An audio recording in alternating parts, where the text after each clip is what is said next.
Due to a lack of background, he was dispatched to the northern fortress, where, after many years, he cultivated an army of 100,000 fierce warriors to withstand 200,000 elite soldiers from an enemy nation, capturing the enemy's empress and earning renown across the world. Unexpectedly, an imperial edict promoted Chu Feng to the rank of Sanju Prince, summoning him back to the capital and plunging him once again into the struggle for the throne. Initially, Chu Feng believed this journey to be a certain death, but the awakening of a divine sign-in system changed everything. Ding! Host successfully signed in at Baima City, rewarding the cultivation of a Grandmaster level. Ding! Host successfully signed in at Gujian City, rewarding the Wu Xiang sword body. Ding! Host successfully signed in at the Zongjinga of Gujian sect, rewarding the ability to read 10 lines at a glance, with heavenly comprehension. Upon returning to the capital, while everyone assumed Chu Feng's objective was the esteemed position of the 9-5 sovereign, he drew his sword towards the heavens, shattering the shackles of this confined existence. Chapter 1. Sign in, Grandmaster level. Dashuan Dynasty, the foremost fortress of the northern border, Baima City. Proclamation. The 7th Prince has governed Baima City for 5 years, defending against formidable foes while ensuring the peace of the populace, achieving remarkable military exploits. He is awarded 10,000 taels of gold and 100 bolts of silks, specially conferred with 3 dragon pearls, promoting him to Sanju Prince. An effeminate, pale-faced eunuch, having finished reading the imperial decree, looked joyfully at the man before him. I extend my congratulations to your highness on your promotion to prince. Your highness, please accept the decree. The young man, around 20 years of age, possessed a handsome visage and elegant demeanor, his tall figure clad in armor resembling a green-faced beast.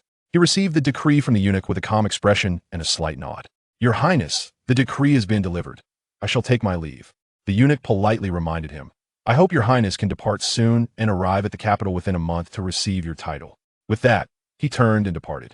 The man, named Chu Feng, had unexpectedly traversed into this world 20 years ago, becoming the 7th prince of the Dashuan dynasty. Unfortunately, his mother's humble status as a palace maid led to her demise shortly after his birth. Lacking any background, Chu Feng relied on the experience he gained from watching palace intrigue dramas in his past life to navigate the treacherous waters of the imperial court. Until 5 years ago, shortly after celebrating his 15th birthday, Chu Feng was dispatched by the emperor to the northern border. Upon receiving news, he did not refuse. Rather, he was filled with joy, believing he could escape the royal power struggles and live a carefree life. However, upon arriving in the north, he quickly realized the harshness of the environment. The land was barren, covered in yellow sand, with a summer-like heat year-round, rendering agriculture impossible. Moreover, frequent incursions by enemy forces kept the local populace in dire straits. Chu Feng prided himself on not being a saint, yet upon witnessing the emaciated citizens, he could not help but feel a twinge of compassion.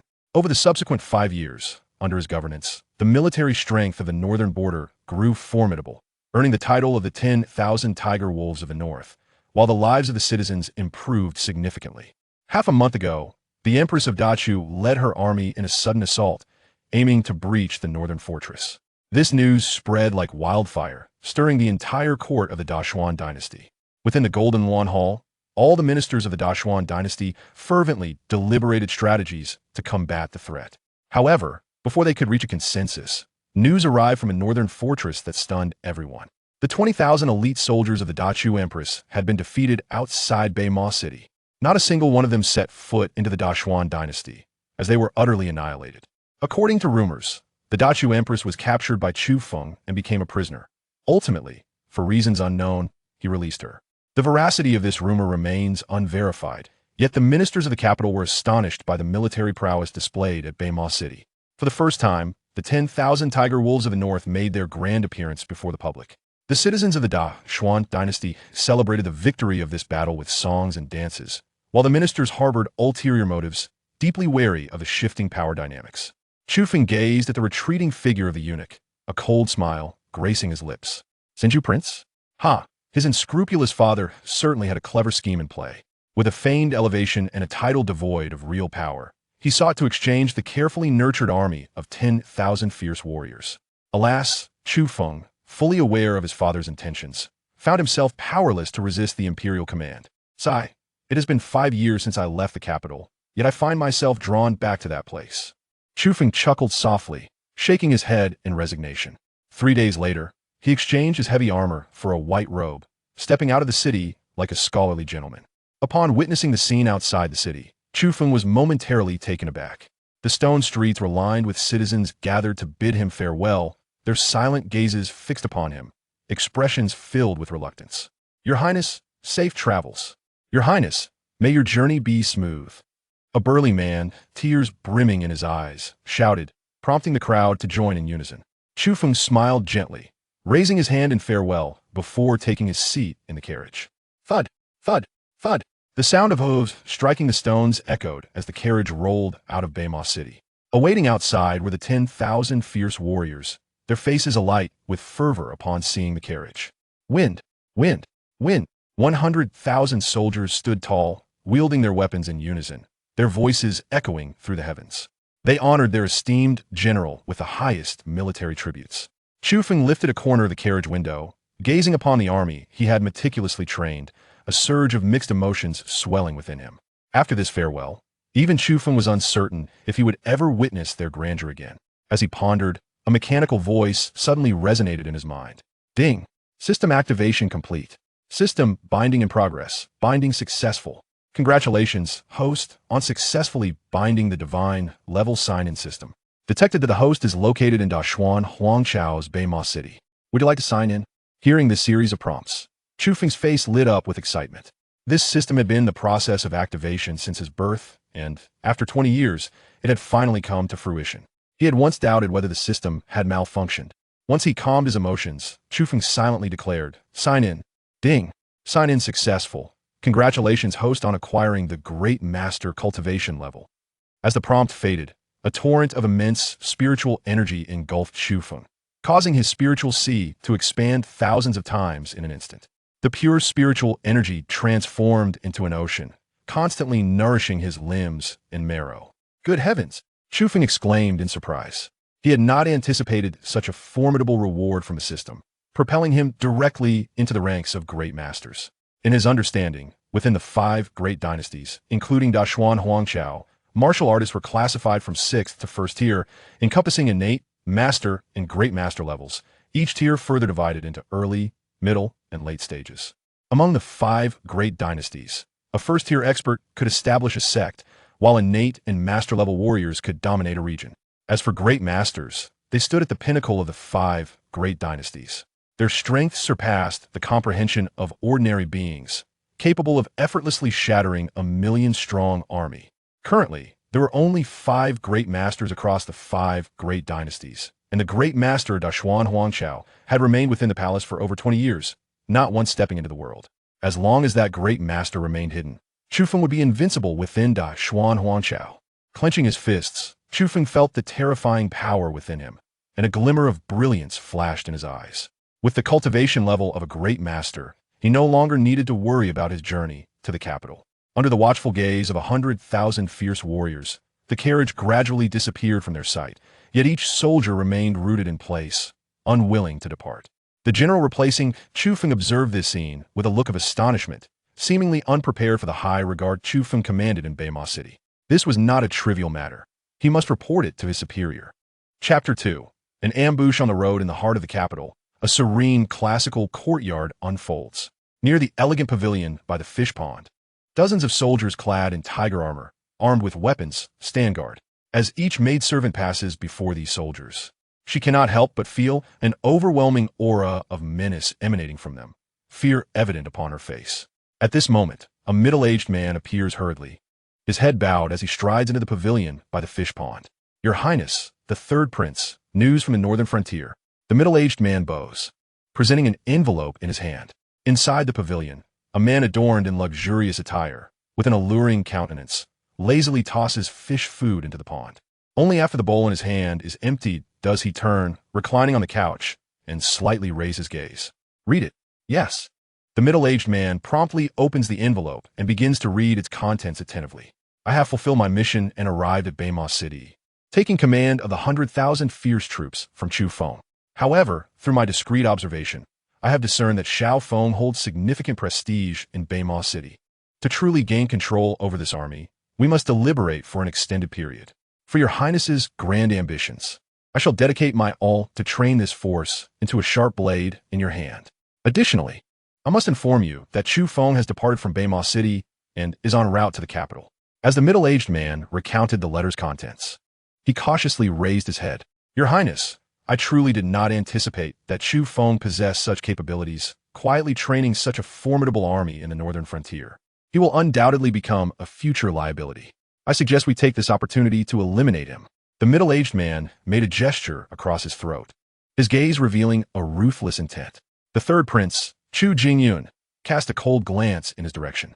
The middle-aged man trembled involuntarily, immediately bowing his head in trepidation. If I hear such foolish proposals from you again, you shall leap into the pond to feed my fish.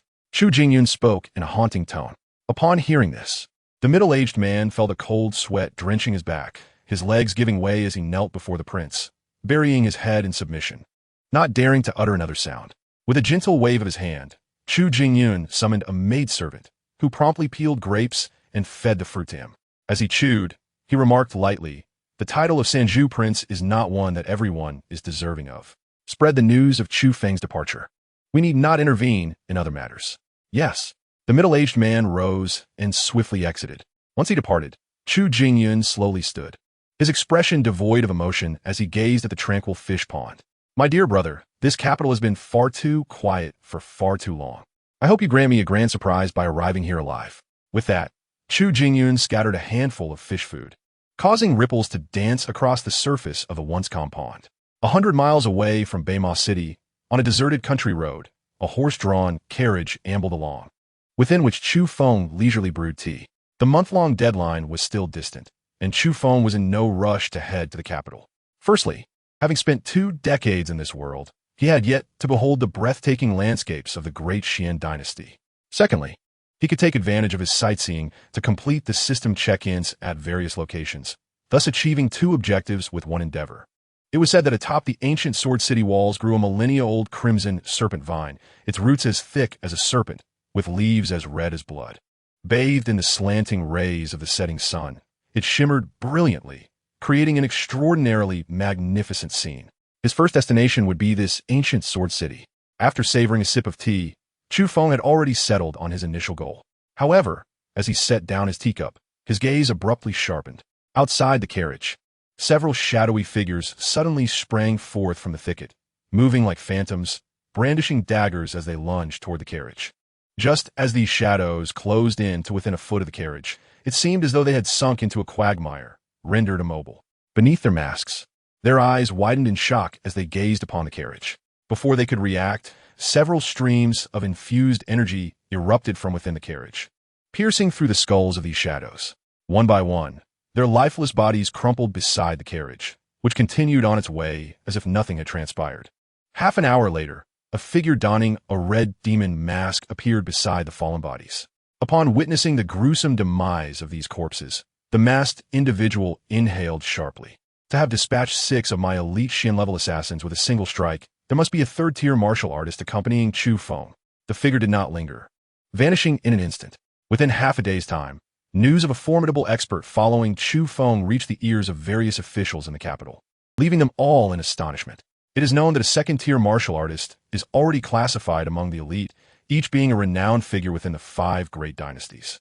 The presence of such an expert beside Chu Feng deterred many with malicious intent, yet some remained undeterred, intent on eliminating him. As the sun set, 2 black-clad men, armed with weapons, obstructed the carriage's path 100 meters ahead. A chilling aura emanated from them as a gentle breeze swept by. The carriage seemed to sense danger, halting abruptly and emitting an anxious growl. Inside, Chu Feng's eyes glimmered with surprise. He had anticipated an ambush, but had not expected these 2 to be sent after him. These 2 were brothers, both seasoned second-tier experts with a history connected to Chu Feng. During his time in charge of Baima City, they had been the leaders of the largest bandit faction, notorious for their ruthless acts of arson and plunder. Ultimately, it was Chu Feng who, leading an army, had expended considerable effort to eradicate most of these bandits, though regrettably, the 2 leaders had escaped. Little did he expect to encounter them again today. As Chu Feng drew back the curtains, he cast a contemplative glance at the 2 figures before him, Zheng Hu and Zheng Xiong. Long time no see, he remarked.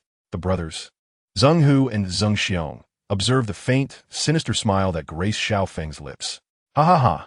The heavens do not forsake those with determination. Chu Feng, did you ever imagine that you would find yourself in our grasp one day? Today, I shall avenge our fallen brothers, Zhang Xiong declared, his eyes ablaze with murderous intent. It was this very individual who had obliterated their years of toil, forcing them into a life of anonymity and flight. Their enmity ran deep, prompting them to yearn to devour Chu Feng alive.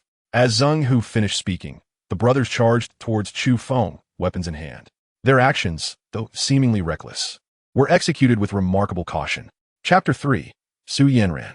Chu Feng, even with a second-tier master by your side today, you cannot escape death. Prepare to meet your end. Zhang Hu bellowed, his eyes wide with fury as he swung his great blade downwards.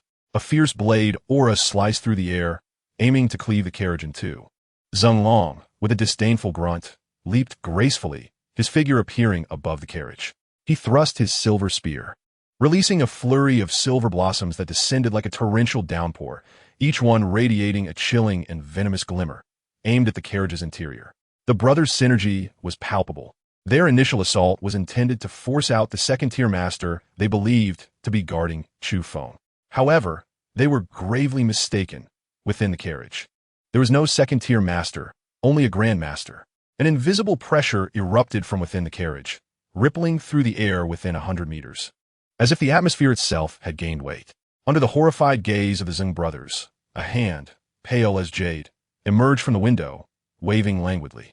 The lethal blade, aura, and the silver blossoms shattered instantaneously. In the next heartbeat, an irresistible force crashed upon Zhang Hu and Zhang Xiong. Under this immense power, the weapons in their hands disintegrated into mere scrap, while their bodies were hurled away like rag dolls, spewing blood as they fell hundreds of meters to the ground. Their breath faint. Upon glancing once more at the carriage, the brothers' eyes were filled with boundless terror.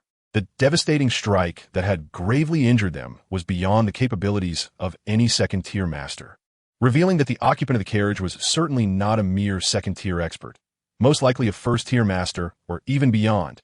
Swallowing hard, Zheng Hu and Zheng Xiong were gripped by a profound dread, their minds swirling with tumultuous thoughts, too fearful to ponder further. At that moment, the hand that had reached out from the window flicked, unleashing two streams of spiritual energy that pierced through the brothers' skulls. After dispatching them, Chu Feng nonchalantly withdrew his hand, a playful smile curling at the corners of his mouth. This was merely the beginning, and even second-tier masters had been summoned. His anticipation for this journey to the capital grew ever stronger.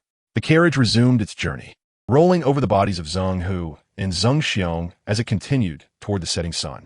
A day later, the carriage entered the territory of Ancient Sword City, and the number of pedestrians on the road gradually increased. Ancient Sword City is a grand metropolis within the Xian dynasty, teeming with inhabitants.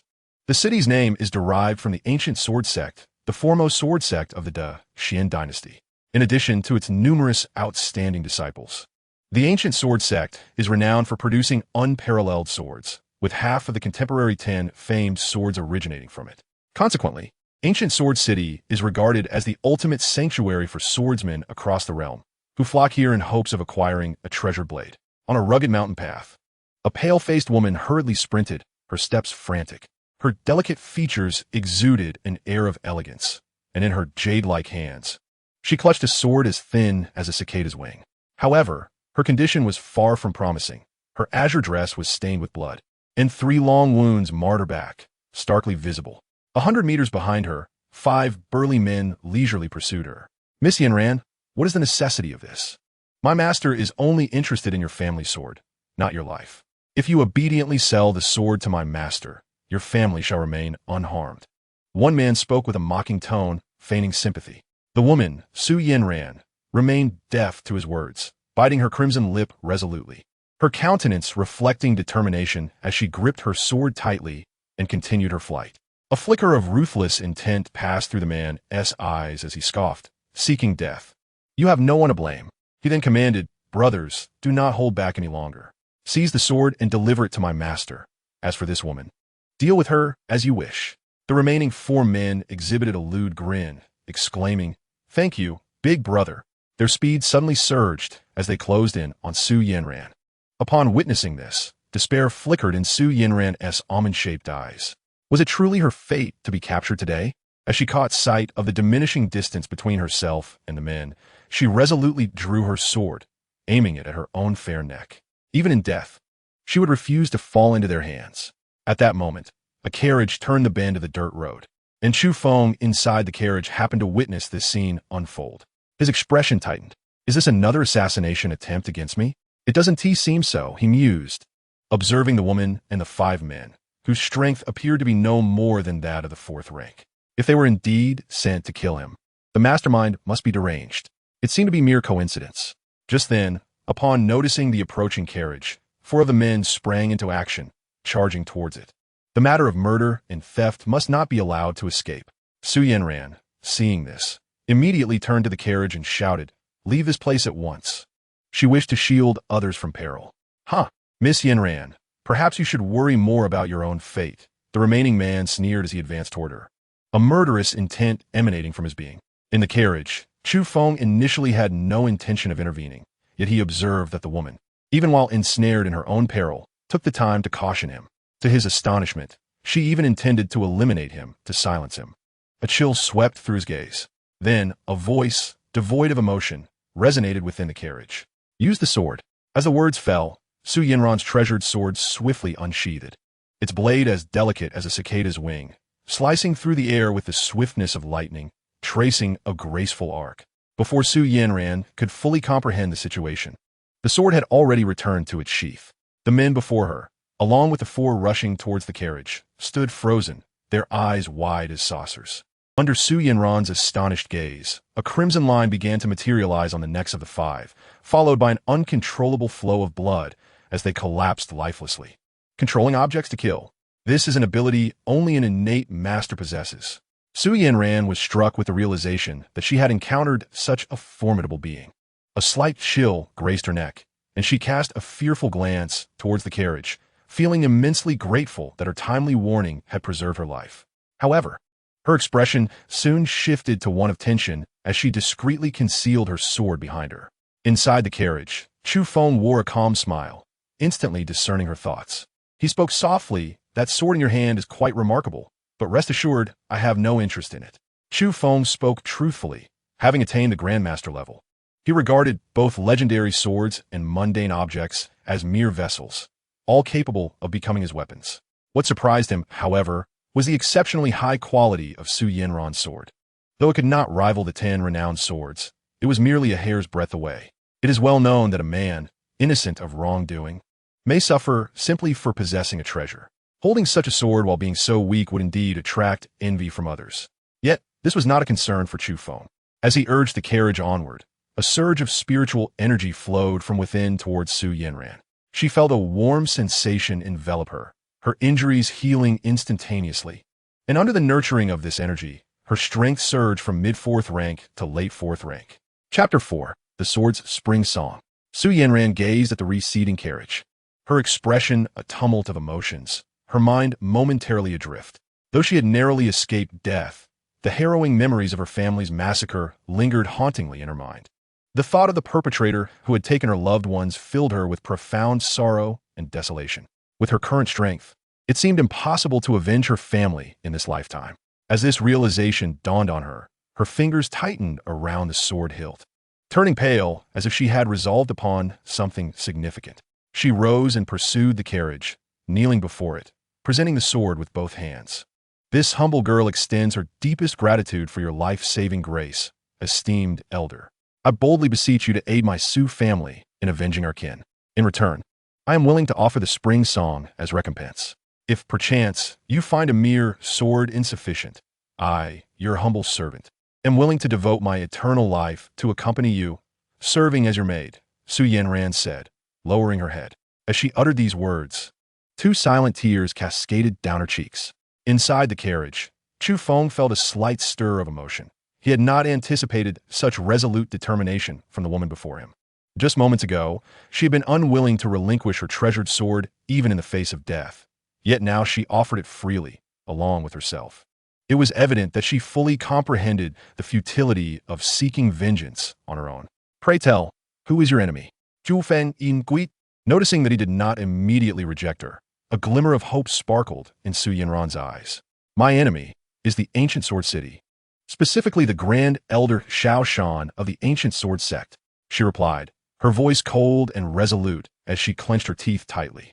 It turned out that the Su family was a renowned swordsmith clan within the Ancient Sword City. Although their swords could not rival those of the Ancient Sword Sect, their unique forging techniques had garnered the admiration of many swordsmen. When Su Yanran's father forged the esteemed sword Yin Shun, it quickly gained fame throughout the city, attracting numerous swordsmen who sought to acquire it, even drawing the attention of the Ancient Sword Sect, who sent emissaries to purchase it. However, her father was not inclined to sell Yin Shun. He wished to retain it as the treasured heirloom of the Su family. Yet, the Grand Elder Xiao Shan was not one to be trifled with.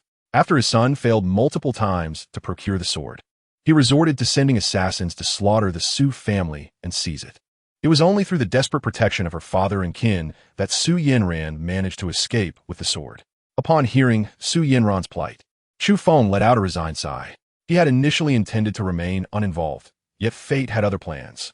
His conscience, coupled with his identity as a prince of the Xian dynasty, rendered him unable to turn a blind eye to such a tragic act of genocide.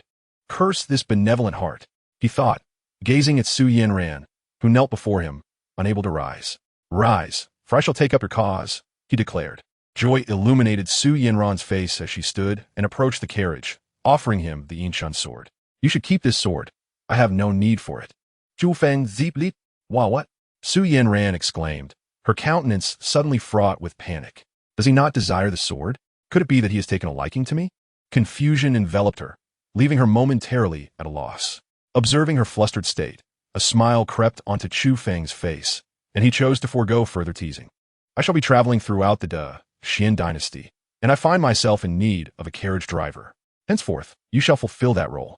Realizing her misunderstanding, Su Yanran's cheeks flushed a deep crimson as she bowed her head and said, Rest assured, I shall serve diligently as your driver. With that, she stepped up into the carriage, taking her place at the front. At that moment, as the carriage curtain was drawn, Chu Feng looked at Su Yanran and introduced himself. I am called Chu Feng. You may refer to me as young Master Chu henceforth. Gazing upon the handsome and regal visage of Chu Feng, Su Yanran was momentarily taken aback, her cheeks flushing a deep crimson as she lowered her head, her eyes flickering with shyness. Very well, young Master Chu, she replied softly. After lowering the carriage curtain, she secretly breathed a sigh of relief. She had never anticipated that the individual within the carriage would be so youthful, possessing such remarkable looks and demeanor, along with formidable strength. In that instant, a subtle sense of despondency blossomed within her heart. Where shall we go next, young Master Chu? Of course, we shall proceed to Ancient Sword City to seek vengeance on your behalf, he responded. Thank you, young Master Chu, Su Yanran said, her spirit invigorated as she guided the horse-drawn carriage towards Ancient Sword City. The widened official road resembled a great white python, coiled and stretching forth into the heart of the city. At that moment, the thoroughfare was bustling with swordsmen arriving from all directions, each seeking to acquire a legendary weapon of their own. Among the crowd, a carriage glided slowly through the throngs of pedestrians, drawing curious glances. The driver, an ethereal beauty, captivated the onlookers, inciting intrigue about the identity of the person seated within the carriage, who seemed so oblivious to the allure of such a captivating maiden. Soon, the carriage arrived at the city gates. Young Master Chu, we have arrived, Su Yanran whispered, turning her head slightly. Inside the carriage, a sound of a sneeze emerged, as Chu Feng pulled aside the curtain and stepped down. Raising his gaze, he beheld the towering walls of Ancient Sword City, reaching a height of over 100 meters. Constructed entirely of azure stone, the exposed rock, weathered by the passage of time, had long since lost its original luster. To the south of the city, a colossal crimson vine clung to the walls, its robust tendrils standing upright like the body of a dragon, while the scarlet leaves shimmered like scales under the blazing sun.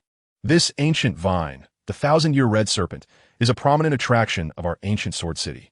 Alas, it is not sunset. It would be most breathtaking at that time, Su Yanran remarked, stealing glances at Chu Feng as she spoke. Chu Feng nodded slightly, withdrawing his gaze. Just then, 3 figures approached the city gates. The leading man, with thick brows and full lips, bore an honest appearance, clad in a black robe adorned with an embroidered python pattern.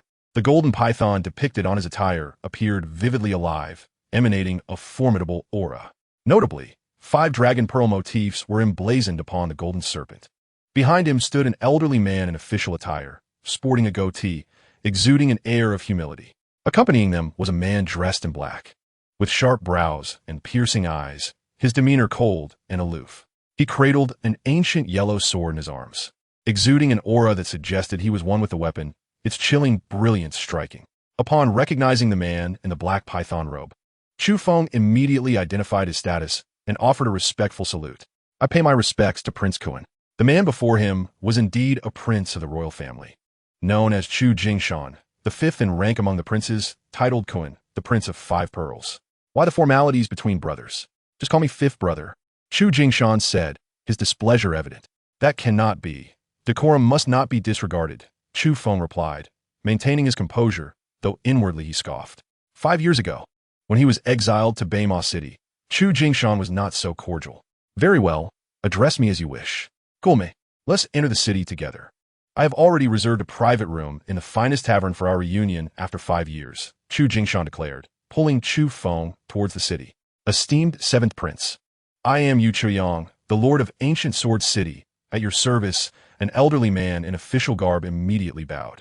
"I am Gu Feng, at your service, 7th Prince." A man in black said coldly, clasping his hands.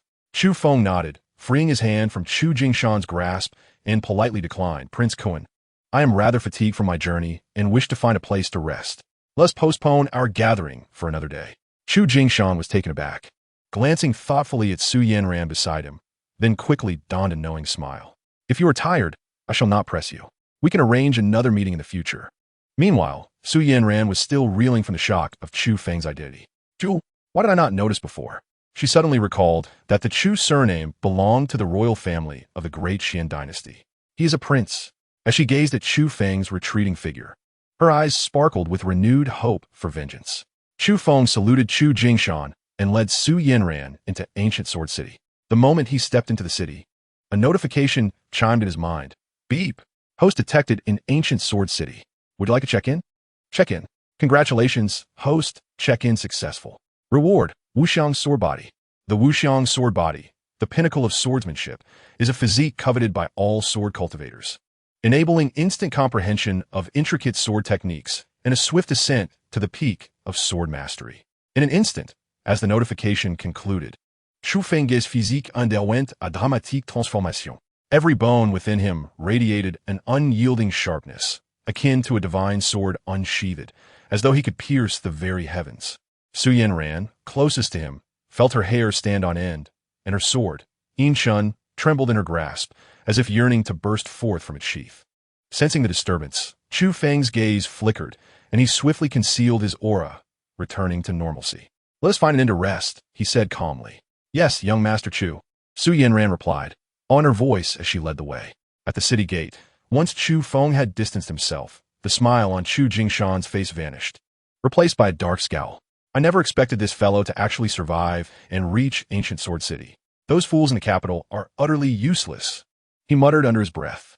"Gu Feng, what do you think would happen if Chu Feng were to perish within the confines of this Ancient Sword City?"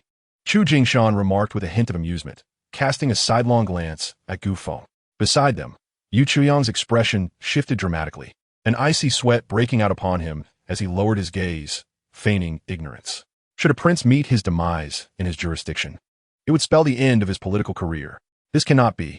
The fact that even the Zeng brothers failed to eliminate him indicates that he is likely under the protection of a martial artist of at least the 2nd rank, complicating matters considerably. Moreover, even if he were forcibly slain, Your Highness, the suspicion would fall squarely upon you. Such an endeavor would yield more losses than gains. Do not allow him to thwart your imperative objectives," Gu Feng stated coldly. "What a pity," sighed Chu Jingshan, casting a glance at Yu Chuyang. "Why is the city lord so anxious?" "I was merely jesting." Chu Jingshan clapped a hand on Gu Chaoyang's shoulder, leading Gu Feng into the city. "Do you truly believe I would take your words at face value?" Gu Chaoyang forced a smile, one that looked more like a grimace, hastily following behind Chu Jingshan.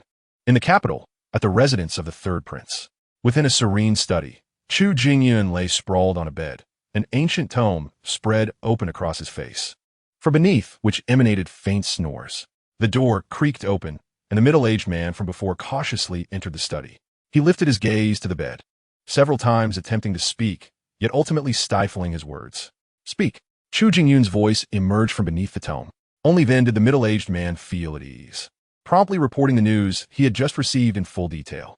When he finished speaking, Chu Jingyun abruptly sat up, tossing the ancient tome aside, his eyes gleaming with fervor as he fixed his gaze upon the middle-aged man. You say Chu Feng has reached ancient Sword City alive? Yes, your highness. Ha ha, how amusing. My fifth brother even dispatched the Zheng brothers and yet failed to eliminate Chu Feng. Oh, seventh brother, you continue to surprise me more and more. Chu Jingyun rose, his excitement intensifying. Your highness, the Zheng brothers are seasoned experts of the second rank. Together, they are unmatched by any other of their caliber. I suspect that the martial artist beside the seventh prince may very well exceed the second rank in strength. Should the seventh prince prove unable to serve your highness in the future, it could pose a significant threat, the middle-aged man cautioned, his brow furrowed. Chu Jingyun, however, brushed aside the concern. Regardless of how formidable the expert beside Chu Feng may be, he possesses no foundation in this capital. The throne is destined to remain beyond his reach. What purpose does my fifth brother have in ancient Sword City? Chu Jingyun inquired. To your highness, Prince Kuan is likely seeking to court the ancient sword sect. Huh, does he truly believe he can win over the ancient sword sect? That old hardliner has always shunned involvement in power struggles. If it were so easy to sway, I would have succeeded years ago, though he appears foolish. He is as shrewd as they come. Chu Jingyun scoffed, shaking his head. Your highness, one must never be complacent. According to reliable sources, the Grand Elder of the ancient sword sect has secretly placed himself under the command of Prince Kuan. This time, Prince Kuan has also brought along the first-rate swordsmanship master, Gu Feng, indicating his determination to seize control of the ancient sword sect. A middle-aged man suggested this. Upon hearing this, Chu Jingyun felt a flicker of interest. He walked barefoot to the window of the study and opened it. A refreshing evening breeze tousled his long hair as he looked up to admire the luminous moon in the sky. Among the current princes, my fifth brother possesses the weakest foundation. It is not surprising that he seeks to win over the ancient sword sect. If I recall correctly, the sword-worshipping ceremony of the ancient sword sect is about to take place. I assent it? The middle-aged man was taken aback and respectfully replied, Your Highness, you are correct.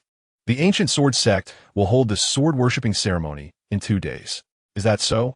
Then let us make this ceremony a lively affair. After speaking, a mischievous smile played at the corners of Xiao Jingyun's lips, his eyes filled with fervor. Chapter 5. The Sword-Worshipping Ceremony. In a fine private room of an inn in ancient Sword City, Chu Feng stood by the window, gazing up at the bright moon. Though he had been in this world for 20 years, every night when he looked at the full moon, he still felt an uncanny sense of unreality. This was because, in the high heavens of this world, there were no stars other than the moon, which remained unchanged, a full moon every night.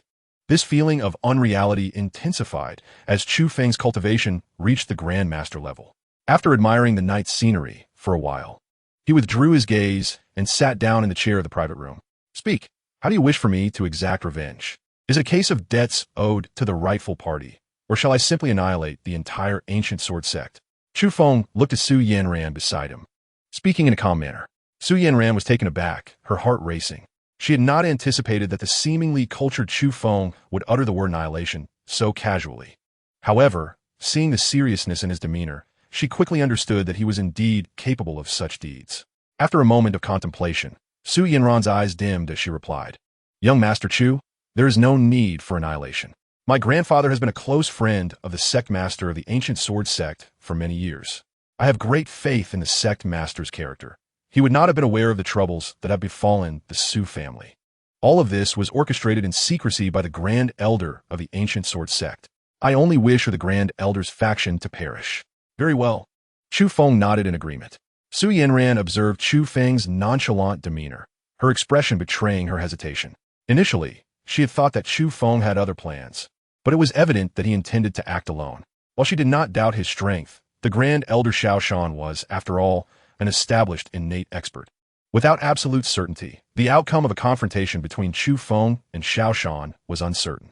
Su Yanran pondered for a moment, feeling the need to dissuade Chu Feng from such recklessness, and proposed, Young Master Chu, the sword-worshipping ceremony of the ancient sword sect occurs once every 3 years in 2 days. Perhaps we should attend the ceremony, and the sect master may seek justice for the Su family, thereby alleviating your burden. Chu Feng understood that Su Yanran was concerned about his ability to contend with Xiao Shan. A subtle smile graced his lips as he refrained from elaborating, instead feeling a flicker of interest ignited by the upcoming sword worship conference. The ancient sword sect hosted this event every 3 years, a fact that had long reached Chu Feng's ears. Each cycle, the sect would extend an invitation to all formidable swordsmen within the Xian dynasty to partake in this grand assembly. During the conference, the ancient sword sect would bestow a majority of the exquisite swords forged over the past 3 years upon the fortunate. This practice fostered considerable connections and goodwill for the sect. Very well, I shall heed your counsel. After attending the sword worship conference, I will seek retribution against Xiao Shan. Chu Feng not that happy my see. Upon hearing this, Su Yanran secretly exhaled in relief, bowed slightly, and returned to her private room to rest. The night passed in silence. As dawn broke, rays of sunlight pierced through the darkness, illuminating the ancient sword city. With merely a day remaining until the commencement of the sword worship conference, an increasing number of swordsmen flocked from distant lands into the city. As the sky lightened, the streets outside resonated with a cacophony of sounds. In the confines of his room, Chu Feng gradually opened his eyes, a glimmer of brilliance flashing within. He exhaled a breath of stale air and rose with a buoyant spirit. After several days of diligent practice, he had finally mastered the control of his Grandmaster level cultivation. After a brief morning routine, Su Yanran knocked on his door, bringing breakfast. Following their meal together, the city lord, Yu Chuyang, paid a visit. I pay my respects to His Highness, the 7th Prince. He bowed, expressing his purpose. Tomorrow marks the Ancient Sword Sect's triennial sword worship conference, and Prince Kuan has sent me early to invite your Highness to accompany him. Upon hearing this, Chu Feng pondered briefly before replying nonchalantly. Convey my gratitude to Prince Kuan, but I shall decline the invitation to accompany him. Understood, your Highness, Yu Chuyang said, bowing again before taking his leave. Chu Feng was well aware that Chu Jingshan sought to align himself with him, yet he had no desire for excessive entanglement. Having spent 15 years in the palace, he had long since discerned the true nature of these princes. In all honesty, among his brothers, only the crown prince, the 2nd prince, and the 3rd prince held any semblance of merit. The others were merely hollow figures, adept at forming cliques and vying for power, utterly ignorant of governance and the welfare of the populace. Although Chu Feng had no yearning for the throne, he would not allow it to fall into their hands. Thus, he and Chu Jingshan were destined to be adversaries. After Yu Chaoyang departed, Chu Feng and Su Yanran left the inn and began to wander leisurely through the city. Suddenly, a clamor erupted from the crowd, as throngs of people surged toward a particular direction. Where are they headed? Chu Feng inquired with curiosity. Young master, it appears the token competition has commenced, Su Yanran replied. Participation in the sword worship conference was not an opportunity afforded to just anyone. Apart from the honored guests personally invited by the ancient sword sect, they would also distribute a limited number of tokens for entry into the event. Those swordsmen who were not invited had no choice but to compete for tokens to participate in the sword invitation conference. So that is how it is. Let us go and observe, Chu Feng remarked, a sudden realization dawning upon him. Indeed, replied his companion. The two followed the throng until they arrived at a spacious clearing. In the center stood a raised platform, upon which a young swordsman wielded a long, hefty sword, his expression indifferent as he surveyed the crowd below. Is there anyone bold enough to challenge me? He declared, his voice echoing across the arena. The other swordsmen exchanged glances, none daring to ascend the platform. This young warrior, despite his youth, had already attained the 4th rank in prowess. With a single sweeping motion of his broadsword, he could easily vanquish 10 opponents. Previously, he had bested 5 opponents of equal standing, and his morale was at its zenith. Noticing the lack of challengers, the young swordsman sneered contemptuously, sheathed his sword, descended the platform, and collected a token from a disciple of the ancient sword sect before turning to leave. The assembled swordsmen watched his departing figure, murmuring amongst themselves. Wow, I never anticipated Li Zhao's strength would be so formidable now. One exclaimed.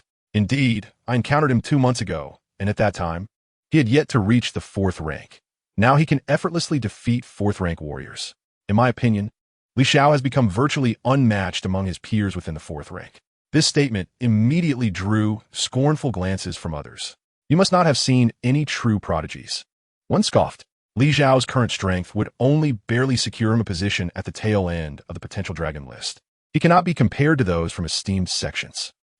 Considering that Li Xiao has no sect or backing, it is indeed impressive that he has come this far. You do have a point there, another conceded. Amidst the crowd, Chu Feng listened to their discussions with an air of calm detachment. The potential dragon list they spoke of was an index compiled by an intelligence organization known as the Celestial Mechanism Pavilion.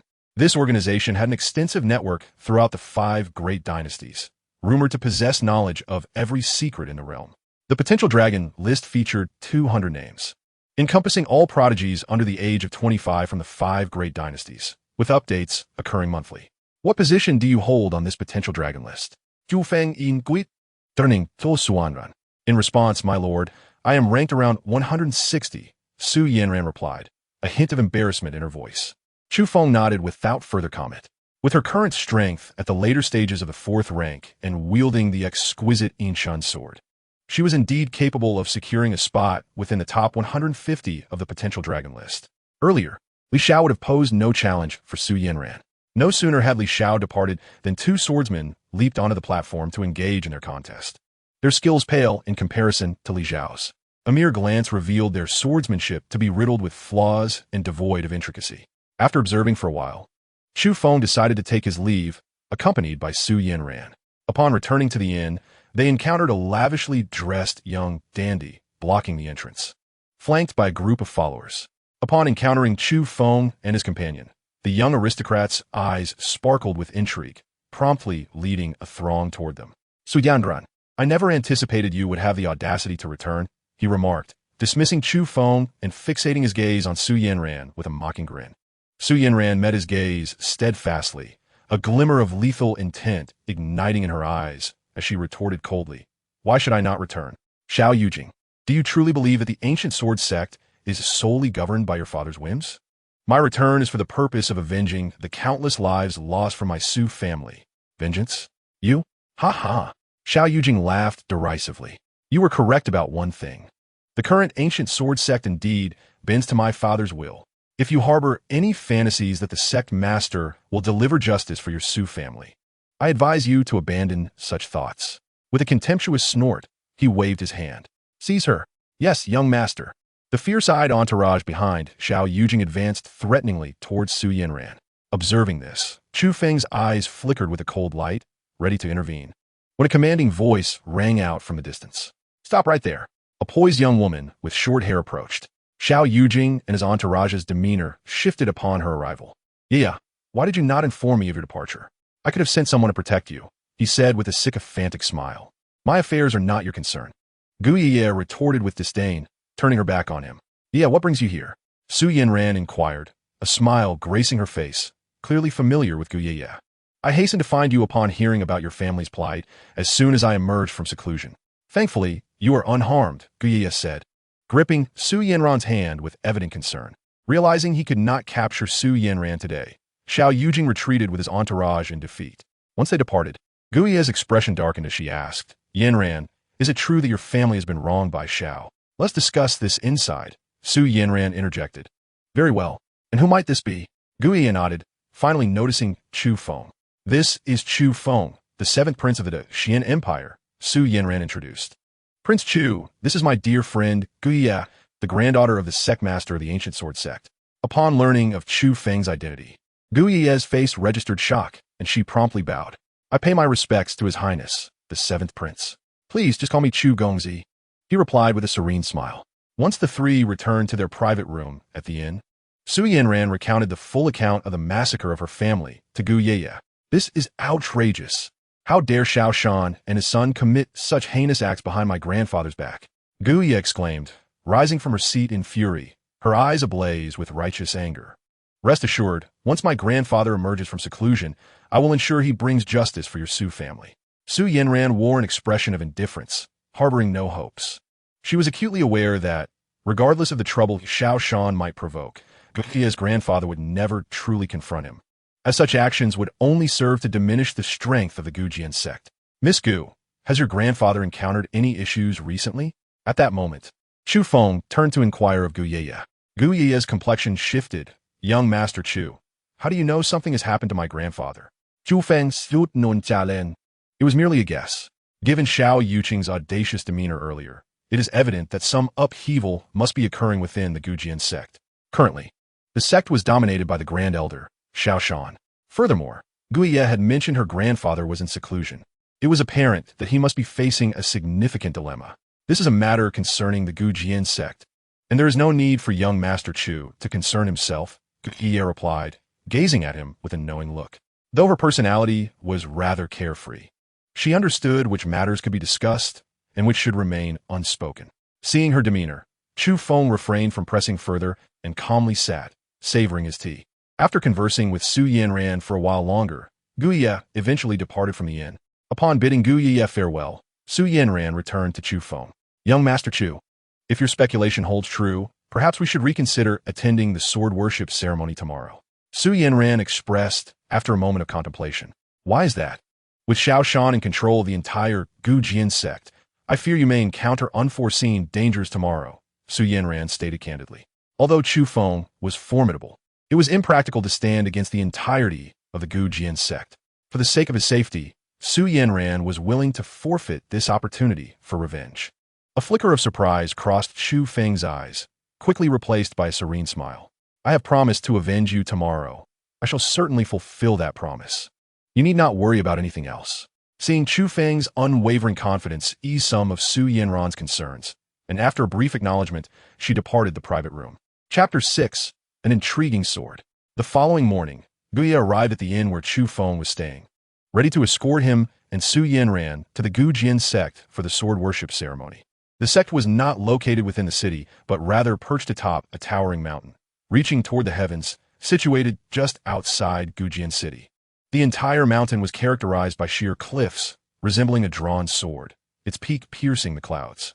Sunlight cascaded down, illuminating the surrounding mists with iridescent hues, creating a breathtaking spectacle. By the time the trio reached the foot of the mountain, most of the esteemed guests attending the ceremony had already entered the sect under the guidance of Gujian sect disciples. With Guiye by their side, they required no tokens or guidance from other disciples. Following her lead, the three ascended the stone steps directly to the peak, making their way toward the sect. Along the way, Guiye thoughtfully pointed out the mountain's scenic wonders, while Chu Feng maintained a leisurely demeanor, occasionally nodding in acknowledgement. Step aside. A voice, cold and devoid of warmth, echoed from behind Chu Feng. As Chu Feng and his companions turned to look, they noticed a man clad in black. His expression cold and face devoid of emotion, standing a few meters behind them with a broadsword slung across his back. The trio found themselves positioned directly in his path. Recognizing him as Li Xiao, the brilliant competitor from the token contest the previous day, Chu Feng and Su Yanran exchanged glances. Guiye, unfamiliar with the man, showed no inclination to yield. Coldly, she remarked, the stone path is quite wide. If you're in a hurry, you may simply go around us. Why must we yield to you? Li Xiao's piercing gaze remained unperturbed as he fixed his eyes on Guiye, repeating the words make way. Angered, Guiye had never encountered such unreasonable behavior and was about to step forward to teach him a lesson when Su Yanran swiftly intervened. Shaking her head at Guiye, she pulled her aside to create space for Li Xiao to pass. Li Xiao cast a glance at the two before continuing onward, his broadsword resting against his back as he approached the stone steps. That sword of yours is rather intriguing, Chu Feng remarked as Li Xiao brushed past him. Li Xiao paused momentarily, seemingly oblivious, before striding away. After he had walked a considerable distance, Guiye could no longer contain her frustration and turned to Su Yanran, displeased. Yanran, we are in the ancient sword sect. Why are you stopping me? Someone like him deserves a good lesson to set him straight. With a sigh, Su Yanran genti masangit herfordehat. But he is Li Xiao. Are you certain you can best him? Li Xiao? Is he really Li Xiao? Guiye's expression shifted dramatically, her lips parting in surprise. Indeed, Su Yanran confirmed with a nod. Very well. I shall be magnanimous this time and let him off. Guiye responded, her eyes glinting with a semblance of grace. Her cultivation talent was ordinary, and her current strength only at the 5th rank mid-stage, rendering her no match for Li Xiao. Su Yanran seemed accustomed to Guiye's temperament, but she was nonetheless astonished by Chu Feng's earlier gesture to yield to Li Xiao. As this thought crossed her mind, she turned to look at Chu Feng, only to find him still fixated on Li Xiao's retreating figure. Unable to resist, Su Yanran's gaze followed suit, and soon her expression tensed, brows furrowing. Young Master Chu, that heavy sword of Li Xiao's, she began, her voice tinged with astonishment. Chu Feng withdrew his gaze and smiled slightly. It is indeed a fine sword, but alas, it does not belong to him. Let's move on.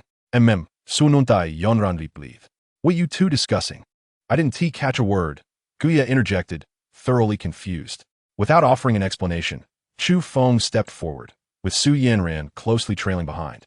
Guya, seeing this, abandoned her thoughts and quickly followed. As the trio departed, the rocks of the stone steps suddenly emitted a series of faint sounds, fissures appearing on the surface. They continued their ascent until reaching a point halfway up the mountain. A meteorite, as large as a small dwelling, caught Chu Feng's eye, its surface boldly inscribed with the 3 characters of Ancient Sword Sect. The script flowed like a soaring dragon, executed in one fluid motion. A mere glance lingered upon it, and one could sense an overwhelming sword aura as if it were about to burst forth from the characters, rushing towards oneself. Without tarrying at the meteorite, Guya led Chu Feng through the Ancient Sword Sect. Most disciples resided along this mountainside, and it was here that the sword presentation ceremony was to be held. Within a tall pavilion, Chu Jingshan sat beside the window, leisurely savoring tea while admiring the breathtaking scenery of the Ancient Sword Sect. The thought that this sect would soon be under his command ignited a fervent fire in his heart. Gu Feng remained steadfast, his ancient sword never leaving his side, arms crossed as he leaned against a wooden pillar. Elder Xiao, what news from Gu Jianfeng? Chu Jingshan inquired indifferently, setting down his teacup. Xiao Shan, who had been standing guard behind Chu Jingshan, immediately donned a sycophantic smile. Your Highness, the soul-dispersing poison of the dark scale truly lives up to its reputation as the world's most peculiar toxin. Even an established, late-stage, innate master like Gu Jianfeng is rendered helpless against it. When I visited him yesterday, I found that he could only suppress the poison within him through sheer cultivation. Should he cease, the toxin would swiftly spread throughout his body, leading to his untimely demise. Excellent, excellent. Chu Jingshan nodded in satisfaction. With Gu Jianfeng, the greatest obstacle, eliminated, there was no one else in the Ancient Sword Sect whom he need fear. You have done well. Once Gu Jianfeng is deceased, the position of sect master shall be yours. Xiao Shan's countenance brightened at this, and he immediately bowed, pledging his loyalty. Rest assured, Your Highness, the Ancient Sword Sect shall follow your lead without any hesitation. With a gentle smile, Chu Jingshan's gaze drifted back to the scenery outside the window. Suddenly, he uttered a soft exclamation, having spotted an unexpected figure outside. Curious, Xiao Shan leaned forward to follow Chu Jingshan's gaze, spotting Chu Feng and the 2 women. He recognized Gu Ye and Su Yanran, the latter being the target of his own sinister machinations against the Su family. However, the man beside the 2 women was unfamiliar to him. Your Highness, what is it? Xiao Shan inquired cautiously. Nothing, merely a sense of surprise, Chu Jingshan replied lightly, though his expression darkened. Yesterday, I sent Yu Chuyang to invite my 7th brother to join this sword presentation ceremony, but he declined. I did not expect to see him here. A light chuckle escaped Chu Jingshan's lips, yet his eyes held a peculiar shadow. Upon realizing that the man beside the 2 women was a prince, Xiao Shan's face instantly reflected shock. Could it not be that he simply does not wish to accompany you? Gu Feng remarked leisurely. Xiao Shan twitched to the comment, promptly lowering his head as if he were a deaf man who had not heard. Chapter 7. The sword presentation ceremony commences. Hehe, Chu Jingshan snot gun li, yet refrained from expressing anger towards Gu Feng. Despite his repeated overtures, Chu Feng showed no sign of appreciation, which undoubtedly incensed Chu Jingshan. With a frigid gaze, Chu Jingshan commanded, Xiao Shan, please extend proper hospitality to my 7th brother. Of course, Xiao Shan replied, a sinister smile crossing his face as he discerned the underlying meaning. At noon, the distinguished guests attending the sword offering ceremony had all arrived. Under the guidance of Gu Ye, Chu Feng, and Su Yanzhan approached a spacious arena. The guests settled in their seats around the platform, eagerly awaiting the commencement of the event. Upon their arrival, Chu Feng and Su Yanzhan chose a secluded corner to sit. As soon as Chu Feng settled in, he felt a piercing gaze upon him. Looking up, he saw Chu Jingshan offering a faint smile and a nod. Clearly surprised by Chu Feng's perceptiveness, Chu Jingshan returned his attention elsewhere with a gentle smile.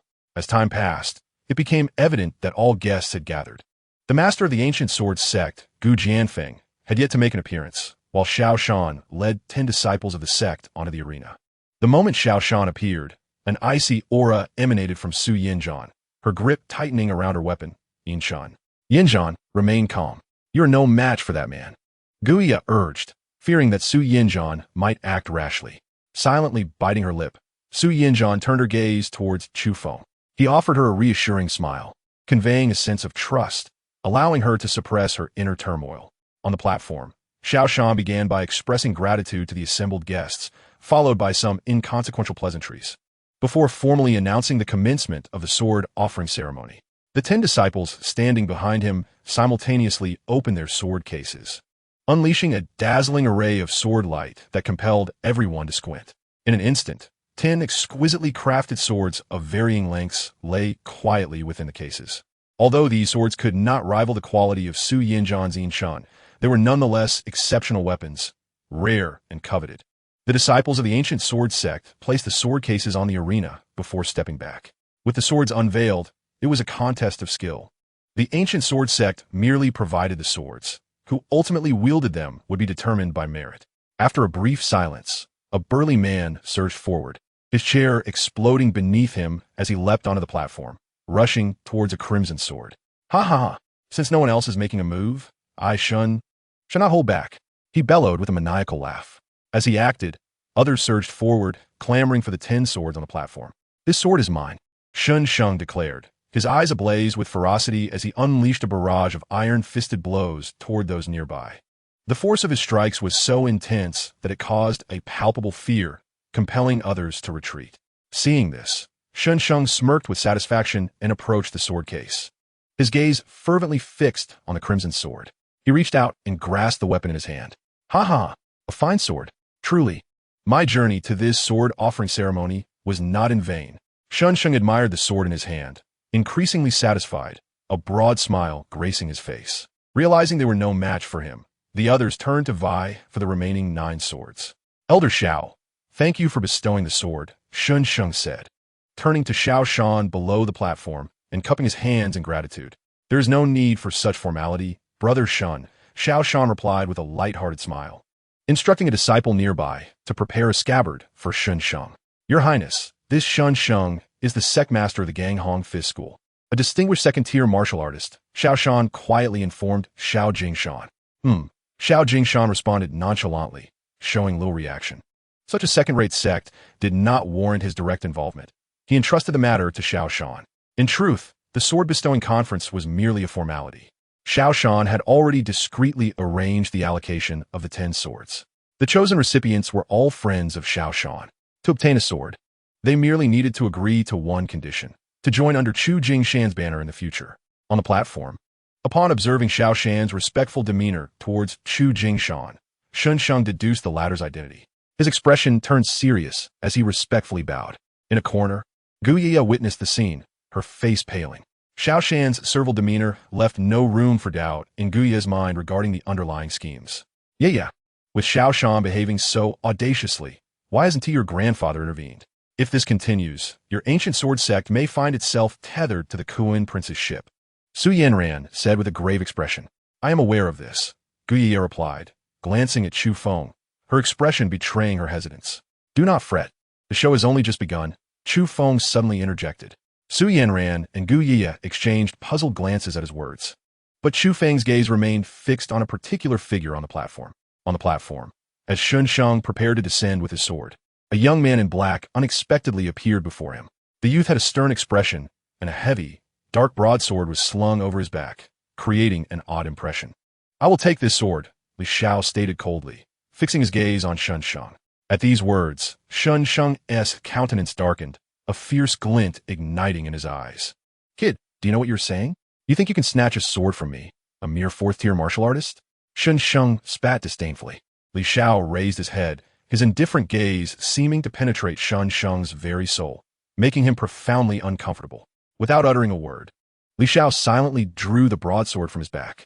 As sunlight cascaded down, the sword's blade appeared as dark as ink, as if the light itself were being devoured by it, a sight both enigmatic and foreboding. Incensed by the audacity of a 4th-tier youth to provoke him, Shun Sheng's anger flared. A surge of murderous intent emanated from Shun Sheng as he drew his crimson sword, striking it towards Li Xiao's head.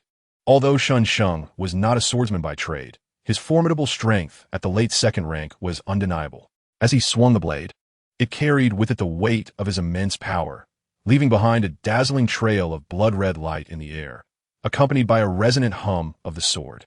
Li Xiao appeared momentarily paralyzed by fear, standing still as if frozen in place. A sinister smile curled at the corners of Sun Sheng's mouth, as though he could already envision the moment he would slay Li Xiao with a single stroke.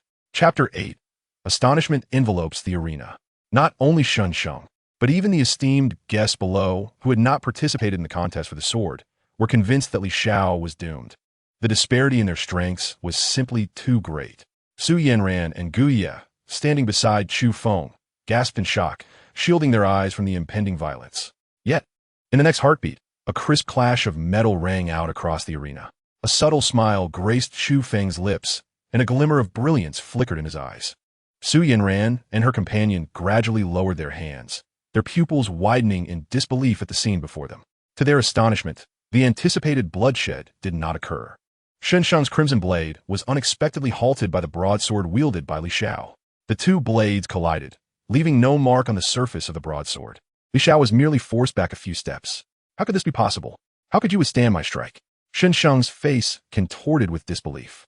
The spectators below shared a similar expression of shock, questioning whether they were witnessing an illusion. A newcomer to the fourth rank had withstood the attack of a late second rank master without a scratch.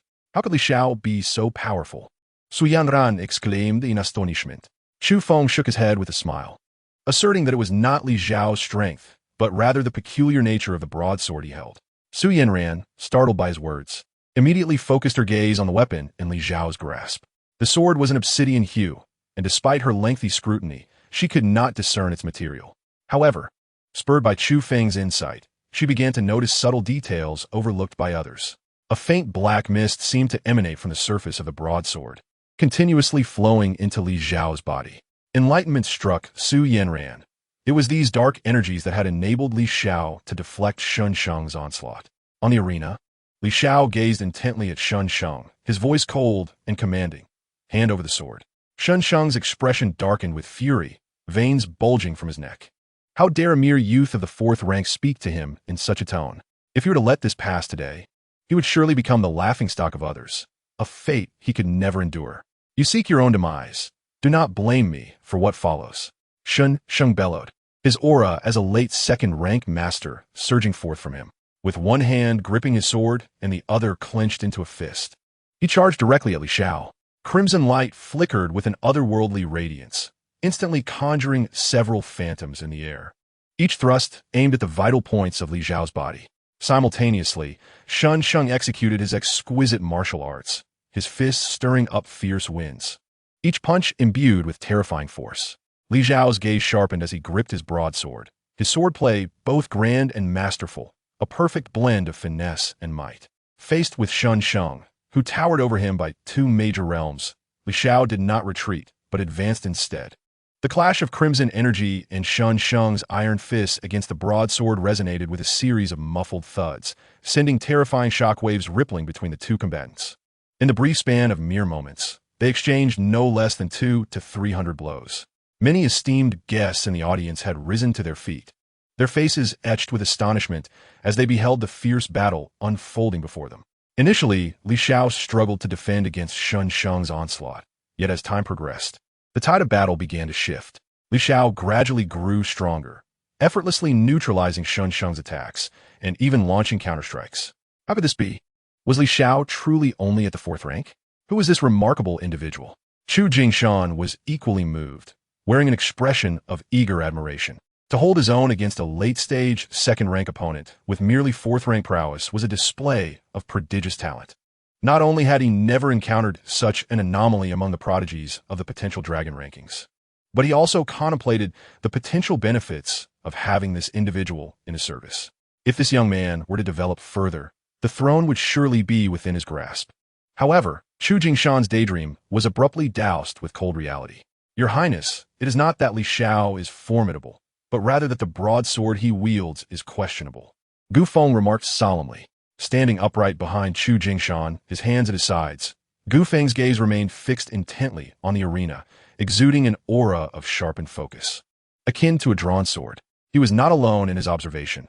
Many formidable figures present also noted this peculiarity. After engaging in hundreds of exchanges with Sun Sheng, the dark energy emanating from the broad sword became increasingly pronounced, impossible to overlook. Elder Xiao, what is the origin of this broadsword? Zhu Jingsan in Guit, turning to Xiao Shan. Your Highness, I could not discern its origin either, Xiao Shan replied, his head bowed in shame. Incompetent fool, Zhu Jingsan's Glet Angli. Regardless of its origin, this sword shall belong to me. Surely you understand my intent. I understand, Xiao Shan nodded vigorously, hastily responding. He then signaled Sun Sheng, who comprehended the cue and retaliated, driving Li Xiao back with a punch. Sun Sheng hurled the crimson weapon, planting it firmly into the arena. His muscles bulged with intensity. A terrifying and frenzied aura erupted from his physique. Bloodshot eyes filled with ferocity. Sun Sheng clenched his fists, a surge of energy coalescing around his hands. Gong Hong Feast, he bellowed lowly, charging forth like a rampaging bull, his iron fists slicing through the air towards Li Xiao's face.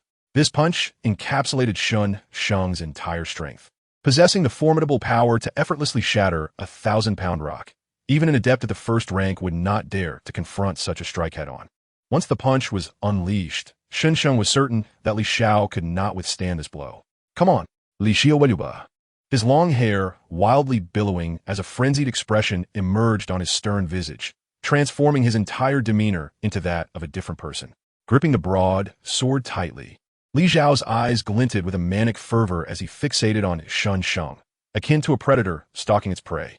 Suddenly, a crimson glow flickered within the obsidian blade, as a torrent of dark energy surged into Li Xiao's mouth and nostrils. Under the astonished gazes of the onlookers, Li Xiao's aura soared.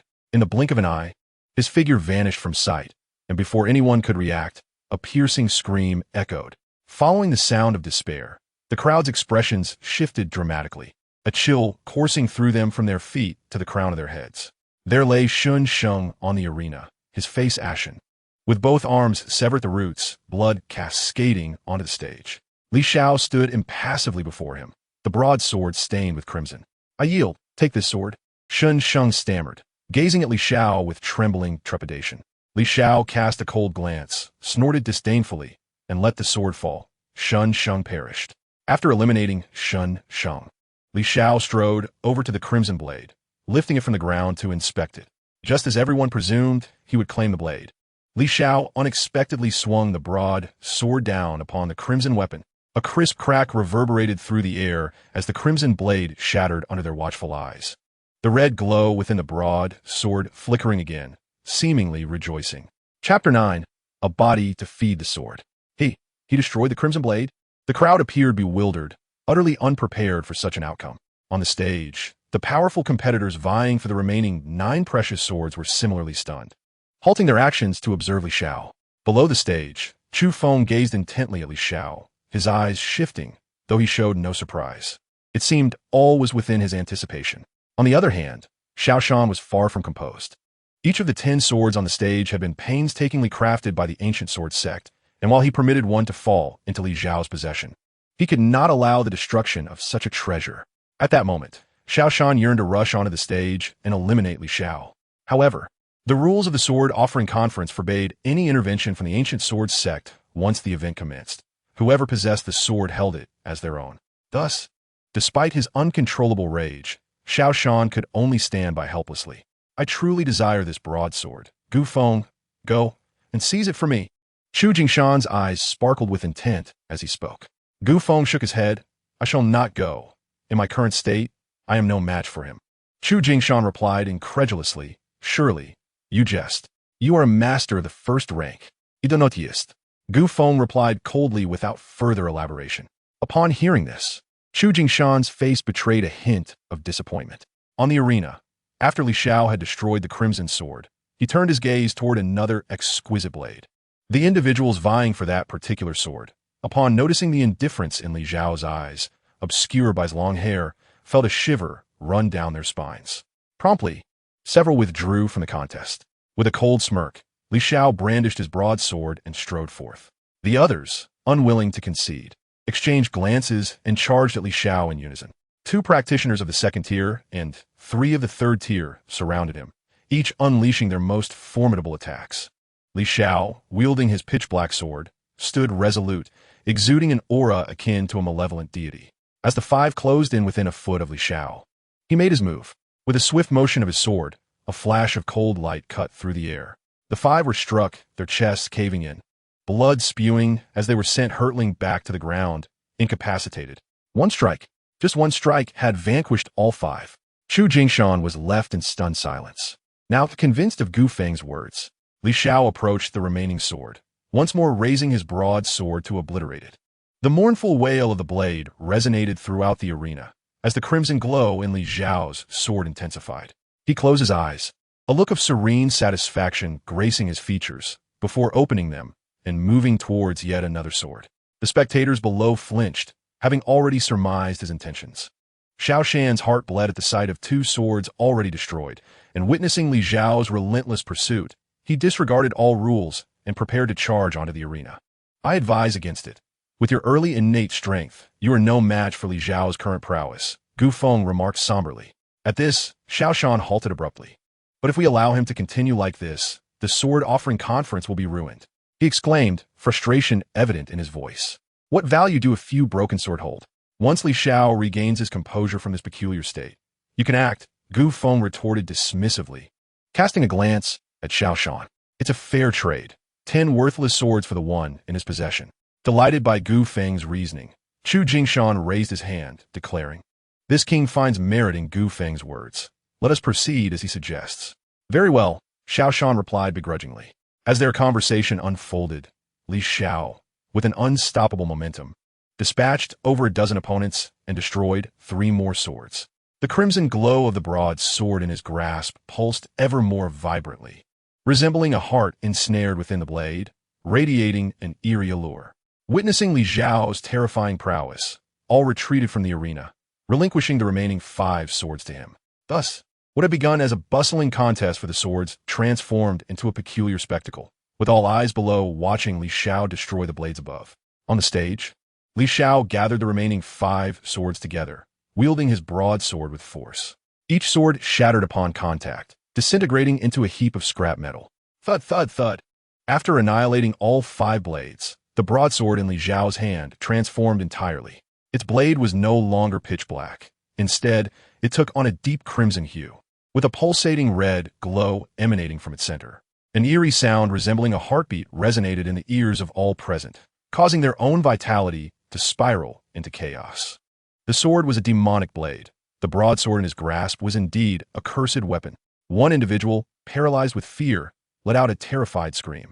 The crowd gasped in shock, their hearts racing as they gazed at the sword in Li Xiao's hand. On the arena, Li Xiao surveyed the crowd, a sinister smile playing on his lips. Then, he executed an unexpected action. He raised the broadsword, twisted the blade, and plunged it into his own chest. Stop! A thunderous shout echoed from afar as a youthful-looking, white-haired elder in a white robe rushed towards the arena, intent on halting the unfolding tragedy. Yet, he was a moment too late. By the time he reached the arena, Li Xiao had already collapsed to the ground, crimson blood gushing from his chest and flowing over the broadsword. The red glow from the sword intensified, releasing a terrifying ripple that surged outward. The elder's expression changed dramatically as he was blasted backward for hundreds of meters. All but Chu Feng remained unharmed. The others were knocked down by the force of the ripple. As the disturbance subsided, the onlookers turned their attention back to the arena. The broadsword that had pierced Li Xiao's chest had vanished, replaced by a 3-foot-long blood-red sword. The blade was adorned with vivid crimson lines on both sides, and 3 blood grooves at the hilt continuously filled with Li Xiao's blood, creating an eerie spectacle. Who are you? Where did you acquire this demonic sword? The elder in white approached Li Xiao, his face grave with concern. At this moment, Li Xiao's breath was faint, his complexion pale and devoid of color. Exhaustion etched across his features, clearly nearing the end of his life. He raised his gaze to the elder. You must be Gu Jianfeng, the leader of the ancient sword sect. I apologize for ruining your sword offering ceremony. However, debts must eventually be repaid, Li Xiao said, a hint of melancholy flickering in his eyes, his usually impassive face revealing a fleeting smile of relief. As his gaze dimmed, Li Xiao lowered his head deeply. The demonic sword's crimson glow surged, piercing through Li Xiao's body and transforming into a stream of blood-colored light that shot towards the mountain. Witnessing this, Gu Jianfeng promptly followed in pursuit towards the mountain. Chapter 10. The Emergence of the Demonic Sword. In a village of 100 souls, night descended, engulfing it in flames. A band of mountain bandits stormed into the village, rampaging, pillaging, and killing at will, as the wretched cries and desperate pleas echoed through every corner of the settlement. A slender figure dashed out from a wooden cabin, fleeing into the distance. Hot on his heels, a bandit emerged from the cabin, baring his teeth in a furious roar. "Don't let that little brat escape. Damn it, how dare he bite me?" A row of teeth marks, oozing blood, marred the bandit's arm. Upon hearing the commotion, the other bandits joined the chase. Before long, the previously escaped boy was brought back, tightly bound. "You're quite capable, aren't you? Now, let us see you run again." The bandit jeered, his foot pressing down upon the boy's face. The boy, expressionless, gazed toward the cabin behind the bandit, where lay the lifeless bodies of his parents and sister. "I will kill you," the boy stated coldly. At these words, the bandit paused for a moment, then erupted into boisterous laughter. However, upon meeting the boy's unwavering gaze, his laughter abruptly ceased, a twinge of fear creeping into his heart. The bandit could not comprehend why he felt such trepidation, yet he understood that one must eradicate threats at their roots. A fierce glint flashed in the bandit's eyes as he raised his sword, aiming for the boy's head. Just then, a cold gleam shot in from afar, piercing through the bandit's palm and causing him to drop his sword in pain. In the next moment, a group of soldiers clad in tiger armor appeared, surrounding the village. A man adorned in a deep purple python robe, exuding an air of languid nobility, approached. Bending down, he offered the boy a finely crafted dagger, saying, "Show me what you can do." The boy stared at the nobleman, and after a moment of silence, he grasped the dagger and advanced toward the bandit. That night, even the boy himself could not recall how many times he had plunged the dagger into the bandit. He only remembered the sound of the nobleman's laughter echoing in his ears. Covered in blood, the boy stood at the village's edge, watching the nobleman's retreating figure.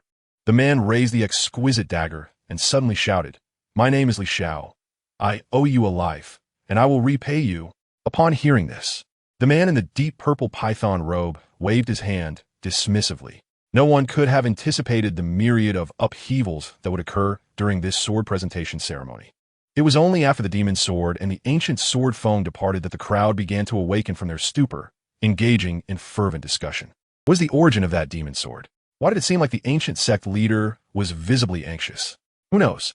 I have a premonition that significant changes are imminent for the ancient sword sect. If you wish to avoid disaster, you should make haste to leave. That does make some sense. Let us hurry. The esteemed guests hurriedly made their way down the mountain, not looking back. What on earth is happening? Chu Jingshan was left utterly bewildered. Now that the demon sword had flown away and the ancient sword Feng appeared unscathed, had his efforts been in vain? Chu Jingshan cast a dark glance at Xiao Shan, demanding a satisfactory answer. "Your Highness, you should leave quickly. I assure you that I will provide you with a satisfactory response in due time." At this moment, Xiao Shan appeared to be burdened with heavy thoughts. After offering a perfunctory reply, he hurriedly soared towards the mountain peak. "Your Highness, it is perilous here. We must depart swiftly," Gu Feng said with an anxious expression. Chu Jingshan was taken aback. He had never seen Gu Feng so agitated and immediately grasped the gravity of the situation. Nodding in understanding, Chu Jingshan followed Gu Feng as they hastily left the ancient sword sect. Upon seeing her grandfather emerge unscathed, Gu Ye's face instantly radiated joy, and she turned to speak with Su Yanran, only to realize that both Chu Feng and Su Yanran had mysteriously vanished. At the ancient sword sect's mountain peak, within the forbidden area of the forging ritual, a blood-red sword cleaved through the air, shattering numerous seals outside the restricted zone as it soared within. By the time Gu Jianfeng, Xiao Shan, and the other high-ranking members of the ancient sword sect arrived, their expressions turned grave upon witnessing the broken seals. "Is this what you meant by confidently entrusting the sword presentation conference to you alone?" Gu Jianfeng glanced at Xiao Shan and scoffed. Xiao Shan stammered for a moment before bowing his head in silence. "Ha! After 60 years, I never imagined I would once again see the light of day." A deep voice resonated from within the forbidden area. As the words fell, a surge of overwhelming sword intent erupted from the confines, piercing into the heavens. The members of the ancient sword sect turned pale, as if faced with a formidable enemy, their gazes fixated on the depths of the forbidden zone. A dark red mist enveloped the area, and a figure wielding a sharp sword gradually emerged, standing before Gu Jianfeng. This was a gaunt old man, disheveled and clad in tattered garments, his hands and feet bound by heavy iron chains. The demonic sword lay quietly in his grasp. "Junior brother, it has been a long time," the old man said, fixing his gaze on Gu Jianfeng with a faint smile. Gu Jianfeng regarded the old man with a complex expression. "Elder brother, return to the forbidden area. Do not commit further atrocities," he sighed softly. "Atrocities? What constitutes an atrocity?" "Junior brother, 60 years have passed, yet you remain as foolish as ever." The old man's fury erupted suddenly, an uncontrolled aura emanating from him. The entire mountain trembled as the high-ranking members of the ancient sword sect paled, blood seeping from their lips. The old man caressed the demonic sword in his hand, murmuring with fascination, "Had it not been for you and Master meddling back then, I would have escaped long ago with this sword." His words pierced like a dagger, inciting a flicker of rage on Gu Jianfeng's face. "Silence. Hien, had you not slaughtered over 400,000 innocents for your selfish desires? How would Master have resorted to self-immolation to quell the outrage? You are unworthy to speak Master's name in my presence. Hand over the demonic sword and return to the forbidden area at once." Hien, however, remained unfazed, casting a disdainful glance at everyone present, sneering. "Now that I have emerged, there is no way I shall return. Gu Jianfeng, do you truly believe I am a fool?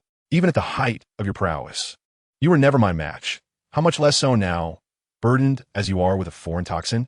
Hien's discerning gaze quickly perceived that something was amiss with Gu Jianfeng. "The ambitions I left unfulfilled decades ago shall commence anew with the Gu Jian sect today." Upon uttering these words, a terrifying aura, indicative of his formidable innate stage, erupted from Hien, enveloping the entire mountain peak. The demonic sword in his grasp glowed with a crimson radiance, seemingly thirsting for blood. Hien's eyes blazed scarlet as he swung the sword, unleashing a blood-red blade that extended 1,000 meters, infused with boundless sword intent, directly targeting Gu Jianfeng and the assembly of the Gu Jian sect. Under the assault of the demonic energy, the senior members of the Gu Jian sect found it impossible to stabilize their spirits, let alone fend off the impending attack. Only Gu Jianfeng and Xiao Shan retained their clarity, hastily summoning their treasured swords for defense.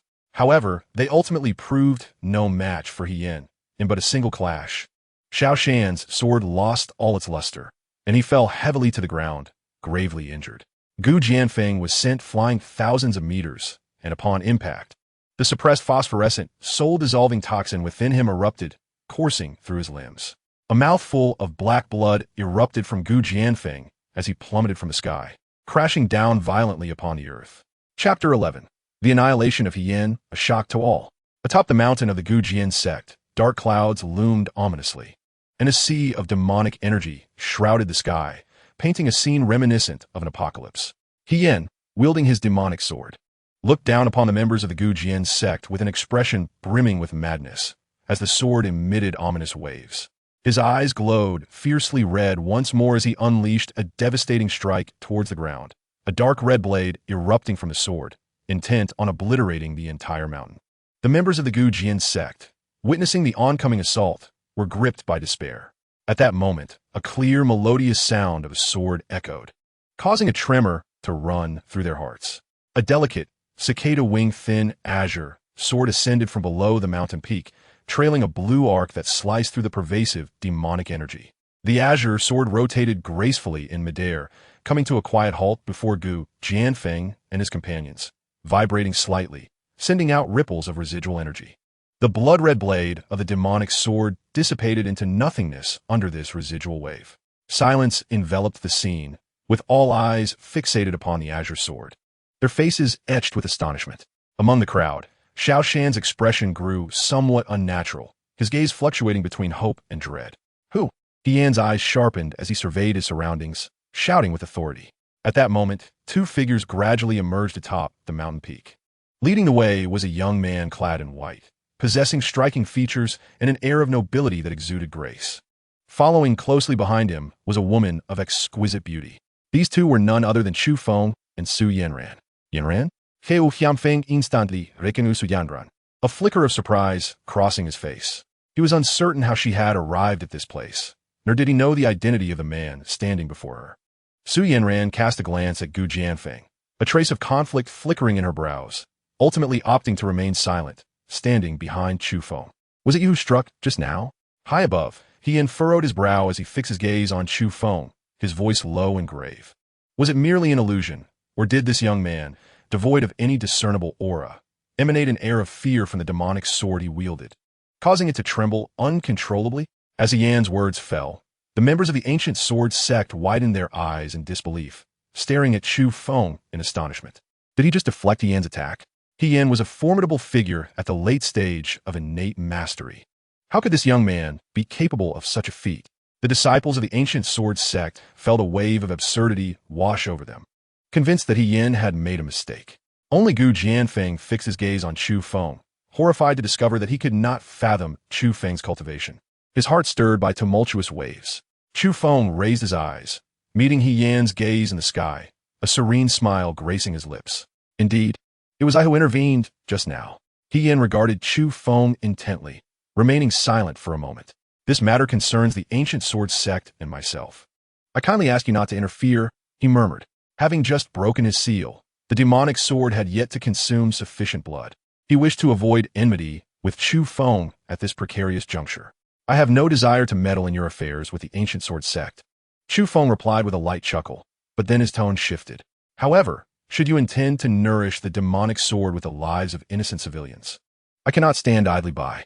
As he spoke, a chill emanated from his star-like eyes, and with a swift motion of his hand, the sword, Shun, which had been still beside him, erupted with brilliant light, appearing before Yan in an instant, thrusting forward with unhurried precision.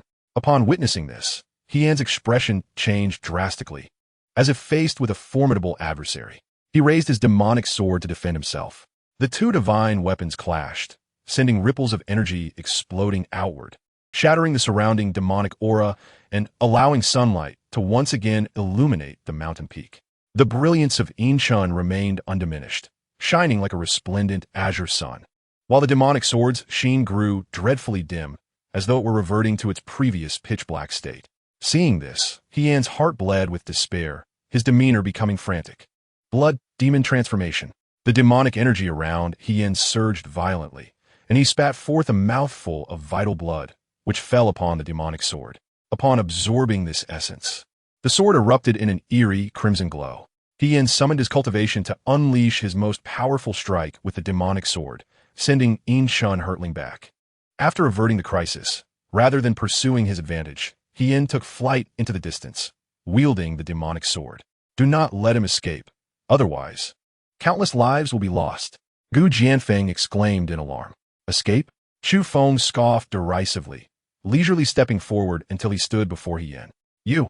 Yan's pupils constricted, his lips trembling. Chu Feng swept his arm once more, unleashing a torrent of immense spiritual energy that cascaded upon Yan. Yan fell from the sky like a cannonball, crashing down and creating a massive crater.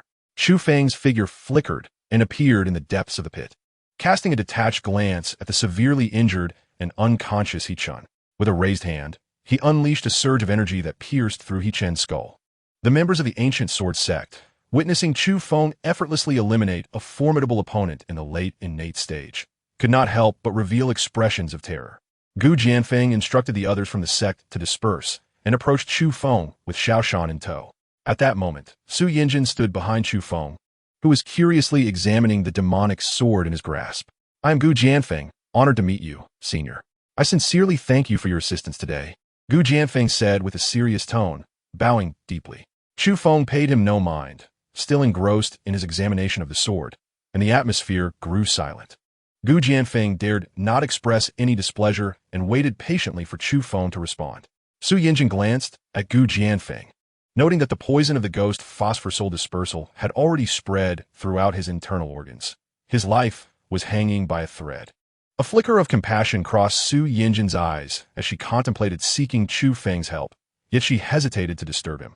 Meanwhile, Xiaoshan was engulfed in conflicting emotions.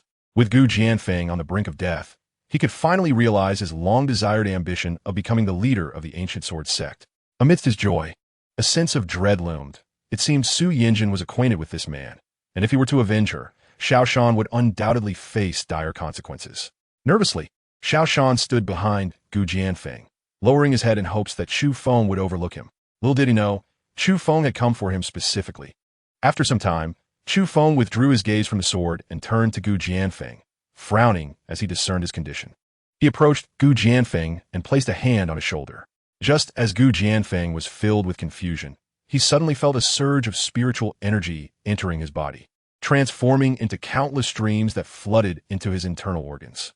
The troublesome poison that had plagued him was obliterated by this overwhelming force.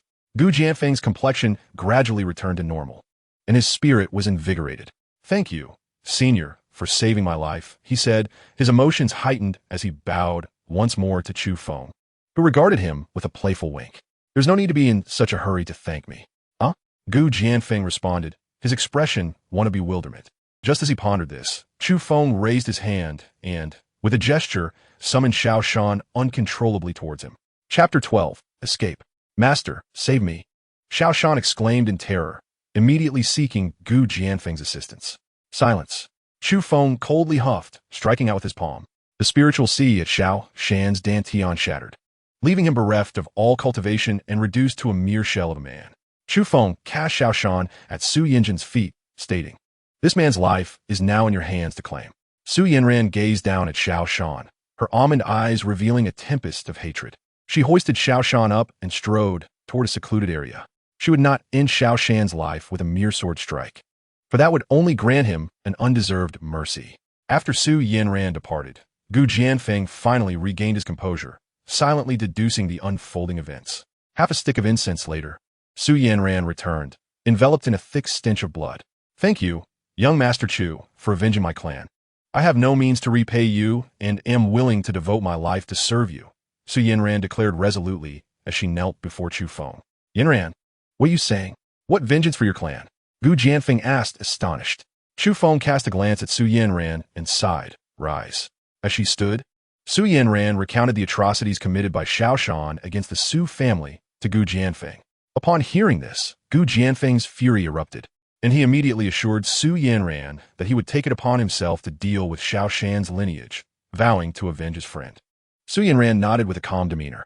Gu Jianfeng then turned his gaze toward the demonic sword in Chu Feng's hand, and, after a moment of hesitation, inquired, "Senior, how do you intend to handle this sword?" Upon mentioning the demonic sword, Gu Jianfeng couldn't help but feel a pang of nostalgia.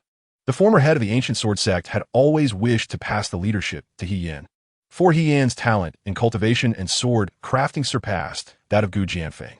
However, after He Yin forged this demonic sword, his character transformed drastically, leading him to commit heinous crimes, which ultimately resulted in the leadership falling to Gu Jianfeng. This demonic sword was the culmination of He Yin's lifelong efforts, infused with an insidious essence and possessing extraordinary quality. Even a master-level expert had previously failed to destroy it. Left with no choice, Gu Jianfeng had sealed it away in a hidden location, only to have it unearthed, resulting in the events of today. Now that the ordeal was over, Gu Jianfeng wished to prevent this demonic sword from wandering the world and causing further calamity. Chu Feng discerned the implication in Gu Jianfeng's words and smiled. Though the quality of this sword rivals the top 10 famed swords, its malevolence is too great to be allowed to remain. With that, Chu Feng struck the demonic sword with his palm, shattering it into a heap of scrap metal. Gu Jianfeng's eyes widened in disbelief, rendered speechless. A sword that even master-level experts could not destroy had been obliterated so effortlessly? The astonishment in Gu Jianfeng's gaze toward Chu Feng was palpable. Had he not deduced Chu Feng's prowess at this moment, he would have deemed his own existence a folly. After the destruction of the demonic sword, Gu Jianfeng invited Chu Feng to stay at the ancient sword sect for a few days. Chu Feng graciously accepted and remained at the sect. That evening, after concluding various matters, Gu Jianfeng was summoned to Chu Feng's quarters. Old man pays his respects to His Highness, the Seventh Prince. Gu Jianfeng was taken aback upon learning of Chu Feng's identity from Su Yinran. He was astonished that this young Grandmaster was actually a prince of the Xian dynasty. In a moment of astonishment, Gu Jianfeng could not help but marvel at the formidable fortune of the Xian dynasty. As long as Chu Feng remained, the dynasty was destined to thrive for the next 5 centuries, unafraid of any external foes. "Arise, I summoned you to inquire about certain matters," Chu Feng stated with a nod. Following the emergence of He Yan from his seal, his incessant mention of the word escape piqued Chu Feng's curiosity. It was precisely this intrigue that compelled Chu Feng to remain at the ancient sword sect. Upon hearing that Chu Feng was probing into this matter, Gu Jianfeng's expression turned momentarily dazed, as if he were recalling a long-buried memory. After a brief lapse of concentration, he candidly recounted the events. He Yan, apart from his passion for sword forging, harbored another fascination: the reading of peculiar and arcane texts. On an ordinary day, after a long session of crafting fine swords, He Yan ventured into the ancient sword sect's library to peruse ancient tomes to pass the time. It was from that point onward that He Yan's demeanor underwent a drastic transformation. He became irritable and prone to outbursts, often murmuring strange phrases such as "the world is a cage," "everything is an illusion," "I must escape."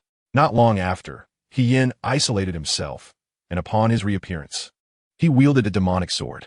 After listening to Gu Jianfeng's account, Chu Feng stroked his chin, his eyes glimmering with intensity.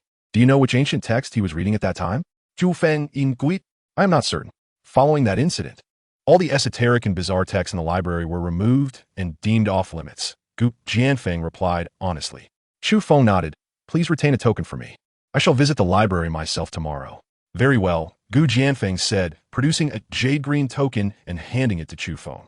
Meanwhile, in the capital, within the opulent halls of the third prince's residence, Chu Jingyun reclined on a lavish couch, indulging in the melodies and the dance of the courtesans, while deftly slicing morsels of meat with an exquisite dagger.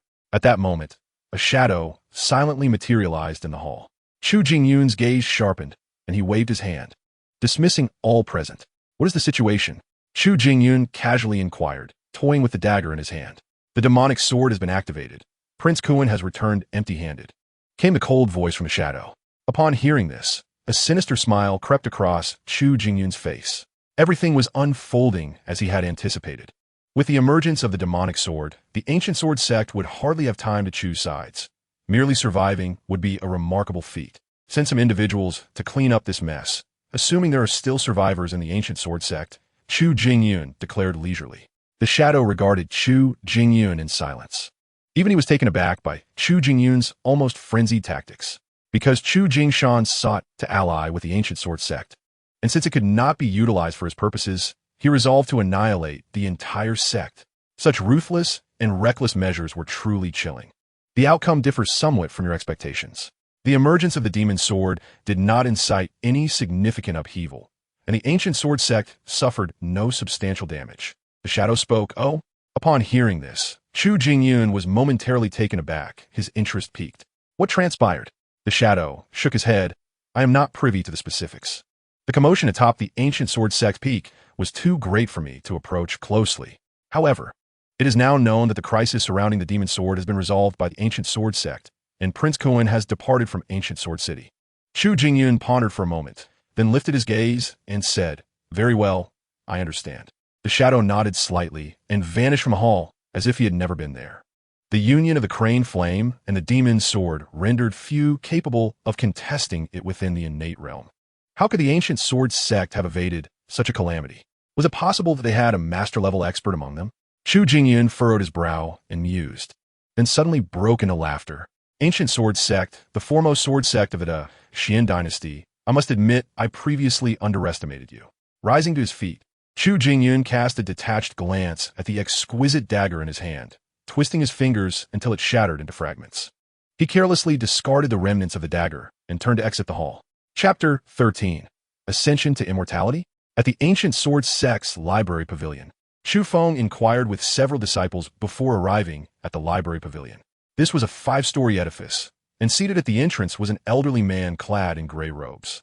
As Chu Feng approached, the old man suddenly opened his eyes, and a sharp glint emanated from his murky gaze. "Where's your sect token?"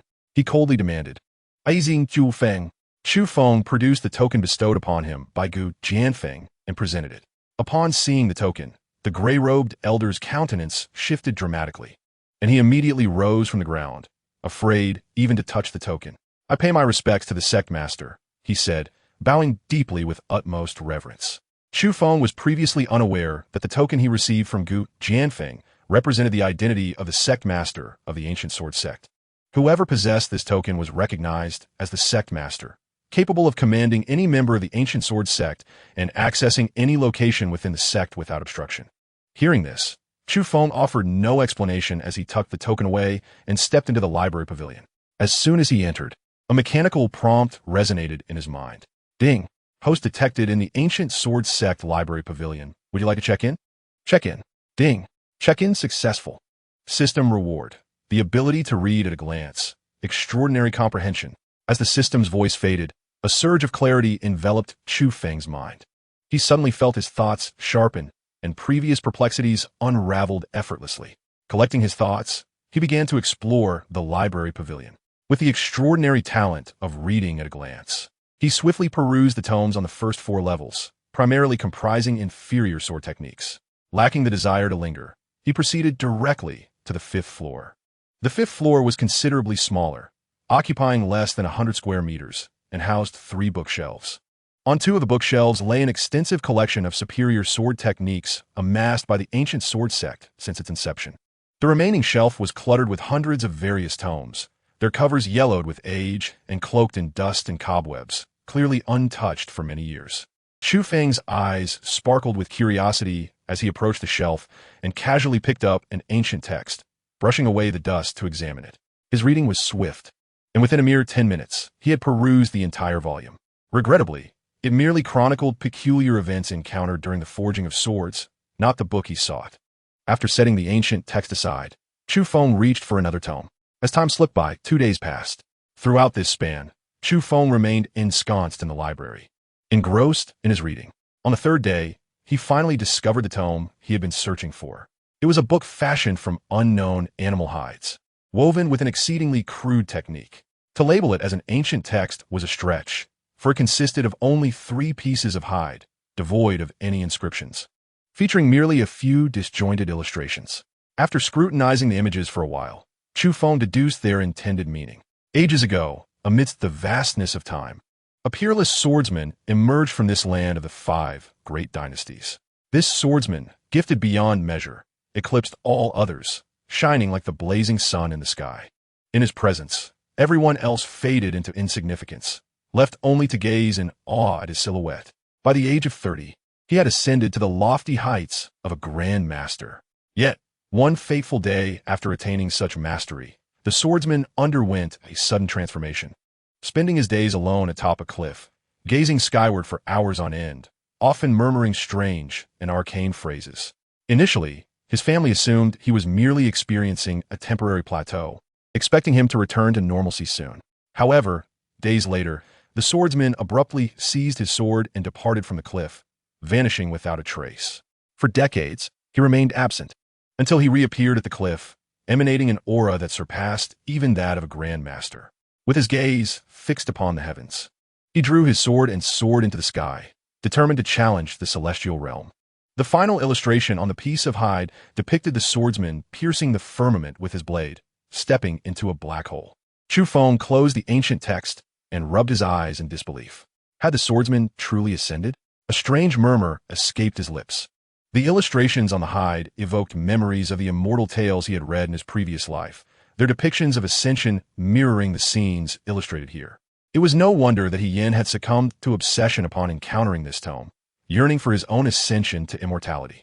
Alas, his talents paled in comparison to those of the legendary swordsman, compelling him to resort to the power of the demonic sword instead.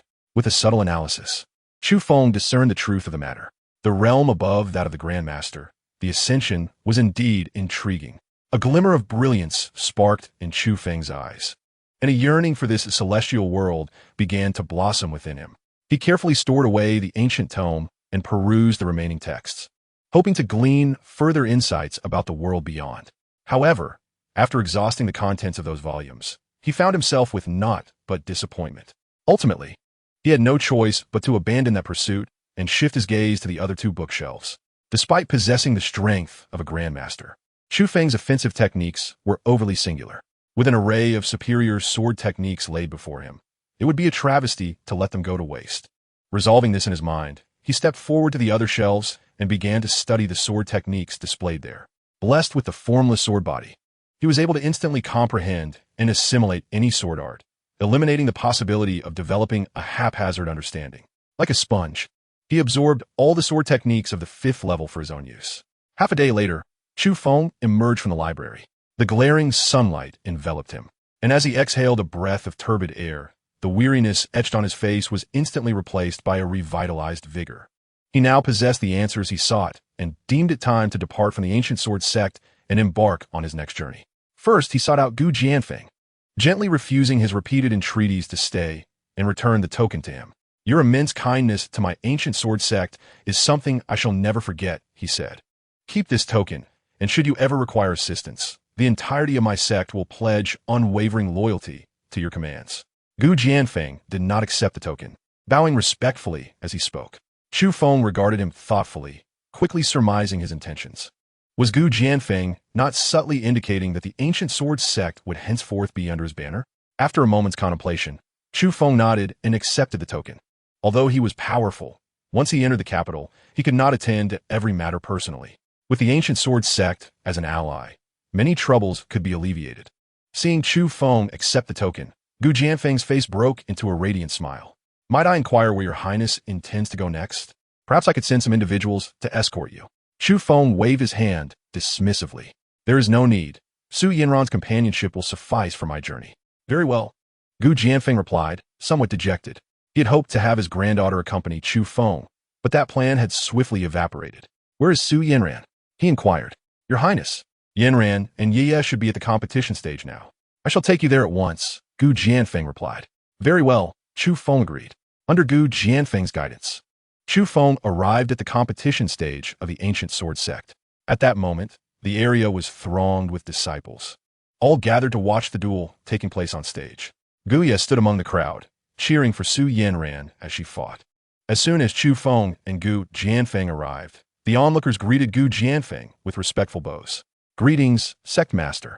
Indeed, he acknowledged. Gu Jianfeng nodded gently. Grandfather, your highness, what brings you here? Gu Ye approached, sweetly clasping Gu Jianfeng's arm as she inquired. I am accompanying his highness in search of Su Yinran, for he is to depart from Gu Jian's sect today, Gu Jianfeng replied, his gaze warm and affectionate as he regarded Gu Ye. He then turned his attention to the competition stage, where a young man was engaged in a match with Su Yinran, and a hint of surprise crossed his face. Zhua Hao, when did you return? Grandfather, senior brother Zhua Hao, just came back not long ago. He intended to pay his respects to you, but was intercepted by other senior brothers while passing by the competition stage. Yinran, feeling a bit impulsive, invited senior brother Zhua Hao to spar, Gu Ye explained. I see, Gu Jianfeng smiled in realization, casting a sidelong glance at Chu Feng. Noticing that Chu Feng remained silent, he chose not to halt the match taking place on the stage. On the competition stage, Su Yinran's gaze was sharp, wielding her sword, Yinshan, with a fluidity that seemed to defy the laws of motion. Her sword energy surged like a mighty river, enveloping the entire arena in a radiant glow. The young man sparring with Su Yinran was of a similar age, donned in a cloud-patterned azure robe. He remained composed in the face of her onslaught, his sword still sheathed. Only when her sword energy drew within a foot of him did he extend his hand, drawing forth a tremendous sword energy from the sheath that erupted forth with a thunderous might, sweeping across the entire stage. Su Yinran's attack was effortlessly extinguished, and she was sent flying 100 meters, her face pale.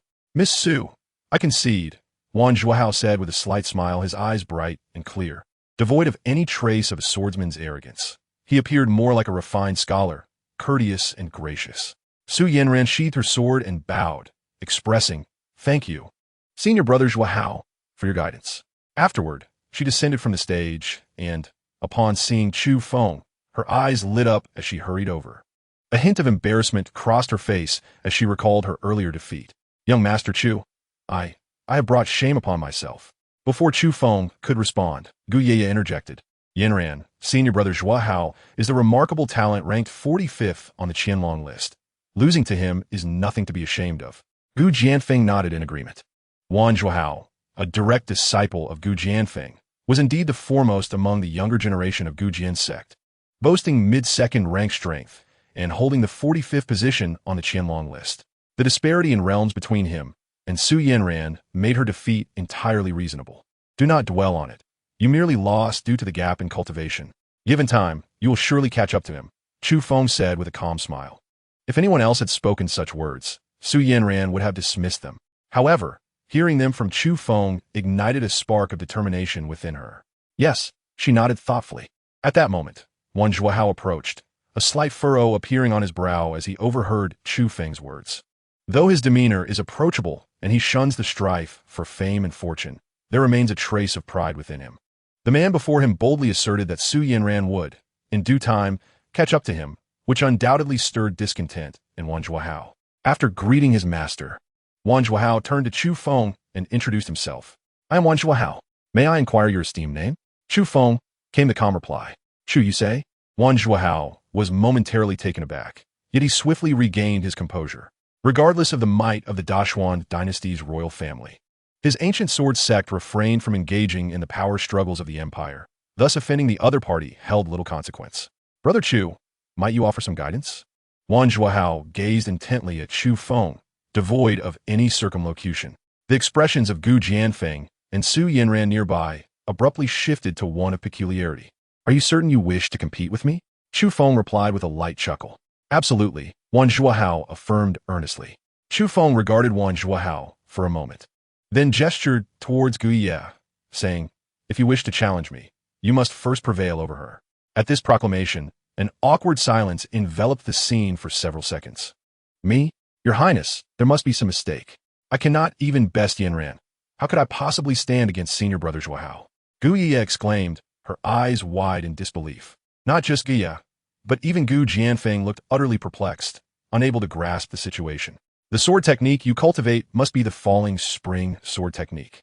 Am I correct? Chu Feng in Gui? Indeed, Gu Ye replied honestly. Chu Feng then lightly tapped her pristine forehead with his finger, offering her a confident smile. Go on. You have but one chance to strike. In a daze, Gu Ye staggered towards the competition stage. Though Wan Zhuohao was bewildered by Chu Feng's intentions, he nonetheless followed Gu Ye to the platform. Your Highness, what was that just now? Gu Jianfeng observed Gu Ye's unusual state and asked with concern. Do not fret. I have bestowed upon Gu Ye a fortuitous opportunity. Chu Feng replied nonchalantly. What he had imparted to Gu Ye was his profound understanding of the falling spring sword technique, accompanied by a surge of power that could easily surpass the second tier. This combination was more than sufficient for her to triumph over Wan Zhuohao. Yanran, let us set forth, Chu Feng instructed as he turned to Su Yanran. Su Yanran, bewildered, inquired, Your Highness, shall we not wait a while longer? There is no need. The outcome of this contest is already predetermined. Chu Feng smiled confidently. Very well. Su Yanran turned to prepare the carriage. Turning to Gu Jianfeng, Chu Feng spoke in a calm tone. The ancient sword sect is the foremost sword sect of our Dashuan dynasty. From this day forth, do not allow the reputation of this premier sword sect to decline. Pursue your endeavors freely. Whatever transpires, I shall ensure your safety. With that, Chu Feng turned and departed. Gu Jianfeng watched his retreating figure, his heart stirred, as the words of Chu Feng echoed in his mind. 60 years ago, following a series of calamitous events instigated by Hiyan, the center of development for the ancient sword sect began to tilt towards sword forging. Over the years, Gu Jianfeng endeavored to lead the ancient sword sect out of this predicament. However, the ghosts of the 40,000 innocent souls who perished beneath Hiyan's demonic sword incessantly burdened the sect with a debt of sin. Externally, other forces lurked in the shadows, observing and suppressing, resulting in the once mighty ancient sword sect finding itself without even a single master-level expert, gradually descending into decline. With Hiyan now deceased, and in light of Chu Feng's recent words, Gu Jianfeng finally glimpsed a flicker of hope for the resurgence of the ancient sword sect. He was determined to seize this opportunity firmly and guide the sect back to its former glory. On the competition stage, Wan Zhuohao gazed at his opponent, Gu Ye, with a furrowed brow. Little junior sister, draw your sword. Upon hearing this, Gu Ye seemed to awaken from a profound dream, her expression sharpening with clarity. Her eyes sparkled with brilliance as she slightly parted her lips, saying, Brother, be careful. Wan Zhuohao nodded dismissively, completely disregarding her caution. A fifth-tier martial artist hardly warranted his full attention. Oblivious to Wan Zhuohao's nonchalance, Gu Ye immersed herself in the sword techniques from the falling spring sword art, which resonated deeply within her mind, indelibly etched in her memory. Drawing her sword with grace, a surge of power erupted within her. agile as a startled hare, yet serene as a maiden. Her radiant figure vanished in an instant, conjuring numerous afterimages around Wan Zhuohao. Each afterimage executed the falling spring sword art. Their techniques varied, yet formidable, unleashing a torrent of sword energy that swept across the competition stage, carving countless sword marks into the ground. Caught in the eye of the storm, Wan Zhuohao's countenance shifted dramatically, his body tensing instantaneously. No longer daring to underestimate, he swiftly unsheathed his treasured sword, unleashing his strongest strike to counter her assault. Yet his attack was soon engulfed by the overwhelming sword energy, creating not a single ripple in its wake. Just as Wan Zhuohao seemed poised to meet his demise, Gu Jianfeng appeared beside him, calmly waving his sleeve, causing the tempest of sword energy to dissipate. With trembling arms, Wan Zhuohao clutched his sword, drenched in cold sweat, still haunted by the shadow of Guye's recent strike. Upon returning to her senses, Guye surveyed the ravaged competition stage, discreetly sticking out her tongue. "Brother Zhuohao, are you all right?" she inquired with genuine concern as she approached him. Wan Zhuohao looked up, his pale face managing a strained smile as he shook his head. Yeah, you must return immediately to seclusion. Do not emerge until you break through to the 4th tier. Gu Jianfeng instructed solemnly. Guye pouted, reluctant to defy Gu Jianfeng's command, and turned to retreat into her training. After a considerable time, Wan Zhuohao finally regained his composure and turned to Gu Jianfeng, opening his mouth to inquire about something. "Master, I know what you wish to ask. To speak candidly, even I, as your master, cannot fathom the prowess of that individual. There are always greater talents beyond our own, and mountains beyond mountains. Do not fixate solely on the rankings of the Hidden Dragon list. Persevere in your endeavors, for your journey is still lengthy." Gu Jianfeng gently patted Wan Zhuohao's shoulder, imparting these profound words before turning to depart. Wan Zhuohao remained in place, contemplating for a considerable time before leaving the competition stage. As the sun descended, the crimson hues of the evening sky scattered across the walls of Gujian City. To the south, the ancient blood-red vine, seemingly alive, resembled a dragon adorned in scarlet scales, lurking fiercely upon the city walls, exuding an overwhelming presence that delivered a striking visual impact. At that moment, a horse-drawn carriage emerged leisurely from Gujian City, pausing briefly at the city gate before continuing on its way. "Young Master Chu, where shall we proceed next?" "Let us follow the direction of the capital. Wherever there is scenic beauty, we shall halt." "Very well." Su Yanran's lips curled into a soft smile, a breathtaking expression illuminating her exquisite visage, enchanting all who beheld her. The carriage gradually disappeared from view, following the path of the setting sun. Chapter 15. The Valley of Absolute Sunset. Half a day later, the carriage departed from the territory of Gujian City and entered Yuezhou. Yuezhou is one of the 5 states of the Great Xian Dynasty, comprising 13 domains and over 300 cities. "Young Master Chu, we are now approaching the Valley of Absolute Sunset. Beyond this valley lies the Xuxia domain," Su Yanran informed Chu Feng as she steered the carriage. This Xuxia domain is renowned for its 3 magnificent sites, with the Valley of Absolute Sunset being one of them.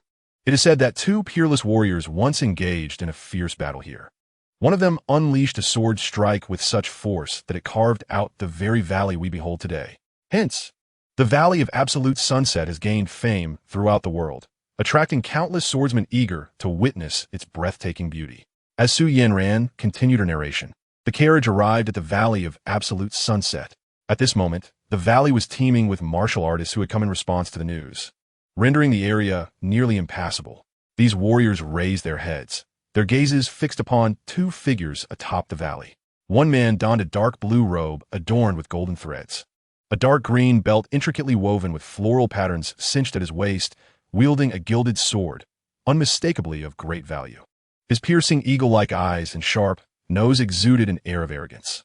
In contrast, his opponent appeared rather ordinary, dressed in a plain gray shirt and clutching a long spear, its tip gleaming with a chilling brilliance, emanating a formidable aura of determination. To witness a duel between 2 prodigies from the Hidden Dragon list is indeed a remarkable occasion at the Valley of Absolute Sunset. Who could argue otherwise? TSK. Lin Yu is truly formidable. Just 3 months ago, he defeated the 200th ranked genius on the Hidden Dragon list and has since surged into the top 100. Today, he dares to challenge Yi Yong of the Hongmengyang sect, who is among the top 50 on the list. You have misspoken, according to the information I have received. Lin Yu has initiated a life-and-death duel against Yi Yong. Today, it is likely that only one of them will emerge alive. Hiss. Upon hearing this, the crowd gasped in shock. Is this truly the case? Indeed it is. When have I, Hu Lao San, ever spoken untruths? Could it be that there's a history between Lin Yu and Yi Yong? Regardless, this contest promises to be captivating. After the crowd exchanged murmurs, they all held their breath and focused intently on the valley above, fearful of missing any thrilling moments. As the carriage came to a halt, Su Yanran gazed at the obstructed path with a furrowed brow. Young Master Chu, there are people engaged in a duel, and the road is blocked. We cannot pass through at this moment. The curtain of the carriage window was drawn back, and Chu Feng raised his gaze towards the valley, his eyes landing upon the two contenders. Upon seeing Lin Yu wielding a long spear, a spark of brilliance ignited in his eyes. During his 5 years in the northern region, Chu Feng had spent nearly every day within the military. He could instantly discern that Lin Yu was undoubtedly a soldier, his aura exuding an undeniable sense of lethal intent. Quite intriguing, a faint smile played on Chu Feng's lips. No need to rush, since the road is blocked. Let us wait. Very well, Su Yanran replied. Yanran, have you heard of Lin Yu? Chu Feng in Guit? Su Yanran nodded and responded, yes, young master. I have heard of Lin Yu. He appeared suddenly 3 months ago and began challenging the prodigies on the Hidden Dragon ranking. His offensive style is sharp and decisive, each move a lethal technique. It is rumored he hails from the military of the Xian dynasty. 3 months ago, he was at the 4th rank, yet now he has already reached the 2nd rank. Chu Feng remained silent upon hearing this. Above in the valley, a fierce wind surged, filling the air with a tense atmosphere.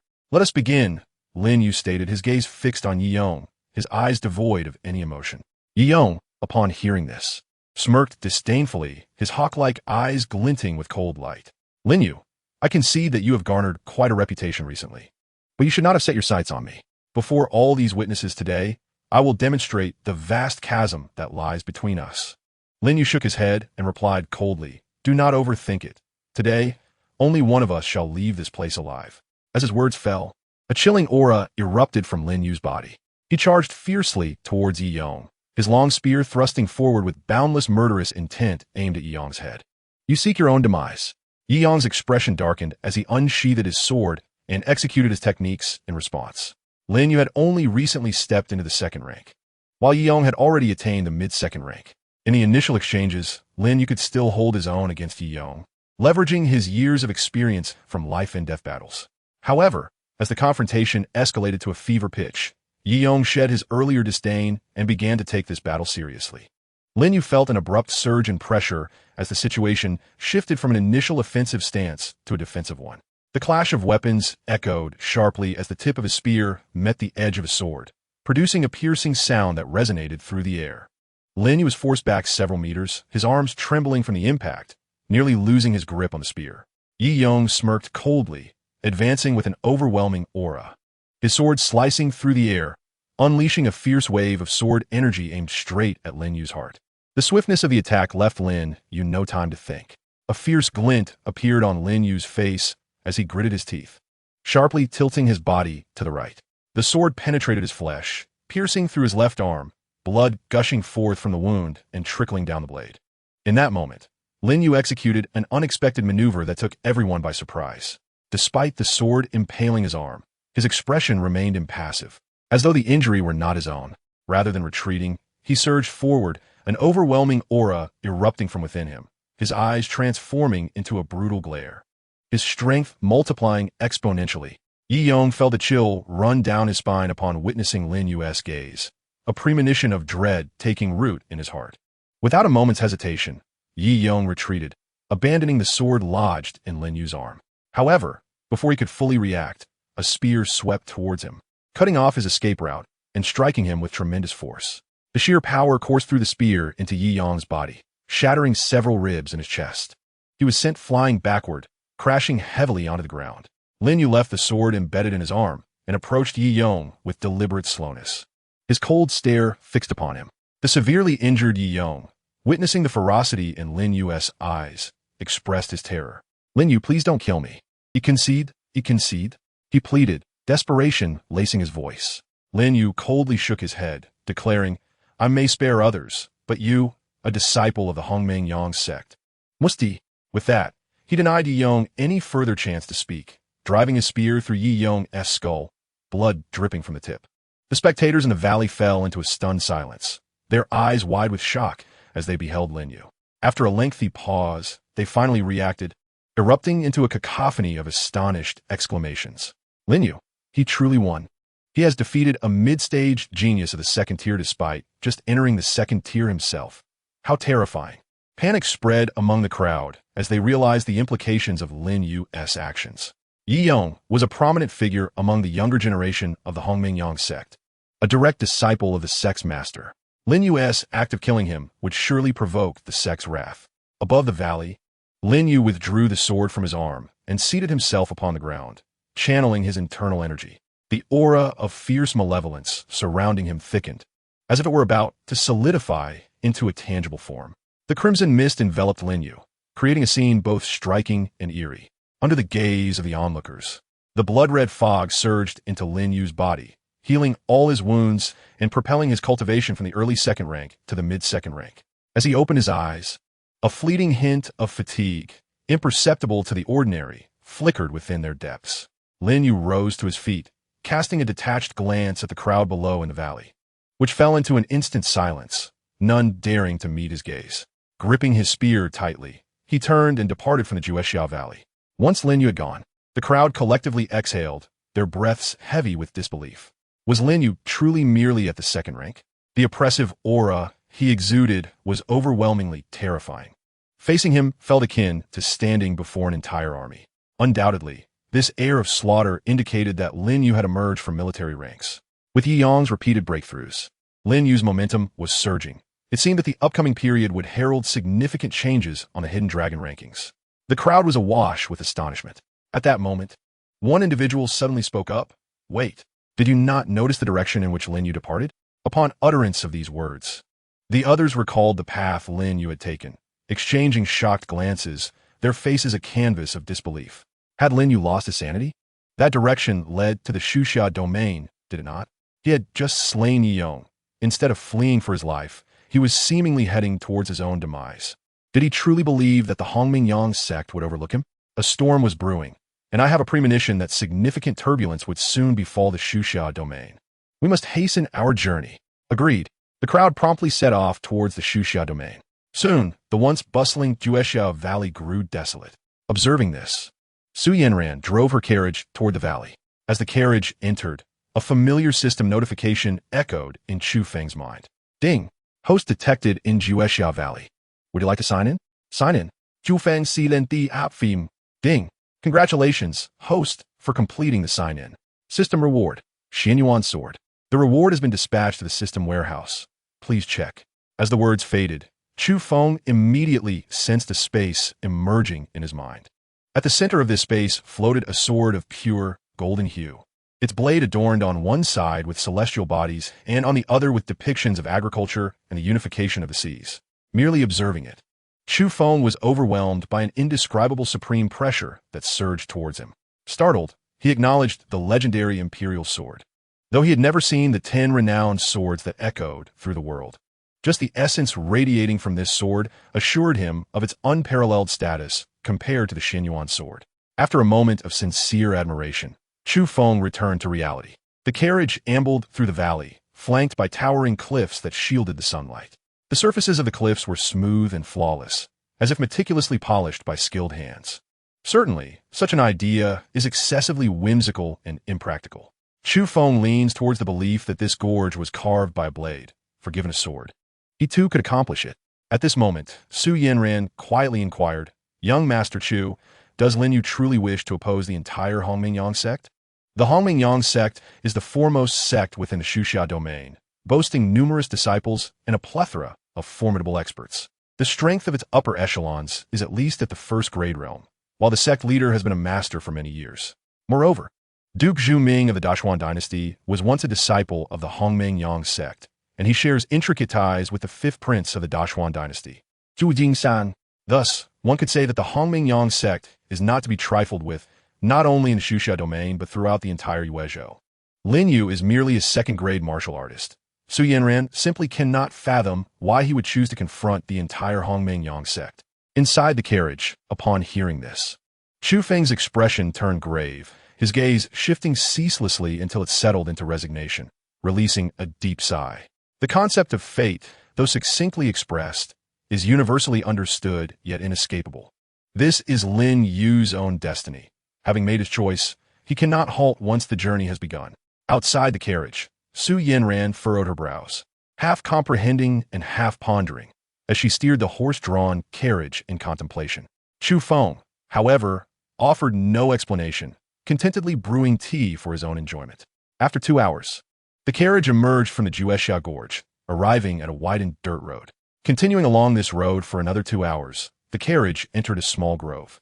As soon as they stepped into the grove, the carriage abruptly halted. The steed, wide-eyed, scanned the surroundings, emitting an impatient low whinny. Su Yanran, controlling the fine horse, felt her almond-shaped eyes sharpen. "Young Master Chu, there's a scent of blood," she remarked, turning her head towards the carriage and speaking softly. "No matter, proceed." Chu Feng ziplip in dai feng. Understood, Su Yanran nodded, urging the carriage onward. As they advanced several hundred meters, the metallic tang of blood grew increasingly pungent. One hand rested on her waist, poised on her weapon, as she remained vigilant. After traveling another 100 meters, the scene ahead shifted dramatically, despite her mental preparations. Upon witnessing the grim tableau, Su Yanran could not suppress a gasp, her pupils dilating in shock. Before the carriage, within a 100-meter radius, the soil was soaked in blood, and severed limbs lay scattered about, creating a scene reminiscent of a hellish battlefield. Each corpse bore a twisted expression of terror, as if they had encountered some unspeakable horror in their final moments. A chilling breeze swept through, causing the hairs on Su Yanran's neck to stand on end. She swallowed hard, disembarking from the carriage to inspect the bodies before returning. "Young Master Chu, it appears that these individuals are all from the Hongmingyang sect," Su Yanran exclaimed, her voice laced with disbelief. Chu Feng responded nonchalantly, showing no signs of surprise. Su Yanran, possessing an intellect as sharp as ice and snow, recalled the enigmatic words previously uttered by Chu Feng. A bold conjecture immediately emerged in her mind. "Young Master Chu, are these individuals slain by Lin Yu?" she inquired. "Indeed," came a reply. Upon the confirmation of her speculation, Su Yanran's expression became one of shock, her mind buzzing with disbelief. Among the corpses lay numerous experts of the second tier, with an initial assessment suggesting the presence of 7 or 8. The notion that Lin Yu single-handedly battled and vanquished such a multitude of second-tier masters seemed utterly implausible to her. Within the grove, Su Yanran remained entrapped in astonishment, unable to regain her composure for an extended period. At that moment, the curtains of the carriage were drawn back, and Chu Feng peeked out, casting a nonchalant glance towards the direction of the corpses. Detecting a lingering aura of violence in the air, a complex expression flickered across his face. Following this battle, Lin Yu ascended to the first tier. "Is that so?" Su Yanran jolted awake, staring incredulously at Chu Feng, suspecting that she had misheard. In less than a day, Lin Yu had transcended from the early second tier to the first tier. Such a rapid advancement was unprecedented in Su Yanran's experience. "Let's depart," Chu Feng replied, shaking his head and refraining from elaborating further, as he gently lowered the curtains. Observing Chu Feng's reticence, Su Yanran opted not to press for more information, obediently nodding her head before leaping onto the carriage to continue their journey forward. In the tranquil depths of a residence located at the heart of the imperial capital of the Yuan dynasty, each estate was of considerable value, home to esteemed officials of the dynasty. To the left resided the chief civil minister, the chancellor of the realm, while to the right dwelled the venerable general of the army, held in high regard. The owner of this particular estate was none other than the sole six-jewel prince of the Yuan dynasty, the second prince, Chu Xiong. At this moment, in the innermost sanctum of the residence, a chamber radiating intense heat, stood a man with perfectly sculpted muscles, bare to the waist, beside a furnace. His starry eyes reflected utmost seriousness as he held a glowing red metal ingot in one hand and a hammer in the other, rhythmically striking downwards. With each measured blow, the ingot gradually transformed into the shape of a sharp sword. Suddenly, a knock at the door interrupted his focused rhythm. Frowning slightly, the man displayed a hint of displeasure as he set down the hammer and tossed the sword embryo into the furnace. "Enter," he intoned in a deep voice. The door opened to reveal a general, exuding an air of grim determination, who stepped inside. Your Highness, according to our scouts, Lin Yu has commenced his actions. Today, after slaying Yi Yong of the Hongmeng sect in the Juexiao Valley, he proceeded to eliminate hundreds of their members and has now attained the first-tier level of power. The general reported, bowing respectfully. Chu Feng picked up a teapot nearby and consumed its contents in one swift motion. Chu Feng wiped the water stains from the corner of his mouth, his gaze profound, rendering his thoughts inscrutable. "Well, my dear younger brother," he inquired, raising his eyes to the general. "In response to your Highness, the seventh prince has indeed encountered Lin Yu in the Juexiao Valley today. However, they have yet to intersect. Nevertheless, the direction the seventh prince is heading clearly leads towards Lin Yu, indicating his intent to proceed to the Xuxia domain," the general reported candidly. "That is satisfactory." Chu Feng nodded upon hearing this. The general lifted his gaze to meet Chu Feng's, unable to suppress his curiosity. "Your Highness, can Lin Yu truly shake the foundations of the Hongmeng sect on his own? Given Lin Yu's potential, I fear." With a slight smile, Chu Feng replied, "Indeed, Lin Yu alone cannot achieve that. However, my dear younger brother is also involved, is he not?" The general's heart jolted at this revelation, astonished. "So, your Highness, you intend to leverage the seventh prince's influence?" Chu Feng raised a hand to interrupt the general, his demeanor turning serious. "Lin Yu is merely a catalyst. To think of using him to sever Chu Jingshan's wings is nothing but folly. However, if my seventh brother enters the fray, the outcome would be vastly different."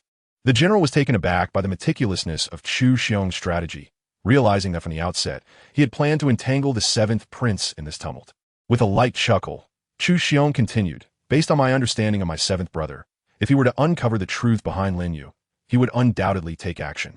At that point, whether it be the Hongmeng sect or my seventh brother, losing in this contest would be to my benefit, bringing me great advantages without any harm. Your Highness is indeed sagacious." The general bowed in reverence. Approaching the general, Chu Feng placed a reassuring hand on his shoulder. His tone grave. "I understand that Lin Yu is a soldier you personally mentored, and you harbor some discontent towards me. We are both aware of the circumstances surrounding Lin Yu.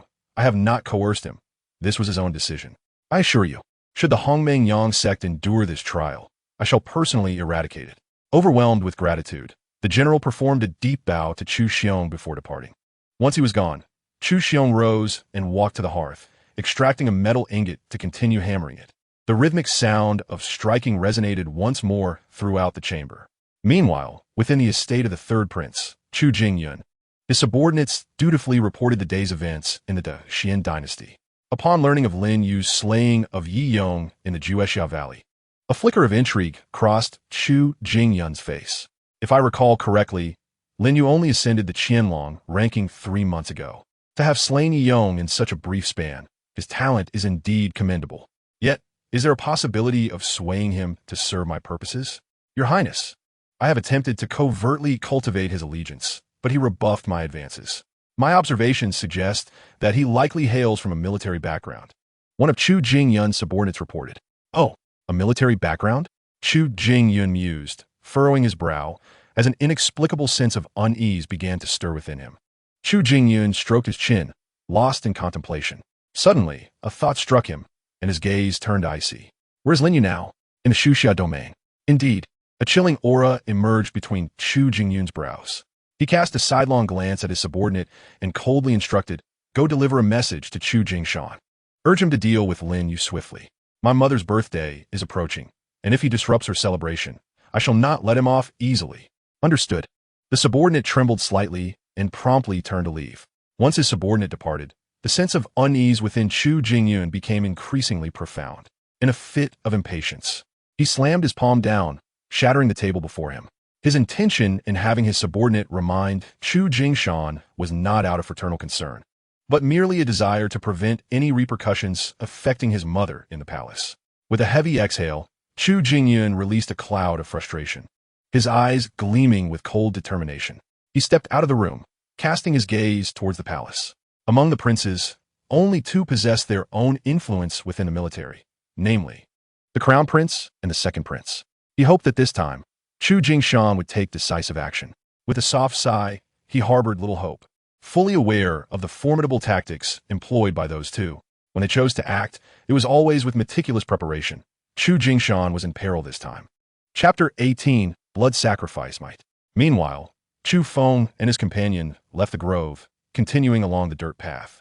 With each stretch of their journey, they encountered dismembered corpses, the brutality of the scene becoming increasingly horrifying. Su Yanran furrowed her brow, her face pale as she fought to suppress her discomfort, striving to forget the gruesome images before her. Young Master Chu, what has happened to Lin Yu? Sudiandrani Guayev. Inside the carriage, Chu Feng remained silent, observing his demeanor. Su Yanran averted her gaze, focusing on the road ahead as she drove the carriage, deliberately avoiding the sight of the bodies lining the path. After half an hour of travel, Su Yanran suddenly tightened her grip on the reins, bringing the carriage to an abrupt halt. Inside the carriage, Chu Feng set down his teacup, leaning forward to lift the curtain and gaze out at the front of the carriage. 100 meters ahead, Lin Yu, clad in a gray shirt, appeared as a specter of death, his garments stained a dark crimson with blood, emanating an overwhelming aura of malevolence. On the ground beside him lay several corpses, their forms unrecognizable. At that moment, Lin Yu seemed to sense their presence, turning to gaze toward the carriage. Su Yanran knew she would never forget the look in Lin Yu's eyes at that instant. They were bloodshot and filled with an insatiable thirst for violence. These were not the eyes of a human, but rather those of a cornered beast driven to savagery. Upon meeting that gaze, Su Yanran felt her blood run cold, paralyzed with terror. Fortunately, the fleeting glimmer in his eyes quickly vanished, and Lin Yu's gaze softened, the murderous intent retreating to reveal clarity. Grasping his long spear, he stepped forward to the front of the carriage, addressing the driver, Su Yanran, whose face, despite the traces of blood, bore a hint of shyness. "My dear lady, might I inquire if you have any provisions?" Lin Yu asked politely, his eyes lowered. His voice was clear, yet tinged with a slight awkwardness, a stark contrast to his earlier demeanor of ruthless violence. Su Yanran was momentarily taken aback by his unexpected demeanor. Lin Yu, assuming she was startled by his appearance, earnestly reassured her, "Please do not be afraid. I harbor no ill intentions. I am merely hungry and seek a bit of sustenance. I can pay for it." After speaking, he rummaged through his belongings, his face flushing slightly before he turned and hurried towards the fallen bodies. In a short while, he returned, offering a pouch of coins to Su Yanran. However, she did not extend her hand, instead casting a glance toward the carriage interior. "Give it to him," came a voice from within. Following this, Su Yanran produced some provisions and handed them to Lin Yu, refusing his payment.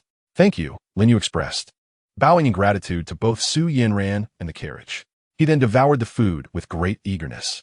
Su Yanran observed him in silence, her gaze softening as she realized that Lin Yu did not appear as terrifying as she had initially thought. Rather, he exuded a sense of kindness and optimism that reminded her of her deceased younger brother. Yet, her expression changed abruptly when she noticed a sudden trickle of blood at the corner of Lin Yu's mouth. He seemed unfazed, casually wiping it away and flashing a radiant smile at her. Once he finished eating, Lin Yu again bowed in appreciation, saying, "Thank you for your hospitality. I must take my leave." After taking a few steps away, he paused and turned back. "My lady, it would be wise to wait until I am a distance away before you depart. Staying too close to me may bring you trouble." With that, he resumed his journey, his solitary figure appearing particularly desolate. Su Yanran watched Lin Yu's retreating silhouette in astonishment, feeling as if something heavy lodged in her chest was making it difficult to breathe. Inside the carriage, Chu Feng sighed, helplessly before speaking. "The members of the Hongmengyang sect have already been eliminated by you. If you cease your actions, the remaining forces will dissipate." Lin Yu's expression hardened at these words, and he turned to face the carriage, his eyes sharpening. "Who are you?" "Who I am is inconsequential. I merely wish to pose a question. How do you intend to proceed? Will you continue the slaughter to maintain your power? Or will you squander your efforts and allow it to fade away?" Lin Yu regarded the carriage intently, his expression resolute as he declared, "My spear shall not claim the life of any innocent." Upon hearing Lin Yu's resolution, a hint of admiration graced Chu Feng's features. "Then step aboard. I possess a means to stabilize your influence." After a brief moment of hesitation, Lin Yu stepped forward to the carriage, preparing to board, but was halted by Su Yanran. She presented him with a set of clean garments, and with a blush, Lin Yu expressed his gratitude before retreating to a secluded spot to tend to the bloodstains on his body.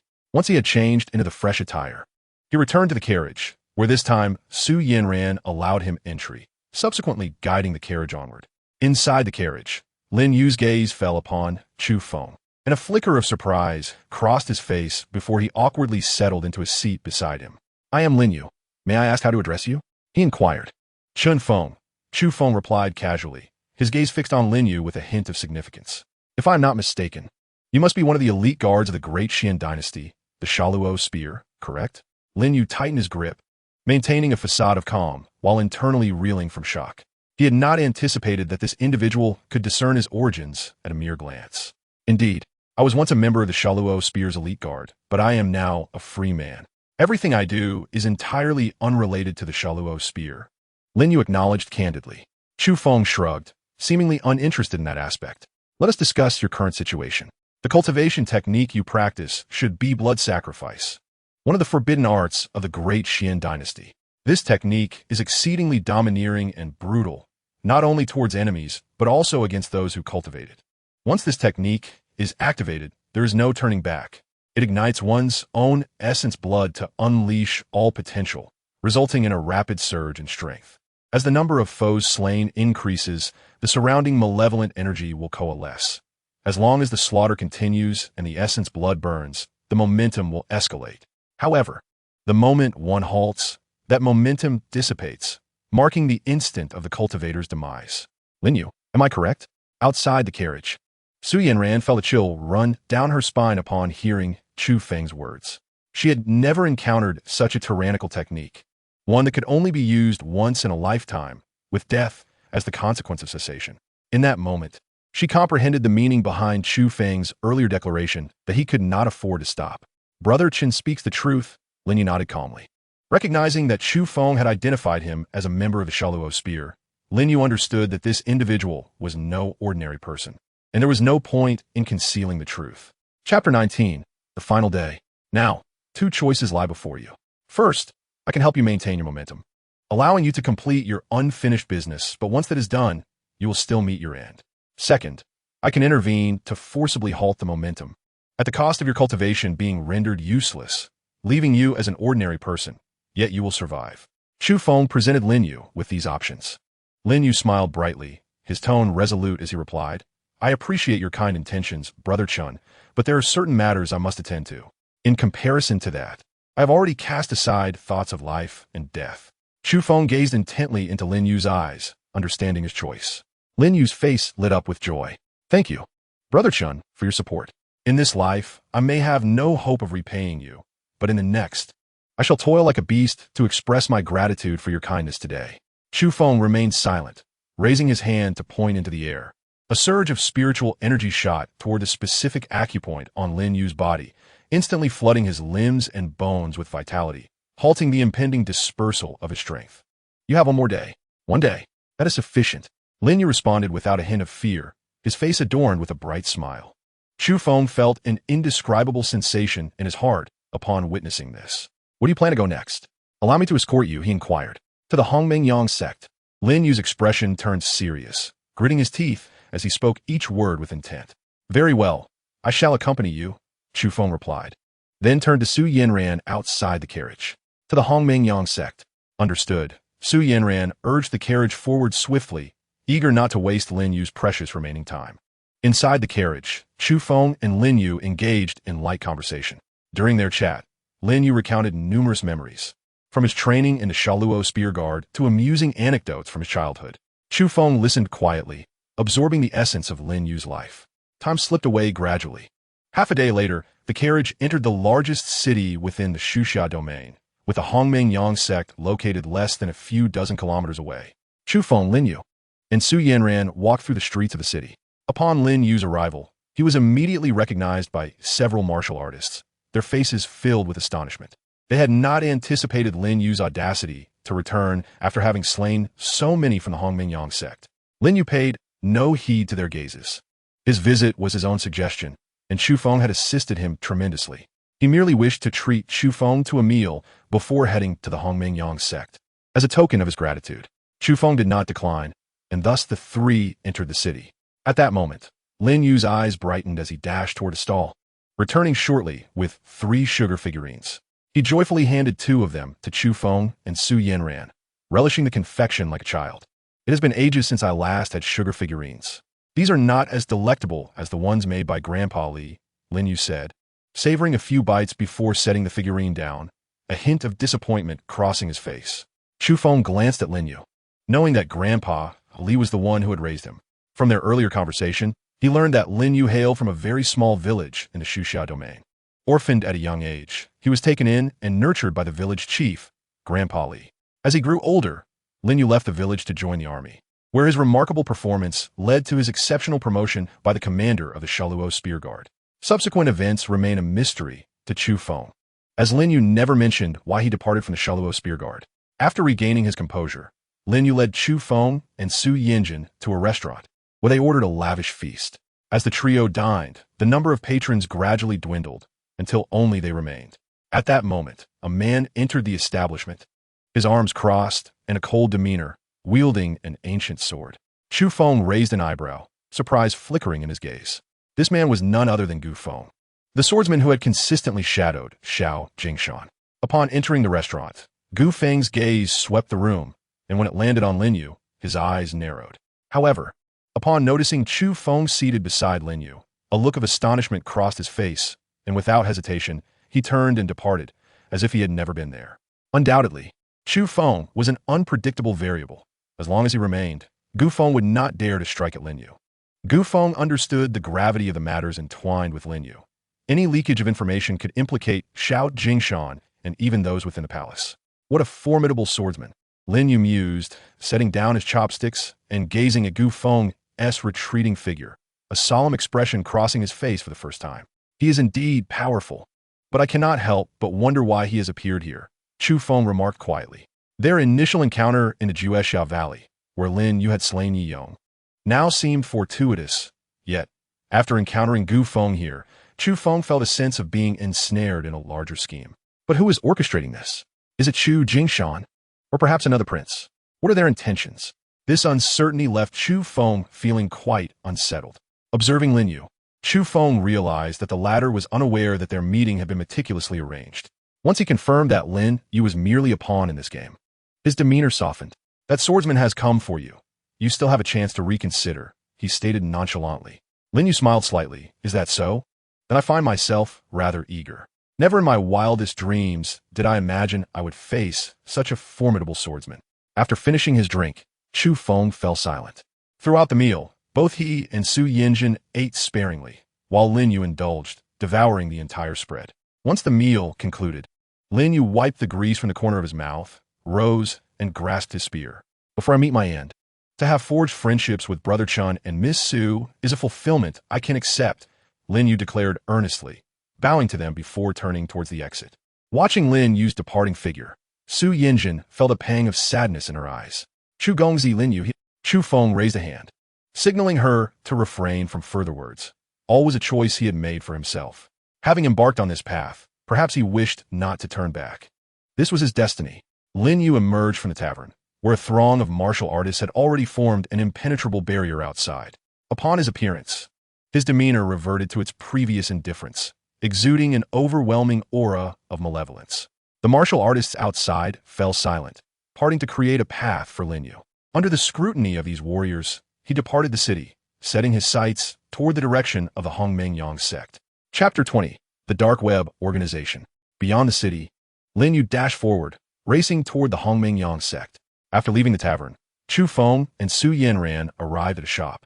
Its sign boldly inscribed with the words Tianji Pavilion. As soon as they stepped inside, a notification resounded in Chu Feng's mind. Ding! Host detected at the Tianji Pavilion branch. Would you like a check-in? Taken aback by this unexpected surprise, Chu Feng responded, Check-in. Ding.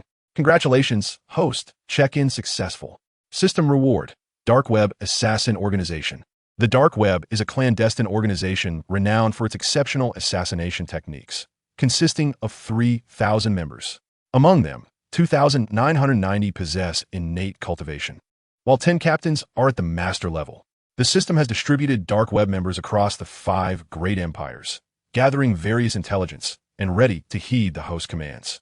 Chu Feng's eyes sparkled with delight. This Dark Web organization addressed his urgent needs, setting aside their formidable strength.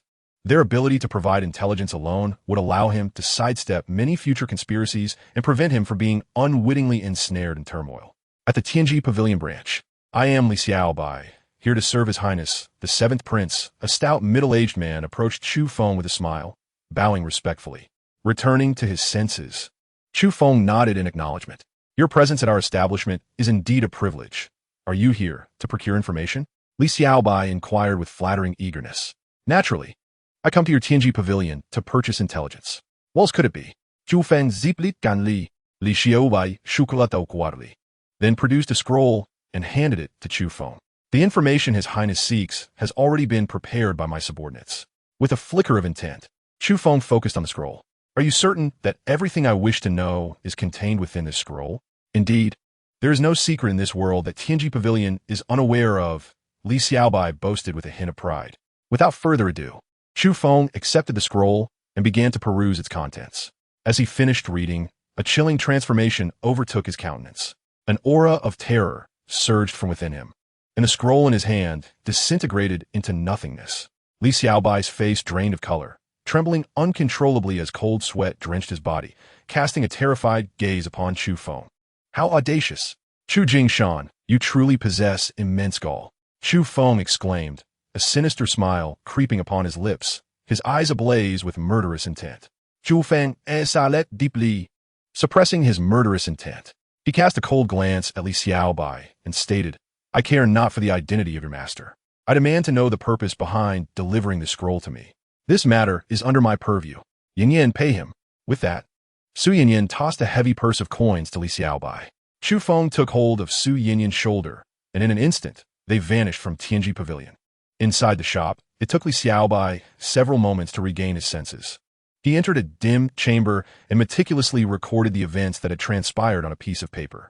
The information was promptly delivered to the Seventh Prince, and everything was proceeding according to plan. One crucial detail remained. The Seventh Prince's cultivation level was no less than the second rank. After finishing, Li Xiaobai rolled the parchment and placed it in a box. Within half a day, the parchment appeared in the eastern palace of the Dashuan Empire. At the entrance of the Hongmengyang sect, martial artists from all directions had gathered. Chu Feng and Su Yinyin blended seamlessly into the crowd. Though curiosity gnawed at Su Yinyin regarding the contents of the scroll, she noticed Chu Feng's grim demeanor and wisely held her tongue. At that moment, Lin Yu stood at the entrance of the Hongmengyang sect, his gaze icy as he confronted the swordsman blocking his path, an aura of ferocity emanating from him. The swordsman was none other than Gu Feng.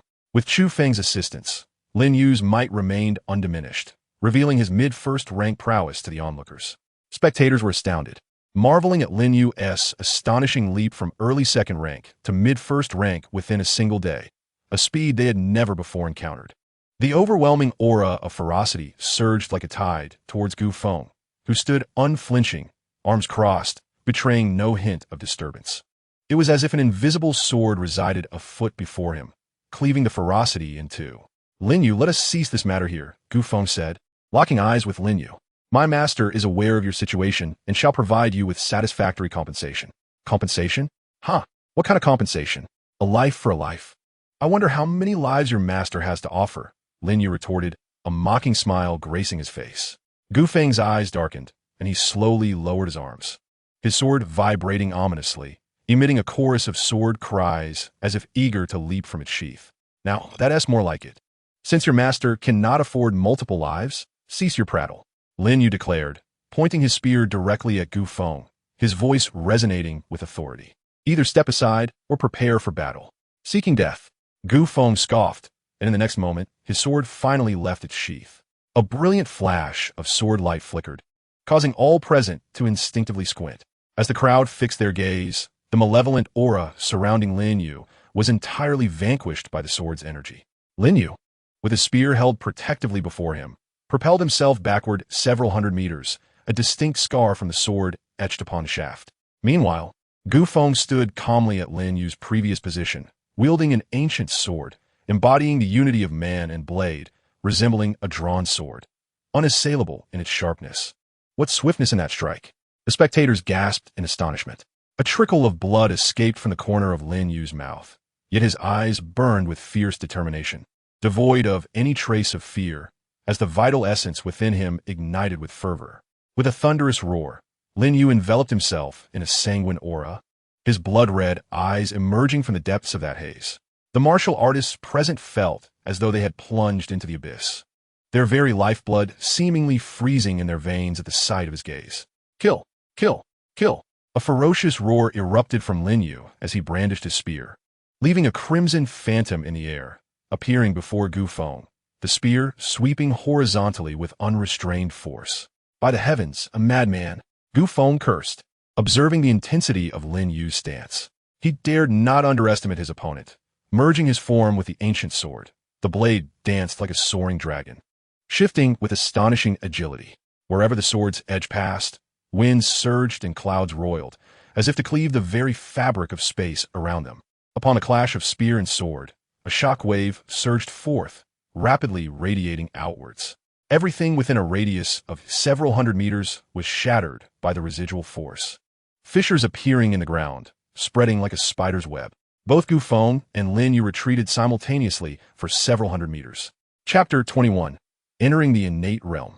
After the initial exchange, the two surged towards each other with the speed of thunder, colliding sword and spear no fewer than 300 to 400 times in the span of mere breaths. Each clash intensified the potency of the resulting shockwaves. Lin Yu wielded his spear with grand, sweeping motions, each strike embodying lethality, devoid of hesitation.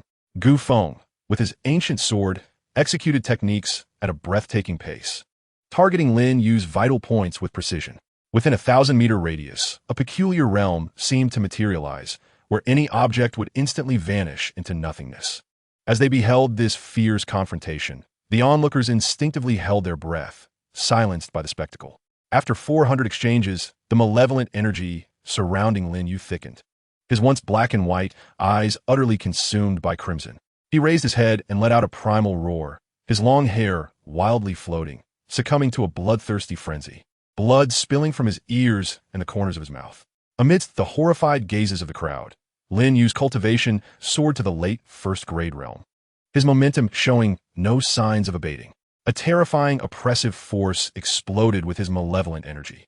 Chu Feng's expression shifted dramatically, as he was hurled backward several hundred meters by the overwhelming aura before barely managing to regain his footing. The calm demeanor he once held vanished, replaced by a grave expression as he gazed toward Lin Yu's direction. At that moment, Lin Yu's malevolent energy ceased its outward flow, converging entirely within him. Lin Yu stood silently, his crimson eyes fixed on Chu Feng, devoid of any emotion. Chu Feng's heart sank as he sensed something amiss. Immediately adopting a posture of formidable defense, Lin Yu released his grip on the spear, which transformed into a streak of blood-red lightning, surging towards Chu Feng with an unstoppable force that overwhelmed Chu Feng's once proud swift sword. Fortunately, Chu Feng's mind remained taut. Instinctively, he wielded his sword to defend himself, drawing upon years of rigorous training. With a thunderous clang, the spear danced through the air before returning to Lin Yu's grasp. Chu Feng was sent flying, crashing heavily against a massive boulder, which shattered under the impact, sending debris and dust swirling. As the haze dissipated, Chu Feng had vanished, leaving only a pool of blood on the ground. Witnessing this spectacle, the onlookers felt a jolt of disbelief, an absurd thought creeping into their minds. The renowned sword master Chu Feng, at the pinnacle of the first grade, had fled. He has mastered the manipulation of objects. Lin Yu, he has stepped into the innate realm, one exclaimed. The others, recalling Lin Yu's earlier strike, displayed expressions of sheer astonishment.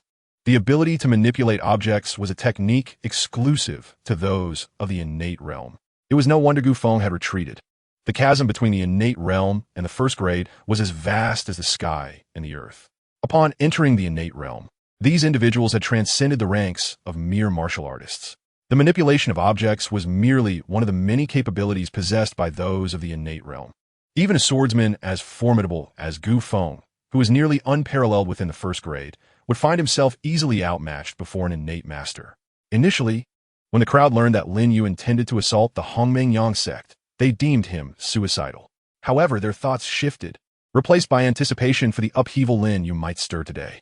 As for the annihilation of the Hongmengyang sect, despite Lin Yu's breakthrough to the innate realm, no one harbored any hopes.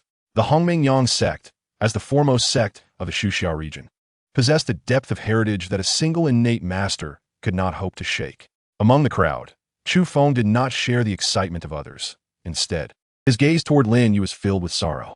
It was true that Lin Yu had entered the innate realm, but the cost he had paid was immense. Originally, he had half a day's lifespan remaining, yet now less than an hour lingered.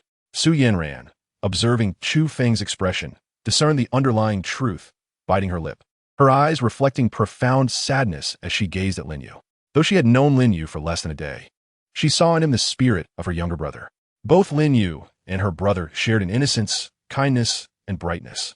At that moment, Lin Yu turned to face the crowd, his gaze landing on Chu Feng and Su Yanran. He offered them a faint smile, as if bidding them a final farewell. Subsequently, Lin Yu turned back, his piercing gaze penetrating through layers of obstruction, fixating on the innermost depths of the Hongmengyang sect. Grasping his spear, he advanced toward the sect.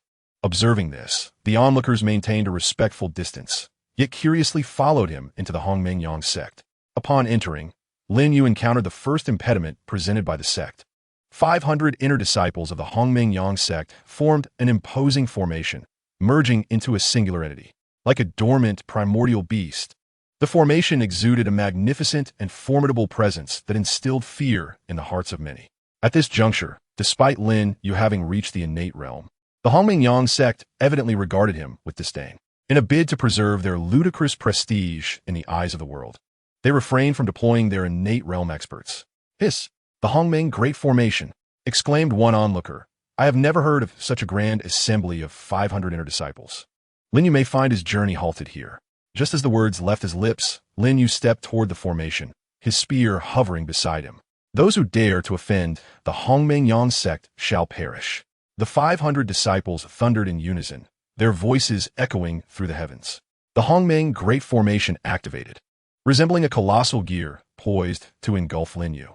In response to the oncoming assault, the spear beside Lin Yu emitted a resonant cry. In the blink of an eye, a glint of cold light surged forth, followed by the spear unleashing its might. The spear, imbued with a fierce aura, transformed into a crimson dragon, piercing through the flaw in the Hongmeng Great Formation. Simultaneously, all 500 disciples of the Hongmengyang sect spat blood and collapsed to the ground. The formation shattered. Those who had previously boasted about the Hongmeng Great Formation now gaped in disbelief, their mouths agape. The crowd shared the same astonishment. Just as they believed Lin Yu would breach the formation and proceed into the depths of the Hongmengyang sect, he performed an act that sent shivers down their spines. With a steely gaze, Lin Yu commanded the spear to weave through the air, mercilessly reaping the lives of the 500 disciples within mere moments. What animosity does Lin Yu harbor against the Hongmengyang sect? Such brutality, murmured the onlookers, realizing the sect had indeed encountered a formidable foe. Even if Lin Yu were to perish henceforth, the Hongmengyang sect would suffer a significant blow. Only Chu Feng understood that Lin Yu's slaughter of the 500 disciples was a means of gathering strength, preparing for the ensuing battle. "Fear not. Regardless of the path you tread today, the Hongmengyang sect shall meet its demise," Chu Feng proclaimed, his gaze fixed on the depths of the sect, his eyes shimmering with a chilling light. Chapter 22. The Emergence of the Dark Web Members. After vanquishing the 500 disciples of the Hongmengyang sect, Lin Yu's aura grew increasingly formidable. The spear returned to his grasp, and with a gentle shake, the bloodstains vanished, the once pristine spear gleaming with a renewed cold light. Lin Yu strolled amidst the bodies of the disciples of the Hongmengyang sect, continuing to venture deeper within. Upon witnessing this, the crowd promptly followed suit. Among them, Chu Feng was about to take action when he suddenly sensed something amiss, halting and turning to look back. To his surprise, 10 individuals had appeared behind him, clad in black garments, their presence devoid of any discernible energy fluctuations.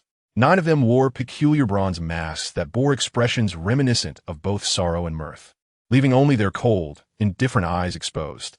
The 10th was a man standing in front of the 9, unmasked, with unremarkable features that would render him indistinguishable in a crowd. "Team leader of the dark web, at your service, master." The 10 knelt in unison before Chu Feng, offering their respects. "Rise," Chu Feng responded, a hint of satisfaction gracing his countenance. "Thank you, master." Sure, and the 9 members stood up. "All members of the dark web have successfully infiltrated the 5 major empires. My team and I are responsible for this region," Sure reported respectfully. We shall remain by your side to convey your orders and ensure your safety. Very well. From now on, while you are at my side, refrain from calling me master. Address me as young Master Chu instead, Chu Feng replied, his satisfaction growing as he gazed upon the 10 before him. The products of the leader are indeed of exceptional quality. This saying rang true, for even Chu Feng had not immediately discerned Shi and his companion's presence. The sheer mastery of their concealed aura was indicative of their formidable assassination skills. Understood, young Master Chu. Shi nodded. You have arrived at an opportune moment. I have a task for you. Please deal with the remaining disciples of the Hongmeng sect, Chu Feng stated nonchalantly. Yes, we shall ensure the task is completed, Shi affirmed, then exchanged a knowing glance with the 9 members, who, upon receiving the signal, vanished from sight like phantoms. Such trivial matters could easily be entrusted to his subordinates, requiring no intervention from the captain himself. Shi respectfully positioned himself behind Chu Feng and flashed a cordial smile at Su Yanran. She nodded slightly in acknowledgement, her mind reeling with astonishment. The more time she spent alongside Chu Feng, the more she felt he was an enigma beyond her comprehension, cloaked in mysteries. From his unfathomable strength to the sudden emergence of the 10 individuals, it appeared that, as Shi had mentioned, Chu Feng commanded an organization that spanned the entirety of the 5 major empires. Any stirrings within these realms would be under his scrutiny. Such a formidable organization was unheard of by Su Yanran. Though her curiosity was piqued, Su Yanran, being astute, recognized the importance of discretion. Some matters were left unspoken by Chu Feng, and thus she refrained from probing, choosing instead to focus on her own responsibilities. With Shi and Su Yanran in tow, Chu Feng resumed his pace alongside the crowd, advancing further into the depths of the Hongmeng sect. Upon stepping beyond the realm inhabited by the disciples of the Hongmeng sect, a towering peak, reminiscent of a celestial paradise, emerged before Lin Yu. With a slight stomp of his foot, he ascended directly towards the summit, only to be confronted by 5 figures who obstructed his path. Someone immediately recognized these 5 individuals as the elders of the Hongmeng sect, each possessing innate strength. Without wasting words, the 5 elders unleashed their respective powers in unison, intent on subduing Lin Yu. Undaunted by the threat of death, Lin Yu brandished his spear and engaged them in fierce combat. In an instant, formidable shockwaves erupted in the air, each wave potent enough to effortlessly obliterate martial artists of the 2nd or 3rd rank. Observing warriors recoiled in terror, fearing that the chaos might engulf them as well. Chu Feng and his companions remained unmoved, as any encroaching shockwaves were swiftly extinguished before they could approach within 10 meters of them. The battle raged intensely, and Lin Yu found himself at a disadvantage against the 5 attackers. After all, they were genuine innate realm experts, while Lin Yu's strength was merely derived from momentum. In just a few exchanges, Lin Yu was covered in numerous wounds, one particularly perilous gash mere inches from his heart. Fortunately, he dodged in time, otherwise, that blow would have been fatal. You truly believe that with some cunning tricks, you can shake the foundations of the Hongmeng sect? Ridiculous. Today, I shall flay your skin, strip your tendons, and grind your bones to dust to affirm the prestige of our sect, bellowed one elder of the Hongmeng sect. As his words fell, all 5 elders simultaneously launched their assault, aiming to bring Lin Yu down in a single strike. With a glimmer of disdain in his eyes, Lin Yu activated the blood sacrifice technique, causing his vital essence to transform into flames, burning fiercely. His physique shrank, his skin appeared parched and dull, and his once lustrous black hair turned snowy white. Lin Yu's features rapidly aged, his bright eyes clouding over, yet his resolve remained steadfast. Meanwhile, his aura surged dramatically, elevating his cultivation to the late innate stage. A powerful presence radiated from Lin Yu's feet, as if it were solidifying this very space. With his spear in hand, Lin Yu advanced, his movements seemingly slow, yet he effortlessly evaded the elders' attacks and appeared before them in an instant. He raised his spear and executed a simple horizontal sweep, directly cleaving 4 of the elders in half. The lone survivor, the Grand Elder of the Hongmeng sect, who was at the mid-innate stage, narrowly escaped with quick reflexes. Upon witnessing the demise of his comrades, terror washed over the Grand Elder's face. Casting a glance at the aged Lin Yu, he muttered a curse, madman, and turned to flee. He understood that Lin Yu's strength would not last long as he could buy time. Lin Yu was destined for death. Yet, even he understood this principle. How could Lin Yu not be aware? Without granting the Grand Elder a chance to escape, Lin Yu pursued him relentlessly, his spear piercing through the Elder's flesh. After slaying the 5 Elders, Lin Yu suddenly spat out a mouthful of blood, his body swaying precariously, nearly collapsing had he not steadied himself with his spear. Upon turning back, the once bashful youth was no more. What met his gaze was the visage of an aged man, his face devoid of any color. When Lin Yu beheld Chu Feng, he paused momentarily, seemingly surprised that the latter had managed to follow him here. Without uttering a word, Lin Yu lifted his gaze towards the peak of the mountain and took flight once more, this time at an agonizingly slow pace. Chu Feng and his companions trailed behind him, silently observing his retreating figure, while the others did not attempt to catch up. Chapter 23. The crafty Wang Yanghai atop the mountain peak stood a magnificent and solemn grand hall. Outside the hall lay a vast square, once bustling with disciples of the Hongmengyang sect. Yet now, the square was empty, enveloped in desolation and silence. Lin Yu, leaning on his spear, appeared in the square, slowly raising his gaze to meet the eyes of the 2 figures at the hall's entrance.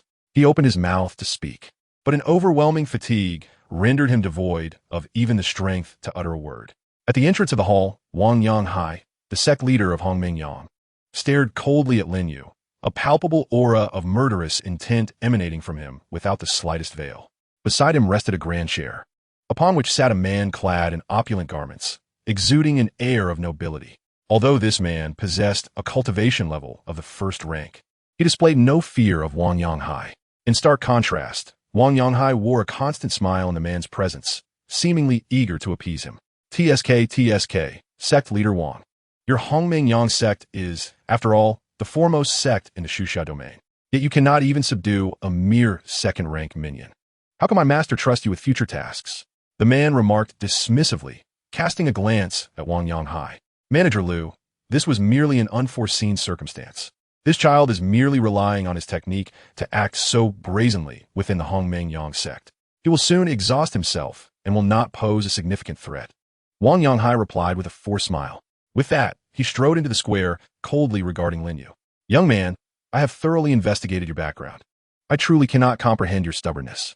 Are a few insignificant lives worth this uproar? Do you have any idea of the losses you have inflicted upon my Hongmengyang sect today? Even sacrificing your life would not quell my anger. Wang Yanghai glared at Lin Yu, his tone dark and foreboding. Lin Yu met Wang Yanghai's gaze, forcing a cold smile onto his face. Sect leader Wang, your words come too easily. A few lives? Remember, the entire Lin village comprises 565 souls. You slaughtered my entire village for a mere piece of Ziyuet jade. Is this truly the demeanor one would expect from a self-proclaimed authentic sect? In my eyes, your Hongmengyang sect is even inferior to those of the demonic factions. Ha! Cough! Lin Yu scoffed, blood ceaselessly trickling from the corner of his mouth. Wang Yanghai's countenance darkened like stormy waters, his hands clenched tightly. Lin Yu, there is no need for you to intentionally provoke me. The situation has reached this point.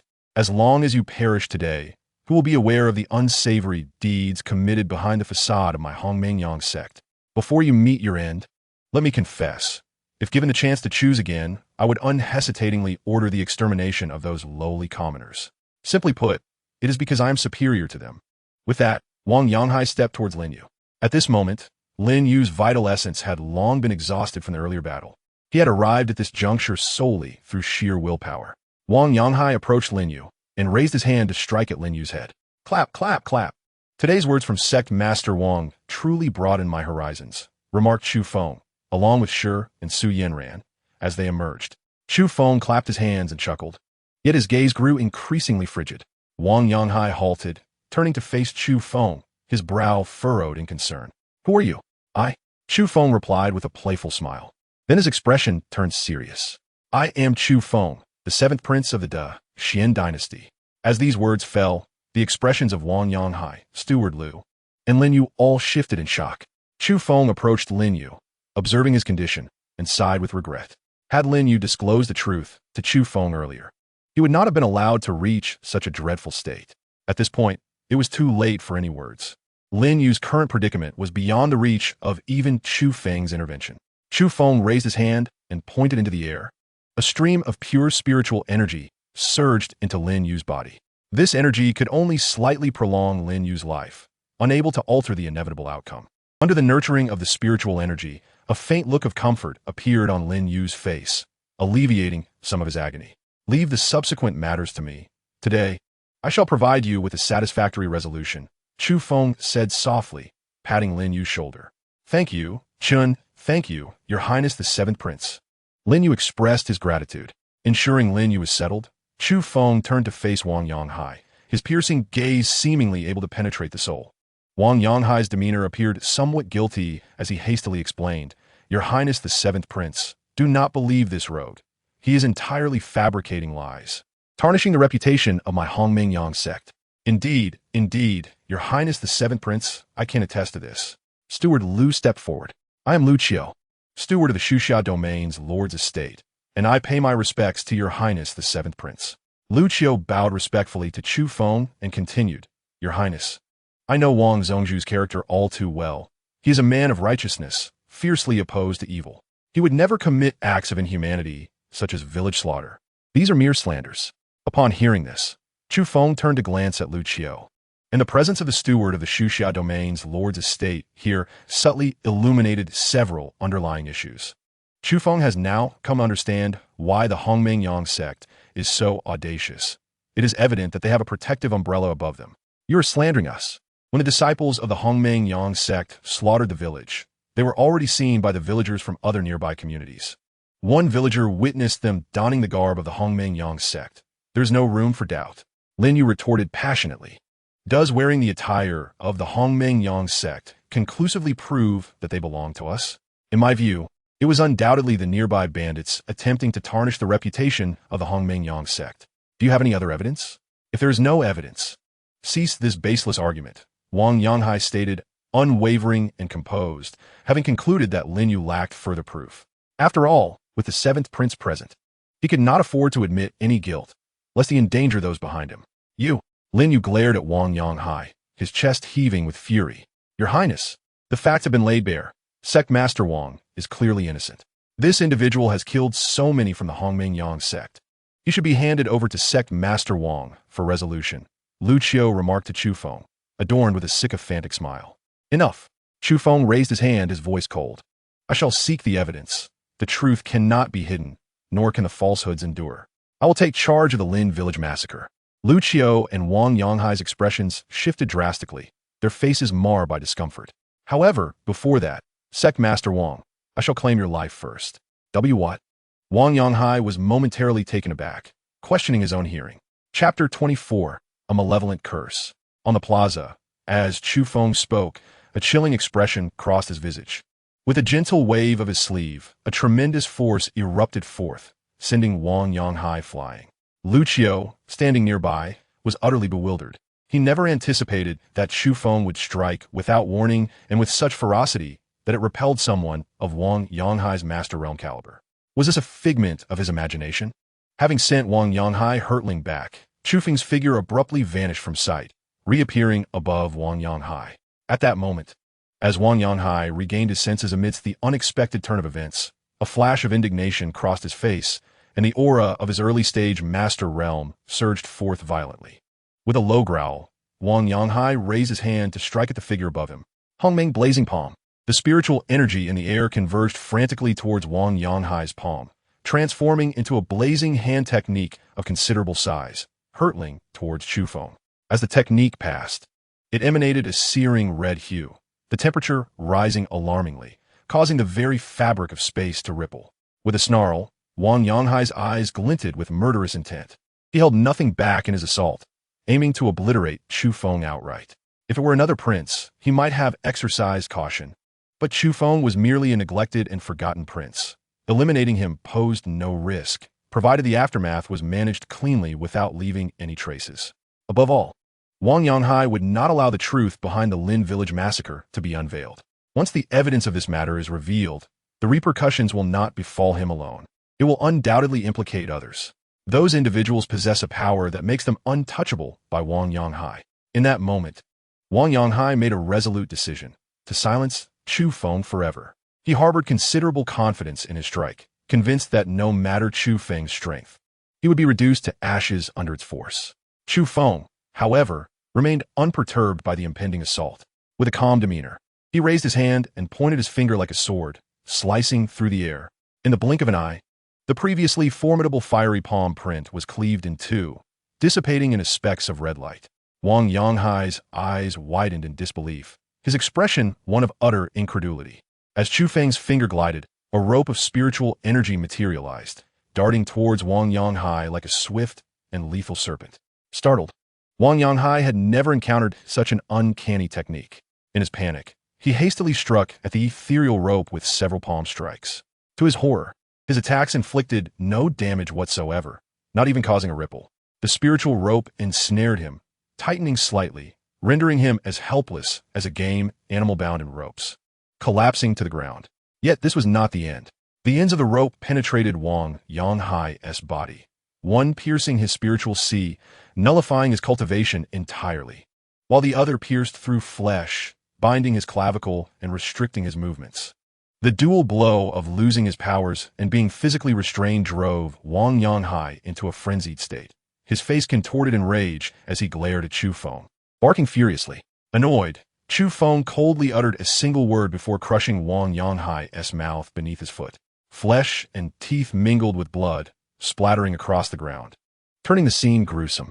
Unfazed, Chu Feng had witnessed far bloodier scenes in the 5 years spent in the Northern Territories. Such brutality had long since ceased to faze him. Mercy towards enemies is but cruelty towards oneself. Chu Feng extended his hand, gripping Wang Yanghai by the throat and lifting him high. Your Highness, Master Wang is a man of Prince Cohen. This may not be prudent, Lu Qiu interjected, stealing a glance at Wang Yanghai's plight. Though terrified, he steeled himself to speak. Prince Cohen, are you suggesting that he has a hand in this?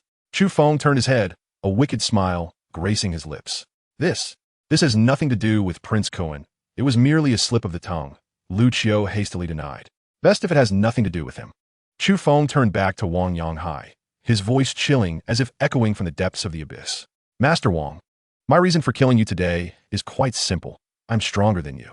With that, Chu Feng twisted Wang Yanghai's neck, and his pupils rapidly dilated, losing their light. Your Highness, if there is nothing more, I shall take my leave, Lu Qiu murmured, his eyelids twitching uncontrollably. Currently, Lin Yu finds himself in a predicament that cannot last much longer. However, the situation appears to be increasingly complex. With the murder of Wang Haiyang and the demise of the Hongmengyang sect, the Duke Mingzhu in the capital is sure to be enraged. Moreover, the emergence of the seventh prince adds an unpredictable variable, ensuring that this matter will not conclude within the confines of the Hongmengyang sect. The situation is evolving towards an uncontrollable direction, compelling Lu Qiu to return immediately and report the circumstances to the domain master for a decisive resolution. Chu Feng let out a light snort. Lu Qiu visibly relaxed, a heavy sigh of relief escaping him as he turned to depart. Young master, you're simply allowing him to leave? Su Yanran inquired softly, furrowing her brow. Chu Feng remained silent, his gaze fixed on Lu Qiu's retreating figure, a smile unexpectedly gracing his lips. He suddenly hurled Wang Haiyang's corpse with great force, the body soaring through the air like a cannonball aimed straight at Lu Qiu. In the distance, Lu Qiu, momentarily feeling a surge of satisfaction, was abruptly interrupted by a rush of wind behind him. He halted and turned around. Just as Lu Qiu pivoted, darkness enveloped his vision as he collided with Wang Haiyang's corpse, their heads exploding simultaneously.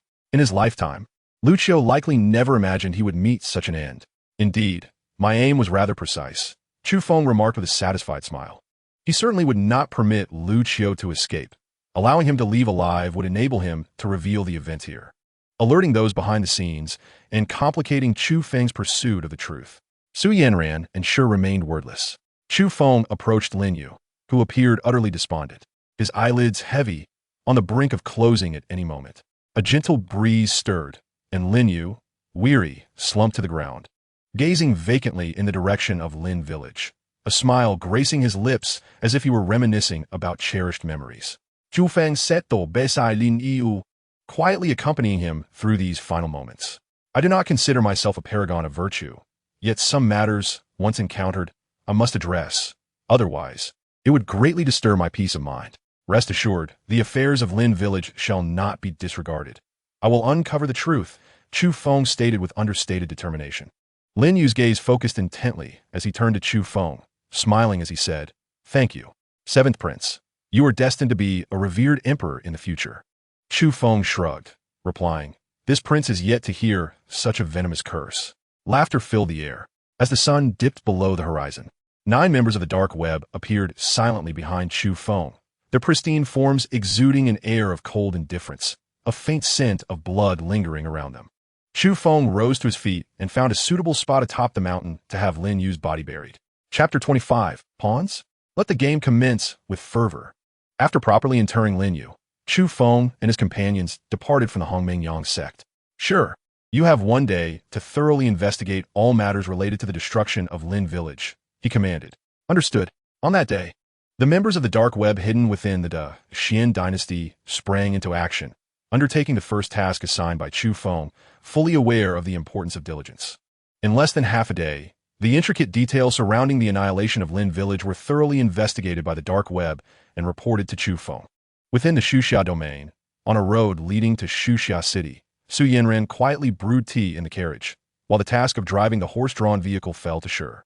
The atmosphere inside the carriage was hushed, as Chu Feng perused a letter in his hand, which meticulously documented the truth behind the Lin Village tragedy and the individuals involved. Indeed, I have been ensnared in a cunning trap. After reading, a shadow of gloom crossed Chu Feng's countenance. 3 months prior, Prince Kuan had prepared a birthday gift for his mother, which was missing the most crucial jade stone. At that moment, a villager from Lin Village unexpectedly unearthed a rare purple moon jade during mining, a fact that reached the ears of the lord of the Xuxia domain. In a bid to curry favor with Prince Kuan, the lord enlisted Wang Yanghai, who discreetly dispatched disciples to Lin Village to seize the precious jade. The investigation on the dark web revealed that such heinous acts of murder and treasure theft were not uncommon for the Hongmengyang sect, which prided itself on being a righteous sect. Yet, the hands of each disciple were stained with the blood of the innocent. Thus, their downfall was indeed well-deserved. Beyond the truth of the Lin Village catastrophe, the letter clearly enumerated all the individuals implicated in this affair. Upon reviewing the list of names, Chu Feng felt a twinge of shock, realizing the extent of involvement from various parties in this turmoil. The first individual, who was also the clandestine architect of this scheme, was the second prince, Chu Xiong, for dispatching Lin Yu to deliberately orchestrating an encounter between Lin Yu and Chu Feng. He sought to exploit Chu Feng's character to exacerbate the conflict, ideally using Chu Feng to eliminate a wing of Chu Jingshan, namely, the Hongmengyang sect. It must be said that Chu Xiong succeeded. The unfolding of events followed his anticipated trajectory. His only flaw lay in overestimating his understanding of Chu Feng, believing that Chu Feng would undoubtedly intervene to assist Lin Yu. Fortunately, this oversight was rectified by another individual, which ultimately compelled Chu Feng to eradicate the Hongmengyang sect alongside Lin Yu. This individual was none other than the current crown prince, the second orchestrator of this upheaval. The crown prince, utilizing the Tianji Pavilion, delivered the truth behind the Lin Village tragedy into Chu Feng's hands. Upon learning the truth, Chu Feng chose to act. Had it not been for this revelation, he would have remained uninvolved. Naturally, the intelligence provided by the Tianji Pavilion only implicated the Hongmengyang sect as the perpetrator, without tracing back to the lord of the Xuxia domain or Chu Jingshan. Both Chu Xiong and the crown prince exercised restraint, aiming to conclude matters with the Hongmengyang sect, seemingly intending only to sever a wing of Chu Jingshan without pushing him to the brink of ruin. Chu Feng set aside the letter, stroking his chin as he sank into contemplation. After a considerable pause, a cold smile graced his lips. Since the crown prince and second prince, Chu Xiong, perceived him as a mere pawn, he would embrace the role they envisioned. Yet this piece on the chessboard would not be easily manipulated by anyone. They wished to halt matters at the Hongmengyang zone. Yet Chu Feng is determined to defy their expectations. If a game is to be played, let it be played on a grand scale. After a day's journey, the carriage arrived at Xuxia City. Ding. Host detected in Xuxia City. Would you like a check-in? Check-in. Ding. Check-in successful. System reward. 9 profound heavenly Tao. 9 profound heavenly Tao. The highest tier cultivation technique in this realm, consisting of 9 levels. Upon reaching the 9th level, one can transcend the Grandmaster realm. As the words faded, an intricate secret of the technique appeared in Chu Feng's mind. Closing his eyes, Chu Feng meticulously examined the technique within his consciousness. With his astonishing talent for comprehension, he swiftly grasped the 8th level. As for the 9th level, It was not that Chu Feng lacked the desire to comprehend it, but the final level had stringent requirements, necessitating that one's cultivation reach the late Grandmaster stage. Once Chu Feng attained that level, he could instantly comprehend and break through the Grandmaster realm, entering a higher state of being. As Chu Feng instinctively began to circulate the technique, he seemed to transform into a black hole, emanating a terrifying gravitational pull. The spiritual energy within the air of Xuxia City surged like a river into the sea, flooding into Chu Feng's body. His early Grandmaster stage became increasingly fortified. After circulating the technique for a full cycle, Chu Feng gradually opened his eyes, a glimmer of satisfaction illuminating his gaze. With this technique, he was confident that within a month he would break through to the mid-Grandmaster stage. As the carriage entered the Xuxia domain, Chu Feng opted for a discreet approach, avoiding drawing attention from the domain's lord, and settled into a modest inn. After settling in, he dispatched Shi to investigate the lord of Xuxia domain. That evening, Shi returned with intelligence. Under Chu Feng's guidance, a storm began to quietly gather. In the Great Xian dynasty, within the residence of the second prince, Chu Xiong's eyes sparkled upon learning of the fall of Hongmeng Yangzong. He had not anticipated that his seventh brother possessed such formidable backing, capable of even causing the demise of the Hongmeng Yangzong's master. My fifth brother is likely to feel quite distressed over this, Chu Xiong mused with a smile. His subordinates were equally astonished upon hearing the news. The vast ocean was a stronghold of Grandmaster level, and to perish in such a manner was indeed lamentable. The leader of the Shaluo spear guards remarked. It now appeared that the powerful figure beside the seventh prince was undoubtedly also a Grandmaster. Chu Xiong nodded. First there was the army of 100,000 wolf lions from the northern borders, and now another Grandmaster has emerged. My seventh brother continues to surprise me. The leader's gaze turned icy. Your Highness, we need. No need. A mere Grandmaster is insufficient to stir significant upheaval in this capital, Chu Xiong interrupted. Furthermore, having one more friend is preferable to one more foe. When my seventh brother arrives in the capital, he may prove useful to me. Your Highness is wise. The leader praised. Chu Xiong inquired with a smile. Where's my seventh brother now? The reply came, Your Highness, the seventh prince is currently in Xuxia City. Chu Xiong, upon hearing this, dismissed it from his mind. After all, Xuxia City was merely a waypoint on the journey to the capital. Similarly, both the crown prince and the third prince, Chu Jingyun, paid little heed when they learned of Chu Feng's presence in Xuxia City. Unbeknownst to them, the ensuing days would witness Chu Feng reigniting the tempest they believed had subsided, a turmoil so profound it would rattle the very foundations of the capital. Chapter 26. The scheme begins. In Xuxia City, within the Lord's mansion, a room adorned with antiquity housed Lord Duanmulei, who sat at his desk. His demeanor tense as he scrutinized a letter. Beside him, his most trusted aide, Lu Yi, bowed his head, refraining from uttering a sound. After a long pause, Duanmulei set the letter down, exhaling a sigh of relief as the furrow in his brow unfurled. My lord, his highness did not cast blame upon you, did he? Lu Yi, having served alongside Duanmulei for many years, was well acquainted with his temperament. The very fact that Duanmulei exhibited such a countenance indicated that the prince had not held him accountable in the correspondence. Indeed, Lu Yi, although Prince Cohen did not directly fault me for the matter concerning the Hongmeng Yang sect in his letter, his dissatisfaction was palpable. This incident is now in the past. Yet it was my negligence that precipitated it. We must not repeat such an error, Duanmulei replied, rubbing the corners of his eyes with solemnity. The loss of the Hongmeng Yang sect was regrettable, but halting the situation at this juncture meant it had served its final purpose. Has Lucio not returned yet? Duanmulei inquired. Not yet. Lu Yi responded with a shake of his head. Forget about him for now, Lu Yi. I have two matters I wish to entrust to you. The first is to promptly seek out a new faction within Xuxia to take the place of the Hongmeng Yang sect. Understood, Lu Yi replied with a respectful gesture. And what is the second matter, my lord? At this, Duanmulei wore a look of exasperation. The second matter should be clear to you. It's regarding my wife's request. Lu Yi smiled knowingly. Rest assured, my lord, I have been keeping a close watch on matters concerning the lady. Should any news regarding the Ziyue Jade arise, I will certainly inform you at once. Duanmulei nodded in satisfaction. His wife and Prince Kuen's mother were twin sisters, born on the same day. Ever since Duanmulei's wife learned that on her sister's birthday, she would receive a crown adorned with Ziyue Jade, she had yearned for one of her own.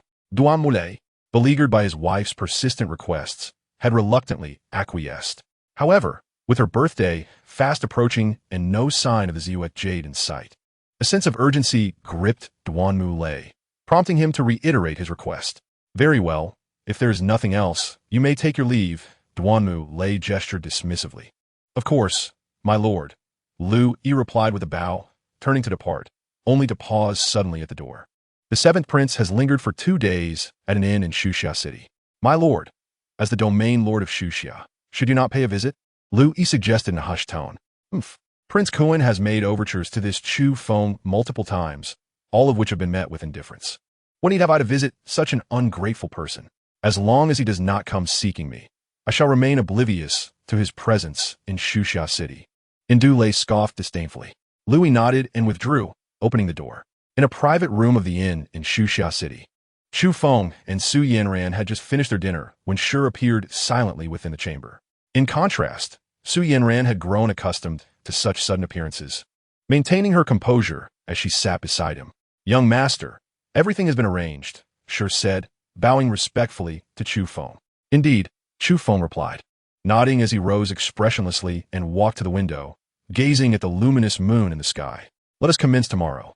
Understood. Shi's cold gaze lifted slightly before his form abruptly vanished. Young Master Chu, is this truly worth it? Once you begin, you and Prince Kuan will be irreparably estranged, and he will undoubtedly unleash all his power against you, Su Yanran gently cautioned, biting her red lip. Chu Feng turned, a serene smile gracing his face as he replied, Since I have promised Lin Yu, I shall not go back on my word. Moreover, do you truly believe that I would fear a mere prince with my capabilities? Su Yanran gazed at Chu Feng, her almond-shaped eyes betraying a hint of tenderness. The following day, a procession appeared in the bustling Shuxia City. Under the curious gazes of the townsfolk, they entered a tavern to rest briefly. The citizens were intrigued, for the attire of this group was not that of the Dashuan dynasty, but rather from the neighboring Chu dynasty. Observing the wooden boxes piled atop their carts, their identities were clear. They were merchants from the Chu dynasty.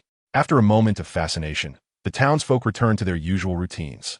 The flow of commerce between the 5 great dynasties was not prohibited. Thus, the presence of the Chu merchants in Dashuan was hardly remarkable. This group of merchants from the Chu dynasty settled at a table on the 2nd floor of the tavern. The leader summoned a waiter and ordered a banquet. During their meal, a young merchant turned to the leader and asked, Boss, does the Dashuan dynasty really seem that impressive? Are we truly going to make a profit this time? The leader swiftly slapped the young man on the head and retorted, What do you understand? We are here to conduct business in the capital of the Dashuan dynasty. Dashuan boasts the strongest national power among the 5 great dynasties. And the people in the capital are either rich or noble. They will undoubtedly consume our goods. I assure you, the profits from this venture will far exceed your expectations. Rubbing his head, the chastised young man chuckled. A bunch of rustic villagers dare to dream. What can you all possibly offer? Even in their foolish dreams, they aspired to conduct business in the capital. Do they truly believe that the wealth of the dignitaries and nobles in the capital is so easily deceived? How laughable! At that moment, a man at the neighboring table scoffed, his eyes filled with derision. On the 2nd floor of the tavern, other patrons also expressed their disdain. The young merchant among them flushed with anger, slamming his hand on the table. On what grounds do you deem us mere rustic villagers with nothing of worth? He retorted, I assure you, within our goods lies a rare gem known as the purple moon. Silence. Before the young man could finish, the leader sternly interrupted him. Realizing he had perhaps spoken too freely, the young man sheepishly fell silent. Have you all had enough to eat? If so, we shall set forth. A group of merchants departed the tavern, their cart laden with goods, soon making their way out of Shuxia City. After the merchants left, the man at the neighboring table watched impassively as a waiter quietly exited the tavern, a faint smirk playing at the corners of his mouth. Within the city lord's residence, Lu Yi swiftly located Duanmu Lei.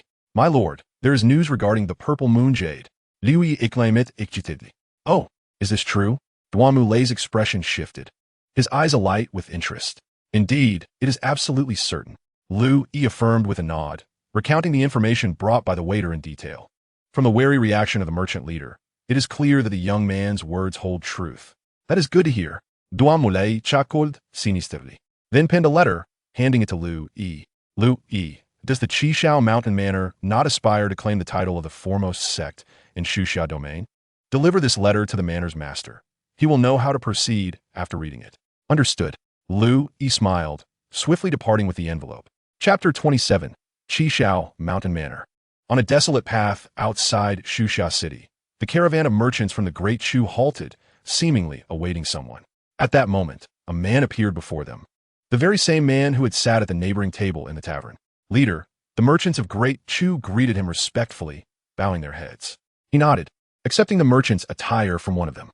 Once donned, he seamlessly integrated into the ranks of the Great Chu merchants, and the caravan resumed its journey, moving at a deliberate pace, imperceptible to any onlooker.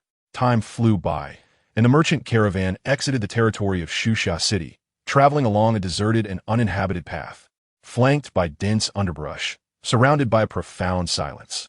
As soon as the caravan entered this secluded road, a flicker of unease passed through the eyes of the man and the members of the dark web. Without raising any alarm, they continued their advance. Just then, rustling sounds emanated from the thicket. Dozens of figures sprang forth from the sides of the dirt road, encircling the merchant convoy.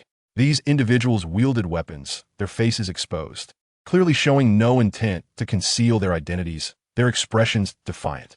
The two individuals at the forefront, exuding an aura of vitality, were undeniably two formidable beings who had attained the innate realm of power. They gazed intently at the wooden crates within the merchant caravan, their eyes glinting with malice. Kill them, leave no survivors.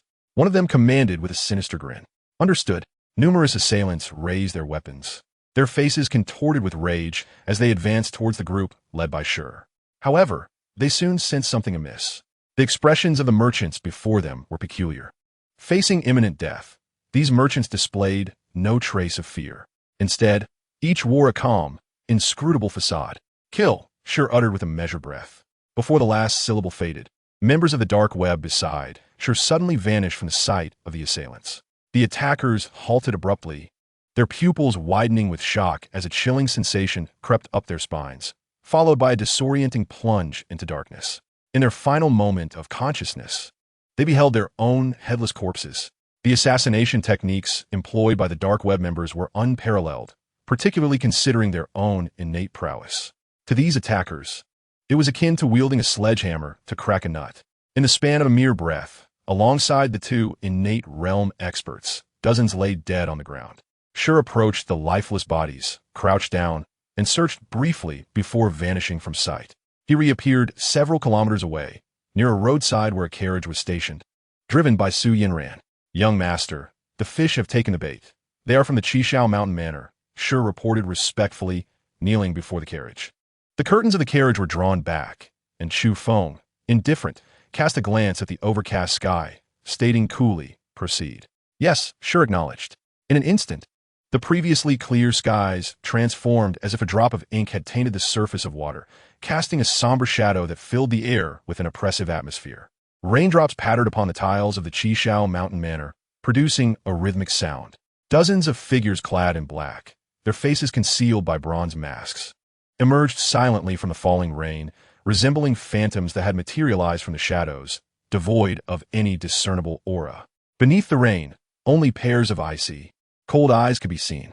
Before these figures stood a woman with a curvaceous figure and exquisite features, also dressed in black. Her long, jet black hair cascaded down to her waist like a waterfall. As raindrops fell above her, they evaporated into thin air.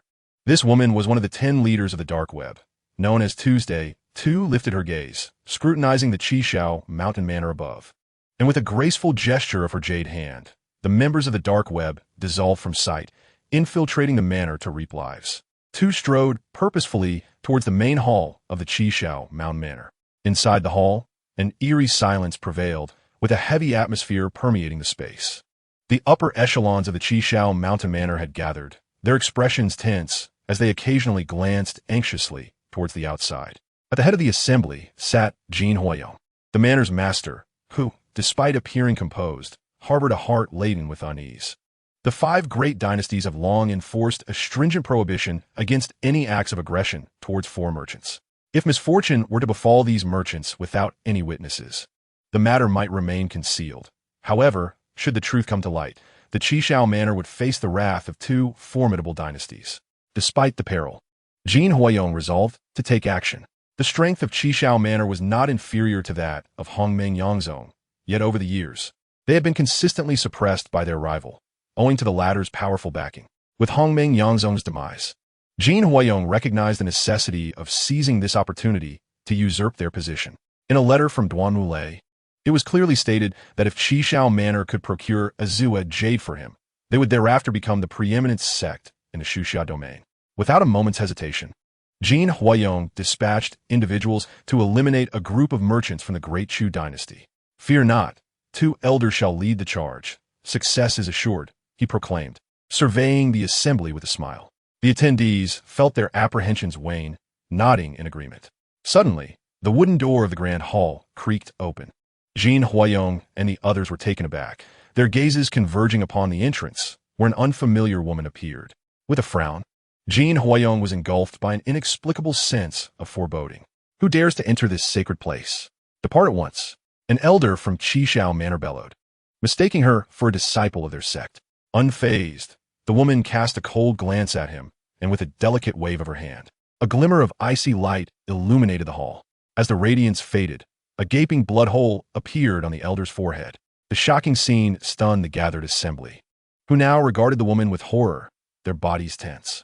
The deceased elder was a formidable practitioner at the mid-stage of the innate realm, second only to Jin Huayong in strength within the hall. Yet, this woman had effortlessly slain him in a single glance, leaving them bewildered as to how it transpired. The display of power instilled a deep sense of fear among them. "Who exactly are you? Why have you unjustly slain one of our elders?" Jin Huayong demanded, fixing his gaze upon the woman. She offered no reply, calmly closing the grand hall's door before turning her penetrating gaze upon them, her eyes gleaming with a hint of crimson. "Do not squander my time. Attack me if you dare. Only one fate awaits you today, death." She spoke with a languid demeanor, as if addressing a trivial matter. The atmosphere grew tense as the assembly's expressions darkened, incited by her nonchalant attitude. Jin Huayong and the members of Qishao Manor drew their weapons, charging towards her. In response, the crimson glow in her eyes intensified, and a long sword materialized in her grasp. Like a swift swallow, she leaped forward to confront them. Chapter 28, Denial to the Bitter End. The sudden downpour arrived swiftly and departed just as quickly. The light rain ceased, the dark clouds dispersed, and the warm sun once again illuminated the grounds of Qishao Villa. Dozens of well-trained members of the dark web stood silently at the entrance of the grand hall, not uttering a sound. At that moment, the wooden doors of the hall were opened from within. Tu Buchan, unblemished, stepped out, his delicate nose inhaling the fragrant aroma of the soil in the air, the crimson glow in his eyes dissipating. He handed an envelope to Sure. Tu transferred the envelope into the hands of a member of the dark web. "Yes." Tu glanced back at the interior of the hall before departing Qishao Villa with the other members of the dark web.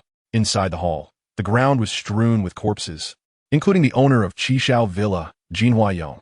Meanwhile, after the envelope was handed to Chu Feng, he turned around with Sure and the others, setting off towards Xuxia City. Along the way, Su Yanran spoke up. "My lord, we have indeed secured the envelope revealing Duanwu Lei's collusion with Qishao Villa against the merchants of the Great Chu dynasty. However, if this matter comes to light and the Great Xian dynasty sends someone to investigate, discovering the absence of any merchants from the Great Chu dynasty, they may suspect that someone is deliberately framing Duanwu Lei. In that case, wouldn't all our efforts be in vain?" Inside the carriage, Chu Feng smiled lightly, pondering. Who said the merchants of the Great Chu dynasty were fictitious? If Su Yanran could conceive such a notion, certainly he could as well. Prior to their actions, he had already made the necessary arrangements. Upon their return to the territory of Xuxia City, a group of individuals dressed as merchants approached the carriage.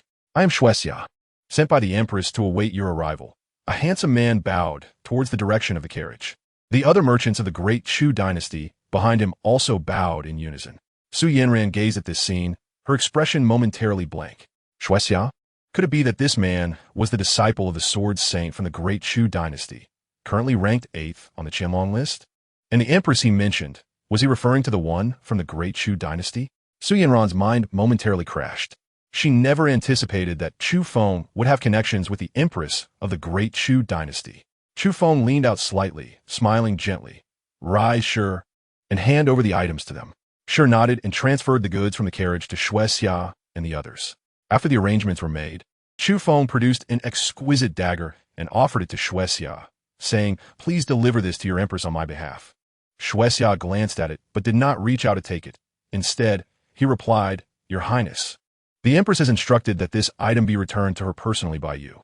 If there is nothing else, we shall take our leave." With that, Shuexia and his companions, masquerading as merchants of the Great Chu dynasty, departed toward the capital of the Great Xian dynasty with the goods. To stage a performance, one must do so thoroughly, ensuring no traces of doubt remain for the future. Chu Feng watched Shuexia's retreating figure, momentarily lost in thought. Me? Personally delivering it to her? Chu Feng has now been reassigned from the northern region, leaving little opportunity for him to encounter the empress of the Great Chu. It is evidently implausible for him, a prince of an enemy nation, to venture into the territory of the Great Chu, as his mere presence would undoubtedly incite a tremendous uproar. After much contemplation, Chu Feng could not decipher the intentions of the empress and ultimately decided to relinquish the matter. He sheathed his dagger and cast a glance at Su Yanran, realizing that their identities as merchants of the Great Chu had now been firmly established. "Let's return to Shusha City," he declared. Su Yanran, startled, sensed a profound aura of coldness in Chu Feng's tone. Nodding in acknowledgement, she guided the carriage towards Shusha City. Upon their return, Chu Feng instructed Su Yanran to halt the carriage at the city gate, and then, accompanied by Shi and Su Yanran, they proceeded on foot into the city. The trio arrived at the residence of the city lord. Chu Feng paused to gaze at the plaque of the domain lord's mansion, his expression turning icy. "This is a place of great significance. You must leave at once," warned two soldiers stationed at the entrance. Chu Feng remained silent, calmly producing a golden token and waving it slightly. Upon seeing the token, the soldiers immediately knelt in fear, exclaiming, "We pay our respects to His Highness the Prince." After retracting the token, Chu Feng led Su Yanran inside the mansion. No sooner had they entered than they spotted Duanmu Lei and his aide, Lu Yi, rushing towards them. "Domain Lord Duanmu Lei pays his respects to His Highness the Seventh Prince," exclaimed Duanmu Lei, bowing his head in reverence, followed by Lu Yi, who echoed the same sentiment. Chu Feng looked down upon the two with indifference, choosing not to respond. As time passed, a flicker of anger crossed Duanmu Lei's face. "Your Highness, may I rise?" he inquired cautiously. "Rise? I think not. It would be best for you to remain on your knees," Chu Feng mockingly replied. Duanmu Lei's countenance darkened at this retort. Shedding any pretense, and with a cold snort, he stood up. Lu Yi, witnessing this, rose as well. "Your Highness, I respect your status as a prince, which is why I have adhered to protocol. However, such humiliation towards an official is rather excessive," Duanmu Lei declared angrily. Chu Feng regarded him with a steady gaze. Replying coolly, "Did this prince command you to stand?" Before the words had fully escaped his lips, an overwhelming pressure emanated from Shi, crashing against Duanmu Lei and his aide like a tidal wave. Unable to withstand the formidable aura, both men faltered and collapsed onto their knees. Duanmu Lei looked up at Shi, terror evident in his eyes. A master-level expert. How could this worthless prince have such a powerful ally? "This is inconceivable. Your Highness, what is your intention? I am a domain lord. Do you not fear my report to the capital regarding your actions?" Duanmu Lei threatened. "Oh, is that a threat?" Chu Feng vetoed. With a playful smile, Chu Feng pulled out an envelope from his bosom. "Domain Master, does this envelope not seem familiar to you?" Upon seeing the envelope, Duanmu Lei's pupils constricted, and a tempest of anxiety surged within him. How could this envelope be in his possession? The mere thought of its contents sent shudders through his being. It is known that the 5 great empires have established a rule forbidding any dynasty from taking action against foreign merchants. Should such an act be discovered, it would be a grave offense.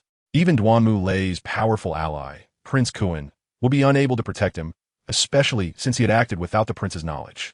"Your Highness, I do not comprehend what you are insinuating. I have never seen this envelope before. How could it possibly seem familiar?" Duanmu Lei protested. "Is that so? Is this not your handwriting?" Chu Feng retorted as he opened the envelope and tossed the letter before Duanmu Lei. Glancing at it, Duanmu Lei insisted, "Your Highness, this letter was not penned by me. It must be the work of a scoundrel imitating my handwriting to frame me." He spoke with unwavering confidence, having resolved to deny any wrongdoing regardless of the evidence. Chu Feng, he thought, could do nothing with just a letter. Chapter 29, The Palace Banquet.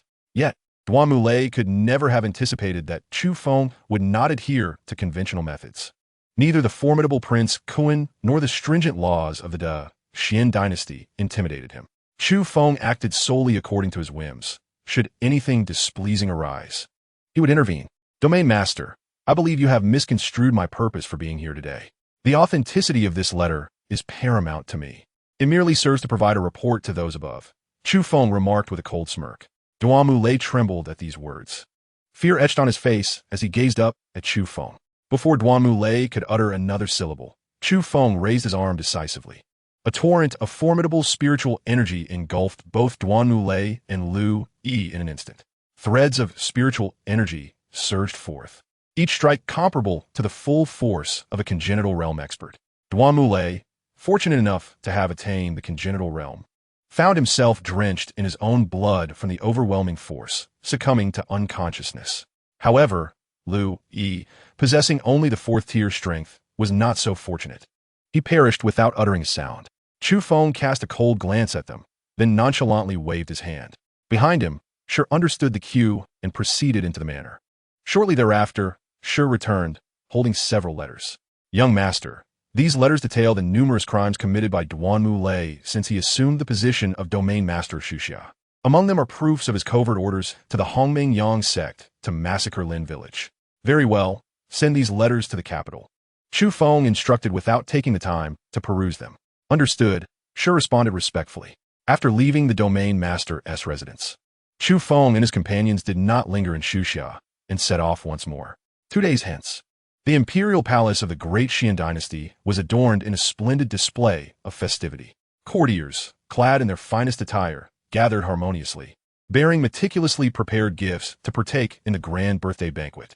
As a most cherished consort of the sovereign, the noble consort Ronghua hosted an extravagant celebration each year. This particular year was especially significant, as her 2 sons, the 3rd and 5th princes, had increasingly consolidated their influence within the court, hinting at a rivalry for power. Some courtiers, even those without clandestine affiliations, dared not openly offend the 2 princes. As night fell, fireworks erupted in a dazzling array above the palace, illuminating the entirety of the capital. Within a side hall of the palace, the sovereign of the great Xian dynasty, Chu Outyan, donned a resplendent golden robe, adorned with a lifelike 5-clawed dragon, exuding an aura of regal authority. Beside him sat a woman of exquisite beauty, seemingly untouched by the passage of time. Her delicate features accentuated by a subtle application of makeup. Beyond her striking figure, the most captivating aspect was the crown upon her head, intricately carved with vibrant scenes and encrusted with precious gems. The highlight was a rare, deep purple gem at the center, known as the Purple Moonstone, a true marvel. The courtiers of the capital were all present, seated in their designated places, raising their cups in joyous toasts. The princes of the capital also arrived in full attendance, bestowing honor upon consort Ronghua. Among them, several princes exchanged courteous banter, fostering a warm atmosphere. My dear 5th brother, you have certainly become the center of attention at this banquet, remarked the 2nd prince, Chu Xiong, with a smile directed towards the 5th prince, Chu Jingshan. To have encountered such a rare gem as the Purple Moonstone is truly enviable. Indeed, who could argue otherwise? The fact that you have discovered such a treasure speaks volumes of your filial piety. 5th brother, let's raise our glasses in your honor, chimed in the other princes, eager to join the praise. Though Chu Jingshan reciprocated their niceties with a forced smile, internally he felt as if he had swallowed a fly. The news of the annihilation of the Hongmengyang sect had already spread throughout the great Xian dynasty in recent days. Among the princes present, those with even a modicum of influence understood that it was Chu Xiong who had orchestrated this calamity from behind the scenes. While the Purple Moonstone was indeed rare, it was ultimately an inanimate object and bore no comparison to the fate of the Hongmengyang sect. Chu Xiong's mention of the gem was nothing short of a taunt, reopening old wounds for Chu Jingshan. Yet, in this setting, he could not afford to display his anger, and thus swallowed his indignation in silence. Noticing Chu Jingshan's disregard, Chu Xiong felt a pang of boredom and turned to toast the crown prince seated to his left. Brother, let us drink. The crown prince, Chu Qiao, a man in his 30s with an unremarkable appearance, wore a perpetual friendly smile that exuded approachability. He raised his cup, locking eyes with Chu Xiong. No words were necessary, as they exchanged a knowing smile before downing their wine. Sitting on the right side of Chu Xiong, the 3rd prince, Chu Jingyun, wore his usual languid expression on his devilishly handsome face. He had never enjoyed such gatherings, and had it not been for his mother's birthday celebration, he would not have lingered here for even a moment. The cordial atmosphere among the princes struck him as profoundly hypocritical. Unfortunately, his fourth brother was absent. Casting a glance at the empty seat beside him, he sighed softly as he sipped his wine. Among all the princes, Chu Jingyun held a particular fondness for the fourth prince, a sentiment that even his own siblings could not rival. Perhaps to others, the fourth prince appeared to be an anomaly among the numerous princes. Yet, in Chu Jingyun's eyes, the fourth prince was a pure soul, devoting all his thoughts to the pursuits that captivated him. Chu Jingyun had always felt a kinship with his fourth brother, believing himself to be equally unadulterated in spirit. His singular ambition to ascend to the throne of the Dashuan Empire, was that not purity in its essence? Where has the fourth brother gone? Chu Jingyun could not help but inquire, turning to Chu Jingshan. Chu Jingshan, upon hearing his brother's voice, looked over with a resigned expression and replied, "Third brother. The fourth brother has gone to Hangzhou." Hangzhou? What would he possibly be doing there? Chu Jingyun furrowed his brow. "Third brother? Do you not know our fourth brother? If there is nothing to pique his interest, he would not step out of the estate." Chu Jingshan explained, "In recent days, Mr. Qi from Qingyun Academy has returned from his travels, holding an exchange meeting." Upon hearing this, the fourth brother set off immediately. "Now I understand," Chu Jingyun mused. His fourth brother exhibited little interest in worldly matters, harboring a profound love for literature and poetry. As the foremost academy of the Dashuan Empire, Qingyun Academy was home to 10 renowned scholars under its principal, each a luminary in the literary world. Thus, it was only natural for the fourth brother to attend Mr. Qi's exchange meeting. Chapter 30. The turn of events at the birthday banquet. I wondered why hadn't he seen the fourth brother today. It turns out he has gone to Hangzhou, Chu Feng lamented. The last time I saw him was 2 years ago. I had hoped to see him today, but alas, he has left the capital. The crown prince, Chu Qiao, sighed in regret. The other princes began to share their last encounters with the fourth prince, revealing that he was quite popular among them.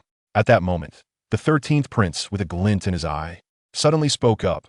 Though fourth brother could not attend this birthday banquet, he has not neglected to send a congratulatory gift. Unlike some individuals who, despite their absence, have failed even to prepare a gift, showing a blatant disregard for the esteemed concubine Ronghua. Upon hearing this, the other princes were immediately intrigued, eagerly inquiring who the 13th prince was alluding to. It was well known that concubine Ronghua enjoyed the emperor's favor, her influence in the harem rivaling that of the empress. Moreover, she had 2 fine sons. Who in the Dashuan Empire would dare to slight concubine Ronghua? Surely it could only be that newly elevated prince of the 3 pearls. The 7th prince, Chu Feng.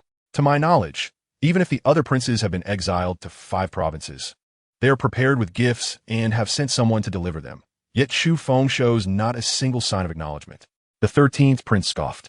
Upon hearing this, the gazes of the other princes inevitably shifted towards Chu Jingyun and Chu Jingshan.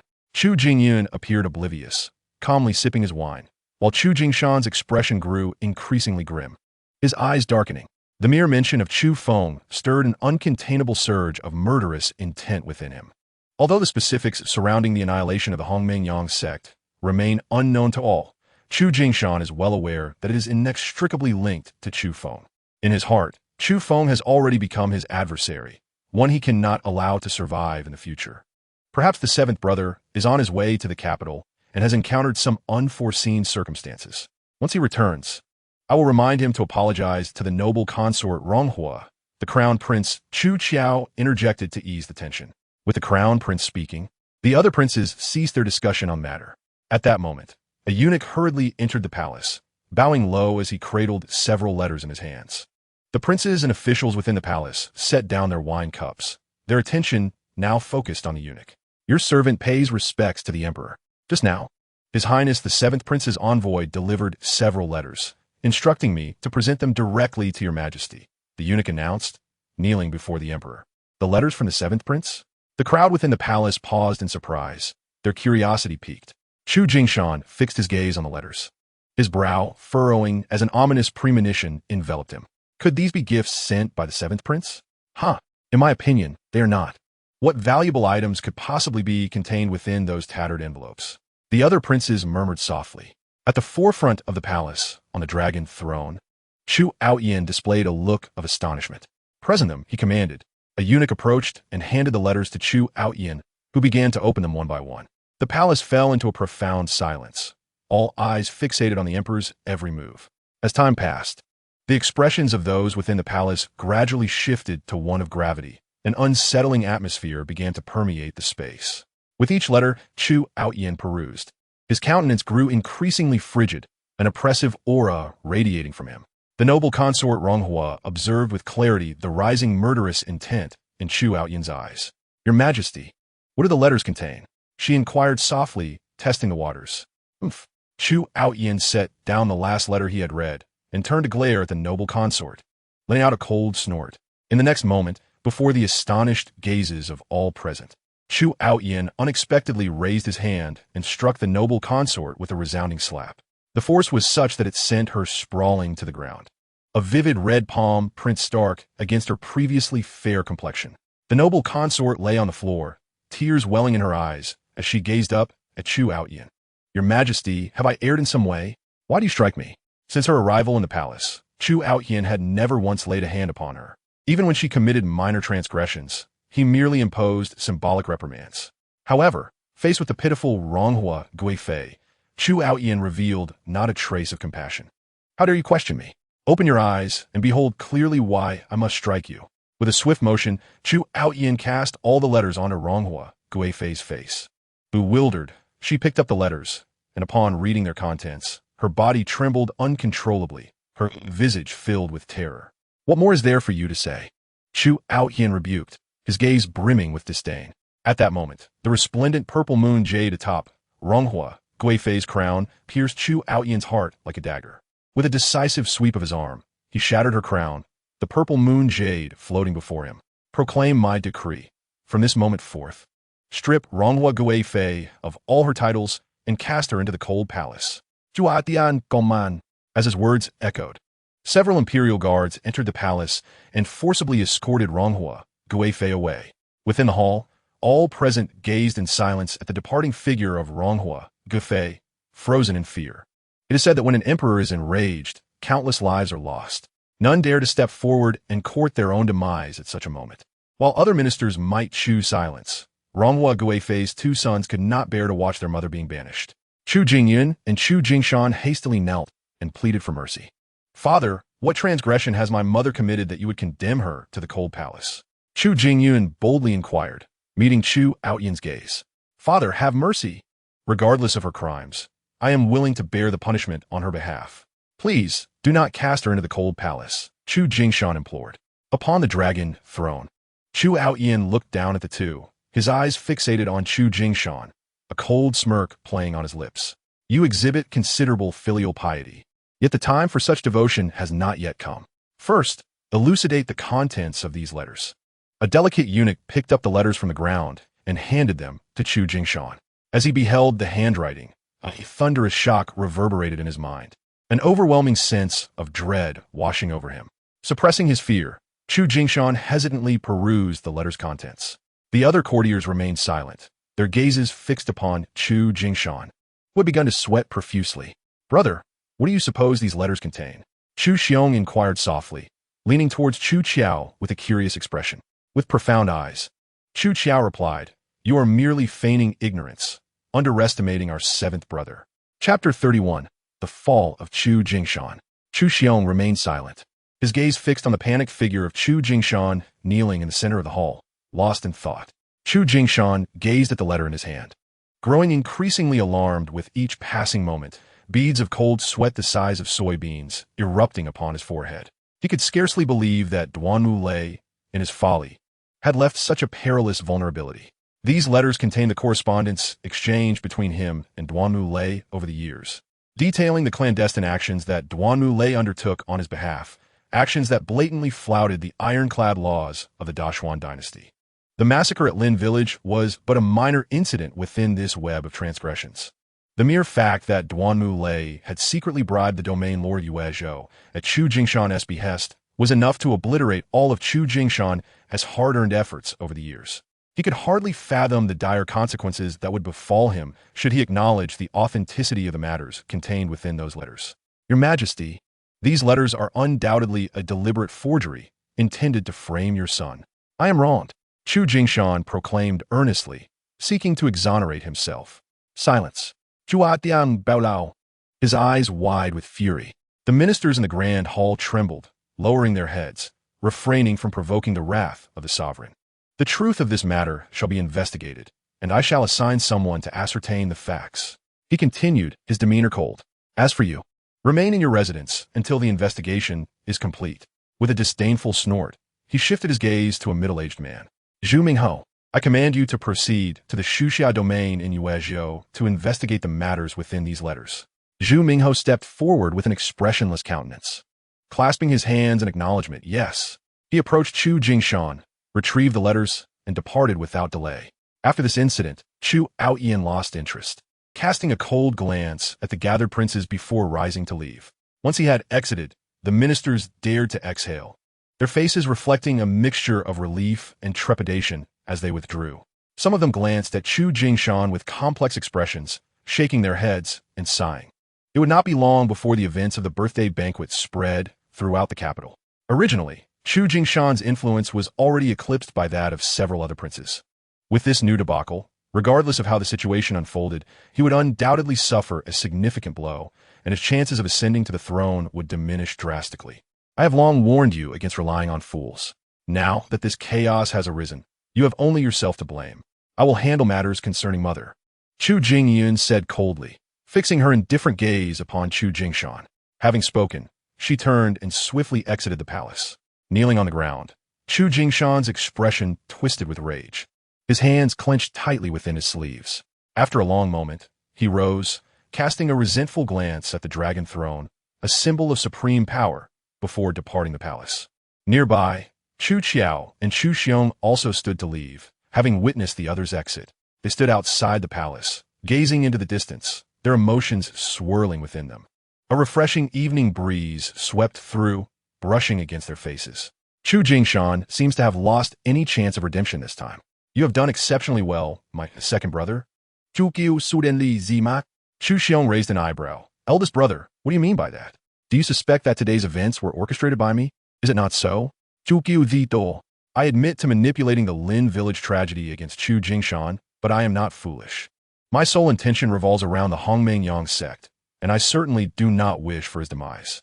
I rather suspect that tonight's affair originated from your hand, dear brother. Chu Xiong Su. It was not I. Chu Qiao decisively shook her head. Silence enveloped them. After a prolonged pause, Chu Xiong exclaimed, if it were not you, then it must be our seventh brother who has taken action. I never imagined that the timid seventh brother, who was once bullied in the capital, could undergo such a transformation in just 5 years. Is he unaware that such actions could force Chu Jingshan into a corner? The seventh brother has always been astute. Perhaps he is unafraid of Chu Jingshan's retaliation. Chu Qiao replied with a serene smile. Let us cease our wild speculations. It appears that a significant upheaval is imminent in Yuezhou. We must swiftly sever ties to avoid any repercussions. With that, Chu Qiao departed hastily. Chu Xiong watched her retreating figure, his eyes gleaming with intensity. He exhaled heavily. With Chu Jingshan's downfall, another Chu Feng emerges. It is truly a vexing situation. He sighed with a sense of melancholy before hastily exiting the palace. This night was destined to be one of insomnia. Yuezhou was not solely comprised of Chu Jingshan's forces. There were also those under the prince and the second prince. They dared not gamble on how many individuals would be implicated by the incident involving Duanmulei, and thus sought to swiftly dissociate from Yuezhou's personnel to prevent any inquiries from Duke Zhu Ming from leading back to them. Within the residence of Chu Jingshan, upon his return, he sequestered himself within his study, ordering that no one be allowed entry. Angry roars and the sounds of objects being hurled echoed from the study. Outside, Gu Feng leaned against a tree, holding his ancient sword, his expression betraying no signs of disturbance. Since his last encounter with Lin Yu, Gu Feng's prowess had significantly improved, placing him on the verge of entering the innate realm. After the duration of a stick of incense, the tumult within the study finally subsided. Enter. Gu Feng opened the door and stepped inside, only to meet the gaze of Chu Jingshan, whose eyes were bloodshot and frenzied. Gu Feng frowned. He had never witnessed Chu Jingshan in such a state of fury. Are you all right? He inquired. Chu Jingshan, upon hearing this, sank despondently into his chair. I will not perish, but I fear my title of Prince of Five Pearls is beyond saving, he replied with a hollow laugh. What has transpired? Chu Feng asked, observing the desolate and dispirited expression on Chu Jingshan's face. Chu Jingshan disclosed the events that unfolded during the birthday banquet in their entirety, leaving nothing concealed. After contemplating for a moment, Chu Feng summoned a trusted confidant, instructing him to hasten to Yuezhou to address the lingering matters and handle any incriminating evidence left behind. Whatever could be managed should be managed, with the aim of minimizing Chu Jingshan's losses to the greatest extent possible. Chu Feng, there is no need to rush. This time, it is Lord Zhu Ming who is personally intervening. He was originally a disciple of the Hongmengyang sect, and now that the sect has been annihilated, he has long harbored grievances against me. There is no escaping this, Chu Jingshan said gravely. Having suffered such a significant loss, do you intend to let it go just like that? Let go? Of course not. Only when Chu Feng is dead will the fury in my heart be quelled, Chu Jingshan declared ominously. Chapter 32. The Great Empress of the Chu. Meanwhile, Chu Feng's carriage traveled for 5 days, finally leaving the borders of Yuezhou and arriving in Hangzhou. Hangzhou, neighboring Yuezhou, possesses its own unique geographical features. Notably, Hangzhou is replete with majestic mountains and historical sites, with rivers flowing abundantly throughout. Among the 10 most celebrated poems of scenic beauty in the Dachuan Empire, 9 are dedicated to the landscapes within Hangzhou. Furthermore, among the literati, 99 out of 100 hail from this region. Additionally, the foremost academy of the Dachuan Empire, the Qingyun Academy, is situated here, thus bestowing upon Hangzhou the esteemed title of the first sacred land for all literati. On this day, just as Chu Feng stepped into Hangzhou, a carriage obstructed his path. The driver of this carriage was an elderly man clad in a blue robe, with a youthful visage yet white hair. His eyes sparkled with vitality, and he emanated no discernible aura. Sure tightened the reins to halt the carriage, his icy gaze fixed intently upon the old man, a chilling aura radiating from him. Su Yanran, standing nearby, quickly sensed the situation, her vigilance directed towards the elder. The old man raised his gaze, somewhat surprised as he looked at Sure. I never expected that beside His Highness the Seventh Prince, there exists such a formidable expert. There is no need for you to be on edge. I bear no ill will, the elder said with a gentle smile. Sure fell silent, yet the oppressive aura surrounding him intensified. As the leader of the dark web, he possessed an exceptionally keen sense of awareness. Upon first laying eyes on the elder, he discerned the immense danger he posed. They were of the same realm. A master-level expert. Furthermore, he was not merely in the early stages of mastery, but had reached the later stages, with such a powerful figure inexplicably blocking their way. Sure could not afford to be complacent. My good sir, I truly harbor no malice, the elder said, a hint of helplessness appearing on his face as his gaze shifted to the carriage behind Sure. Just then, the curtain of the carriage was lifted, and Chu Feng poked his head out. Upon seeing the elder, a look of astonishment crossed Chu Feng's face. Zhonghe, how is it that you find yourself here? Chu Feng inquired, somewhat taken aback. The identity of this elder was no trivial matter. He was Zhonghe, the senior disciple of the Sword Saint of the Great Chu dynasty. Seventh Prince, it is a pleasure to see you again, Zhonghe replied with a smile. Chu Feng gave a slight nod in acknowledgement, then turned his gaze toward the carriage behind Zhonghe, his expression shifting to one of intrigue. A bold conjecture surged forth in his mind. Could it be that her audacity has grown so immense? Your Highness, the Seventh Prince, my master requests your presence in the carriage for a conversation, Zhonghe announced as he leapt down from the carriage and stood to the side.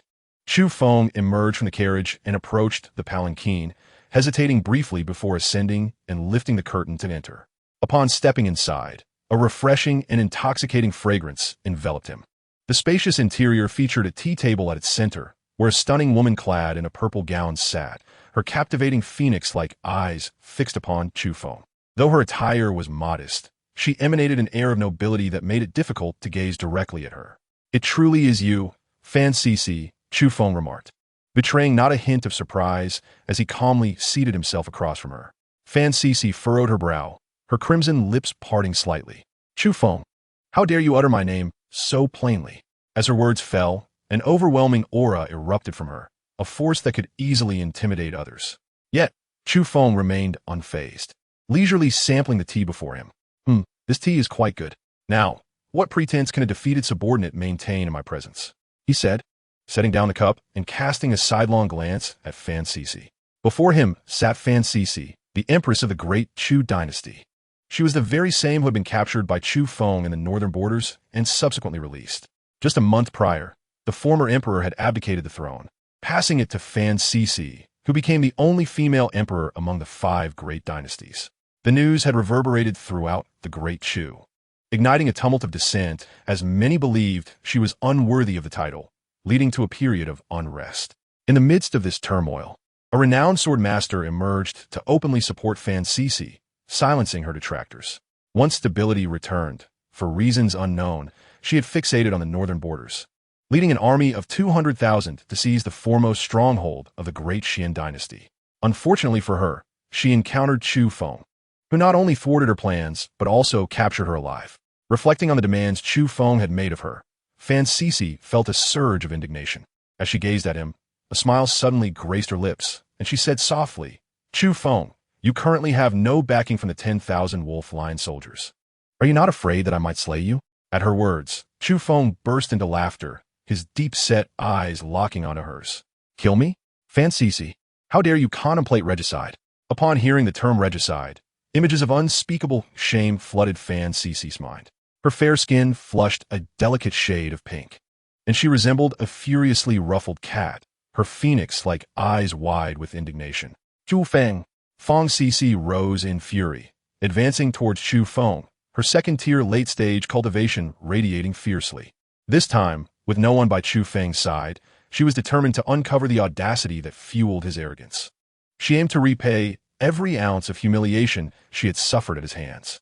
As she approached, Chu Feng shook his head helplessly, remarking on her tempestuous nature.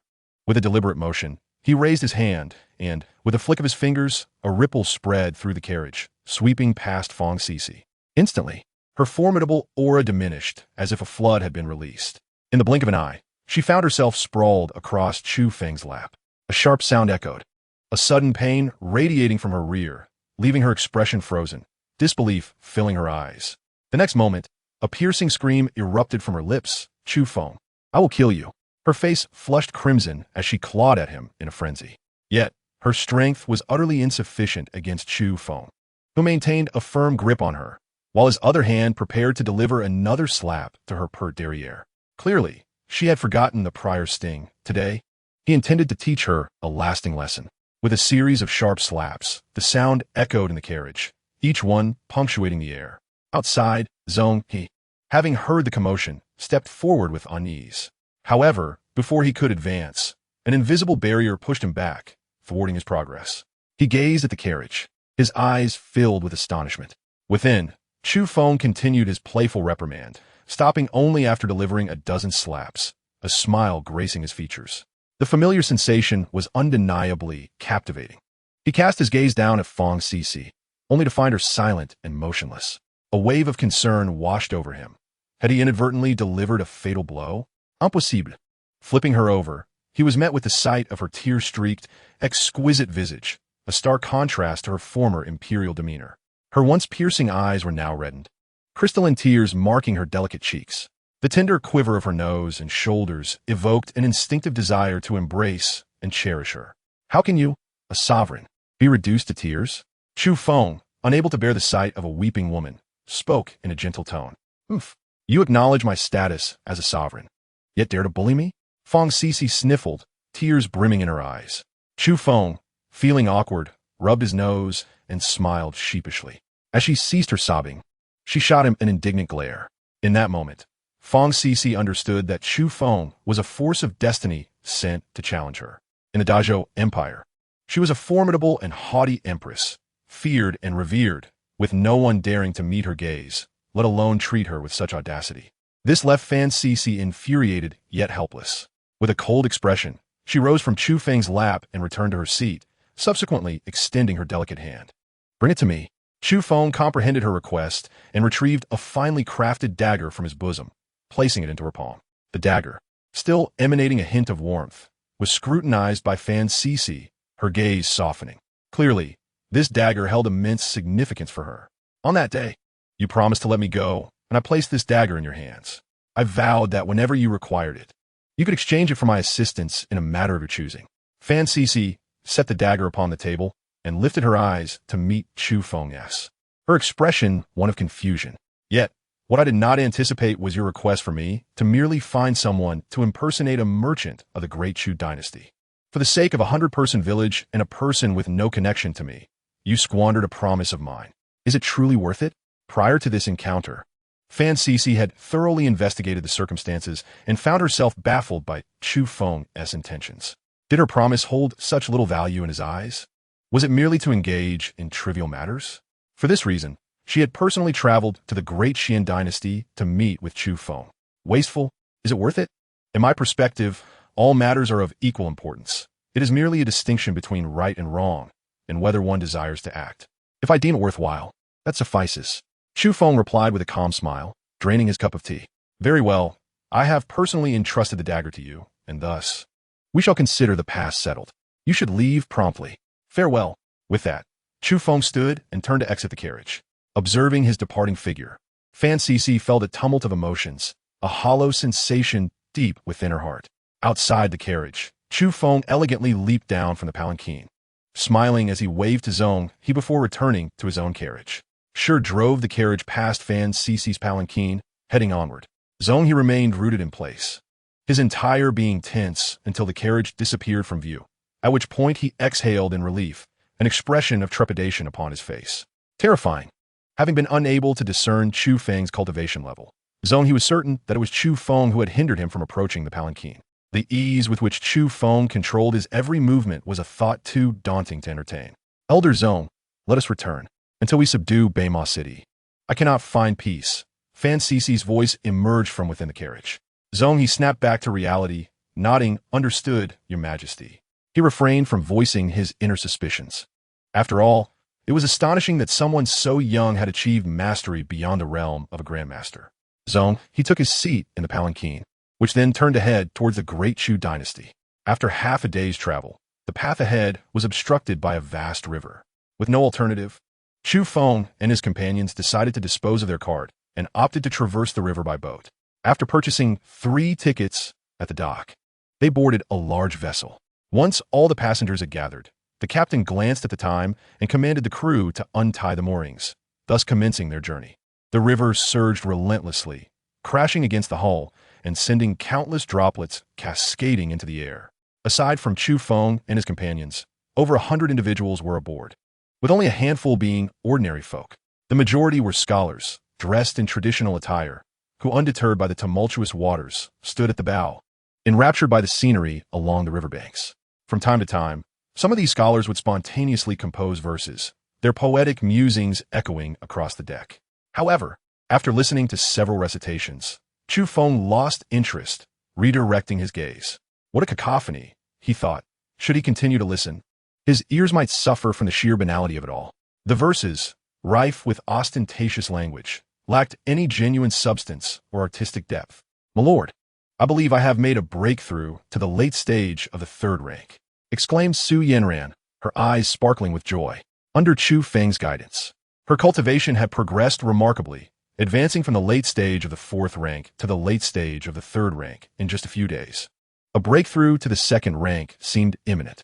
Excellent work. At your current pace, you should enter the innate stage within 6 months. Chu Feng nodded slightly, his demeanor unchanged. I will strive diligently, Su Yanran declared earnestly, her determination shining through. After an hour of sailing, the vessel made a stop at a dock. The passengers, noticing that the captain had not reached their intended destination, looked at him with skepticism. Dear guests, please do not misunderstand. Having received your fare, I assure you that I will deliver you to your destination. However, we must transfer to another boat here, so I kindly ask you to move along, the captain explained. The guests nodded in understanding. Under the captain's guidance, Chu Feng and his companions boarded another vessel. This new boat was 100 meters in length, constructed from sturdy timbers that appeared unassailable. To Chu Feng's astonishment, the hull was sheathed in layers of iron plating, which was pockmarked as if struck by some colossal entity. Once all were aboard, the captain steered the massive vessel onward once more. Captain, why change boats when everything seemed fine? Isn't that a bother? A scholar inquired curiously. It is indeed somewhat troublesome, but I value my life. The captain replied with a wry smile. What do you mean by that, Captain? The scholars asked, intrigued. Meanwhile, the ordinary folk, upon boarding, huddled in the corners, their faces betraying anxiety and fear. Chu Feng and his companions, drawn in by the captain's words, turned their attention to him. What you may not know is that this stretch of water has recently been quite perilous. A water monster has emerged, and over a dozen vessels have encountered misfortune in these waters. All the souls aboard those vessels perished within the jaws of the aquatic beast. The boatman gulped nervously. Chapter 34. The preternatural beast of innate realm. No sooner had the boatman finished speaking than the vessel suddenly lurched violently. The passengers stumbled, nearly losing their footing, while the scholars felt a bone-chilling cold surge from the soles of their feet to the crown of their heads, fear etched upon their faces. Do not panic. It was merely a sudden wave colliding with the hull. The boatman reassured them. I knew it. The boatman must have been trying to frighten us, one scholar declared, a glimmer of wisdom shining in his eyes. The others nodded in agreement, their terror dissipating as they began to chastise the boatman for his supposed deception. The boatman fell silent, his face a mask of bitterness as he returned to his duties. Young master, the boatman does not seem to be lying, Sure observed, gazing at the boatman in the distance with a grave tone. Indeed, though our Xuan dynasty has few monsters, they are not entirely absent. Furthermore, the spiritual essence of Hangzhou Mountain is far superior to that of the other four states, making the emergence of certain creatures rather unsurprising. Chu Feng replied with a nod. Should we dispatch someone from the dark web to handle this? Sure inquired. No need. It has already set its sights on us, Chu Feng said, casting his gaze towards the surging river, a faint smile playing on his lips.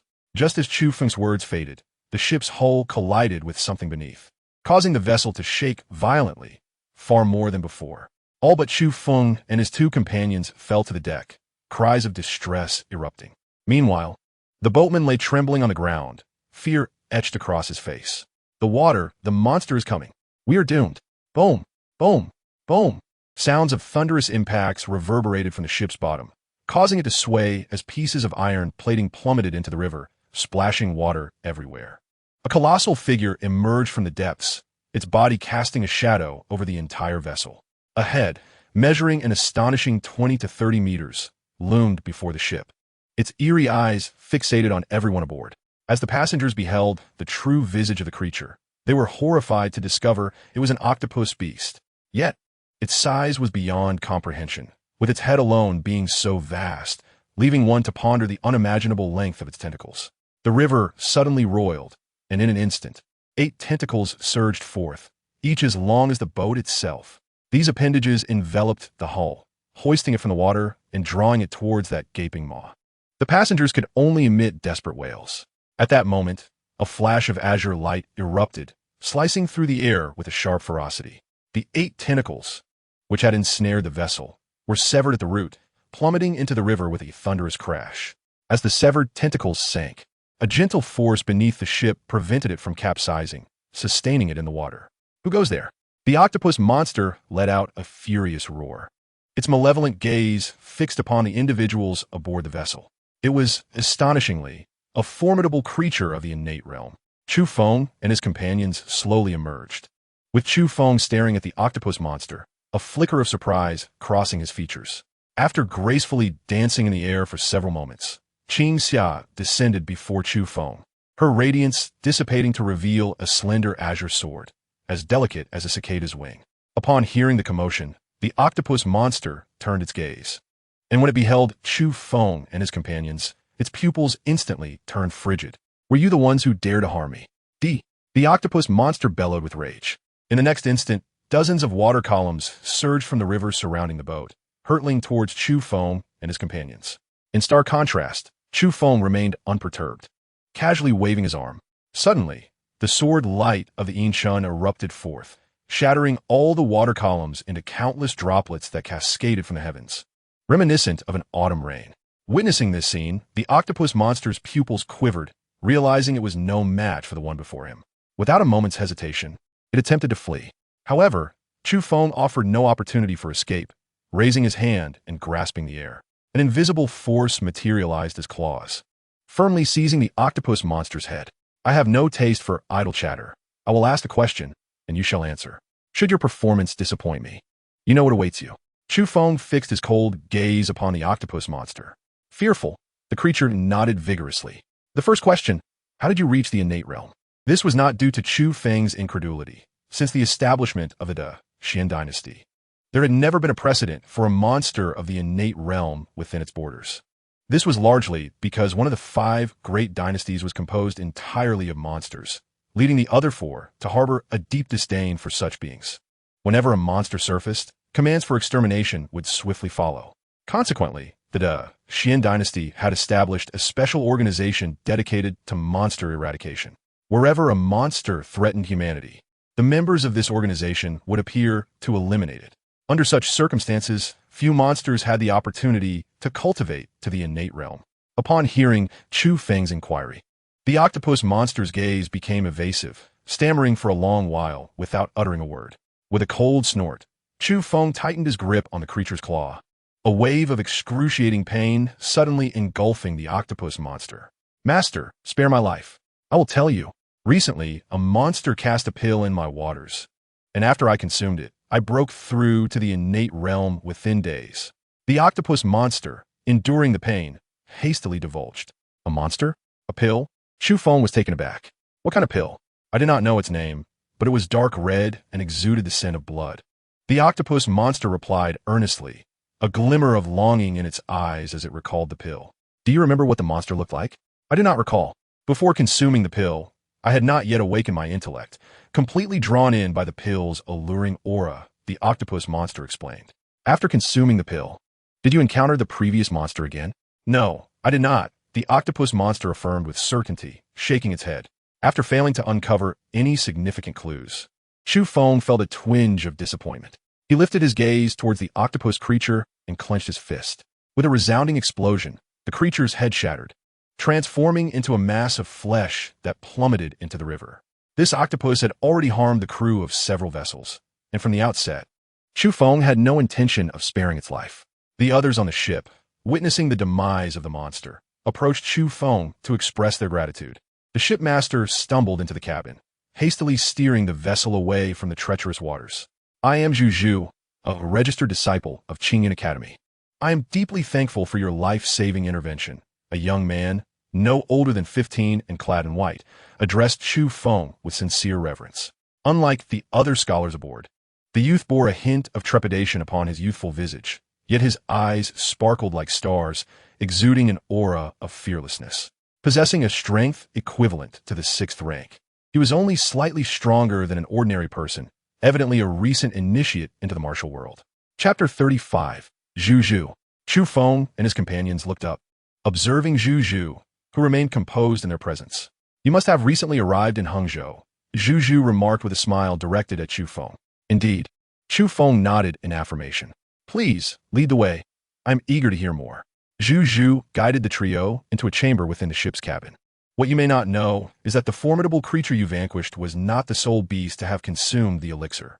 The precise moment of the elixir's emergence is unknown, but a fortnight ago, a plethora of monsters suddenly appeared across Hangzhou, wreaking havoc. Upon receiving this alarming news, Qingyun Academy promptly dispatched its disciples to eradicate the malevolence. Although most of the creatures have been dealt with, a few persist, and the one you just dispatched is likely among them, Zhu Zhu recounted. As for the sudden proliferation of these monsters, our investigations at Qingyun Academy have unveiled that someone has been deliberately feeding them the elixir. However, the identity of this elusive individual and their motives remain a mystery. Zhu Zhu concluded. Upon hearing this, Su Yanran furrowed her brow. Even Qingyun Academy could not ascertain the identity of this person? She inquired. Zhu Zhu's expression grew somber. We have been unable to uncover the truth. To eliminate these beasts, a significant number of our outer disciples have suffered casualties, and even the 3 esteemed masters of the Academy have perished at the hands of these fiends. We are now bereft of the resources to investigate the one responsible for supplying the elixir. What? The 3 masters are dead? Su Dianran exclaimed, her eyes wide with disbelief. The 10 masters within the Academy are the direct disciples of the Academy's president, each a remarkable talent renowned across the realm, possessing both profound wisdom and formidable strength. Since its inception, the 10th master has consistently ranked among the top 10 of the Qianlong list, never once faltering. This serves to illustrate the formidable prowess of the 10 masters of the Academy. Yet, It is astonishing that the third master met his demise at the jaws of a monstrous beast. Chu Feng's eyes flickered as he grasped the gravity of the situation following the devastating losses suffered by the Qingyun Academy, a severity far beyond his initial expectations. With such a significant occurrence in Hangzhou, had the governor and the Demon Extermination Society not intervened? Chu Feng inquired in a low voice. Zhu Zhu's expression brightened as he nodded, affirming their involvement. Otherwise, the Academy's losses would have been even more catastrophic. After a moment of silence, Chu Feng turned to Shi and instructed, dispatch more members to Hangzhou. Upon receiving news of any demonic beasts, they are to eliminate them without reporting. Understood. Shi nodded in agreement. Observing this exchange, a peculiar glimmer flickered in Zhu Zhu's bright eyes. If you're truly interested in that elixir, do visit our Qingyun Academy. Our second master is currently researching its composition, which may prove beneficial to you. With that, Zhu Zhu rose, bowed, and departed from the room. Throughout the encounter, Zhu Zhu had never inquired about the identities of Chu Feng and his companions, seemingly indifferent, maintaining a demeanor of composure without revealing any discomfort due to the disparity in their strengths. Watching Zhu Zhu's retreating figure, Chu Feng stroked his chin in contemplation. Young master, what troubles you? Su Yanran asked, puzzled. Chu Feng turned to her with a smile and queried. If you were a newly ascended 6th rank warrior facing someone capable of effortlessly slaying a formidable innate beast, how would you react? Su Yanran, not lacking in intelligence, immediately grasped the implication and exclaimed in astonishment. Young master, are you suggesting that Zhu Zhu is suspicious? Chu Feng nodded with a smile. Shi's expression darkened as he promptly exited the room. Soon, he returned and whispered, Young master, I searched the entire vessel and could not locate Zhu Zhu. Chu Feng displayed an expression of confirmation. Do not concern yourself with him. Since he intentionally sought to lead us to the Qingyun Academy, he must have his own agenda. It aligns with our intention to visit the Academy. Su Yanran and Shi nodded in agreement. Atop the steep cliffs, overlooking the river, Zhu Zhu stood, gazing down at the vessel where Chu Feng resided. His star-like eyes sparkled with intensity. Young master, the great demon we cultivated with a superior quality blood condensing pill, given some more time, could grow into a master-level beast. Now that it has been slain, it may be difficult to explain to the family head. Behind Zhu Zhu stood two figures clad in black robes, one of whom spoke ominously. Zhu Zhu raised an eyebrow, withdrew his gaze, and a playful smile graced his lips. Explain? To whom must I provide an explanation? The figure in the black robe who had just spoken trembled, quickly realizing he had spoken out of turn, and fell to his knees. My subordinate is foolish. I implore your mercy, young master. Zhu Zhu's countenance radiated righteousness as he raised his hand and snapped his fingers lightly. A heart-wrenching scream erupted from the mouth of the black-robed man, who collapsed onto the ground, his body writhing uncontrollably. Strands of crimson emerged from him, coalescing above his form. This process lasted for several agonizing seconds, after which only a black robe and a pair of stark white bones remained on the ground. Hovering above the skeletal remains was a pill, glimmering with a red hue, exuding an otherworldly allure. Zhu Zhu approached the pill, his demeanor serene as he deftly pocketed it before departing with another figure clad in black. Following the brief interlude involving the octopus creature, the remainder of the journey transpired without incident. After 2 hours of sailing, the grand vessel reached its destination. Once Chu Feng and his companions disembarked, they procured a new carriage nearby and set forth towards the direction of Qingyun Academy. Inside the carriage, Chu Feng calculated the days that had passed. More than half of the month had elapsed since he had embarked on his journey to the capital to be crowned as a prince. It seemed that Qingyun Academy would be the final stop of this expedition, and Chu Feng grew increasingly curious about the rewards the sign-in system would bestow upon him. With a day's journey still ahead to reach the academy, Chu Feng remained composed, drawing back the curtains to sip tea while admiring the scenery along the road. Half a day later, as the carriage passed through a village, Chu Feng's expression suddenly darkened, prompting him to halt the vehicle. He craned his neck to gaze at the village in the distance, surprise and indignation flickering in his eyes. The village was modest, consisting of only 50 to 60 earthen houses and housing a few hundred inhabitants. At first glance, the village appeared devoid of life, enveloped in an eerie silence. In the center of the village, two powerful presences surged, indicating a fierce battle was underway. Chu Feng set down his teacup, and in an instant, his figure vanished from the carriage. He reappeared in the heart of the village. Chapter 36. A chance encounter with the fourth prince. Outside a private school at the village's center, villagers stood in throngs from all directions. Their demeanor was peculiar, clutching various farming tools. Their faces were expressionless, their eyes dull and lifeless, moving stiffly as if they were puppets under some unseen control. Above their heads, nearly invisible threads of energy converged toward a mesmerizingly enchanting woman before them. Draped in a pink gauzy dress, her curvaceous form shimmered in the haze, exuding an alluring presence. Additionally, her eyes were slit and glowed a vivid pink. Opposite her lay several corpses, behind which stood a man approximately 30 years of age.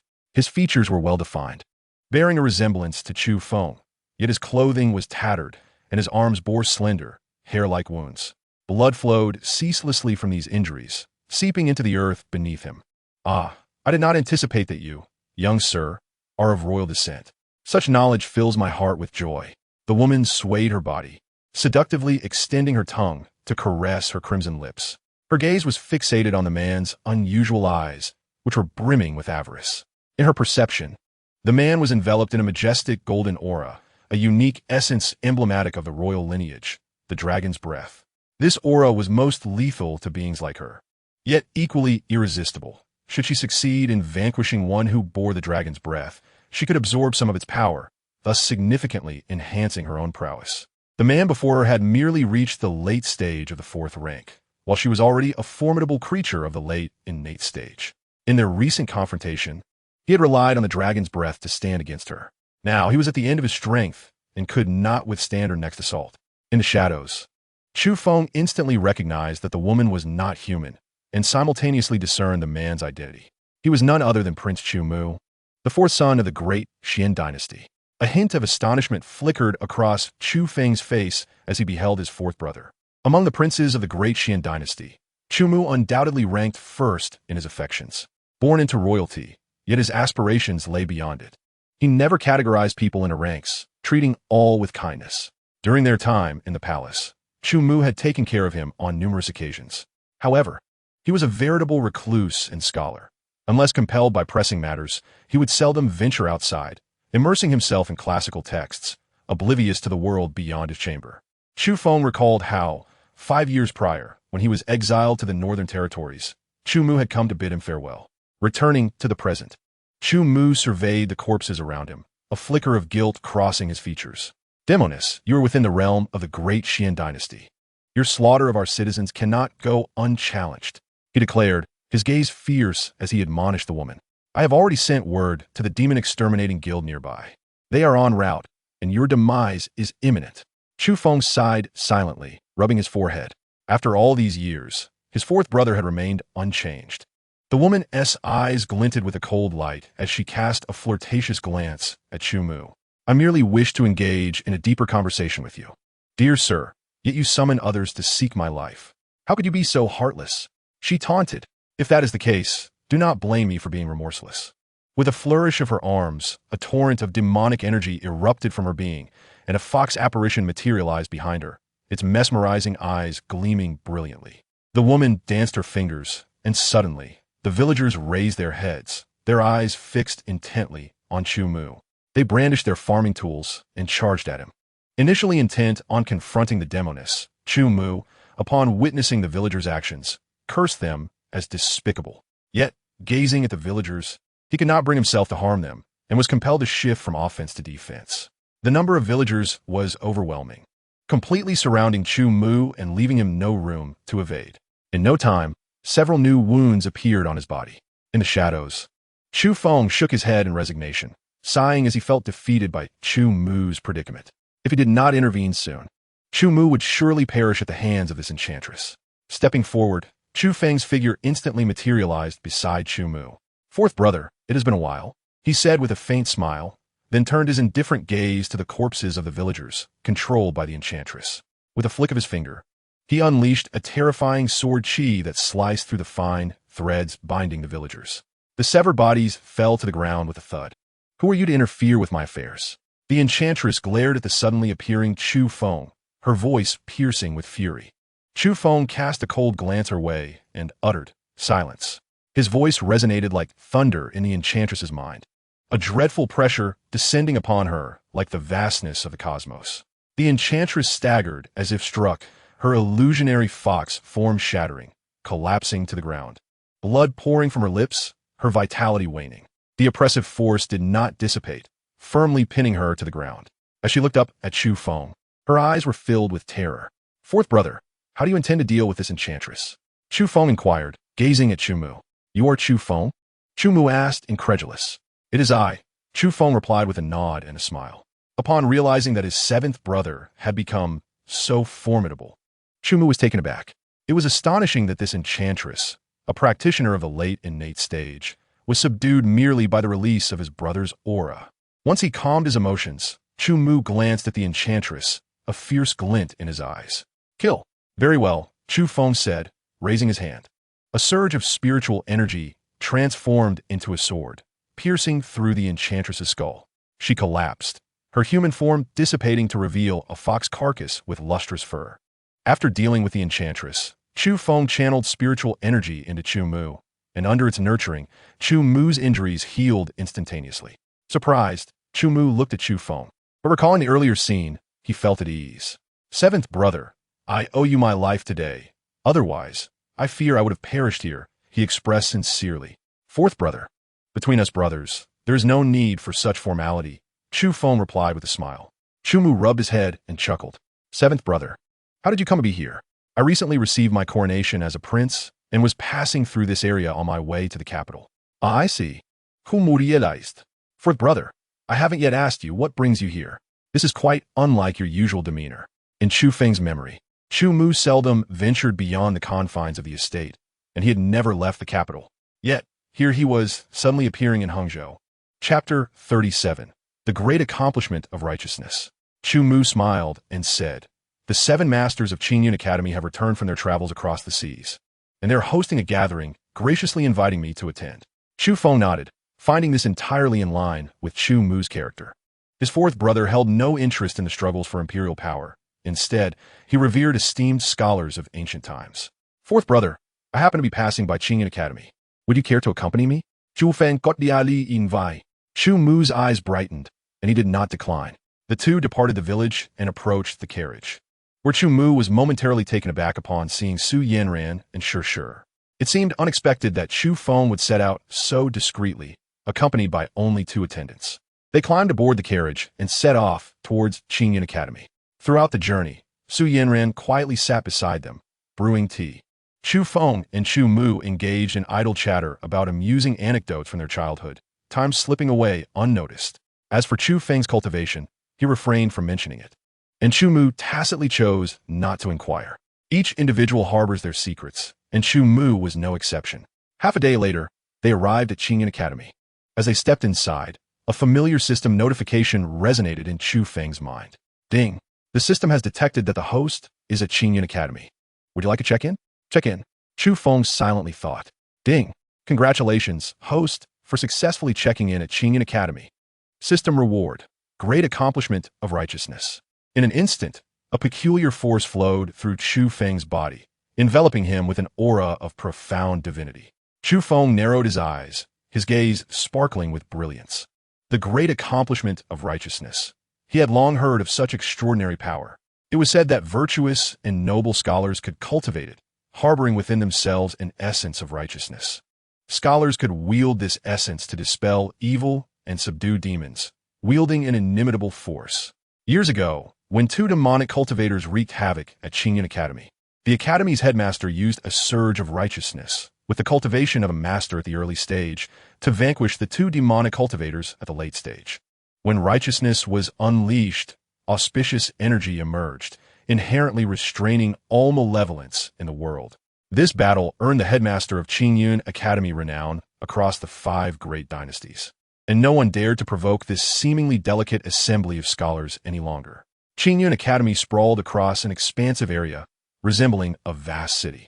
Its courtyards and pavilions were picturesque, serene, and tranquil, evoking an involuntary sense of calm.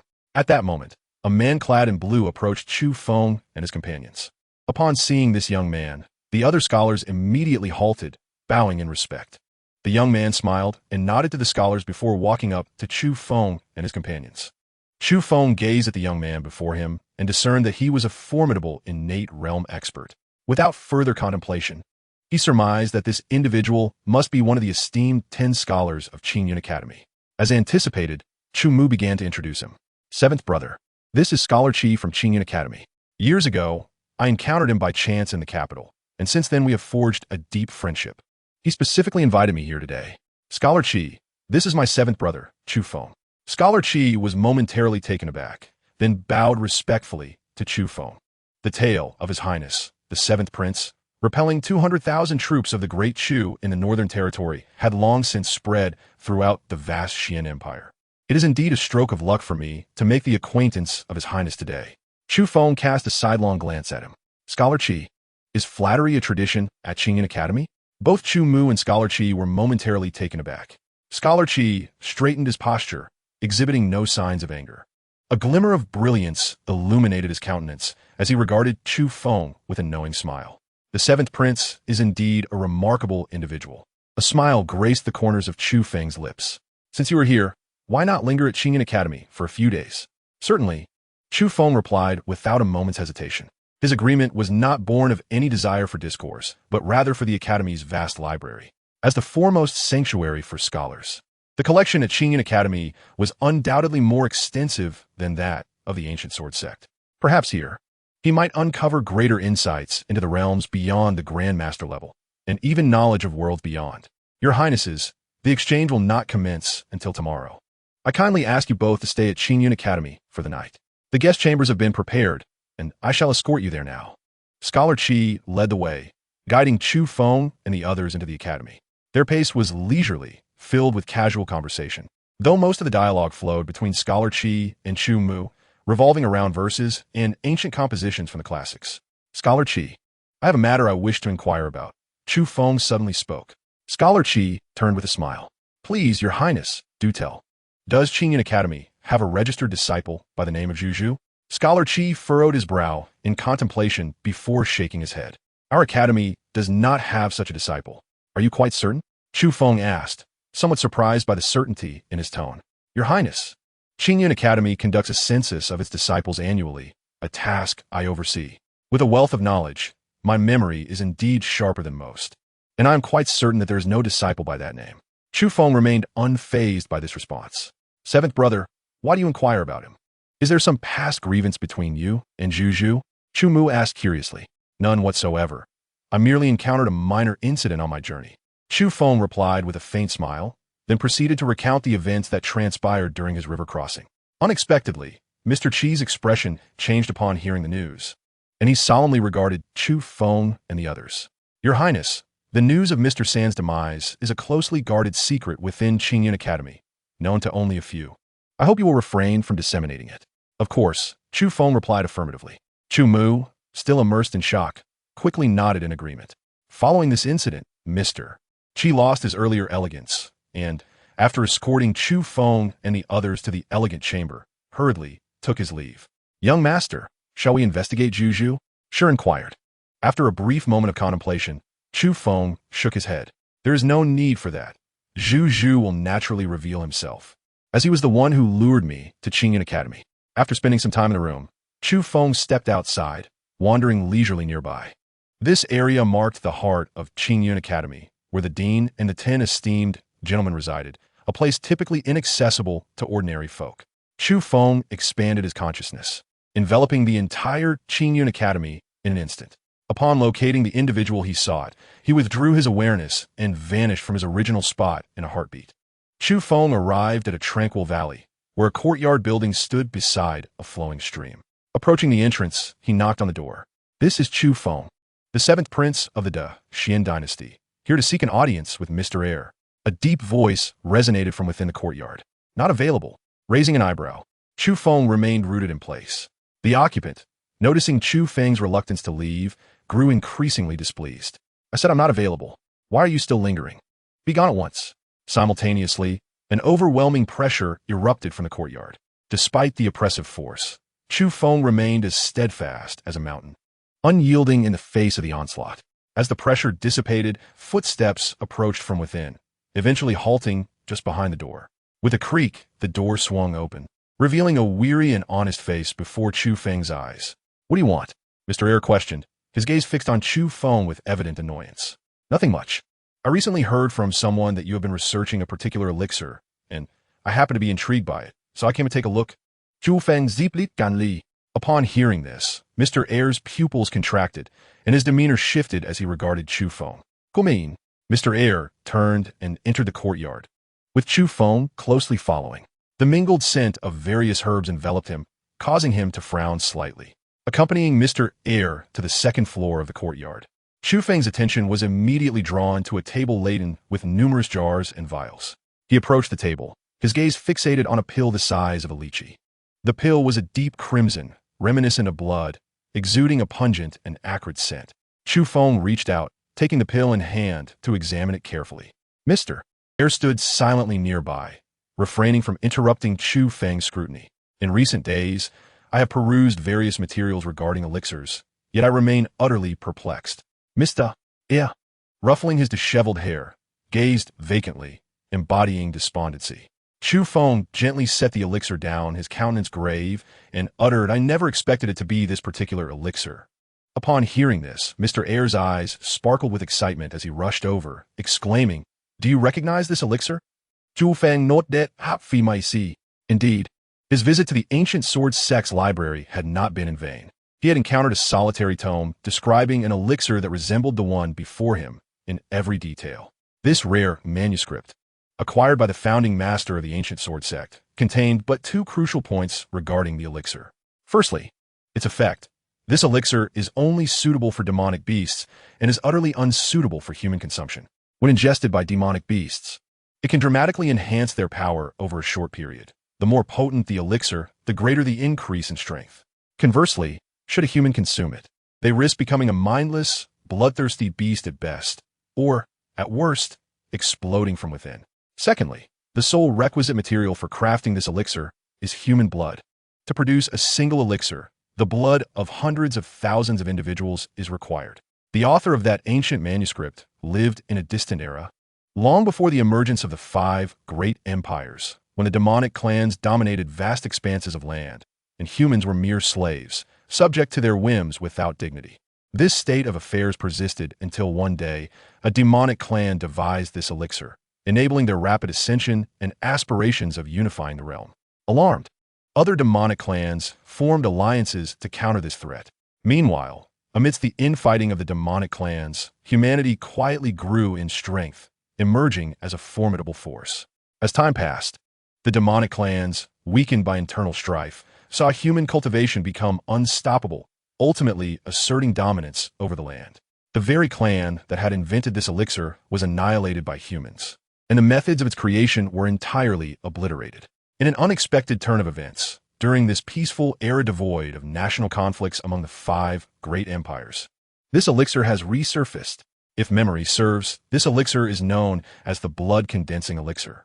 Chu Feng relayed the information about the blood-condensing elixir to Mr. Air, who gasped in shock, momentarily rendered speechless, standing in stunned silence. Chu Feng then lifted the blood-condensing elixir to his nose for a closer inspection, detecting a peculiar scent intertwined with the overwhelming stench of blood. Something was amiss. This elixir had been altered, infused with other substances. With a glimmer of excitement in his eyes, Chu Feng remarked, "Let me take a closer look." Mr. Air, upon hearing this, immediately leaned in. Chu Feng handed the elixir to Mr. Air, who mimicked his actions, bringing the elixir to his nose for a meticulous sniff. However, aside from the sanguine odor, he discerned nothing else. Mr. Air cast a puzzled glance at Chu Feng. Chu Fu offered no explanation, raising his hand to rest it upon Mr. Air's shoulder. Mr. Air's expression shifted, and he suddenly felt as if his perception had undergone a profound transformation. Astonished, he cast a glance at Chu Fu before leaning closer to the elixir once again, this time truly detecting a different aroma. The scent was that of ghost herb and mournful bloom. Mr. Air murmured to himself, furrowing his brow. "I understand now.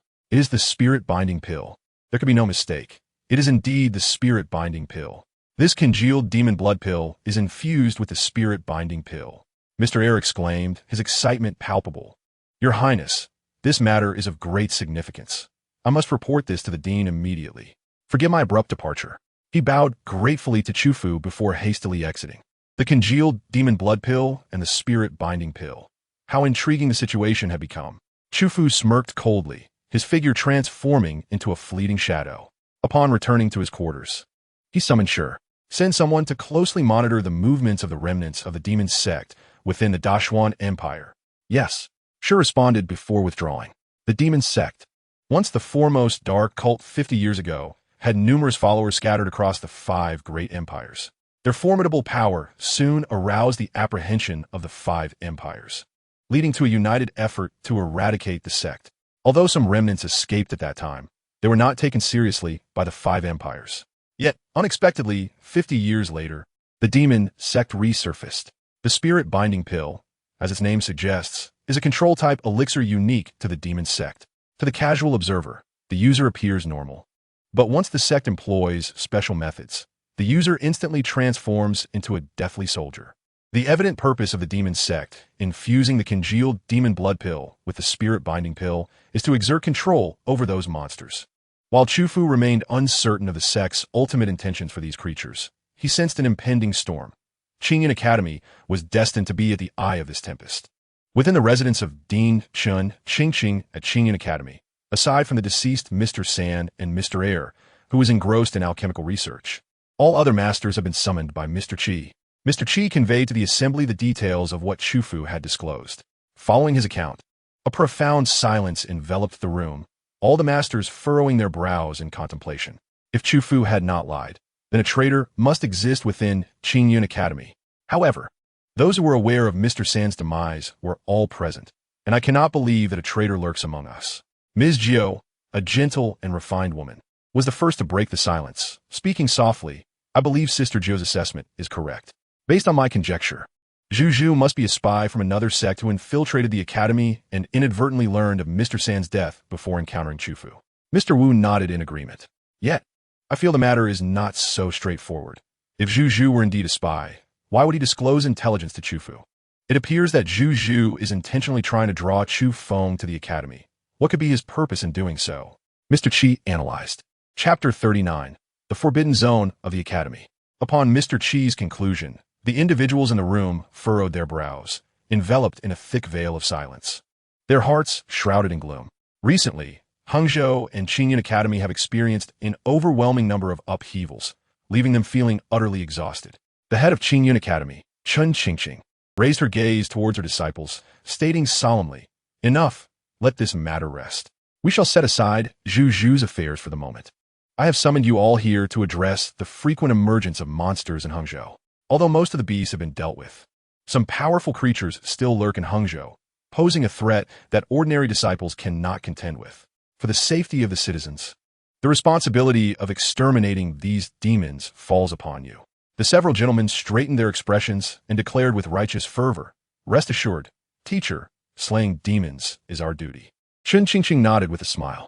At that moment, a hasty figure burst into the room. "Mr. Air." "Teacher, I have made a significant discovery," Mr. Air exclaimed with excitement. The other gentlemen rose abruptly, their gazes fixated on him. "Junior brother, is it about that mysterious elixir?" Mr. Da asked, his tone tinged with urgency due to his exhilaration. "The recent monster infestation in Hangzhou stems from this elixir. If they can analyze its composition, they may trace back to the true mastermind and eliminate the source of the calamity. Indeed, I have already discerned the composition of this elixir." Mr. Air recounted the events that transpired in the courtyard in detail. The condensed demon blood pill, the spirit binding pill. The gentlemen's faces reflected confusion upon hearing about the condensed demon blood pill, but when they learned it was concocted from the blood of countless humans, their minds erupted with realization, and a fierce intent emerged on their faces. "I may not have heard of the condensed demon blood pill, but isn't the spirit binding pill exclusive to the demon sect? I never anticipated that the demon sect was orchestrating this behind the scenes. These nefarious beings of the demonic path can only resort to such underhanded measures. How could they not fear divine retribution for committing such heinous acts?" The gentlemen expressed their indignation, their voices laced with murderous intent. Only Chun Qingqing and Mr. Da remained silent, exchanging a glance filled with concern. Mr. Da stood and abruptly vanished from the room. Chun Qingqing turned her gaze to Mr. Air. realizing that neither the condensed demon blood pill nor the emergence of the remnants of the demon sect could be managed solely by Qingyun Academy. You must inform the governor of Hangzhou of this discovery at once and urge him to contact the Xian dynasty. Yes, Mr. Heir replied, bowing respectfully before swiftly exiting the room. Chun Qingqing turned her gaze towards Mr. Qi, entrusting him with the safety of the esteemed guests attending tomorrow's exchange meeting. The two princes of noble lineage must not encounter any mishap. Understood, teacher. Mr. Qi nodded in affirmation. Next, Chun Qingqing addressed the other gentleman with a grave demeanor. Let us set aside the matters concerning the monsters within Hangzhou for now. During this forthcoming period, you shall remain within the academy. Observing the director's stern countenance, the gentlemen felt a chill. Throughout their years at the academy, they had never witnessed such gravity in the director's demeanor. Though the director said little more, an air of solemnity enveloped the room. The gentlemen rose in unison, acknowledging her command. Once the matters were settled, Chun Qingqing waved her sleeve and vanished from the room. Inside, Mr. Shi and Mr. Wu exchanged a silent glance before exiting quietly. Within the inner courtyard of Qingyun Academy, in a forbidden zone, the earth bore a dark hue, reminiscent of a land ravaged by fire, fissures sprawling across the ground, devoid of any vitality. At the innermost recess of the forbidden zone, Mr. De stood before a cavern, his gaze solemnly fixated upon it. Golden rays of sunlight cascaded down, yet the cave resembled the gaping maw of an ancient, fierce beast engulfing the light, emanating a chilling darkness. On the cavern's exterior, the rock wall was adorned with a multitude of intricate runes, forming a grand array. Suddenly, a malevolent aura seeped from the cave, threatening to spill forth. However, the array on the rock wall flickered to life, radiating brilliance, instantly dispelling the ominous energy. Chun Qingqing appeared silently beside Mr. De, her eyes reflecting profound depths as she regarded the cave. Teacher, I sense his aura growing ever stronger. This seal may not endure much longer. The resurgence of the remnants of the demon sect is no mere coincidence, Mr. De intoned gravely. A hint of regret flickered across Chun Qingqing's brow as she sighed. The causes of the past have forged the consequences of today. Were it not for my moment of folly back then, we would not face this predicament now. I have a foreboding sense that the remnants of the demon sect are here for him. Chun Qingqing and Mr. De gazed at the cavern in contemplative silence. After a prolonged moment, Chun Qingqing turned to Mr. De, a gentle smile illuminating her face. Chu Feng, how many years have you spent at Qingyun Academy? Replying to the teacher, I have been a disciple of the academy for 45 years, Mr. De responded. 45 years, indeed? How swiftly time passes. I vaguely recall when you first joined as an outer disciple, and now you have ascended to the position of a great teacher. Chun Qingqing remarked with a sense of nostalgia. Teacher, Mr. De stared at Chun Qingqing in a daze. Chu Feng, after the exchange meeting with the 7th tomorrow, it would be prudent for you to lead the disciples away from the academy for a time. Teacher, has the situation escalated to such a severe extent? Mr. De gazed intently at Chun Qingqing, as if his chest were constricted by an unseen force, leaving him profoundly uncomfortable. Chun Qingqing, brushing aside her melancholy, gently patted Mr. Da's shoulder with a serene smile. Let us take precautions in advance. There is no need for such tension. Matters have not yet escalated to their direst state. You may return. I shall remain here for the time being. Mr. De hesitated for a moment before reluctantly bowing to Chun Qingqing and departing. Once he had left, Chun Qingqing found a spot outside the cave and sat down cross-legged. Disciple, has the master truly erred all those 50 years ago? She murmured, her gaze fixed upon the cave, her emotions a tumultuous blend. A fierce and tumultuous aura awakened from within the cave. An overwhelming surge of demonic energy pouring forth towards the entrance. The array etched upon the rock face outside the cave glimmered anew, radiating an endless resonance that completely isolated the malevolent energy within. Witnessing this, Chun Qingqing slowly closed her eyes, falling into silence. The forbidden realm sank once more into tranquility, the only sound being the roiling demonic energy within, as if expressing its seething fury. As night descended, upon a peak outside the Qingyun Academy, a youth of exquisite beauty stood atop the summit, his bright eyes gazing into the distance towards the academy.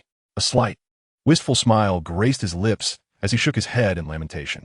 What a pity for the foremost sanctuary of scholars in this realm. Chapter 40. Qin Yuan. Behind the youth stood 5 figures cloaked in black, their presence as elusive as phantoms in the night. Young master, word has reached us from the academy that second master has learned of the elixir's details, and he has discovered that the blood-condensing demon pill contains the spirit-binding pill. One of the cloaked figures stated in a hushed tone. Is that so? Zhu exclaimed, suddenly envisioning Chu Feng in his mind. This 7th prince is indeed remarkable, managing to identify even the ancient forbidden elixir, the blood-condensing demon pill. But what of it? The larger scheme is already in place, Zhu remarked with a cold smile. Young master, the academy has become aware. Shall we delay our plan? Zhu cast an indifferent glance at the speaker, causing the black-cloaked figure to tremble and immediately bow his head. This plan is of utmost significance, tied to the resurgence of our demonic sect. How could we possibly delay it for a mere unforeseen circumstance? Moreover, I have promised someone that Chu Feng shall not survive to reach the capital. Do you wish for me to be untrustworthy? Zhu spoke in a calm voice. I dare not. The black-cloaked figure quickly fell to his knees, trembling as he replied. Zhu stroked his chin, contemplating for a moment before issuing his command. Advance the plan. Yes. The following day, as dawn broke, Chu sought out Chu Feng to attend the exchange meeting together. After a moment of consideration, Chu Feng acquiesced, with Su Yanran and the ever-watchful Shi Xing trailing closely behind him. Wherever Chu Feng went, the two followed. As the group departed their residence, weaving through various courtyards, they made their way towards the venue of the exchange meeting. Along the way, Chu Feng noticed that the number of disciples remaining in the academy was significantly reduced compared to the previous day, with those who remained possessing at least a cultivation level above the 4th rank. The disciples bore expressions of stern resolve, and a chilling atmosphere enveloped the entire academy. Chu seemed to sense the disquiet, his brow furrowed in contemplation, remaining silent. Shortly thereafter, a group arrived at a vast, elegant courtyard. The courtyard was filled with scholars and literati from all corners of the realm, some of whom clustered together, toasting and engaging in jovial discourse. Seated at the forefront, Mr. Qi, upon noticing the arrival of Chu Feng and his companions, promptly approached them. I pay my respects to the 4th prince and the 7th prince. The chatter of the literati in the courtyard abruptly ceased, and all eyes turned toward Chu Feng and Chu, astonished that 2 princes would grace this modest gathering. The assembly rose, their demeanor markedly formal. Observing the crowd, Chu raised his hand in a gesture of reassurance, smiling as he said, "There is no need for formality. Today I am not a prince, merely an ordinary admirer of Mr. Qi." With Chu amiable demeanor dispelling the air of royal pretense, the assembly visibly relaxed. Mr. Qi welcomed Chu and his companions into the courtyard, arranging their seats beside him. Your Highness, the 7th prince, I am grateful for your assistance yesterday, Mr. Qi murmured to Chu Feng. Taken aback momentarily, Chu Feng quickly realized the reference was to the matter of the demon blood pill. It was indeed this very issue that had cast a somber pall over the academy today. There is no need for gratitude, Chu Feng replied with a smile. As they settled into their seats, the exchange formally commenced. Mr. Qi, seated in the main position, recounted his recent travels, sharing anecdotes and sights he had encountered along the way. The literati and Chu listened intently, their faces occasionally lighting up with aspirations. However, Chu Feng found little interest in the tales being spun. In his view, these scholars were merely absorbing Mr. Qi's reflections. As the saying goes, reading thousands of books is not as enlightening as traveling thousands of miles. Each person's perspective is unique. Some experiences can only be truly comprehended through personal involvement. Meanwhile, outside the academy, several masters congregated. Elder brother, why the urgent summons? What has transpired? Mr. Jiao inquired, his autumn-like gaze filled with concern for the Grandmaster. The other masters similarly regarded him with anticipation. When the Grandmaster instructed most disciples to vacate the academy today, they sensed that something significant was amiss. Second junior brother, did the master instruct you to contact the provincial lord? What was the response? The Grandmaster asked. Elder brother, there has been no reply from the provincial lord. Second brother answered candidly. Upon hearing this, the Grandmaster's brow furrowed, a sense of foreboding washing over him. Looking at the worried faces of his junior disciples, the Grandmaster pursed his lips and ultimately resolved to share the truth with them. Junior brothers and sisters, I can no longer conceal this from you. The commotion caused by the demon sect is likely directed at us, the Qingyun Academy. Yesterday, the master commanded me to depart from the academy with the disciples after the exchange meeting concluded. I could discern his intentions, He wished to remain behind, confronting the demonic sect alone. Upon hearing this, the elder's eyes glistened with unshed tears. Yet, I refused to comply.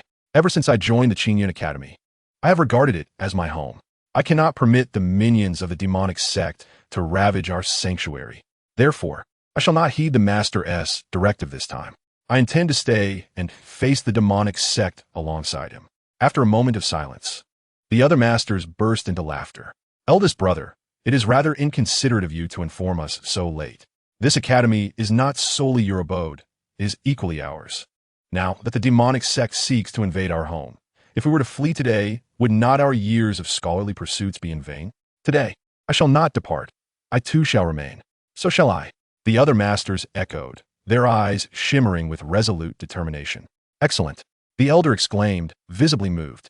Then today, none of us shall leave. We vow to share life and death with the academy.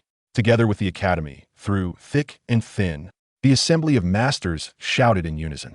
Since the disciples have chosen to stay, the elder decided to reveal everything. The reason the demonic sect has targeted the academy is to rescue one individual. One person? The other masters exchanged bewildered glances. This person is named Qin Yuan. Had the events of 50 years ago not transpired, he would have been the elder of our academy. 50 years ago, the 5 great empires united to eradicate the demonic sect, and Qingyun Academy joined the alliance. During a pursuit of the sect's disciples, Qin Yuan fell in love at first sight with the then saintess of the demonic sect. Ignoring the Master's warnings, he betrayed Qingyun Academy for her sake. This act brought him widespread disdain, severely tarnishing the Academy's reputation. In an effort to restore the Academy's honor, the Master single-handedly infiltrated the demonic sect's stronghold, ultimately paying the price of grievous injury to slay both the saintess and Qin Yuan. Chapter 41. The demonic sect strikes. The masters were astonished, unaware of such hidden truths within Qingyun Academy. They gazed silently at the elder, awaiting further revelations. It was evident from his earlier remarks that there were more intricacies to the tale. As expected, the elder sighed softly and continued, in that time, the master intended to uphold justice over familial ties, yet at the final moment, compassion overtook him. He crippled Qin Yuan's cultivation and secretly brought him back to Qingyun Academy, sealing him within a cave. What the master did not foresee was that the saintess, before her demise, imparted the sect's ultimate technique, the celestial demon transformation, to Qin Yuan. During the years of his confinement in the cave, Qin Yuan forged a new path, diligently practicing the celestial demon transformation, ultimately achieving mastery. By the time the teacher and I realized the situation, it was already too late.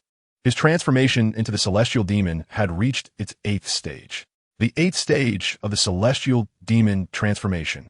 Upon hearing this, the faces of the gathered scholars paled. They had encountered the first demonic technique of the demon sect in various ancient texts. The celestial demon transformation comprises 9 stages, and the conditions for mastering this technique are exceedingly stringent. One might even say it is a feat achieved by 1 in a million.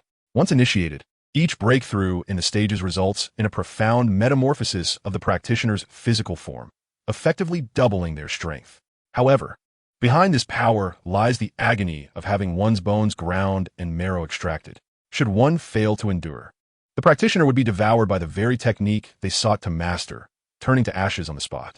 During the zenith of its power, the leader of the demon sect had only managed to reach the 7th stage of the celestial demon transformation. Even so, his prowess had already attained the late master realm, allowing him to confront 4 late masters without faltering.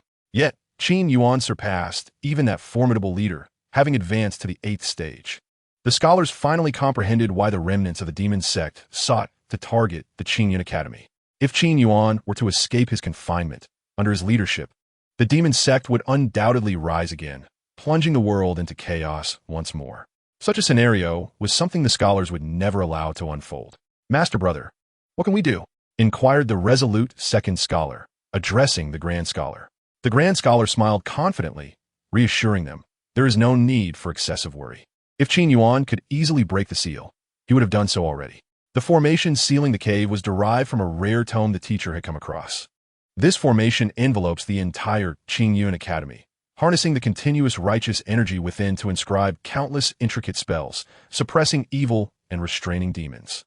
As long as Qin Yuan has not reached that level, he will forever remain within that cave.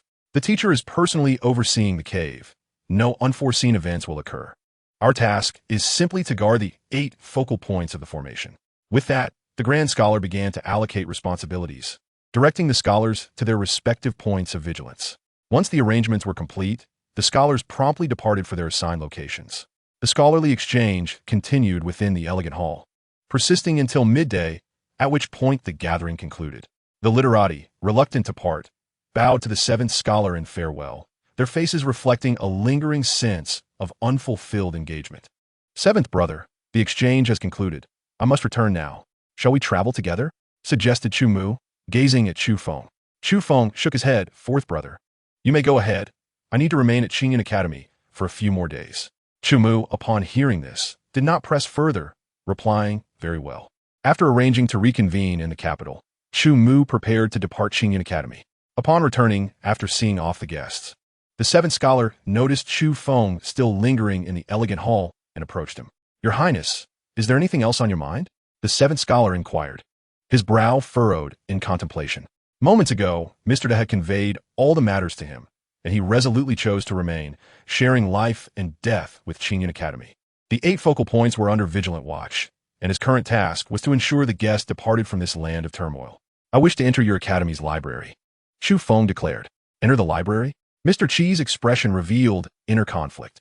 Your Highness, for those not part of our academy, to gain entry to the library, the dean's permission is essential. Under normal circumstances, I would inform the dean, and you would be granted access. However, the dean is currently preoccupied with urgent matters and may not be able to attend to other affairs. I suggest you leave for now, and we can discuss this another day. That is not an option. I have come specifically for this purpose, Chu Feng replied calmly. Seeing Chu Feng's unwavering stance, Mr. Qi gritted his teeth and said in a low voice, I must confess, Your Highness, I am also concerned for your safety. It is likely that turmoil will arise within Qingyan Academy during this time, and your presence here may pose a danger. Suddenly, a resounding blast echoed from the direction of the academy's entrance, drowning out Mr. Qi's voice. Both Mr. Qi and Chu Feng looked up to witness the activation of the academy's protective barrier, as 5 mysterious figures cloaked in black floated in the sky, relentlessly assaulting the shield. Each strike against the barrier sent ripples cascading outward. On a peak behind the 5 black-robed figures stood a youth, approximately 15 years old, who bore a constant smile upon his countenance. Upon seeing this youth, Chu Feng's lips curled into a playful grin, surprised by the swift reunion with Juju. A glint of fierce determination surged in Mr. Qi's eyes as he immediately soared towards the black-robed figures. Let's also take a look, he stated, and with that, Chu Feng and the others followed suit towards that direction. At the entrance of the academy, Chu Mu and several remaining scholars gazed in horror at the 5 figures above. Just 100 meters before them, dozens of literati lay lifeless outside the academy gates, their remains strewn across the ground. Those fortunate enough to survive felt a chill of dread wash over them upon witnessing the scene. At that moment, a wave of righteous energy swept forth, akin to a gentle breeze after rain, effortlessly dissipating the black-robed figures' onslaught. The assailants halted their attacks, their eyes hidden beneath their hoods. Fixated with a menacing gaze upon the suddenly appeared Mr. Qi. The scholars below, upon seeing Mr. Qi's arrival, felt their anxieties begin to ease. High above Mr. Qi's gaze was piercing as he regarded the 5 cloaked figures, a formidable aura emanating from him. You are aware of my identity, yet you dare to trespass? You seek death, Mr. Qi declared, not wasting words with the figure before him. A torrent of righteous energy surged from within him, transforming his demeanor, each movement imbued with an ineffable grace. Upon witnessing the scene, the 5 individuals clad in black robes did not dare to exhibit the slightest negligence. Their formidable auras of late-stage, innate realm emanated forth. A surge of demonic energy wafted from their dark garments, enveloping the entire expanse of the heavens. In Chapter 42, titled The Chessboard Slaughters, the 5 late-stage, innate realm powerhouses simultaneously unleashed their might, their terrifying pressure dominating the skies, sweeping the winds and crashing against the protective barrier of the academy, sending ripples cascading across. The sky was shrouded in an inky blackness, saturated with malevolent energy, save for the area within 10 feet of Mr. Qi, which remained untouched. Like phantoms, the 5 figures vanished from their original positions, charging directly towards Mr. Chi. As he beheld the approaching 5, a glimmer of cold light flickered in his piercing gaze, and he slowly raised his palm. One by one, black and white chess pieces materialized behind him, and with a decisive motion, he pressed his hand forward. The chess pieces radiated a brilliant light, transforming into meteors that hurtled towards the 5 black-robed figures. The contrasting black and white pieces intertwined, forming an ancient chessboard that ensnared the 5 within its confines. Mr. Chi gazed down at them with indifference and uttered the command, "Kill." Before the words faded, the chess pieces within the board swiftly shifted, a tremendous aura of slaughter permeating the entire tableau. The black and white pieces surged towards one another, with the position of the 5 black-robed figures landing precisely at the center of their impending collision.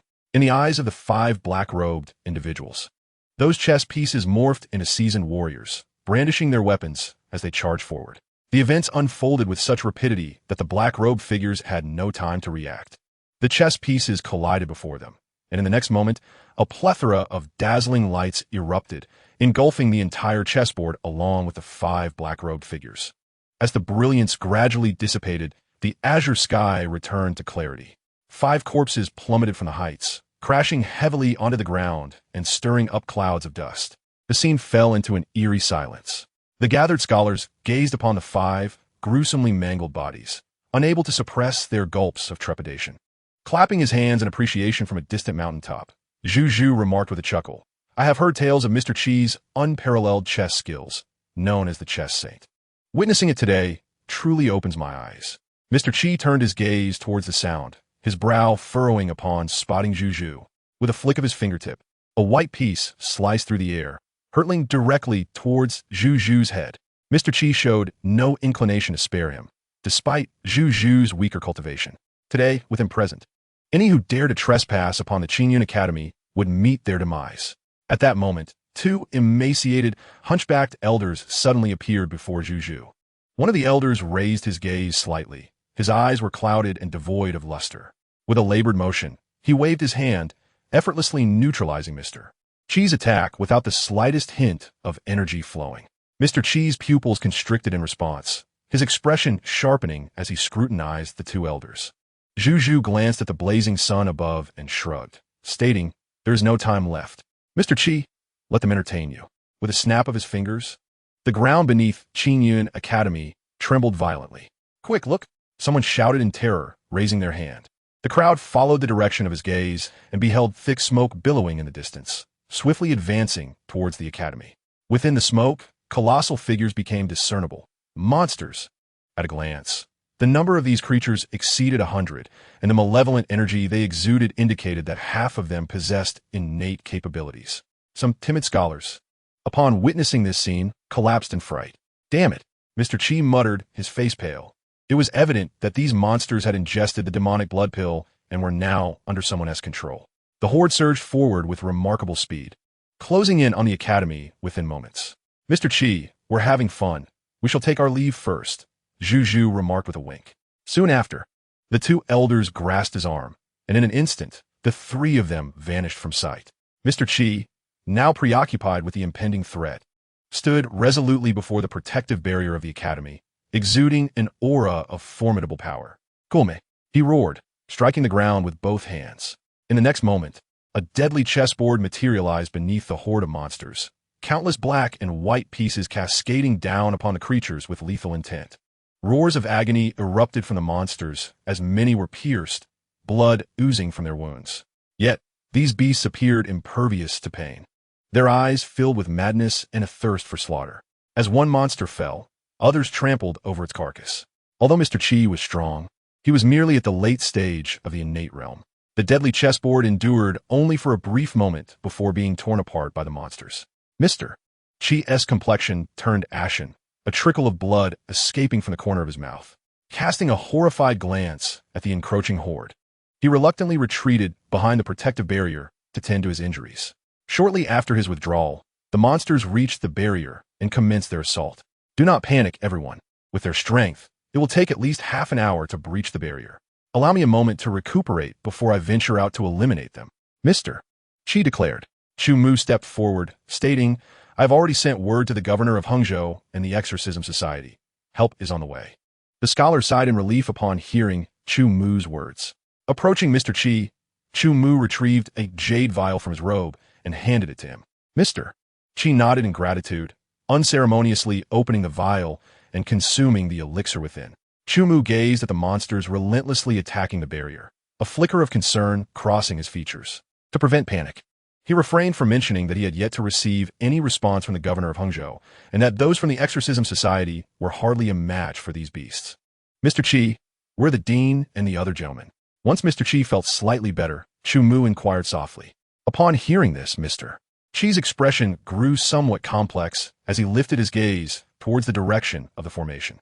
They had more pressing matters to attend to at the moment. Chu Mu, understanding the gravity of the situation, fell silent. He was a bookworm, yet not a fool. The events of the day were clearly premeditated by the opposing party. In the crowd, a young master asked, "Do you require my assistance?" The reply came, "There's no need for concern. The true battlefield lies elsewhere." Chu Feng cast a glance towards the sealed cave of Qin Yuan within the academy. Others may have overlooked it, but Chu Feng distinctly sensed that Zhu Zhu and the two elders had already entered the academy. Stepping forward, he vanished from sight, reappearing within the forbidden zone of the academy. Inside the forbidden zone, the formation etched upon the cave's rocky walls shimmered with increasing brilliance, an aura of boundless divinity permeating the air.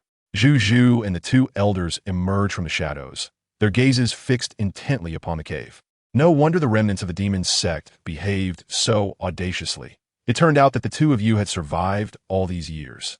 Beside the cave, Chun Qingqing slowly opened her eyes, her deep gaze chillingly fixed on the two elders. Chapter 43. Chun Qingqing takes action. The two elders, their skeletal frames and sallow, mottled faces radiated an aura of impending death. 50 years have passed, and I never imagined that Dean Shan would still remember us old men. One elder remarked with a trembling smile, his toothless grin appearing rather unsettling. Chun Qingqing regarded the two elders and rose from the ground. 50 years prior, beneath the demon sect's leader, there were two formidable guardians. Their mastery of demonic arts formed a unique school, consuming the very essence of all things to elevate their own power, their methods notably ruthless. Even among the demon sect, others held a profound fear of these two guardians. The five great empires had resolutely joined forces to eradicate the demon sect, partly due to the atrocities committed by these guardians, who had slaughtered 5 cities of the Qin Empire and taken the lives of millions. Chun Qingqing had believed that the two guardians had perished 50 years ago. She was astounded to discover they had survived, now having reached the latter stage of the Master Realm. However, upon closer inspection, she discerned that their lifeblood had waned to the point of exhaustion. With a light laugh, she remarked, "I presume you two have paid quite a price for your survival back then. Otherwise you would not appear in such a wretched state." Her words struck like a dagger, piercing the hearts of the two guardians. Their expressions darkened instantly, murderous intent surging in their eyes. When did Dean Shin become so sharp-tongued? It is indeed a great regret for us not to have witnessed your righteous spirit back in the day. Today, let us brothers experience your prowess firsthand. With a fierce cry, the two guardians unleashed their terrifying demonic energy. In the blink of an eye, two figures materialized before Chun Qingqing, launching an assault against her. With a cold huff, an aura of divine elegance enveloped her, transforming her presence into something extraordinary as she faced her assailants. In an instant, the three engaged in a fierce exchange, their combat spanning hundreds of moves. The righteous energy clashed with the overwhelming demonic force, each power intermingling and opposing the other, creating shockwaves that threatened to rend the very fabric of the space as they surged through the forbidden zone. If one were to liken the righteous energy within Mr. Qi to a flowing river, then Chun Qingqing's righteous energy would be akin to an endless ocean, vast and boundless. Each of her strikes resonated with a formidable, earth-shattering might. Steeped in profound mystery, facing two opponents with ease, she not only maintained her ground, but also asserted an undeniable advantage. In the shadows, Chu Feng observed the battle, his heart filled with awe. To him, even among martial artists of the same realm, disparities existed. Take the three before him, for instance. Though all were in the late stage of the Grandmaster realm, Chun Qingqing's cultivation was exceptionally solid and unyielding, complemented by her righteous energy, which had reached its zenith within the Grandmaster realm. as long as the great grandmasters of the 5 empires chose to remain in seclusion. Among the myriad of martial artists in the world, few could rival her. In stark contrast, the 2 guardians of the demonic sect had evidently attained their realm through dubious means, their levels unstable and their energies chaotic. Even united, they were no match for Chun Qingqing. Their defeat was merely a matter of time. On the battlefield, Chun Qingqing's sleeves billowed as her righteous energy coalesced into a 4-legged tripod, soaring toward the 2 guardians with lethal intent. Alarmed, the guardians hastily summoned their demonic energy to counter the onslaught. Upon contact, the tripod tore through their energies, crashing into them with devastating force. The guardians were sent hurtling backward, crashing heavily into a boulder. As the dust settled, dark crimson blood seeped from their mouths, staining their garments. Coughing violently, they struggled to rise, stunned by the sheer terror of the righteous energy. Chun Qingqing, her demeanor icy, appeared before the guardians, a hint of derision flickering in her gaze. You 2 decrepit old fools think you can shake the very foundations of Qingyun Academy? Let me assure you, your ambitions are utterly laughable. Is that so? A calm voice interjected. Turning at the sound, Chun Qingqing's sharp gaze fell upon Zhu Zhu, who had approached. The guardians wiped the blood from their lips and retreated respectfully behind him. Who are you? Chun Qingqing inquired, her brow furrowing at the sight of the guardian's deference. Despite the youth's apparent weakness, he emanated an air of authority. I am Zhu Zhu, the current young master of the demonic sect, he replied with a courteous bow. The reputation of the president of Qingyun Academy is renowned, and I have come prepared to pay my respects. Oh, Chun Qingqing's interest was piqued. Could it be that, apart from these 2 old relics, your demonic sect harbors other formidable experts? Let him reveal himself. I am curious to see which remnants from those years still survive. Chun Qingqing spoke indifferently. A master? Indeed, there's one. Has he not been right behind you all along? Zhu Zhu revealed a devilishly charming smile. Upon hearing this, a wave of foreboding surged within Chun Qingqing, compelling her to swiftly turn her gaze towards the direction of the cave. The 2 guardians ought to act now. Yes. The 2 guardians responded eagerly, their eyes gleaming with fervor. Suddenly, an ominous aura ignited around them, enveloping them in seductive, black flames. 2 torrents of frenzied energy erupted from the guardians' bodies. They surged forth, transforming into streaks of radiant light, darting straight towards the cave. Attack! A thunderous command echoed across the expanse of Qingyun Academy. Inside the academy, Mr. 7 and the gathered crowd looked up, bewildered, towards the forbidden zone. At the very moment the command was issued, at the 2 focal points, Mr. 5 and Mr. 10 exchanged glances, a flicker of crimson flashing in their eyes, their faces contorting into sinister smiles as they sabotaged the array they were guarding. The destruction of the focal points was immediately detected. What are you doing, 5th and 10th? The voice of the Grandmaster thundered in anger towards the 2. Mr. 5 and Mr. 10 let out mocking laughter, offering no reply as they advanced towards the other disciples of the academy, plunging the academy into chaos. Meanwhile, within the forbidden zone, you seek death. Chun Qingqing glared furiously, her once tranquil visage now marred by murderous intent. She never anticipated that the demon sect had seized control of her 2 disciples. No longer holding back, she unleashed her righteous energy, transforming it into a celestial river cascading towards the 2 guardians. It is too late, Principal. Zhu Zhu coldly shook his head. Indeed, as Zhu Zhu had foretold, the guardians had now burned their essence, experiencing a temporary surge in power. They allowed the righteous energy to descend upon them, resolutely charging towards the cave. Boom! Boom! 2 resounding crashes erupted, shaking the very ground of Qingyun Academy. The guardians collided with the seal of the cave, their bodies reduced to mere remnants, lifeless and utterly destroyed. Following the loss of 2 focal points, the cave's seal sustained further damage, causing most of the incantations within the array to fracture.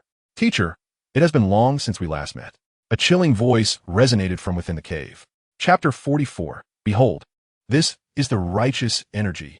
The voice from the depths of the cave echoed like a whisper from the abyss, calm yet eerily cold. Chun Qingqing, Zhu Zhu, and the hidden Chu Feng all turned their attention towards the cave. From the darkness emerged a slender figure, slowly stepping forth. It was a young man with a strikingly handsome appearance, skin as white as jade, clad in a long, pure black robe, devoid of any discernible aura. He walked slowly, pausing momentarily at the entrance of the cave before finally stepping down. Crack! Crack! The array on the cave's rock wall shattered with a resounding crash as the man emerged from the cavern. The warm sunlight cascaded down, enveloping him, prompting him to close his eyes and curl the corners of his mouth in a faint smile, a look of tranquility gracing his features. It had been 50 years. This warmth was indeed a nostalgic comfort, Qin Yuan murmured to himself. Taking a deep breath, he inhaled the blood-red essence from the remains of the two guardians on the ground. A flush of color appeared on his face. Chen Qingqing materialized before him, her expression a complex tapestry of emotions as she regarded him. Master, what is it? After 50 years, do you not recognize me? Qin Yuan opened his eyes and, with a gentle smile, gazed at Chen Qingqing. His eyes were pitch black, devoid of any white, an eerie sight. Gazing at her first direct disciple, Chen Qingqing felt a tumult of emotions, letting out a heavy sigh. Without hesitation, she unleashed an array of righteous energy, transforming it into countless sword feathers that sliced through the air toward Qin Yuan. He lifted his gaze to the impending assault, slowly raising a hand to form a seal. The multitude of sword feathers halted mid-air, fragmenting into scintillating specks of light that dissipated into nothingness. Witnessing this, Chen Qingqing's pupils constricted, shock evident on her face for the first time. You, she stammered, her voice trembling. Master, you cannot stop me. Qin Yuan replied nonchalantly, gliding past her to stand before Zhu. You resemble her closely. What is your name? He asked, his tone softening. Uncle, my name is Zhu. My mother is Chu Feng. Zhu exclaimed, excitement radiating from him. Ah, so you are the child of Chu Feng. That explains much, Qin Yuan said, fondly ruffling Zhu's hair, a gentle smile crossing his face. Chu Feng was the daughter of the demon sect's leader from 50 years ago. Uncle, have you reached that realm? Zhu inquired eagerly. Anyone witnessing the earlier scene would inevitably draw parallels to that pinnacle of power. Not yet, but I am close, Qin Yuan replied, shaking his head. Upon hearing this, Zhu's face fell momentarily, but he quickly regained his composure. As long as Qin Yuan was rescued, the sacrifices made today would be worthwhile. After all, since the establishment of the demon sect, Qin Yuan was the first to master the 8th transformation of the heavenly demon. Given a little more time, he would surely attain that realm, and under his guidance, the sect would reach unprecedented heights. Qin Yuan took Zhu's hand and turned to Chen Qingqing. Master, today I shall not raise a hand against you or the academy. Once I have dealt with the others from that era, I will return to settle our grievances. With that, he prepared to depart with Zhu. Chen Qingqing, her expression resolute, blocked their path. Qin Yuan, as long as I am here, I shall not allow your departure. Qin Yuan smiled lightly and pointed, and Chen Qingqing was struck as if by a heavy blow, her righteous energy shattering, sending her flying to the ground, unable to rise. Master, you're not my match, Qin Yuan stated calmly, then turned to leave with Zhu. Uncle, wait. Before I depart, I must take a life, Zhu declared. Whose life? The 7th prince of the Xian dynasty, Chu Feng. The reason for my smooth progress today is that someone intervened to detain the governor of Hangzhou. The condition posed by that individual for our assistance is the elimination of Chu Feng, Zhu stated candidly. In the shadows, Chu Feng's expression shifted to one of peculiarity upon hearing this. What an unexpected turn of events. He found himself at the center of the spectacle. At that moment, he comprehended why the governor of Hangzhou had been absent amidst the chaos at Qingyun Academy. Someone had indeed obstructed him. The sole demand from the person collaborating with Zhu was his own demise. Could it be Chu Jingshan? It seemed he had only offended him recently. However, it could not be, as he lacked such formidable power. In a fleeting moment, Chu Feng contemplated numerous possibilities, but ultimately could not discern the identity of the one who sought his life, and he chose to abandon the thought. After all, he was merely a prince. It would not be long before the entire Xian dynasty would mourn his loss. What does this individual look like? I shall take care of the deed, Qin Yuan replied nonchalantly. Uncle Chu Feng is. Zhu began to speak, but Chu Feng had already emerged from the shadows. No need for trouble. I'm right here. Within the forbidden zone, Qin Yuan, Zhu, and even the gravely injured Chen Qingqing were startled by the sudden appearance of Chu Feng. They had not detected another presence in the forbidden zone. Qin Yuan released Zhu's arm and fixed his gaze upon Chu Feng. So you're Chu Feng? Quite intriguing. I did not even sense your aura. Qin Yuan raised his hand, employing a familiar technique to unleash a forceful strike aimed directly at Chu Feng's head. Qin Yuan remained unperturbed. In his eyes, Despite Chu Feng's peculiar abilities, he would undoubtedly be unable to withstand this onslaught. Yet, an astonishing scene unfolded. As the force approached within a foot of Chu Feng, it vanished into thin air. Aren't you here to kill me? Could you take this seriously? I would like to witness the true power of the 8th transformation of the heavenly demon, Chu Feng remarked languidly. Qin Yuan's eyes narrowed, a smile creeping upon his lips. Very well. Today, I shall grant your wish, he proclaimed with a low voice, as a vivid black lotus emblem materialized upon his forehead. Qin Yuan ascended into the sky, his robes billowing as if stirred by an invisible wind. A terrifying aura awakened from within him, and in an instant, the winds surged, plunging Qin Yuan Academy into darkness. All eyes in the academy turned towards Qin Yuan in the heavens, filled with trepidation. The transformation of Qin Yuan's demeanor was drastic. Anger, regret, hatred, and other negative emotions coursed through him. Beneath his feet, black lotuses blossomed, flickering with an eerie light that sent shivers down spines. In that moment, Qin Yuan appeared as the sovereign of this darkness, commanding all. As you wished, this is the heavenly demon transformation, the 8th transformation. Qin Yuan's chilling voice echoed in the ears of all present. In the sky, Qin Yuan clenched his hand from a distance. The darkness surrounding Chu Feng twisted and began to compress towards him. At this moment, Chu Feng turned his gaze towards Chen Qingqing, saying, "Watch closely." This was the true manifestation of unwavering righteousness. Before Chen Qingqing could react, an immaculate surge of righteous energy erupted from Chu Feng's being, shattering the darkness like an unreachable blazing sun. Chen Qingqing's eyes widened in astonishment, as if witnessing a ghost. Chapter 45. This time let me choose. As that surge of righteous energy burst forth, it was akin to a gentle breeze caressing the face, instantly smoothing the distortions surrounding Chu Feng. The pure, sacred aura surged skyward, completely tearing apart the darkness, its essence enveloping the entire Qin Yuan Academy. In that moment, everyone within the academy found themselves in a daze, an involuntary urge to worship swelling within their hearts. This sensation was most profoundly felt by Chen Qingqing and several of the teachers, for they could distinctly sense the terrifying level of righteous energy emanating from Chu Feng. In their dazed state, they even began to suspect that Chu Feng was the reincarnation of some sage. After all, how could someone so young possibly harbor such an overwhelming force of righteousness? This was the perfected righteous energy, the kind that legends spoke of as only attainable by sages. Chen Qingqing gazed at Chu Feng, her tone a mixture of bitterness and envy. Zhu Zhu's eyes sparkled, his gaze fixed intently upon Chu Feng, a tempest of emotions stirring within him. In that moment, Zhu Zhu finally comprehended why someone would wish for him to eliminate Chu Feng. On 2 occasions, Chu Feng had brought him unexpected surprises, even frights. Should this individual be allowed to grow, he would undoubtedly become the greatest obstacle in Zhu Zhu's plans. Zhu Zhu raised his eyes towards Qin Yuan. High above, upon witnessing this surge of righteous energy, Qin Yuan's face displayed a flicker of surprise before returning to calm. Slowly, he extended his arms, unleashing a terrifying aura characteristic of a late-stage master. The black lotuses beneath his feet shimmered with an otherworldly glow, eerie howls echoing like demonic music throughout the heavens and earth. Sinister faces emerged upon the petals of the black lotuses, which fell gracefully, transforming the sky into a bizarre floral rain. Alarmingly, each petal that sliced through the air left behind a long gash in its wake. A faint smile played upon Qin Yuan's lips as he beckoned with his fingers.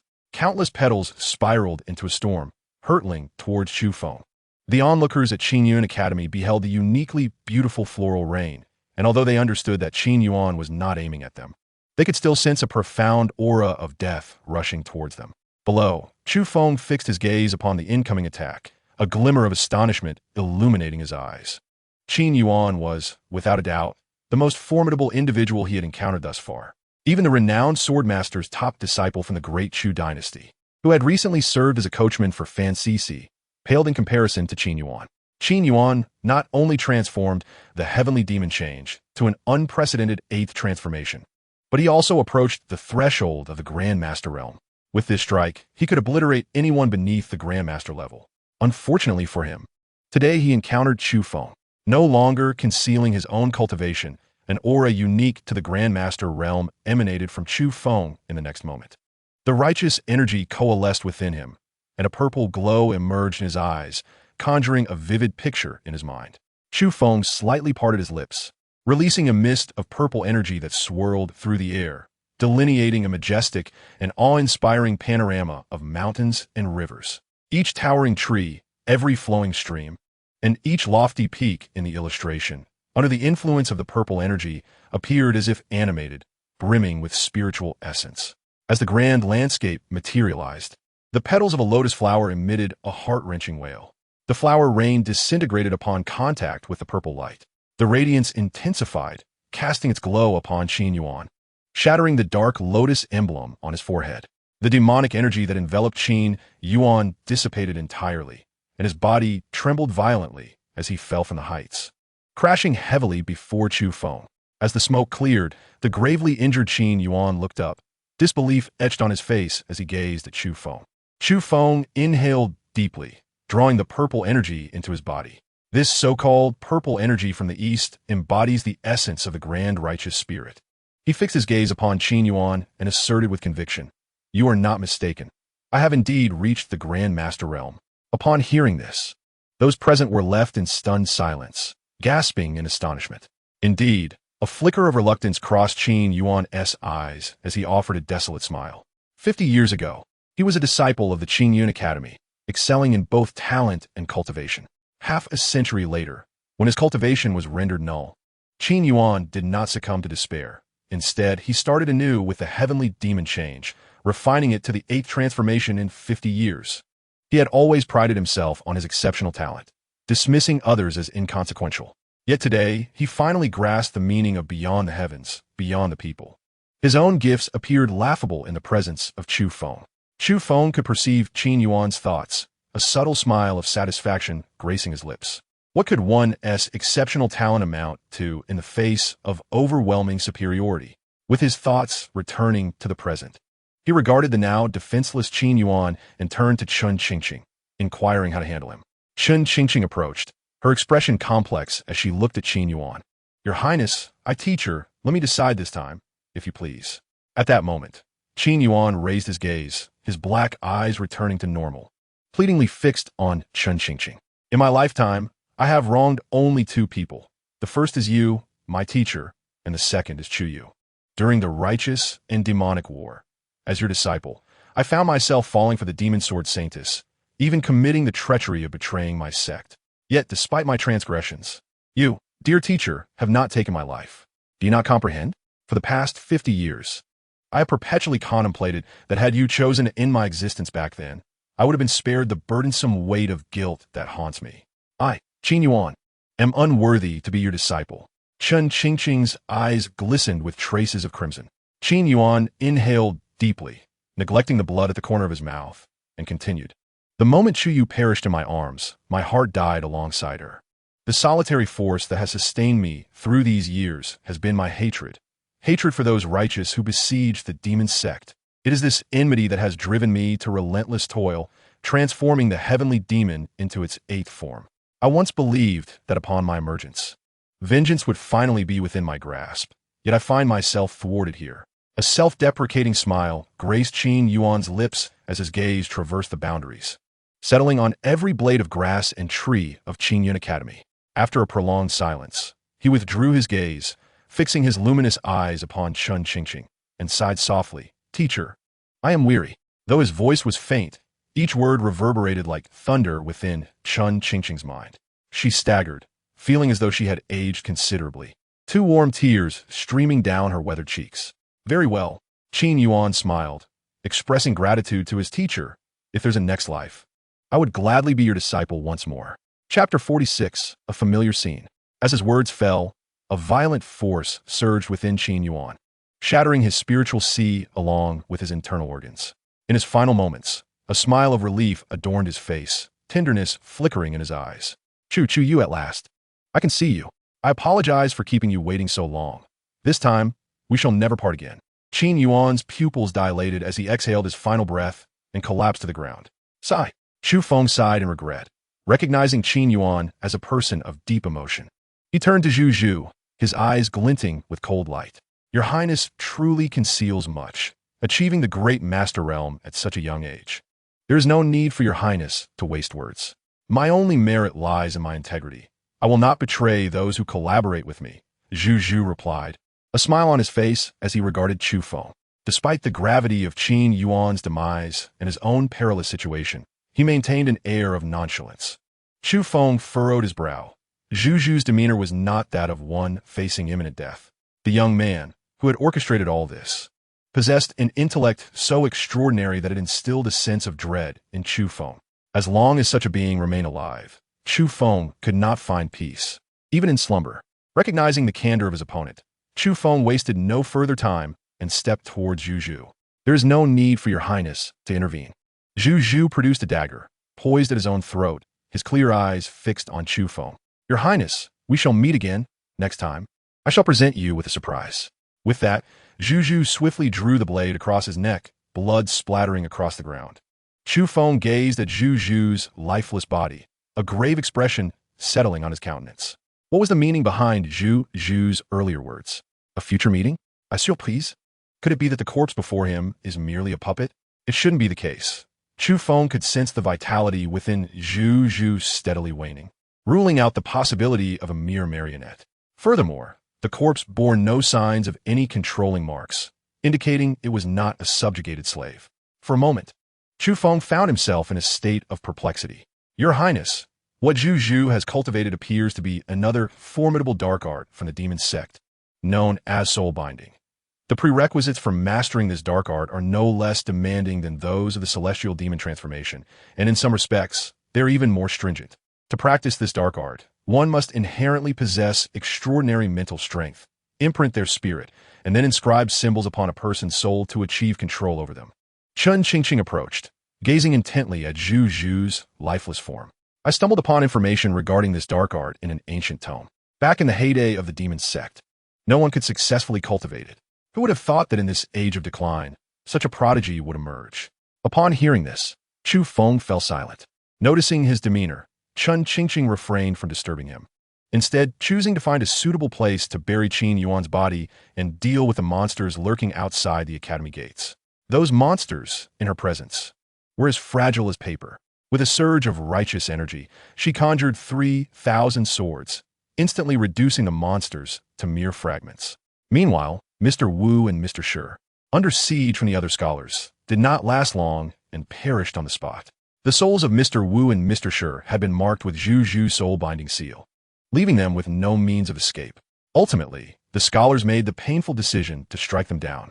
Simultaneously, tens of thousands of kilometers away from Qingyun Academy, two terrifying auras permeated the vast expanse, as two figures unleashed their formidable powers in the skies, sending ripples through the very fabric of space. At that moment, one masked individual suddenly withdrew from the battlefield, his cold gaze locking onto the governor of Hangzhou before vanishing without a trace. Damn it, the governor of Hangzhou bellowed, his expression dark as a stormy sea. The opponent's strength was on par with his own, and neither could gain the upper hand. As the adversary sought to retreat, the governor found himself powerless to intervene, forced to watch the figure depart in resignation. Once his emotions settled, the governor dared not linger and hastily made his way to Qingyun Academy. As the turmoil at Qingyun Academy subsided, most scholars departed, and after exchanging farewells with Chu Feng, Chu Mu returned to the capital. Since Chu Feng had never revealed himself within the Forbidden Zone, aside from Chun Qingqing, no one else was aware of his true strength. They all believed it was Chun Qingqing who had heroically quelled the tempest. That evening, within Chu Feng's residence, he sat composedly at a table, while Chun Qingqing fidgeted anxiously on the bench opposite him. Dean, you need not be nervous. I merely wish to visit your library to consult some materials. Chu Feng clarified his purpose. Hearing the voice, Chun Qingqing couldn't help but let out a bitter smile in secret. Although Chu Feng spoke lightly, the formidable presence of a Grandmaster sat before him, and how could he not feel a sense of trepidation? The distinction between the Master and Grandmaster realms may appear to be merely a single character, yet the chasm between them is akin to the flickering flame of a candle compared to the resplendent moon. Throughout the annals of history, countless late-stage masters have devoted their lives in vain, unable to ascend to the Grandmaster realm. The Master signifies the pinnacle of a martial artist's potential, while the Grandmaster transcends the realm of mere warriors, often referred to as an immortal on earth. It It is no exaggeration to say that should Chu Feng desire, he could effortlessly alter the current state of the 5 great empires in an instant. Thank you, Your Highness, for your assistance today. Otherwise, my Qingyun Academy would surely have become a pariah in this land. Chen Qingqing presented a token, requesting him to accept it. As Chu Feng gazed upon the precious token, his expression shifted to one of intrigue. This scene felt strikingly familiar. Director Chun, this token is not the exclusive emblem of the Academy's head, is it? Chen Qingqing's heart skipped a beat, his thoughts laid bare before Chu Feng, and his face flushed with embarrassment. Chen Qingqing was no fool. Given the recent signs of unrest from the remnants of the demonic sect, it was evident that turmoil would soon engulf the land once more. With Chu Feng's formidable presence before him, how could he not seek to align himself? Your Highness indeed possesses an eye for talent. This token is indeed the exclusive emblem of the headmaster. Wherever one may be, possessing this token grants command over any individual within Qingyun Academy. I dare to implore Your Highness to accept it. Chen Qingqing bowed sincerely, his heart a tempest of anxiety.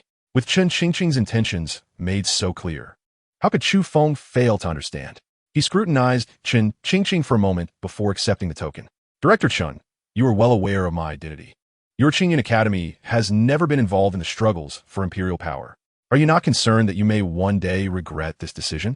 Chu Feng, rest assured, Your Highness, I shall never harbor regrets. Chen Qingqing asserted solemnly. What a jest. Aligning oneself with a prince is a venture fraught with risk. Yet to ally with a prince possessing the Grandmaster realm is akin to a lucrative investment, fraught with benefits and devoid of harm. Chapter 47. Signing in at the library. Sensing Chen Qingqing's resolve, Chu Feng waved his hand. I cannot guarantee other matters, but as long as I am present, I shall protect your Qingyun Academy for as long as I breathe. Thank you, Your Highness. Chen Qingqing exclaimed, his expression elated as he performed a deep bow. Upon leaving Chu Feng's residence, Chen Qingqing returned to his own quarters. The governor of Hangzhou, who had been waiting patiently, was momentarily perplexed upon seeing Chen Qingqing's joyful demeanor. Old Chen, what has brought you such delight? With a chuckle, Chen Qingqing settled leisurely at the table, pouring himself a cup of tea. The secrets of heaven are not to be divulged, he remarked, savoring the flavor of the tea while winking at the governor. The governor of Hangzhou remained silent, indifferent to Chen Qingqing's cryptic remarks. In a grave tone, he addressed old Chen, stating, this matter is far from simple. Years ago, under the siege of the 5 great dynasties, the demonic sect suffered significant losses, aside from the 2 protectors whose whereabouts remain unknown. The majority of their upper echelons were annihilated. Even if a few insignificant members escaped, 50 years is insufficient for them to regain their strength. However, the recent occurrences are steeped in mystery. I must inform you that the enigmatic figure who obstructed my path today possesses mastery that undoubtedly belongs to the late stage of a Grandmaster. Upon hearing this, a look of solemnity crossed Chen Qingqing's face. He was acutely aware of the implications of the governor's words. The scheme had begun some time ago, nurturing those monsters and subtly infiltrating Qingyun Academy, where they manipulated Chen Qingqing's 2 disciples. Ultimately, they rescued Qin Yuan, leaving Qingyun Academy entirely at the mercy of that Zhu Zhu, who seemed to toy with them at will. Were the forces from other states colluding with the demonic sect? Chen Qingqing pondered, perplexed. The governor of Hangzhou furrowed his brow, fixing his gaze upon Chen Qingqing. It should not be them. I am quite familiar with the old guards of those factions in other states.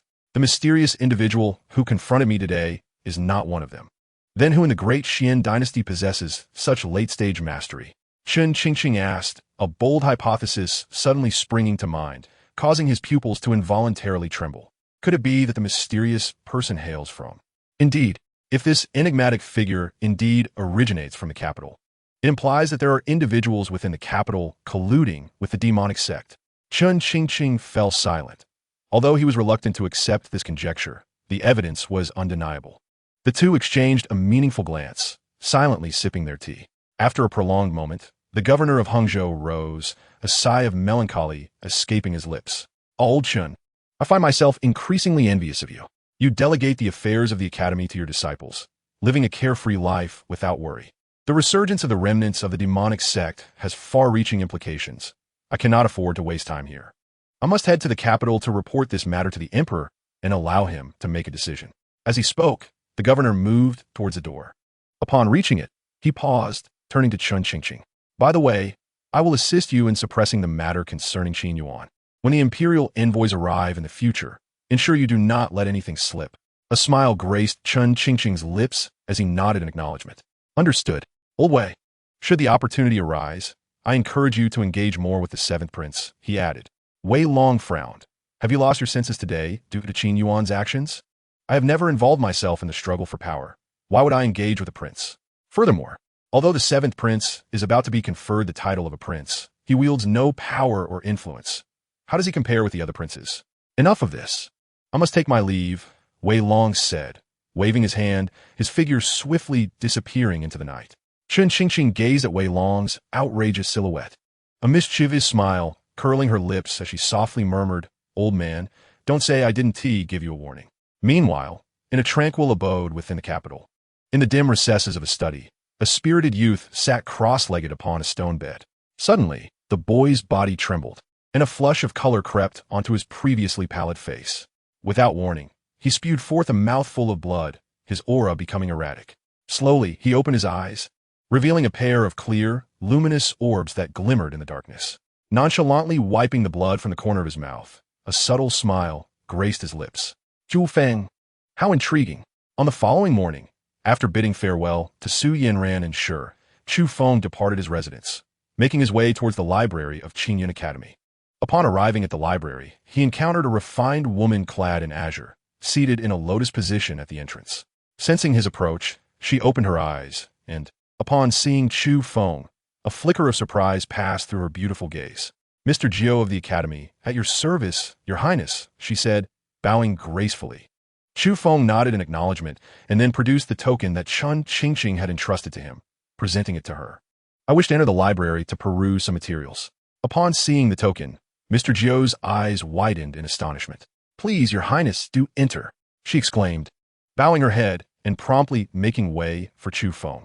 Calmly stowing the token, he stepped into the library. The moment he crossed the threshold, a mechanical system prompt echoed in his mind. Ding! The system has detected that the host is in the Qingyun Academy library. Would you like to check in? Check in. Ding! Congratulations on successfully checking in, host. System reward. 10 years of cultivation.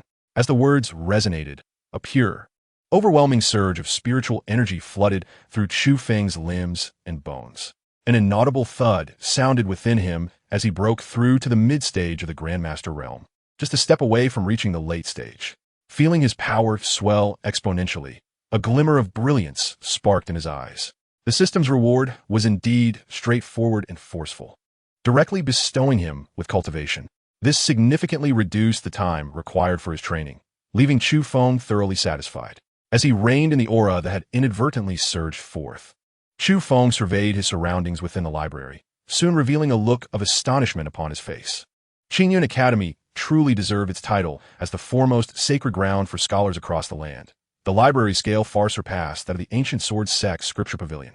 As Chu Feng beheld the vast expanse, it was as though he were adrift in an ocean of books.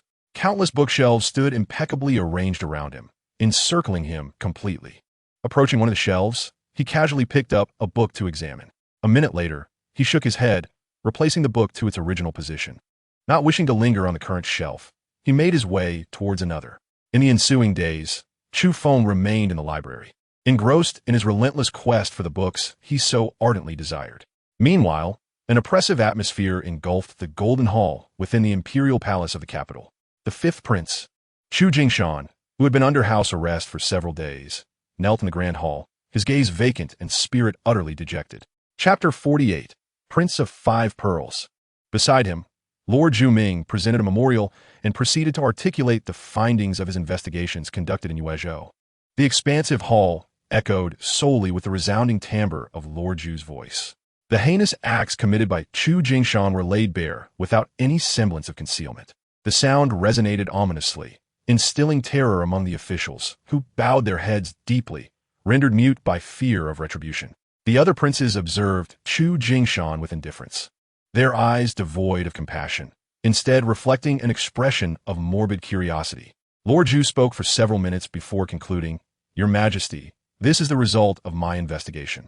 He clasped his hands in respect and returned to the ranks of the officials. From the dragon throne, Chu Outyen surveyed Chu Jingshan below, his expression dark and foreboding.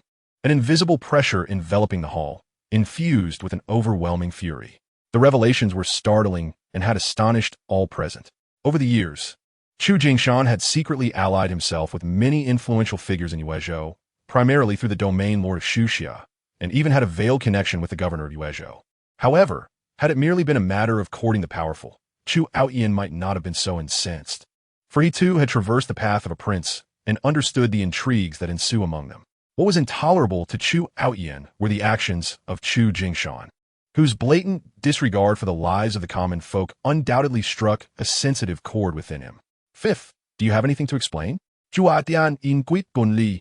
At this, Chu Jingshan's focus wavered, and he lowered his head, uttering, "I have nothing to say." The evidence was irrefutable, leaving him with no defense. In that moment, he grasped the gravity of his situation. All his grand aspirations had crumbled in an instant. Very well, your admission suffices. Convey my decree. Strip the fifth prince of his royal title, impose a penalty of 20 years' salary, and exile him to the southern border, never to return to the capital. The officials gasped in astonishment, taken aback by the severity of the emperor's punishment for Chu Jingshan. Upon hearing his sentence, a faint, sorrowful smile creased Chu Jingshan's lips.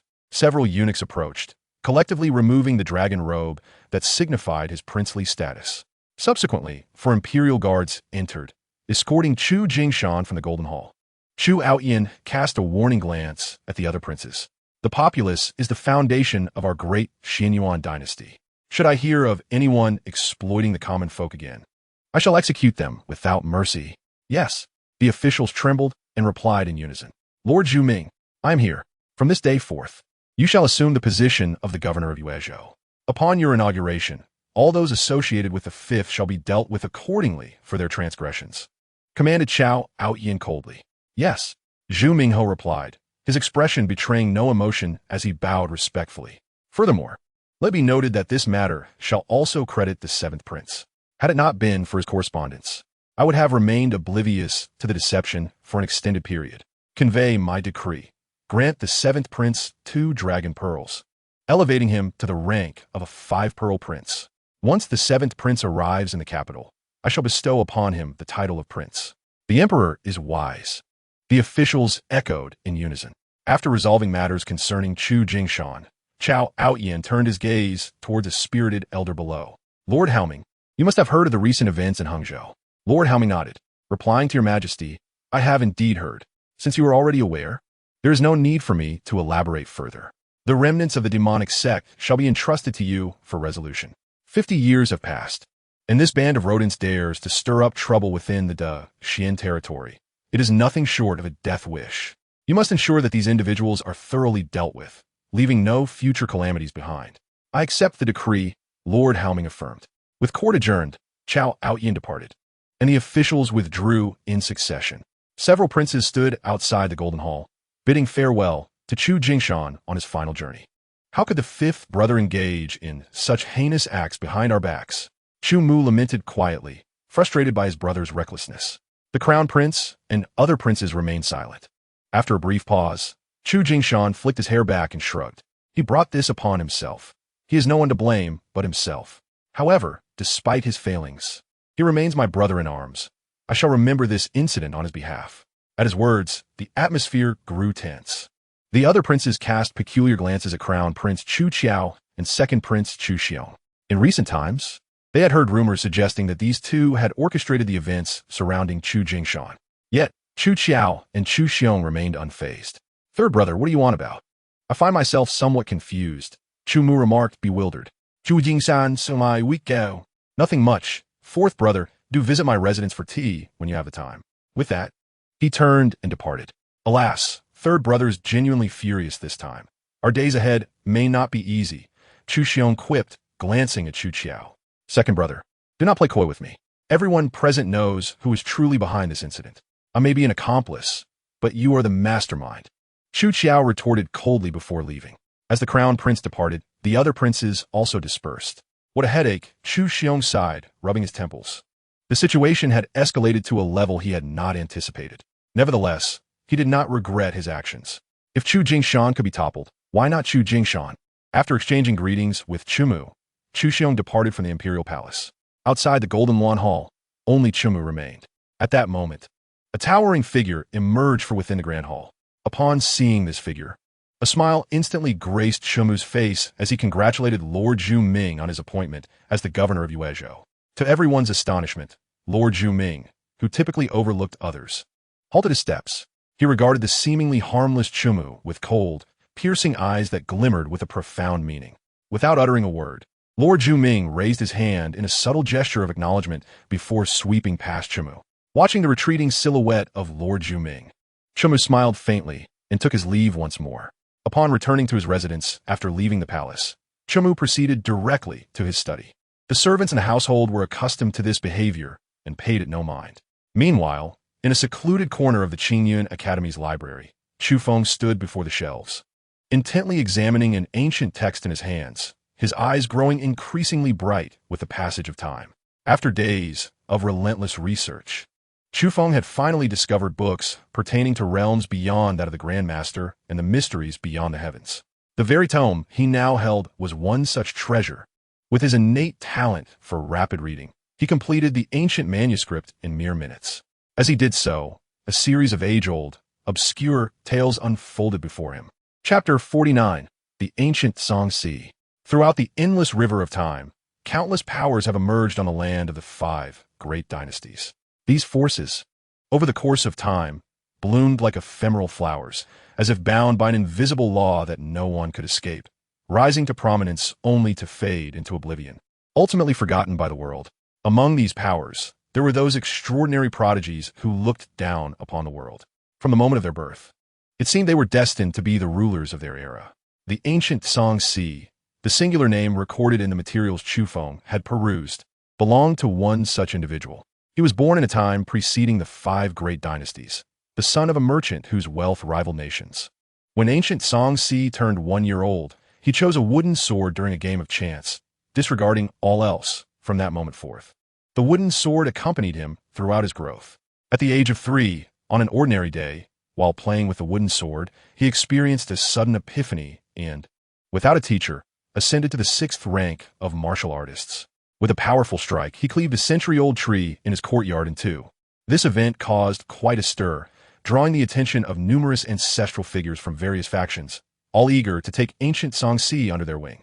Ultimately, he chose a ragged old man, who happened to be a Grandmaster of that era, revered as the Blade Ancestor. The Blade Ancestor took ancient Song-Si away, and they vanished for 7 years. After 7 years, the nearly 10-year-old ancient Song-Si re-emerged, his cultivation having astonishingly reached the innate realm. In the ensuing 5 years, he traversed the land, challenging the formidable warriors of various factions. For 5 years, Gu Songhai faced over 400 challenges, remaining undefeated. In that era, he emerged as the most resplendent star, leaving his peers to gaze in admiration at his back. 5 years later, under the watchful eyes of thousands, Gu Songhai vanquished a seasoned master-level expert and sat cross-legged atop the city wall. As the sun dipped below the horizon, his cultivation began to surge. With the rise of dawn, Gu Songhai transcended the master realm, achieving the Grandmaster level overnight. Upon entering the Grandmaster realm, he chose not to pursue further challenges, instead returning home for his coming-of-age ceremony. At this moment, the world finally realized that this Grandmaster had yet to reach adulthood. Gu Songhai's coming-of-age ceremony was grandly celebrated, lasting 3 days, with all the powers of the era coming to offer their congratulations. During those 3 days, Gu Songhai set aside his blade, remaining by his parents' side. In the deep of night, after the ceremony concluded, he took up his sword once more, a fierce aura emanating from him, reaching an alarming intensity. Initially wishing to depart unnoticed, Gu Songhai's parents, having sensed the change in him over the past 3 days, were not oblivious. As they beheld their son, prepared for departure, his mother wept inconsolably, while his father fixed his gaze upon Gu Songhai and asked, "Is it absolutely necessary for you to go?" Gu Songhai's bright eyes, sharp as the blade he wielded, reflected his resolute spirit. With a slight smile, he replied firmly, "My master has awaited me for 5 years. I cannot delay any longer. Ultimately, someone must rise to the occasion. Perhaps this is my destined mission in this world." After speaking, Gu Songhai knelt before his parents in a gesture of respect. After a long silence, his father took his mother's hand and stepped aside to allow Gu Tsanghai passage. That night, Gu Tsanghai vanished, never to be seen again. Years later, as his father lay on his deathbed, he requested that his son's deeds be compiled into a book and disseminated. Yet as time passed, only a few elders retained vivid memories of the name Gu Tsanghai. What indomitable presence he was. Gu Tsanghai was not an isolated case. Within the records uncovered by Chu Feng, countless prodigies akin to Gu Tsanghai dazzled with their brilliance. Their names may have faded from the annals of time, yet they were undoubtedly the most exceptional talents of their era. Strikingly, the ultimate fate of these prodigies bore an uncanny resemblance. Upon breaking through to the Grandmaster realm, they vanished as if into thin air. This seemed to be a curse aimed at the gifted. Some speculated that these prodigies were too extraordinary, incurring divine wrath that led to their obliteration. Others conjectured that they departed from this land, venturing into uncharted territories. Chu Feng closed the book, exhaling a deep sigh. He recalled the ancient text he had perused in the ancient sword sect's scripture pavilion, which spoke of a sword prodigy who cleaved the heavens apart and traversed dimensions. Chu Feng leaned towards the latter hypothesis, believing that these prodigies had indeed left this realm. As for where to go, Chu Feng remained utterly at a loss. Rubbing his weary eyes, he calculated the time left. Merely 2 days remained in the 1-month deadline. Glancing at the unread books, he chose not to delve further. After such an extensive search without results, it was likely that the remaining ancient texts held no answers he sought. Chu Feng realized that persisting in this manner would yield no results. Why not adopt a different approach and directly consult a Grandmaster? Such masters must possess secrets unknown to ordinary individuals. Having made up his mind, Chu Feng departed from the library. After bidding farewell to Chun Qingqing, he summoned Su Yanran, and the two left Qingyun Academy, setting their sights on the capital. My lord, in recent days, members of the dark web dispersed across the other 4 great empires have relayed information. The remnants of the demon sect have resurfaced in these empires, and the forces that once besieged the sect have been decimated. Currently, the 4 great empires are mobilizing to confront the demon sect, reported Sure. Inside the carriage, a flicker of astonishment crossed Chu Feng's face upon hearing the news. Wasn't the demon sect merely a collection of remnants? How dared they challenge the 5 great empires? At that moment, the image of Zhu Zhu floated into Chu Feng's mind. His surprise dissipated instantly. With Zhu Zhu around, the demon sect would never engage in such a foolish endeavor. Their actions indicated they possessed sufficient confidence in their strength. Yet, what could be their objective? To provoke the wrath of the 5 great empires and rekindle the events of 50 years prior? Chu Feng shook his head, dismissing the thought. Have the dark web members keep a close watch on the demon sect. Report any developments to me. Understood, Sure nodded. Aside from the 4 great empires, has the demon sect taken any action against the Dacian Empire? Chu Feng yin guit. My lord, they have made a move, but regrettably, it was unsuccessful. Oh, pray, tell me more, Chu Feng said, intrigued. 2 days ago, members of the demon sect suddenly launched an attack on the southern border fortress of the Dacian Empire. Unfortunately, they were repelled by the 6th prince, who was stationed there. Upon learning of this, the emperor of the Dacian Empire pardoned the 6th prince for his previous transgressions and summoned him back to the capital. Given his speed, he should arrive in the capital on the same day as us, Sure replied solemnly. Chu Feng's expression remained unchanged. Is there anything else that has transpired? There's one more matter. The Dachu Empire has recently been discreetly mobilizing troops toward the northern border, seemingly intending to launch an attack there, Sure stated. Upon hearing this, Chu Feng's face took on a peculiar expression. Why was Fan Sisi so fixated on the northern border? It had only been a short while since their last attempt, and now they sought to attack again. Alert the generals at the northern border through the dark web. Chu Feng commanded in a deep voice. Yes, Sure nodded. 2 days later, the 3 of them departed from Hangzhou and arrived in the capital. The carriage traversed a wide expanse of the White Rock Avenue, which spans 100 meters. This grand thoroughfare comprises 4 such roads, each radiating from the capital in every direction. The White Rock Avenue leads directly to the city gates, where the towering walls rise majestically, seemingly without end, safeguarding the countless citizens within. Today, the southern gate of the capital is closed to traffic for the day. The entrance, grand yet desolate, reveals no sign of the populace. Hundreds of soldiers stand solemnly on either side of the road, their icy armor exuding an air of chilling authority. At the city gates, A eunuch clad in court attire stands with three young men adorned in resplendent garments, gazing into the distance. Seventh brother, why haven't you returned?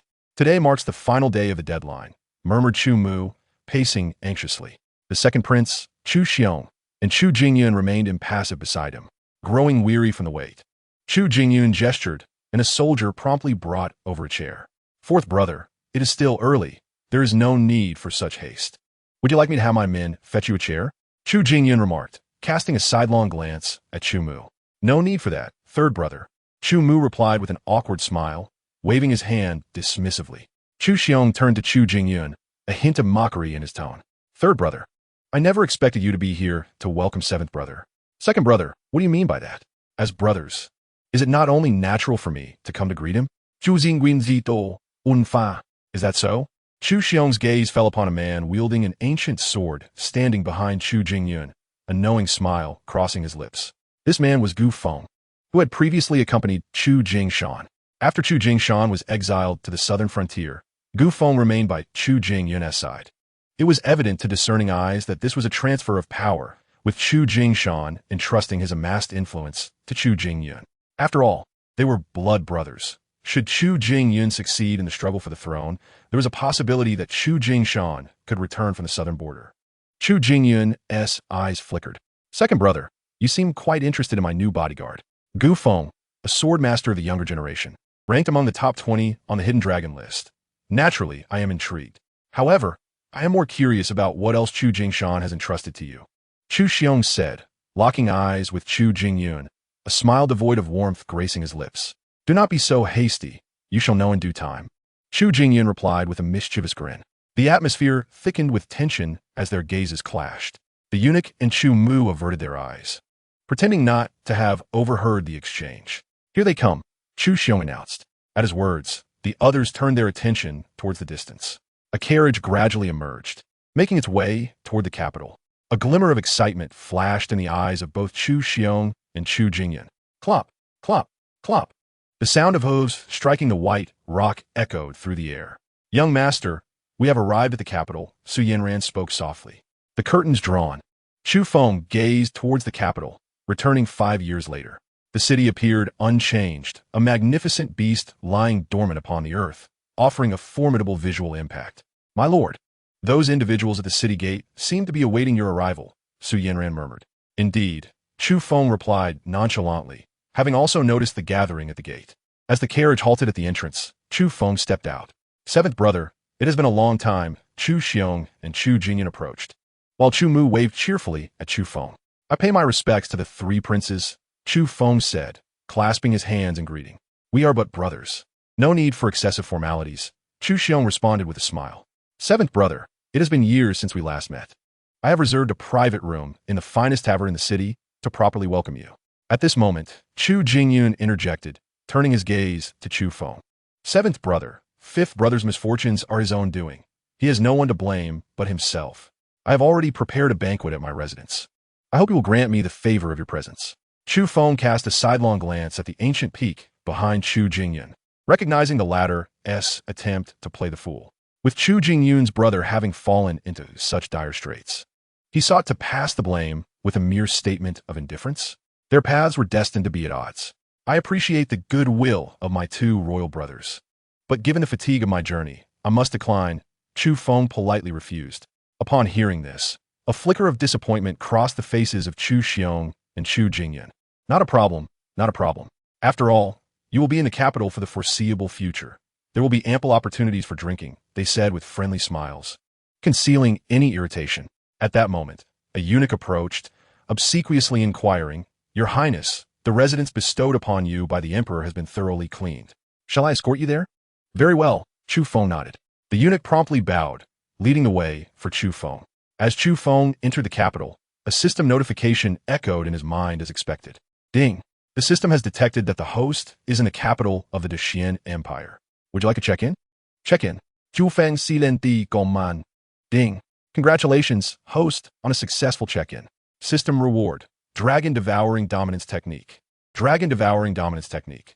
Those who cultivate this technique can extract the royal dragon chi from myriad worlds. As the notification concluded, A surge of knowledge flooded into Chu Feng's mind. With his extraordinary talent and comprehension ability, he swiftly grasped the technique, achieving complete mastery. Opening his eyes slowly, a captivating golden light flickered within them. A smile graced Chu Feng's lips. The essence of dragon chi was enigmatic, invisible to ordinary individuals. Only martial artists could sense it, and the more formidable the warrior, the clearer their perception. Chu Feng turned his gaze towards Chu Xiong, Chu Jingyun, and Chu Mu, clearly observing the golden aura that enveloped them. The breath transformed into a magnificent golden dragon, its imposing figure awe-inspiring and exuding an indescribable majesty. Naturally, the dragon energy cultivated by the three individuals varied in strength. Among them, the second prince, Chu Xiong, was the most formidable, with his dragon energy coalescing into 5 claws and a dragon's head. Following him was Chu Jingyun, whose dragon energy was fierce and clawed, yet his dragon's head remained somewhat ethereal. Lastly was Chu Mu, whose meager dragon energy, consisting of only a few strands of golden wisps, astonished Chu Feng, so scarce that it was nearly imperceptible without close scrutiny. After a brief moment of astonishment, Chu Feng regained his composure. The dragon energy was not akin to internal power nor the righteous aura of scholars like Chun Qingqing. Rather, it was a manifestation of fate. The immense power of Chu Xiong and Chu Jingyun naturally resulted in their abundant dragon energy. In contrast, it was entirely reasonable for Chu Mu to exhibit a weaker presence. Just as Chu Feng intended to retract his gaze, he suddenly froze, his eyes drawn to the distance. There, a group of riders swiftly approached the capital. In an instant, they arrived at the city gates. The horses beneath them snorted steaming breaths, their large eyes gleaming with an intimidating light, while their stout hooves thundered against the ground. Upon the backs of these horses, the riders were clad in heavy armor, their faces obscured by fearsome masks, brandishing spears. In the sunlight, the spears reflected a chilling aura. Merely gazing upon this group instilled a palpable sense of lethal intent that threatened to overwhelm onlookers.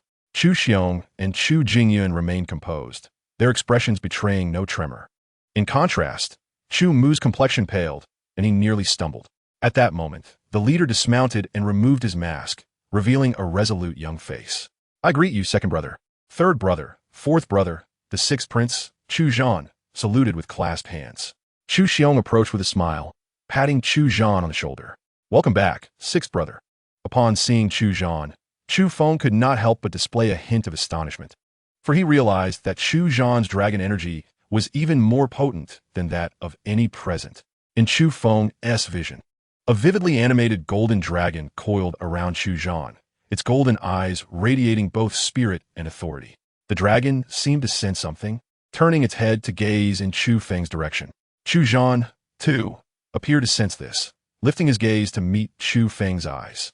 A flicker of light passed through Chu Zhan's eyes, and after a subtle nod toward Chu Feng, he resumed his conversation with the three princes. "Your Highness, what is the matter?" inquired the eunuch beside Chu Feng, noticing his sudden halt. "It is nothing. Please continue to lead the way," Chu Feng replied calmly. "Yes, Your Highness." Under the eunuch's guidance, the three traversed through the winding streets until, after 2 hours, they arrived at the heart of the capital, halting before an ancient and elegant residence. "Your Highness, this is the residence bestowed upon you by His Majesty, along with the other rewards, which are also within," the eunuch announced as he led Chu Feng into the estate. As soon as he stepped into the mansion, over 100 servants knelt upon the ground in unison, exclaiming, "We pay our respects, Your Highness. Your Highness, these servants have been specially purchased to serve you. Such a grand estate requires a suitable number of attendants." The steward remarked with a smile. "You have put forth great effort," Chu Feng replied calmly, waving his hand dismissively. Sure approached and handed a heavy pouch of coins to the steward, who, trembling with trepidation, accepted it. Upon peeking into the pouch, his eyes were immediately dazzled by the gleaming gold within. His hand shook slightly, but he quickly concealed the pouch, his face alight with excitement as he said, "Your Highness, unless there are further matters, I shall take my leave to report back." After the steward departed, a woman with exquisite features emerged from among the servants and respectfully approached Chu Feng. Leader of the Dark Web's second division, 2, pays her respects to the young master. The remaining members of the Dark Web also shed their disguises and echoed, "We pay our respects to the young master." "Very well, you may return to your tasks." Chu Feng ziplit non jialen. This had all been prearranged by him, hence he felt no surprise. After all, the capital was the heart of the Xian dynasty, a place rife with intrigue. Having more members of the dark web stationed here to monitor various pieces of information would save Chu Feng considerable trouble. The dark web members dispersed, resuming their roles as servants of the mansion, while Chu Feng leisurely wandered within the estate. On the following day, before dawn had even broken, the sky remained shrouded in darkness. Chu Feng yawned and lazily rose from his bed. After completing his morning rituals with the assistance of several servants, he donned a python robe. Exiting the mansion, he found Su Yanran and Sure had been waiting at the entrance for quite some time. They boarded a carriage, which gradually made its way toward the royal palace. Upon arriving at the palace gates, Chu Feng disembarked and walked toward the interior, where the guards, upon recognizing him, saluted respectfully without obstruction. Upon entering the Golden Lawn Hall, all the officials had gathered, many of whom greeted Chu Feng with friendly smiles. Chu Feng kept his gaze straight ahead as he made his way to his designated seat. At that moment, a firm voice resonated from his right. "Seventh brother, it has been a long time." Chu Feng raised an eyebrow, turning to face Chu Zhan, whose expression bore a complexity that hinted at their long separation. Reflecting on Chu Zhan's past, Chu Feng felt a pang of sympathy. If one were to consider which of the princes had endured a more tragic fate, it would undoubtedly be Chu Zhan.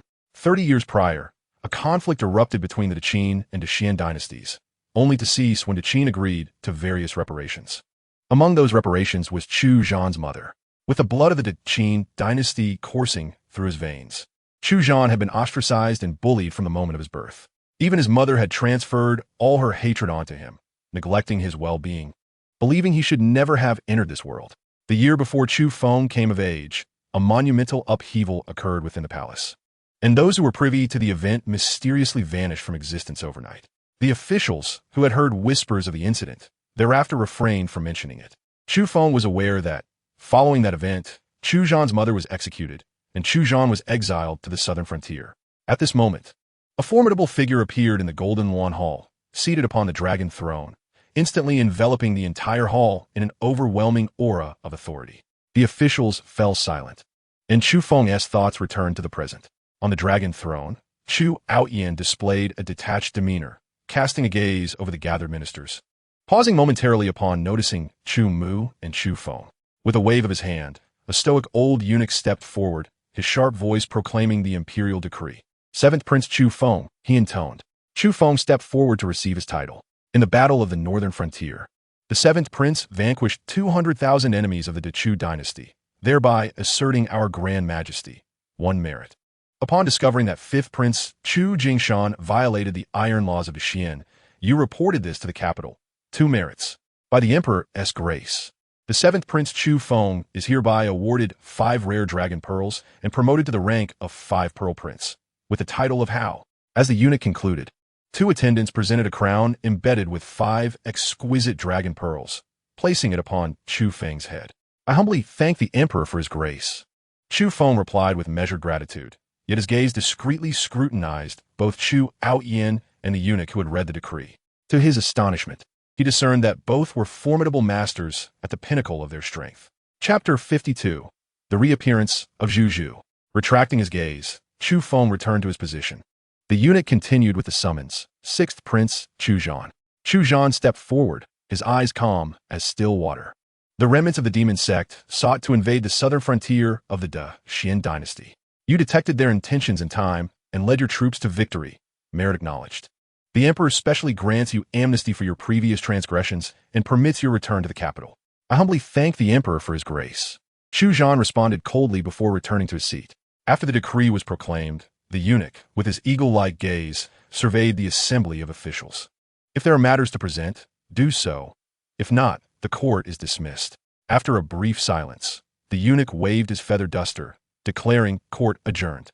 Slowly, Chu Outyan rose from the dragon throne, casting a complex glance at Chu Zhan before his figure abruptly vanished from the Golden Lawn Hall.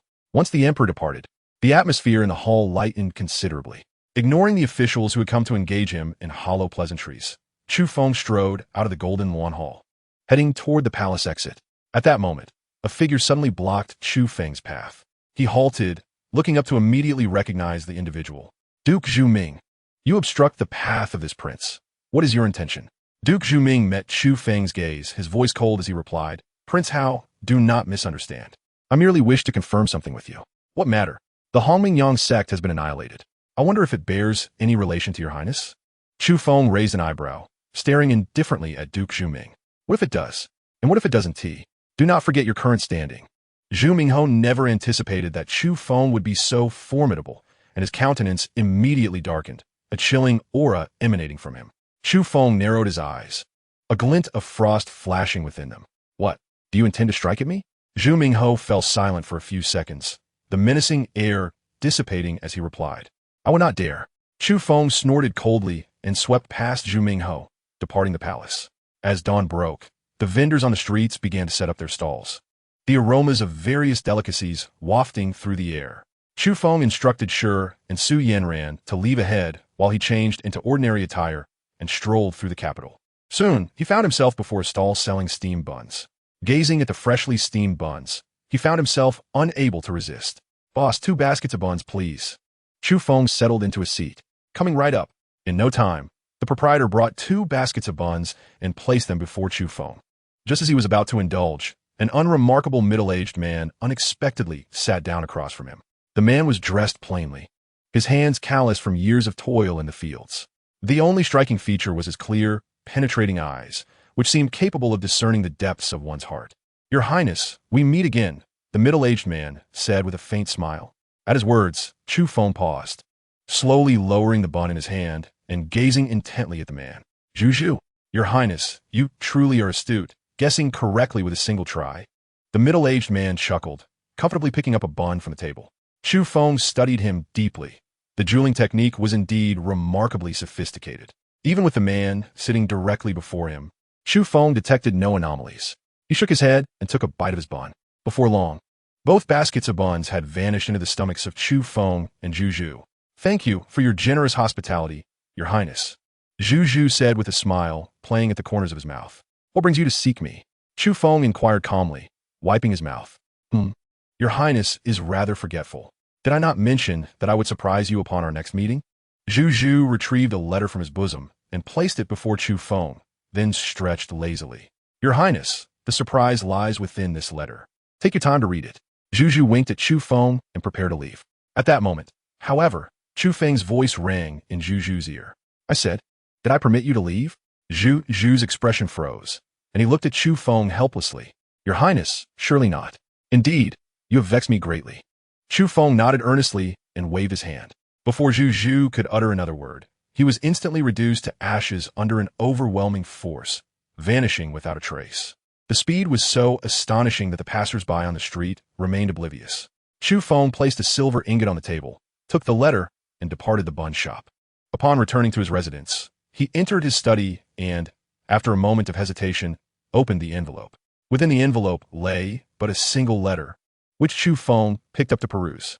Upon finishing the contents of the missive, a chilling aura of murderous intent swiftly manifested in his eyes. A surge of flame erupted from his palm, incinerating the letter to ashes. Chu Feng exited the study, gazing at the sky for an extended period. After a while, he sighed softly. Sure, 2, come before me. He conveyed his summons to the 2. Soon, they appeared before him, bowing respectfully. Young master, what are your commands? Dispatch personnel to closely monitor the movements surrounding the residence of Minister Zhang. Should any unusual activity arise, inform me immediately. Understood. Sure, and to acknowledge their orders and promptly set about their preparations. In the palace, within a grand hall, Chu Aoyan sat upon the dragon throne, reviewing memorials, while an elderly eunuch stood quietly by his side. Apart from them, the hall was devoid of others. At that moment, Chu Aoyan suddenly set down the memorial. Irritation etched across his brow. Your Majesty, what troubles you? The eunuch inquired with concern, stepping forward. Chu Aoyan shot a glare at the eunuch. Lu Che, you old fool. Do you think I'm unaware? During today, South Morning Court, I saw it clearly. The 6th prince increasingly resembles her. It is as if she were carved from the same mold. When I beheld him today, I found myself momentarily lost in thought, unfazed by Chu Aoyan's blunt accusation. Liu Kemerli smiled faintly. Your Majesty, are you longing for her again? At this remark, Chu Aoyan furrowed his brow, about to retort, only to realize that the hall contained only himself and Lu Che. After a prolonged silence, A hint of melancholy flickered across his expression, and he nodded. Yes, I do miss her. Otherwise, I would not have summoned the sixth prince back to the capital. The events of that year were fraught with suspicion, and I had no choice but to put the young one through such hardship. Reflecting on that incident, a trace of regret surfaced in Lu Che's eyes. Thus, your Majesty intends to make amends with the sixth prince upon his return to the capital? Indeed, Chu Outyin affirmed with a nod. However, have you considered what will transpire if the one from the harem learns of this? Before Lu Che could finish, Chu Outyin raised his hand, interrupting with a frosty demeanor. What if she finds out? I am the sovereign of Dashuan. Should she dare to overstep her bounds and scheme beneath my very eyes, I would welcome the opportunity to change the master of the harem. Startled by Chu Outyin's resolute stance, Lu Che's heart raced. Your Majesty, this old servant understands. He bowed and withdrew. That day, around the residence of the sixth prince, all suspicious individuals mysteriously vanished without a trace. Chapter 53. Is it worth it? That night, tranquility enveloped the world. In the serene study of the fourth prince, Chu Mu, the lights shone brightly. Seated cross-legged upon his bed, Chu Mu held a tome of poetry penned by ancient sages, immersing himself wholly in its verses. Deep within the study, a wall suddenly trembled, revealing a concealed door through which a dashing young man emerged. The youth sauntered over to face Chu Mu with an air of nonchalance, gracefully settling onto the bed and savoring the tea prepared on the small table.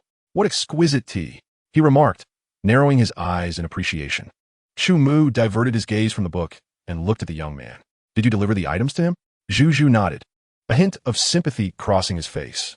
I did, but it cost me a spirit-binding seal in vain. Chu Mu offered a faint smile, seemingly oblivious to the undertone of complaint in Zhu Zhu's words. My seventh brother is an unpredictable variable. No one would anticipate how deeply he conceals himself. However, at times, such unpredictability can be advantageous for us. He began to tidy the books on the small table, arranging a chessboard. After a moment of contemplation, Zhu Zhu conceded. You do have a point.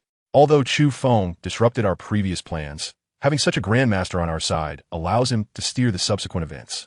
This might keep us hidden, and you may avoid death. As the words settled, Zhu Zhu fixed his gaze on Chu Mu, a complex light flickering in his eyes. Chu Mu smiled serenely, placing a white piece on the chessboard. Observing this, Zhu Zhu sighed, recognizing that Chu Mu did not wish to continue debating the topic. He wisely refrained from further discussion and placed a black piece on the board. The flickering candlelight cast shadows, leaving only the sound of chess pieces being placed echoing in the study. After the passage of stick of incense, Zhu Zhu stared intently at the chessboard, his black piece remaining unmoved. Eventually, he shook his head in resignation. I concede. Chu Mu leisurely poured Zhu Zhu a cup of tea. Your mind is unsettled today. Otherwise, I would not have one so easily. Zhu Zhu remained silent, quietly sipping his tea as the light played across his face, illuminating and shadowing him. You still have time to reconsider. Although Chu Feng possesses the strength of a Grandmaster, I have means to ensure your safety, Zhu Zhu insisted, unwilling to relent. The adage holds true. A true friend is priceless. He acknowledged that initially, his collaboration with Chu Mu stemmed from a desire to exploit him. Yet, as time progressed, he developed a mutual respect for Chu Mu, evolving into friendship. For the sake of his only friend, Zhu Zhu was willing to make an exception this once. Chu Mu paused, lifting his gaze to meet Zhu Zhu's earnest expression. Sensing the gravity of his words, he adopted a detached demeanor. At the moment the letter was dispatched, the ensuing events were already predetermined. There is no need for you to alter your plans for my sake. Using my life to appease a Grandmaster's wrath is a fair trade, he jested lightly. Zhu Zhu clenched his hands tightly within his sleeves, a weight pressing upon his chest, as if he could hardly breathe. Is it worth it? For a woman who has been dead for years, is it truly worth it? Chu Mu slowly rose, opening the window of the study to let the evening breeze caress his face. Chu Mu gazed at the resplendent moon hanging high in the sky, as cherished memories surged forth in his mind. For her, it is worth it. Zhu Zhu fixed his eyes on Chu Mu's resolute silhouette, taking a deep breath to sever all unwarranted emotions from his mind. Very well, let the plan commence. As night fell, a luxurious carriage glided through the streets of the capital, finally halting before the grandest brothel, the Bayou Pavilion, supported by several close bodyguards. The disguised Chu Hua alighted from the carriage with an air of confidence. As the 10th prince, Chu Hua possessed a keen awareness of his own limitations from a young age. In comparison to his brothers, he lacked both status and influence, rendering the throne an unattainable dream. Thus, he had come to terms with his fate, believing that as long as he remained unobtrusive and avoided trouble, living a carefree life as a prince, basking in luxury, was not such a bad existence after all. However, Chu Hua harbored a particular fondness for visiting brothels. No sooner had night fallen than he hastened to the Bayou Pavilion. "Ah, young Master Song, you've arrived." The madam at the entrance beamed upon spotting Chu Hua, her eyes sparkling with delight. This young Master Song was renowned for his wealth, having spent a month at her establishment, lavishly generous each time. "You Sanyang, I've heard that many courtesans have joined your establishment recently. I hear one of them is an unparalleled beauty, a once-in-a-century find?" Chu Hua inquired with an air of haughty indifference. "Oh, young Master Song, your news travels fast. Indeed, we have received several new maidens today, each more enchanting than the last. Please, allow me to escort you inside," the madam replied warmly, ushering Chu Hua into the Bayou Pavilion. His bodyguards remained outside. Adhering to Chu Hua's instructions, he wished to enjoy his pleasures without interruption. Upon entering the establishment, the madam promptly led Chu Hua to a private chamber. "You Sanyang, please fetch that unparalleled beauty for me at once," Chu Hua urged anxiously as he stepped into the room. "Ah, young master, our Miao Gu maiden merely performs for a living." The madam hesitated slightly. "Is that so?" Chu Hua scoffed dismissively, producing a heavy pouch of coins and tossing it into the madam's embrace. Upon opening the pouch and discovering its contents of gleaming gold bars, the madam's demeanor transformed instantly. "Young master, please wait. I will bring Miao Gu to you at once. I assure you, she will attend to your needs comfortably this evening." With that, the madam swayed her hips and exited the chamber. Chu Hua anxiously awaited within the room. Just as he was about to rise and urge her return, a woman clad in black pushed open the door and entered gracefully. "This humble one is Su Miao Gu. I apologize for keeping you waiting, young master." A melodious voice resonated in Chu Hua's ears. Startled, he raised his gaze to behold a young woman, around 18, with long, lustrous black hair cascading down to her waist. Adorned in a flowing black gown reminiscent of a phoenix, her graceful silhouette danced alluringly beneath the sheer fabric. The neckline, slightly ajar, unveiled an enticing expanse of alabaster skin. Below, her long, slender legs were ensconced in silky black stockings, while a pair of golden-embellished high heels showcased her dainty, polished toes, painted a vibrant crimson. The woman's attire radiated an irresistible charm, ensnaring Chu Hua's very soul in an instant, rendering him motionless, as if time itself had paused. Yet, what ignited Chu Hua's fervor further was the sight of the woman clutching a peep into her chest. Her delicate features bore a look of poignant vulnerability, with a pair of almond-shaped eyes brimming with trepidation, her skin glowing with a peachy hue, avoiding direct eye contact with him. In that fleeting moment, the stark contrast of her demeanor ignited a blazing desire within Chu Hua's heart. Who could withstand such a test of temptation? A glimmer of lasciviousness flashed in Chu Hua's eyes as he smiled and remarked, "It won't be long. It won't be long." Upon hearing this, Su Miaoga timidly lifted her gaze, her eyes, akin to autumn waters, resting upon him. Within her gaze lay fear, resignation, and a touch of sorrow. Su Miaoga then gracefully settled onto the stool opposite Chu Hua, her voice a gentle murmur. "My lord, the night is long. May I have the honor of playing a piece for you?" Although Chu Hua's heart burned with desire, he maintained a semblance of composure and nodded, acknowledging it would indeed be a privilege to hear Miss Miaoga's performance. With a subtle smile, her fingers as delicate as spring onions began to pluck the strings of the instrument, and a melodious tune filled the air. Chu Hua, reveling in the moment, closed his eyes to fully absorb the music. As the final notes lingered in the air, he opened his eyes, fixating intently on Su Miaoga. "Miss Miaoga, the hour grows late. We should take our rest," he said, rising to approach her. At that very moment, the door to the private chamber was abruptly kicked open. A group of young lords, clad in luxurious brocade, stumbled in, their steps unsteady and their faces flushed, clearly inebriated. Following closely behind was Yu Sanyang, who hurriedly entered. "My apologies, young Master Song. These gentlemen are intoxicated. I shall escort them out at once," she hastily apologized, glancing nervously at the darkening expression on Chu Hua's face. Turning to the young lords, she implored, "Gentlemen, this is not your chamber. Let us depart promptly so as not to disturb others." To her dismay, the leader of the group dismissed her with a wave. Get out of the way. We are not mistaken. You, old madam. I heard one of your people mention that someone has offered a purse for a night with Su Miaoge. Is there any truth to this? Yu Sanyang's eyes darted, her voice faltering this, well, You old hag, I will deal with you later. For now, just step aside. After admonishing the matron, the young lord turned his attention to Chu Hua, a flicker of familiarity crossing his features, but the effects of alcohol clouded his memory, and he dismissed the thought entirely. The young master shook his head and coldly addressed Chu Hua. Do you have any idea that Miss Su Miaoge only performs and does not sell her body? Do you really think that with a few measly coins, you can act with impunity? I assure you, as long as I am here today, you shall not lay a finger on Miaoge. Indeed, indeed. Fear not, Miss Miaoge, for we are here today. He wouldn't dare harm you, echoed the other inebriated young masters in unison. Looking at the group before him, Chu Hua's expression turned ominously dark. In the past, he might have responded with violence. But the unfortunate reality was that he recognized these young masters. The leader among them was Wei Yun, the grandson of the Minister of War, while the others were also offspring of high-ranking officials from the Xin dynasty. Wei Yun, you are drunk. It would be wise for you to return home. I shall pretend that nothing has transpired here, Chu Hua said through gritted teeth, suppressing his fury. Oh, you know who I am? But do not think that knowing me will spare you. Just take a look at your pathetic appearance. And yet you dare harbor ill intentions towards Miss Miaoge. Truly intolerable. Brothers, teach him a lesson. Wei Yun grew increasingly agitated, eventually transforming into a paragon of righteousness within the brothel, raising his fist and charging at Chu Hua. Well said. Wei Xiao, let's get him. The other young masters surged forward, also rushing towards Chu Hua. Staring at the approaching group, Chu Hua was momentarily stunned. Before he could react, darkness enveloped him, and a sharp pain surged through his face. Subsequently, he found himself pinned to the ground, receiving a flurry of blows. Stop. Enough.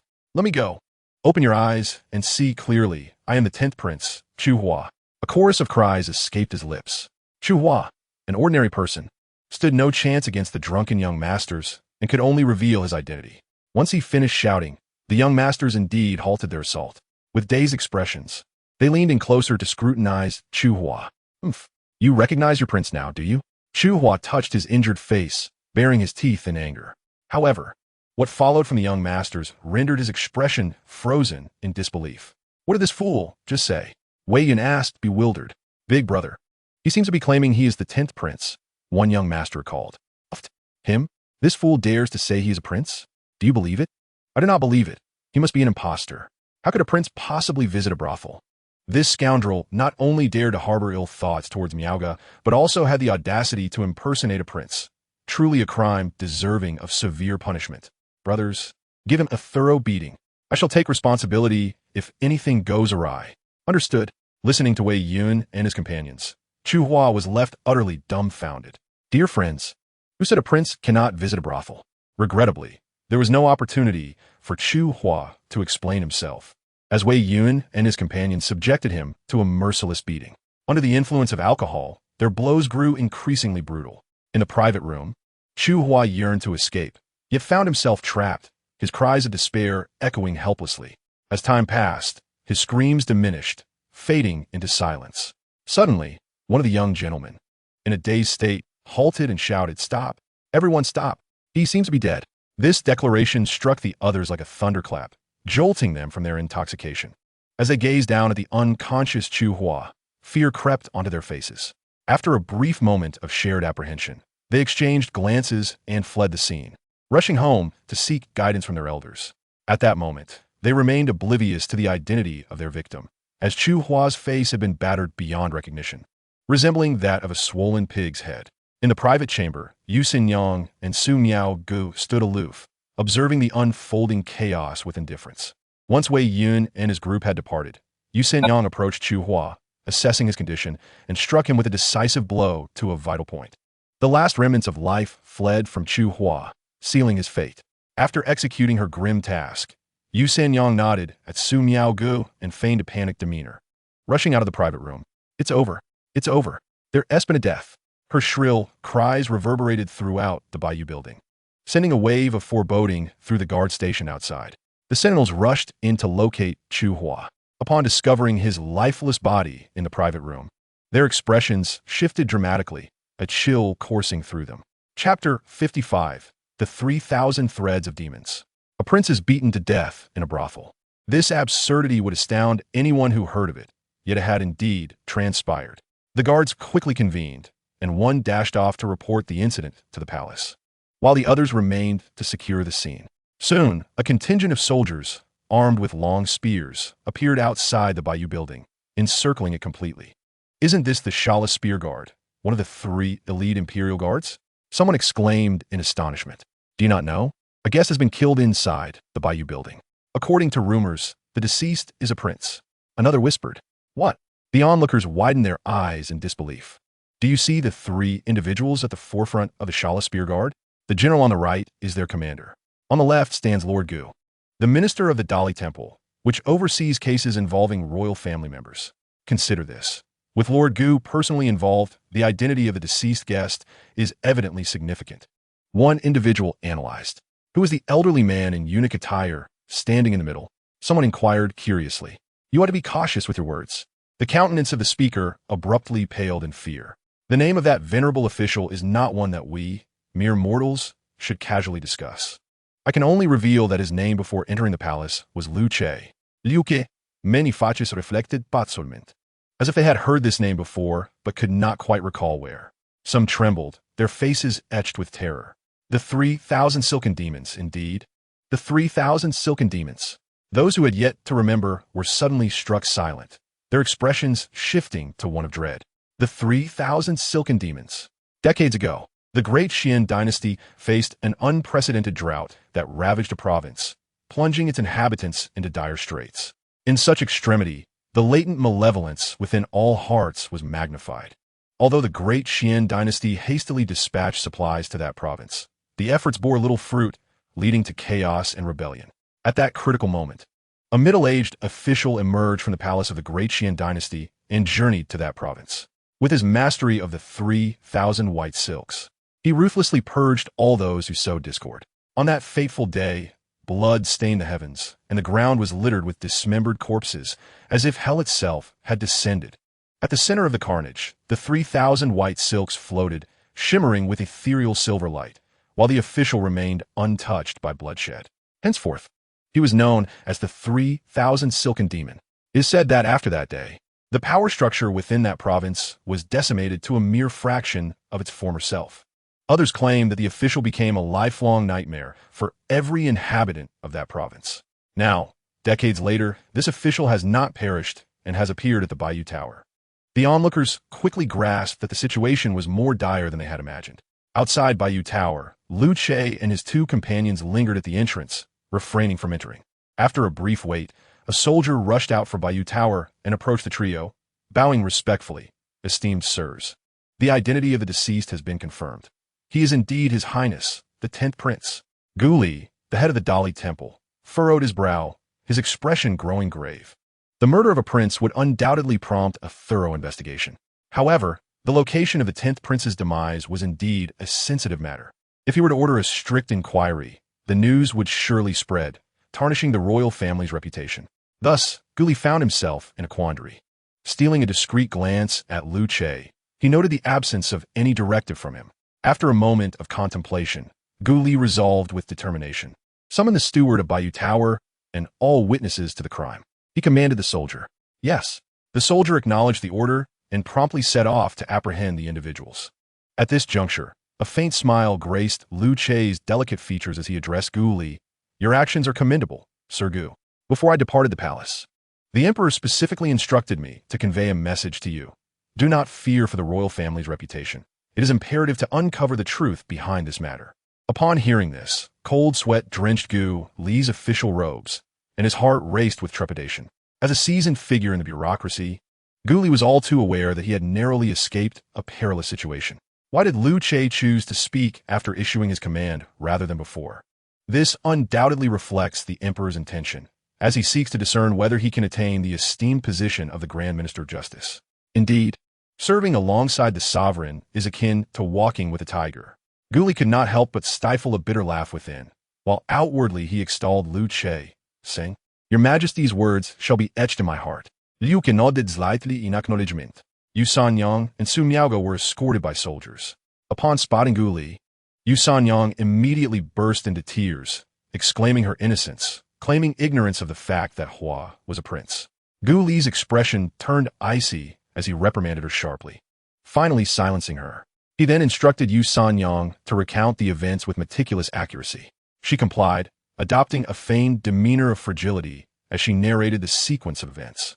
Following her testimony, Su Miaoge and the other guests from the Bailu were called upon. The case was rather straightforward, indeed almost simplistic. After all, most of the patrons had witnessed the panic-stricken escape of Wei Yun and his companions.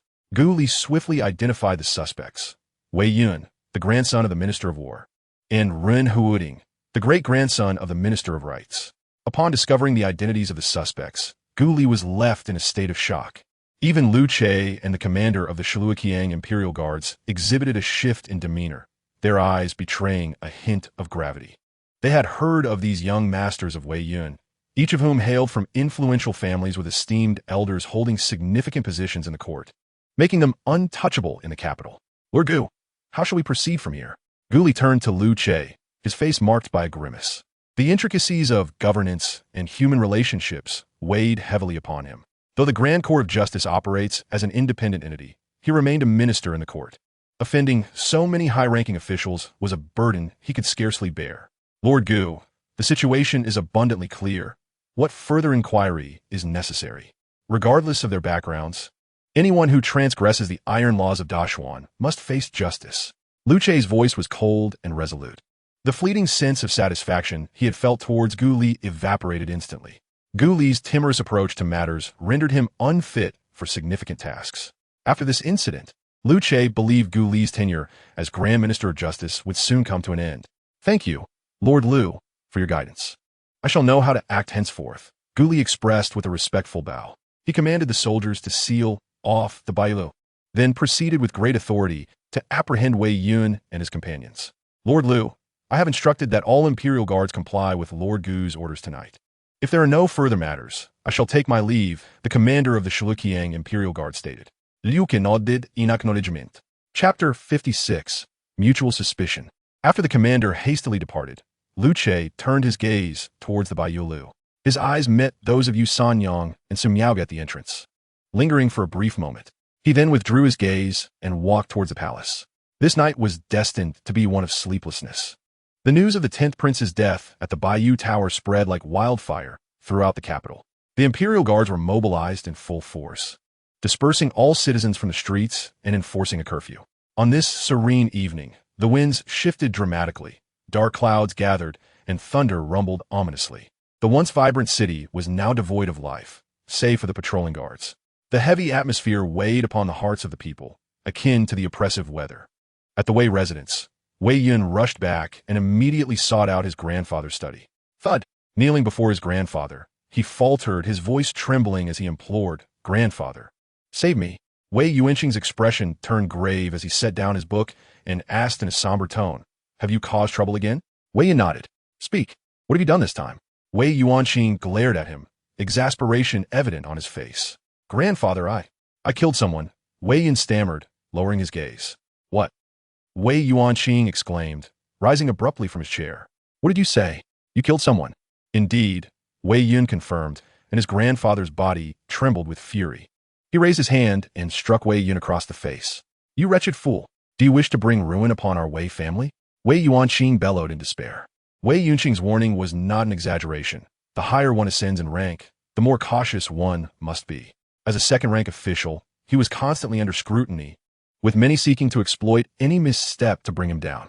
Over the years, he had navigated these treacherous waters with great care, remaining unscathed. However, since Wei Yun's birth, that stability had crumbled. Wei Yun had a tendency to attract trouble, and though Wei Yuanqing was often furious, he would eventually use his influence to shield his grandson. After all, Wei Yun was the sole heir of the Wei lineage. But now, Wei Yun had come to announce that he had committed murder. Was this not akin to informing him that the Wei family faced extinction? It was enough to drive him to despair. "Grandfather, you must not blame me. That scoundrel intended to harm Miss Miaoge, and we intervened, drawing our blades in defense. It simply got a bit out of hand." Wei Yun defended himself quietly, covering his face. "Damn you!" Wei Yuanqing shouted, his vision darkening as he kicked Wei Yun to the ground, pressing a hand to his chest. He struggled to regain his composure. "Tell me, how many witnesses were there to your act of murder at Bayou Tower?" he asked in a low voice. Two. The Madam and Miss Miaoga," Wei Yun replied after a moment's thought. Wei Yuanqing pondered this for a moment, a fierce glint appearing in his deep-set eyes. "I will handle this for you. You and your reckless friends must keep quiet. If anyone inquires about this incident, you shall say that the culprit was that courtesan." "What?" "Grandfather, the maiden Miaoga is innocent," Wei Yun asserted. Wei Yuanqing, not a fool, immediately deduced that his grandfather intended for Miaoga to serve as a scapegoat. "What disgrace! Truly, misfortune has befallen our household to have a grandson like you. This is not some distant land, but the capital. When a life is lost, someone must step forth to take the blame. Do you intend to confess yourself?" Wei Yuanqing fixed Wei Yun with a cold stare. "Understood, grandfather," Wei Yun replied, hesitating momentarily before discarding his lingering thoughts of the maiden Miaoga. "Ah, now, that is more like it," Wei Yuanqing remarked with a hint of satisfaction. However, at that moment, a cacophony erupted from outside the room, the noise escalating in intensity. Wei Yuanqing's expression hardened as he strode towards the door. Just as he reached the threshold, the door was violently kicked open, revealing a throng of Imperial guards standing in the Wei residence. Gu Li, flanked by several guards, entered the room. "Lord Gu?" Wei Yuanqing exclaimed, astonished. "My apologies for the intrusion, Lord Wei," Gu Li replied, his demeanor icy as he performed a slight bow.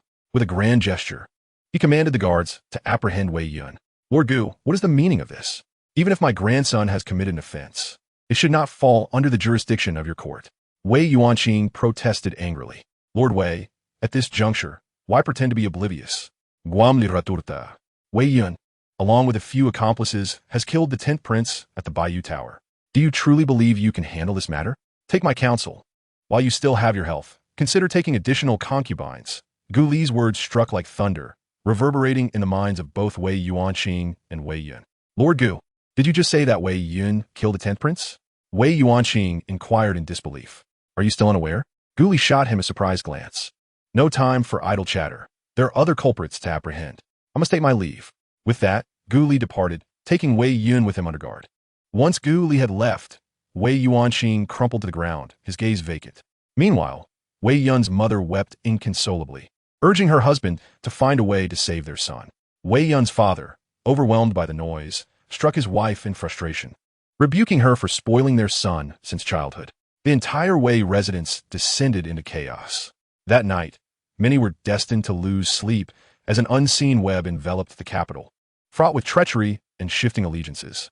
Under Gu Li's swift actions, 5 young nobles, including Wei Yun, were apprehended and confined in the Dali Temple prison, awaiting their fate. In the residence of the second prince, upon receiving news from his servants, Chu Feng was instantly wide awake, his eyes gleaming with intensity as his mind raced. Could it be the crown prince orchestrating this in the shadows? The officials backing these young nobles are all allies of Minister Zhang, speculated the commander of the Shala Spear Imperial Guards. After a moment of contemplation, Chu Feng nodded, acknowledging the possibility of such an occurrence. "My elder brother truly operates in silence, taking action against Zhang Xianghua without uttering a word." The commander, having overheard, continued to inquire, "Your Highness, it is common knowledge that Zhang Xianghua is the greatest support of the third prince, Chu Jingyun. Does the crown prince's move against Zhang Xianghua not signify a declaration of war against Chu Jingyun?" A smile graced Chu Feng's lips, excitement illuminating his handsome visage. If that were the case, it would indeed be a most delightful turn of events. In the Eastern Palace, Chu Qiao was also pondering whether Chu Feng was secretly orchestrating something. If so, she too would be inclined to watch the impending conflict unfold from a distance. Chapter 57. A night of unrest at the residence of the third prince. Chu Jingyun, who had retired early for the night, was abruptly awakened by a disturbance among his aides. "What is the matter?" he inquired with displeasure, sitting up in bed, his enchanting eyes piercing through the curtains to rest upon the aides outside. "Your Highness, a grave incident has occurred," one aide stammered, his voice trembling, sensing an unusual tension. Chu Jingyun's demeanor shifted, his eyes sharpening with clarity. Rising from his bed, he donned his garments and took a seat. "Your Highness, the 10th prince has met with an untimely death," the aide reported respectfully, promptly detailing the unfolding events. "The capital is in chaos. Minister of War Wei Yunqing and several other officials have rushed to Zhang Xianggua's residence. They must be seeking his assistance to protect their offspring. Chu Jingyun's countenance darkened as he sat in silence, his long fingers rhythmically tapping upon the table. The aides remained hushed, awaiting the prince's decision. After a considerable pause, Chu Jingyun rubbed his temples in frustration, releasing a long sigh. Despite his self-proclaimed cunning, he found himself at a loss for a solution. It was no ordinary demise, but that of a royal prince. Moreover, Wei Yun and his associates had acted brazenly in public. The officials of the Dali Temple had taken them away, leaving no opportunity for Chu Jingyun to intervene. The evidence was irrefutable, and it was certain that Wei Yun and the others would plead guilty, a circumstance that could not be altered. The only salvation now lay in whether he could secure the lives of Wei Yun and his companions. The senior officials, including Wei Yuanqing, had arrived at this conclusion, which prompted their appeal for Zhang Xianggua's aid. Zhang Xianggua and Wei Yunqing were pivotal to Chu Jingyun's standing within the dynasty. Should he neglect their plight, it would inevitably alienate them. Those young lords are truly presenting me with a formidable challenge, Chu Jingyun muttered in frustration. Your Highness, I believe there is something amiss. One aide remarked. Are you suggesting that the 10th prince's death was orchestrated by someone? Chu Jingyun cast a sidelong glance at the aide. Let us discuss this further once the situation is calmed. Summon Gu Feng for me. Understood. The aide replied respectfully before departing the room. As Gu Feng made his way to the residence, Chu Jingyun approached his writing desk and took up a pen to compose a letter. As Gu Feng arrived, Chu Jingyun handed a letter to him, instructing, please deliver this letter to Zhang Xianggua. Gu Feng nodded, carefully tucked away the letter, and turned to exit the room, his figure vanishing into the depths of night. The disturbance had completely dispelled Chu Jingyun's drowsiness, leaving him to await the approach of dawn in silence. That night was destined to be one of sleeplessness for countless souls. At the Zhang Xianggua residence, the study was illuminated by the flickering light of candles. Well-trained soldiers stood guard outside the study, ensuring that not even a fly could enter. Inside, Zhang Yunchang occupied the central position, his profound gaze fixed upon Wei Yuanqing and the 4 others before him, an expression of helplessness subtly etched on his face. Your Excellency, Wei Yuanqing implored. I comprehend the gravity of this matter. However, Wei Yun is the sole heir of the Wei family. Should he face execution, our lineage will be extinguished. I have resolved to renounce my official position and offer my life in exchange for my grandson's. He bowed deeply, his voice earnest. Your Excellency, I share Wei's sentiments and hope you might intercede for us at tomorrow's court assembly, remarked another second-rank minister, also bowing. They were indeed the last of their family's bloodline. The remaining 3 ministers remained silent. Their progeny were numerous, not bound to a single lineage. They had come merely to seek a glimmer of hope for their children. And if that proved futile, they would have to relent. Brother Wei, Brother Guan, what are you doing? Please rise, Zhang Yunchang urged, quickly assisting them to their feet. It is but a matter of a few words. We have served together in court for many years, and I shall certainly lend my support. Upon hearing Zhang Yunchang's words, the expressions of Wei Yuanqing and his companion softened considerably. We are once again grateful for your Excellency's kindness, they expressed with sincere gratitude. Zhang Yunchang regarded them with a medley of emotions and advised, however, do not succumb to despair. This matter may yet yield unforeseen developments. What do you mean, Your Excellency? Wei Yuanqing and the others looked at him with brightened eyes. The assassination of a prince in broad daylight carries dire implications. If the emperor does not mandate a thorough investigation, it would undoubtedly tarnish the imperial reputation. Historically, in such cases, the sovereign dispatches 2 ministers alongside the Dali Temple to jointly conduct an inquiry, Zhang Yunchang elaborated. The Dali Temple serves as the representative of the imperial authority, while the 2 ministers embody the civil and military officials. Only after a collaborative investigation will the final sentencing be deliberated. The hearts of Wei Yuanqing and his companions stirred. If Zhang Yunchang's words held truth, there might indeed be a turning point in their plight. Your Excellency, as the foremost civil servant, you are the natural representative for the literati, one minister interjected. Regrettably, however, the emperor has dispatched Marquis Haoming to address the remnants of the demonic sect, and it remains uncertain who shall be designated to handle this incident on the martial front. Wei Yuanqing remarked, furrowing his brow. Relying solely upon Zhang Xianggua will not suffice for a joint inquiry. Zhang Yunchang fell silent upon hearing those words, fully aware of their truth. Just as everyone found themselves at a loss, a gentle evening breeze unexpectedly blew open the study window. A figure abruptly materialized within the room, startling everyone. Gu Feng remained silent, handing Zhang Yunchang a letter from Chu Jingyun before vanishing from the study. Zhang Yunchang opened the letter, and upon reading its contents, his eyes immediately sparkled with renewed hope. Chu Jingyun shared his thoughts, aligning perfectly with Zhang's own, both considering the prospect of a tripartite examination. Everyone, the third prince, is aware of the situation. He has not forgotten your contributions over the years. The third prince will make a decision, and he can ensure your grandson's safety. You may return with peace of mind, Zhang Yunchang said with a smile to Wei Yuanqing and the others. The five were overwhelmed with gratitude upon learning of Chu Jingyun's intervention. With such assurance, the anxieties that had burdened them throughout the night were finally lifted. After bidding farewell to Zhang Yunchang, they departed from the minister's residence. Meanwhile, on the other side, Chu Feng, still ensconced in slumber, was abruptly awakened by a series of knocks at the door. In the darkness, two bright eyes flickered. "Come in," Chu Feng commanded in a low voice. The door opened, and Shi respectfully entered the room. "Young master, it is time for court." "Court? Did we not hold an early court yesterday?" Chu Feng furrowed his brow. If his memory served him correctly, early courts were convened only once a month unless there were particularly pressing matters at hand. After all, rising so early each day was no small feat. Younger Prince Chu Hua passed away last night, Shi stated plainly. "What?" Chu Feng's expression hardened. "What transpired?" he inquired, instinctively thinking of Zhu. "Young master, it is as follows." Shi recounted the events that transpired in the capital the previous night. According to intelligence gathered from the dark web, Baiyulo was not merely an ordinary brothel. The establishment's matron, Yu Sanyang, and the ringleader, Su Miaoga, were intricately linked to the demonic sect. Thus, I surmise that the death of the 10th prince was no mere coincidence. Chu Feng noted that, instantly recognizing the gravity of the situation. "Is there any news from Minister Zhang's side?" Indeed, after Wei Yun and the others were apprehended by the Dali Temple, their elders visited the minister's residence. Following a brief discussion in the study with Minister Zhang, they returned. During this time, Gu Feng also visited the study, delivering a letter to Minister Zhang. "Understood. You may go and prepare the carriage." Chu Feng waved his hand dismissively. "Yes," Shi replied with a bow before departing.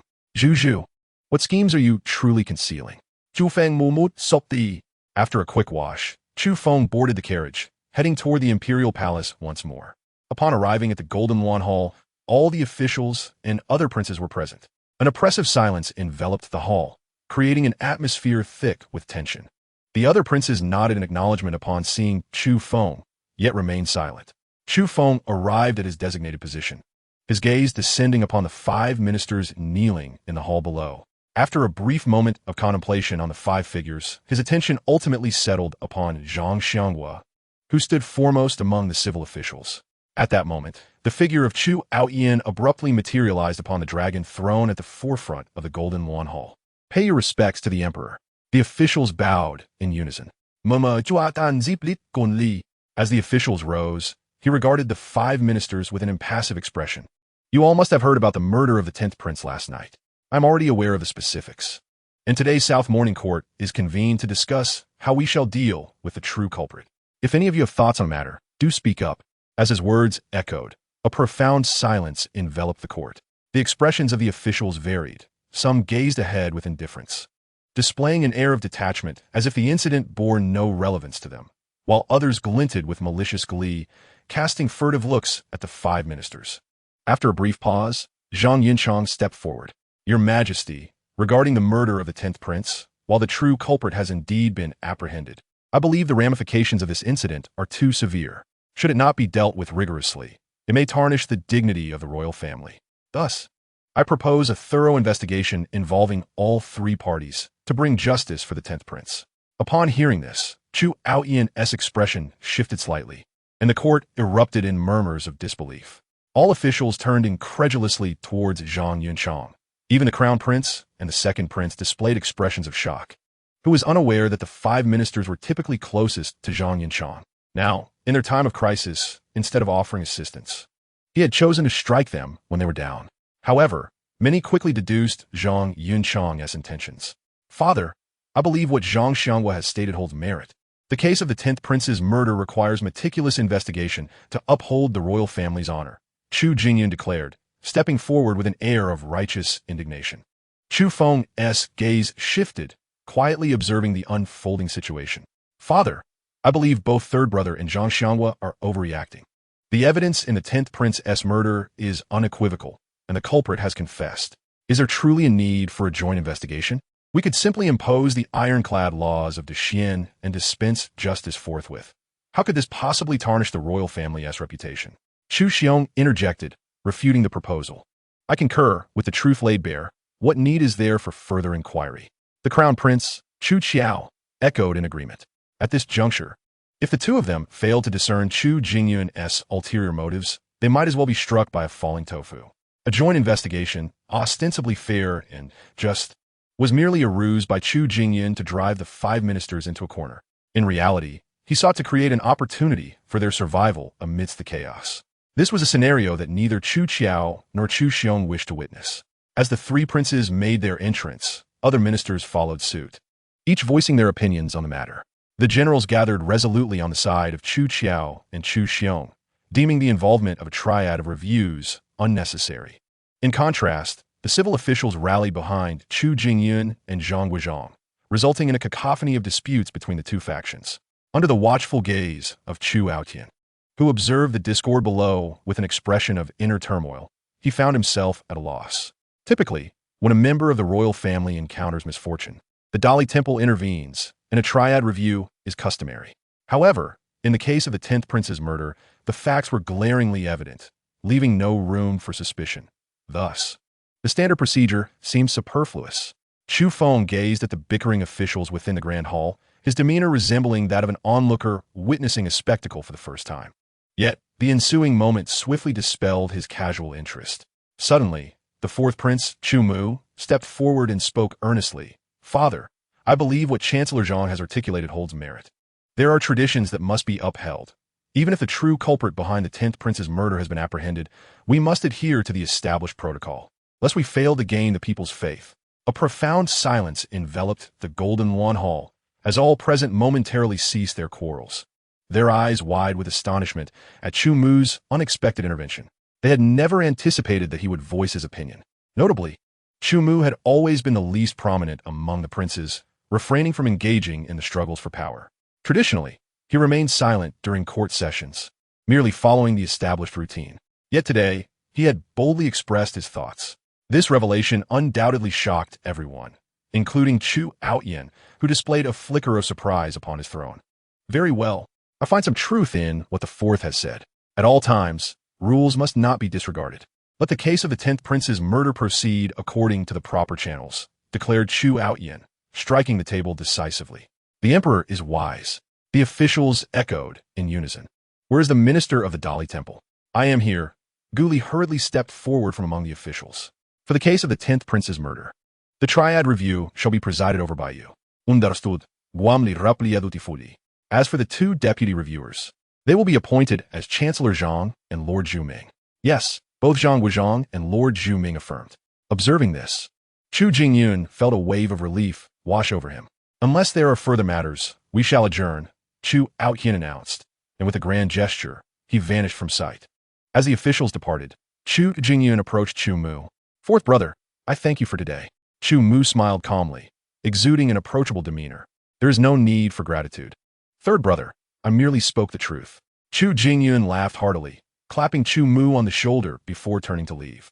Chu Qiao and Chu Xiong exchanged knowing smiles, their understanding unspoken.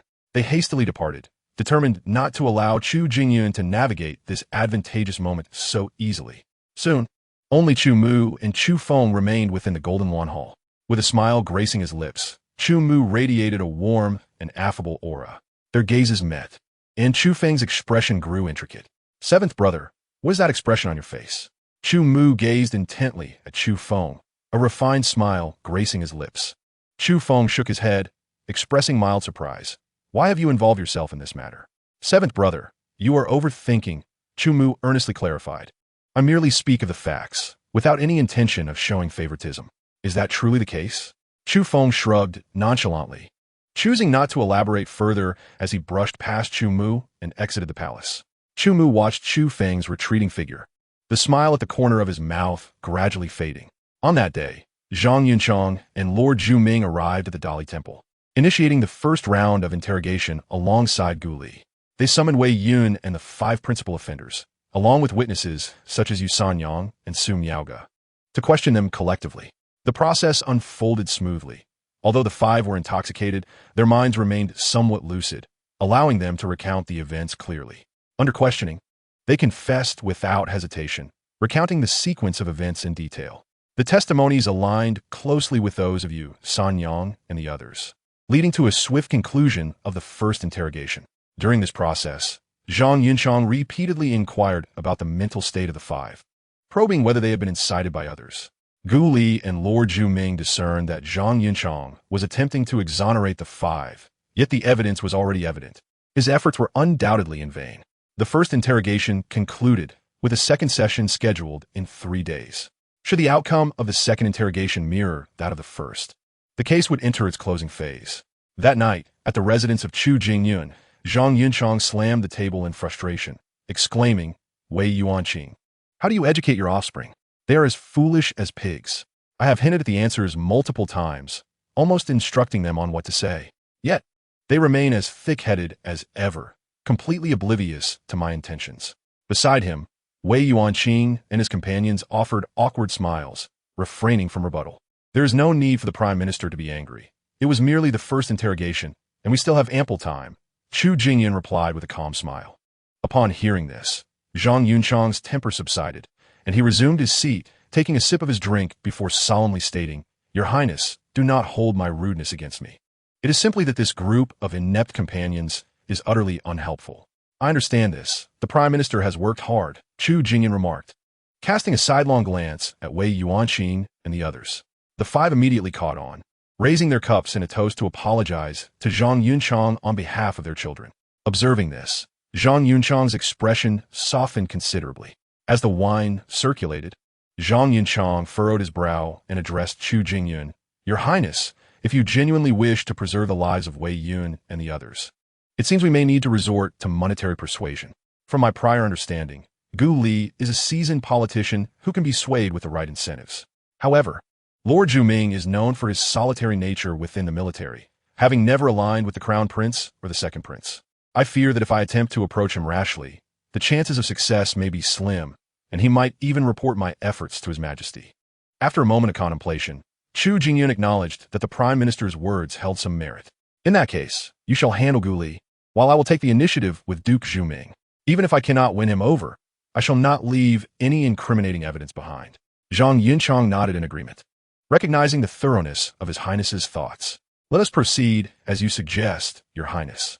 The following day, Chu Jingyun sent an invitation to Duke Zhu Ming to gather at his residence. In the pavilion at the center of the fish pond, Duke Zhu Ming gazed directly at Chu Jingyun and asked calmly, "Your Highness, what is the purpose of summoning me today?" Duke Zhu Ming, you are indeed forthright, which I admire." Chu Jingyun responded with a hearty laugh, raising his hands in applause. Chu Feng entered the pavilion, placing a large chest before Duke Zhu Ming. "Your Highness, what is the meaning of this?" Duke Zhu Ming furrowed his brow, his voice icy. "Nothing ulterior. I merely wish to forge a friendship with you," Chu Jingyun replied, sipping his tea nonchalantly. Duke Zhu Ming glanced at the chest, and then extended his hand to open it. As the chest was unveiled, a glimmer of cold light flashed within the pavilion, a chilling aura permeating the air. Once the brilliance faded, a long spear, radiating a silvery sheen, came into view before Duke Zhu Ming's eyes. His gaze shifted, and he sincerely exclaimed, "What a fine spear." "I am pleased you appreciate it," Chu Jingyun responded. After a brief silence, Duke Zhu Ming closed the chest and shook his head. "I will not accept such a precious weapon without having earned it." Chu Jingyun's smile faltered, his gaze fixed on Duke Zhu Ming in silence. The atmosphere in the pavilion grew heavy. After a long pause, Chu Jingyun spoke softly, "Duke Zhu Ming, we are both astute individuals. Let me be clear. If you accept this spear, we shall be allies. When I ascend to the throne, your rewards will be plentiful. Should you refuse, we may ultimately find ourselves at odds." Upon hearing this, Duke Zhu Ming's expression shifted repeatedly until a look of resolve settled upon his face. He extended his hand and reclaimed the chest. I knew you were a discerning man, Duke Zhu Ming. Come, let's enjoy some tea." Chu Jingyun's eyes sparkled with delight as he laughed heartily. Duke Zhu Ming raised his teacup and drank it in one gulp. Just then, Zhang Yunchang entered with a vibrant demeanor. Upon seeing Duke Zhu Ming, he appeared hesitant to speak. Zhang Xianghua, please speak freely. Duke Zhu Ming is not an outsider. Zhu Xingguin and Gao. Zhang Yunchang's expression shifted dramatically, joy illuminating his face. Duke Zhu Ming was a favored figure in the eyes of the emperor. His prestige within the military rivaling that of seasoned dukes like Hao Ming. His allegiance to Chu Jingyun would undoubtedly bolster his position. Your Highness, matters concerning Gu Li have been resolved, Zhang Yunchang announced. Excellent work. Chu Jingyun responded with a nod of satisfaction. Meanwhile, Duke Zhu Ming's eyes brightened at the mention of Gu Li. Your Highness, do you intend to rescue Wei Yun and the others? He inquired. Indeed, Wei Yuanqing and these loyal ministers have been by my side for many years.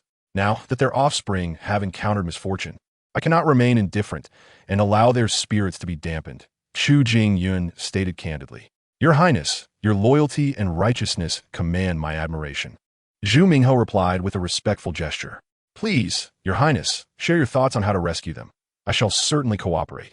Upon hearing Zhu Mingho's willingness to engage, Chu Jingyun laid out his scheme in detail. After pondering for a moment, Zhu Mingho shook his head. Your Highness, while your plan appears flawless on the surface, a discerning investigator could easily uncover its discrepancies. If this matter were to be exposed, we would all be ensnared in dire consequences. Chu Jingyun's plan was rather straightforward, to frame the death of the 10th prince on the courtesan Su Miaoge and the Madame Yu Sanyang. That night, driven by primal instincts, Chu Hua attempted to assault Su Miaoge, but was inadvertently killed by her and Yu Sanyang. Coincidentally, Wei Yun and his companions happened to pass by and heard the commotion, allowing the two women to shift the blame onto them. The execution of the plan seemed simple enough. It merely required bribing other witnesses to conspire with Wei Yun's group, and then compelling Su Miaoge and Yu Sanyang to confess under duress. However, as Zhu Mingho rightly pointed out, the plan was fraught with vulnerabilities. Should a thorough investigation occur, none of them would escape unscathed. Chu Jingyun and Zhang Yunchang's expressions darkened as they fell into contemplation. Just then, Zhu Mingho continued, while this plan is somewhat crude, it is not without merit. It merely requires refinement to render it impeccable and devoid of future threats. Oh, Chu Jingyun and Zhang Yunchang's eyes glimmered with intrigue. The essence of the plan remained unchanged. The blame would still rest upon Su Miaoge and Yu Sanyang, but a motive needed to be established. Your Highness, I trust you have heard of the recent misdeeds perpetrated by the remnants of the demon sect. We could conveniently attribute these actions to them, implicating the two women in the process. The demon sect would be responsible for the death of the 10th prince, and Wei Yun's group, in their attempt to save him, will be framed by the sect's members. How do you find this arrangement? Zhu Mingho inquired with a gradual smile. Zhang Yunchang gasped in disbelief, staring incredulously at Zhu Mingho. He never anticipated that the seemingly righteous Zhu Mingho would resort to such nefarious tactics behind the facade of virtue. While this arrangement is indeed clever, what if the courtesan and the madam refuse to comply? Chu Jingyun asked Zhu Mingho. Fear not, Your Highness. I possess a technique that allows me to manipulate the hearts and minds of others. Those under my control appear unchanged on the surface, yet they have become my puppets. Zhu Mingho replied with a subtle smile. After a moment of contemplation, Chu Jingyun deemed Zhu Mingho's proposal viable and nodded. Very well, we shall proceed with your plan. Once the plan was finalized, Zhu Mingho did not linger any longer and departed with his treasured spear in hand. Your Highness, do you trust this man? Zhang Yunchang inquired. Casting a glance at the departing Zhu Mingho, Chu Jingyun, languidly reclining on the couch, replied thoughtfully, I cannot say for certain. However, once he involves himself in this matter, he will inevitably be tied to our great vessel. Zhang Yunchang nodded in agreement. As Zhu Mingho left the residence of Chu Jingyun, his figure abruptly vanished as he turned down a side street. A carriage glided slowly along the road, heading towards the Dali Temple. Inside the carriage, Chu Mu set down the book he had been reading and noticed the wooden box in Zhu Mingho's grasp. It seems my third brother has truly invested heavily this time, Chu Mu remarked with a smile. Indeed, Zhu Mingho replied with a slight nod. The two exchanged glances, and the carriage fell into silence once more. As time passed, the carriage soon halted before the gates of the Dali Temple's dungeon. Chu Mu lifted the curtain of the carriage window for a moment before fixing his gaze on Zhu Mingho. We've arrived. Have you made up your mind? You still have the chance to reconsider. But once you disembark, there will be no turning back. Zhu Mingho remained silent, grasping the wooden box containing the spear, and stepped down from the carriage, entering the dungeon. Inside the carriage, only after Zhu Mingho had completely vanished from sight did Chu Mu withdraw his gaze. At that moment, an unremarkable man entered the carriage and leisurely took a seat opposite Chu Mu. Now I understand why you remain so infatuated with her. She is indeed an extraordinary woman. Even after so many years, there are still countless souls willing to dedicate themselves for her, Zhu Zhu remarked with deep emotion. Chu Mu's expression softened considerably, a hint of a lovesick smile gracing his lips. She is truly one of a kind. In the damp, oppressive, and dimly lit dungeon, Zhu Mingho navigated through layers of defenses, reaching the innermost cell. Opening the heavy door, he stepped inside, where Yu Sanyang and Su Miaoge were imprisoned. The two women seemed to have anticipated his arrival, their expressions betraying not a hint of surprise. Has the plan commenced? Yu Sanyang inquired. Zhu Mingho nodded silently. At this, smiles blossomed on the faces of both women. Lord Zhu, you need not have come in person, Su Miaoge said softly, raising her eyes to him. Is it truly worth it? Zhu Mingho's voice had grown hoarse as he gazed intently at the two women. They paused momentarily, then smiled once more. Lord Zhu, are you inquiring about us? Or are you questioning yourself? Su Miaoge blinked playfully, her simple attire reminiscent of a neighborly girl. Zhu Mingho's fingers tightened around the wooden box as he turned and strode away. From this moment on, you two shall be remnants of the demonic sect. Yu Sanyang and Su Miaoge straightened their expressions and offered a bow to Zhu Mingho. Thank you, Lord Zhu, for your benevolence. Duke Zhuming halted momentarily, inhaling deeply before striding away from the Dali Temple dungeon. His visit to the dungeon was, of course, a performance for Chu Jingyun's benefit, regardless of Chu Jingyun's speculations. He could never fathom that Duke Zhuming was already acquainted with both Yu Sanyang and the other woman. Meanwhile, within the residence of Chu Feng, after Duke Zhuming departed from the dungeon, the assassin returned from his surveillance.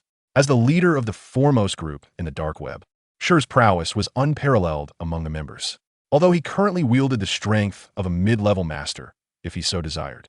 Even a late-stage master like Duke Zhuming would remain oblivious to his presence. In the courtyard, Shi meticulously reported the day's events to Chu Feng, leaving no detail unaddressed. Even the clandestine meeting between Zhu Zhu and Chu Mu within the carriage did not escape Shi's keen observation. It was astonishing to discover that the assassination of the 10th prince was a premeditated scheme. The courtesan for Baiyu Tower, Duke Zhuming, Chu Mu, and Zhu Zhu were all in collusion. Yet what were they truly plotting? Chu Feng ponde alao. At that moment, he recalled the letter Zhu Zhu had bestowed upon him. The first name on the parchment was Zhang Yinchang, the minister Zhang. Could it be that they had set their sights on him? A bold hypothesis surged through Chu Feng's mind. As his thoughts raced, the gleam in Chu Feng's eyes intensified. The 10th prince was merely a pawn. Their true objective was Zhang Yinchang. But why go to such lengths? Surely they could have dispatched Duke Zhu Ming directly to eliminate Zhang Yinchang. With Duke Zhu Ming's capabilities, it would not be a daunting task to assassinate him. Furrowing his brow, Chu Feng found himself perplexed yet again. Ultimately, he resolved to set aside his thoughts, for in 3 days, all would be revealed.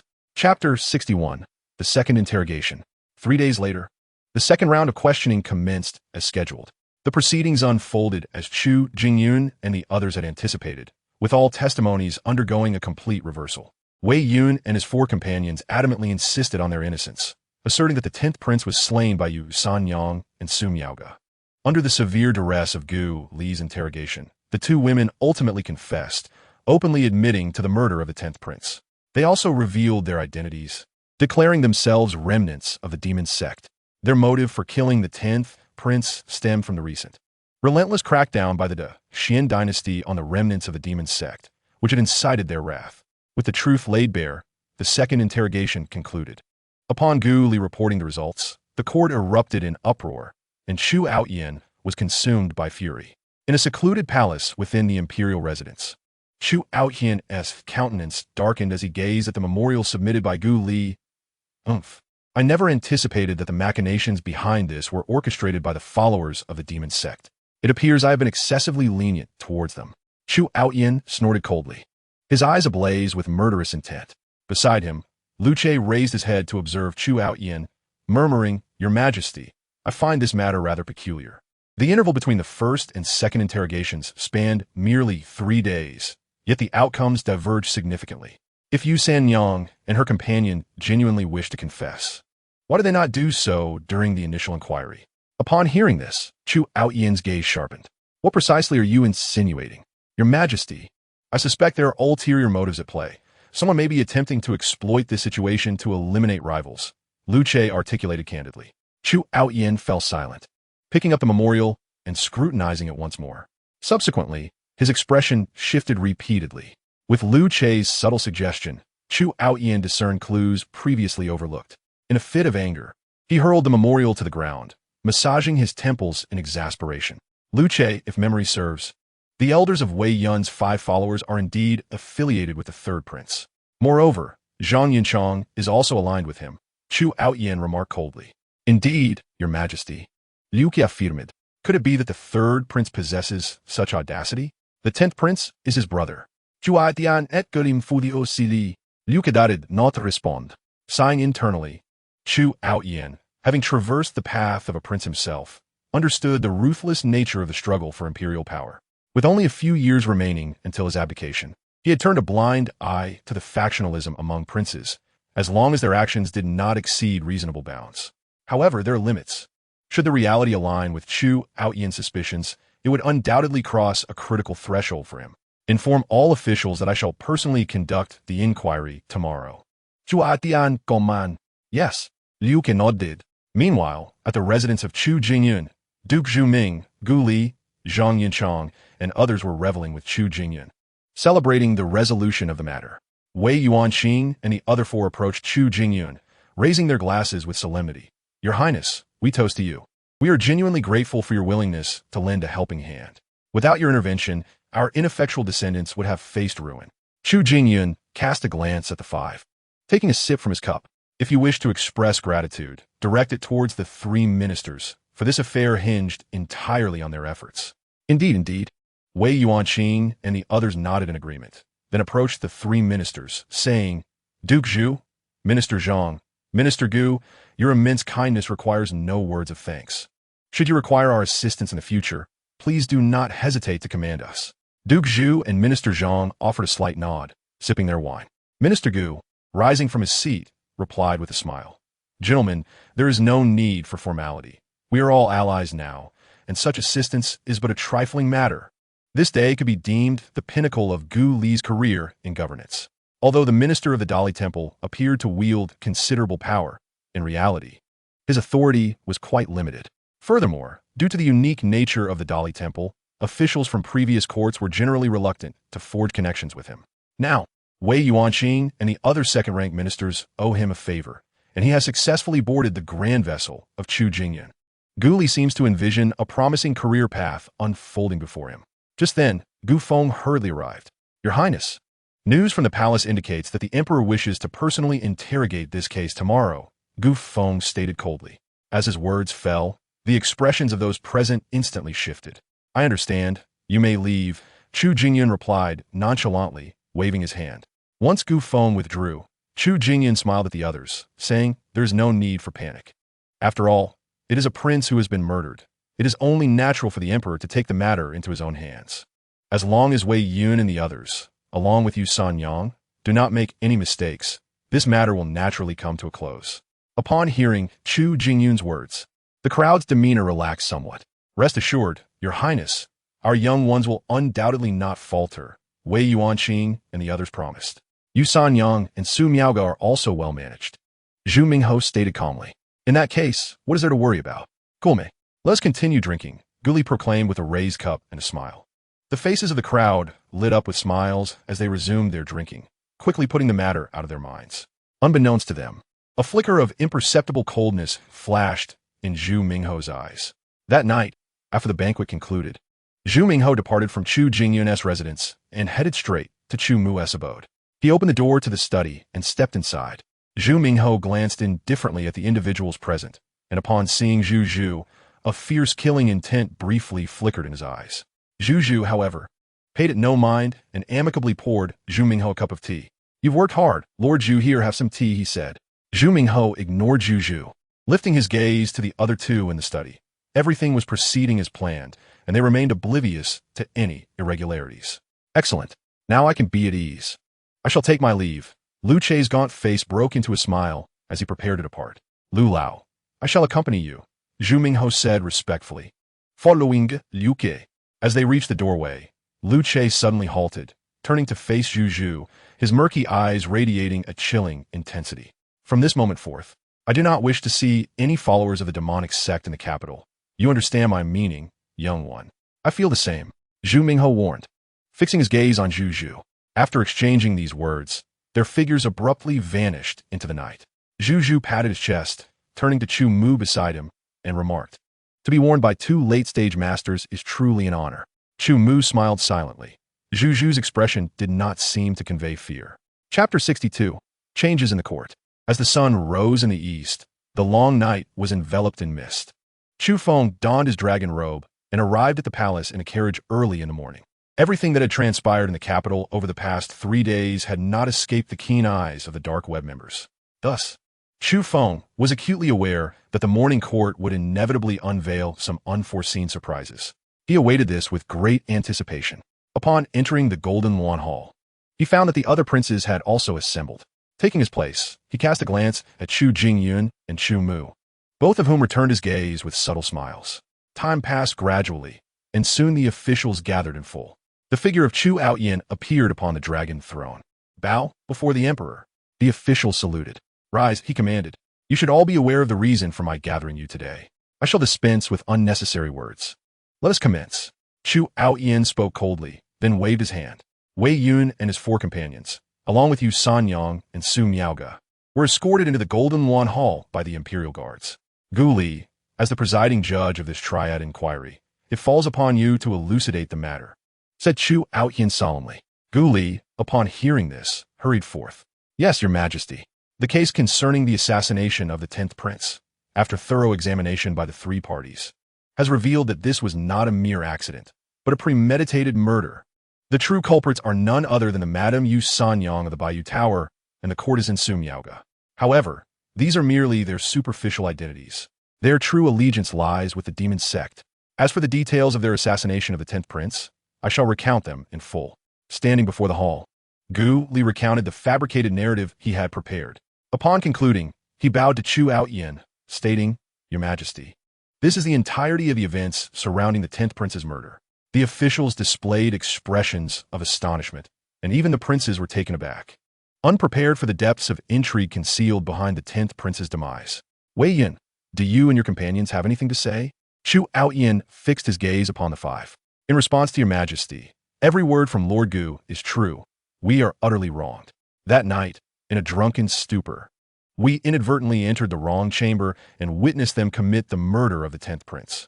Subsequently, they sought to frame us for their crime. We are indeed innocent. They lamented, feigning an appearance of despair. Chu Outyin's brow furrowed deeply as he turned his attention to Yu Sanyang and Su Miaoge, coldly inquiring, Do you have anything left to say? The 2 women snorted derisively, remaining silent. Zhang Xianghua, Zhu Mingho, do either of you have any further contributions? At that moment, Chu Feng's eyes brightened, sensing that a dramatic turn was at hand. He also noted the slight upward curve of Chu Mu's lips. Zhang Xianghua and Zhu Mingho stepped forward. In response to your majesty, Lord Gu's account is remarkably thorough, and I have no need to add anything, Zhang Yunchang respectfully stated. However, no sooner had he finished speaking than Zhu Mingho's words sent shockwaves throughout the court. Your majesty, Lord Gu's account contains discrepancies. The true perpetrator lies elsewhere. Zhu Mingho turned to confront Gu Li directly. Lord Gu, at this juncture, do you truly wish to gamble your entire career on this? Gu Li appeared utterly bewildered, his mind momentarily paralyzed by the revelation. What is this that Lord Zhu is saying? I cannot comprehend a single word, he pondered. These words were not premeditated by them. Meanwhile, Zhang Xianghua and Chu Jingyun's expressions darkened, an ominous premonition swelling within their hearts. Lord Zhu, what is the meaning of your statement? Speak forth everything you know. Chu Outyin's gaze was piercing, a terrifying pressure emanating from his very being. All eyes, including those of Lu Che and the court officials, were fixated upon Lord Zhu. With an air of composure, Lord Zhu replied, Your Majesty, it is indeed true that the 10th prince was slain by Yu Sanyang and Su Miaoge. However, such a meticulously devised plot could not have been orchestrated by merely the 2 of them. Chu Outyin's eyes turned frigid. Are you implying that someone is manipulating them? Precisely. Lord Zhu affirmed, nodding. After an exhaustive investigation alongside Lord Gu, we ultimately uncovered that the true mastermind behind this is none other than Zhang Xianghua, Zhang Yinchang. What? This declaration sent ripples of shock throughout the court. Expressions varied. Some were astonished, some bewildered, and others seethed with anger. You are slandering me. Zhang Yunchang's face turned ashen, his furious glare directed at Lord Zhu. Your Majesty, Lord Zhu's claims are utterly preposterous. Zhang Xianghua has served with integrity for many years, universally acknowledged as a virtuous official. How could he possibly be the true perpetrator behind the 10th Prince's murder? Chu Jingyun asserted with righteous indignation. Chu Outyin cast a cold glance at him, disregarding Chu Jingyun, and addressed Lord Zhu. Do you possess any evidence to substantiate your claims? Your Majesty, I indeed have evidence. Lord Zhu replied, producing several letters from his robe and handing them to a nearby eunuch, who delivered them into Chu Outyin's hands. These letters were discovered during a search of the Bayou Tower. They contained correspondence between Zhang Xianghua and Yu Sanyang discussing the details of the crime. Of course, I understand that handwriting can be forged, making this evidence somewhat tenuous. Thus, I subjected Yu Sanyang and her accomplice to rigorous interrogation, and under my methods, they ultimately confessed that it was Zhang Xianghua who commanded them to murder the 10th Prince. Zhang Yunchang's complexion turned a shade of deep gray upon hearing this. His mouth agape as he struggled to refute the claims. The truth was simple to establish. All he needed to do was assert that the 10th Prince had been killed by Wei Yun and his associates. However, to do so would render all their prior efforts utterly futile.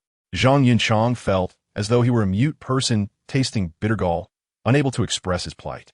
Yu Sanyang, with a blank expression, interjected the 10th Prince was indeed commanded by Zhang Yunchang to be slain, and he is affiliated with the demon sect. At that moment, Chu Jingyun spoke up. Father, I believe this must be a cunning plot by Yu Sanyang and her accomplice. They are fully aware that they cannot escape retribution. Thus they are deliberately maligning Zhang Xianghua. Zhang Xianghua fell to his knees, exclaiming, Your Majesty, my loyalty is as bright as the sun and moon. Lord Zhu's slander leads me to suspect that he shares an unusual connection with Yu Sanyang. Zhang Yunchang raised his head, casting a venomous glare at Zhu Mingho, and inquired, Zhu Mingho, I have never wronged you. Why do you seek to bring about my demise? Zhu Mingho, appearing indifferent, locked his gaze on Chu Outyin. Your Majesty, I've already spoken all that needs to be said. As for the judgment, it rests solely in Your Majesty's hands. With that, Zhu Mingho returned to his seat. Refraining from further inquiries, Chu Outyin surveyed the assembly below, his expression shifting continuously. The hall was enveloped in an eerie silence, as all present seemed still in shock, their eyes darting back and forth between Zhang Yunchang and Zhu Mingho. Meanwhile, Gu Li stood in a daze, questioning his surroundings. Where is this? Who are these people? What are they discussing? Chapter 63. Zhang Yunchang imprisoned. In the Golden Wan Hall, silence reigned. Upon the dragon throne, Chu Outyin gazed intently at Zhang Yunchang, Yu Sanyang, and the others, his eyes deep with contemplation. An oppressive atmosphere pervaded the hall, rendering the officials mute with trepidation. The case had escalated to this point with Zhu Mingho, a formidable military figure, on one side, and Zhang Xianghua, the foremost civil minister, on the other. Neither party wished to offend the other. Chu Feng turned to Chu Jingyun, noticing his countenance darkened with frustration. Father, I have something to say, Chu Jingyun declared. Speak, Chu Outyin replied coldly. Zhang Xianghua has served diligently for many years. It is natural that he may have inadvertently offended some individuals. I am willing to stake my life as a guarantee that Zhang Xianghua is not affiliated with the demonic sect. As for why these two women would slander him, whether someone is manipulating events behind the scenes, I cannot ascertain. Chu Jingyun continued, a glint of coldness flashing in his brow. I propose we investigate whether Yu Sanyang and her companion have been tampered with. The situation was evidently precarious. Although Chu Jingyun was unaware of Zhu Mingho's true allegiance, he recognized that Zhu Mingho had feigned loyalty from the outset, aiming to undermine Zhang Xianghua. Consequently, Chu Jingyun resolved to take action. If the emperor approved his suggestion to investigate Yu Sanyang, then Zhu Mingho's secret control over them would inevitably be revealed. At that point, Zhang Xianghua's suspicions would disappear, leaving Zhu Mingho without a defense. Zhang Yunchang's eyes lit up upon hearing this. Your Majesty, I believe the third prince's words hold merit.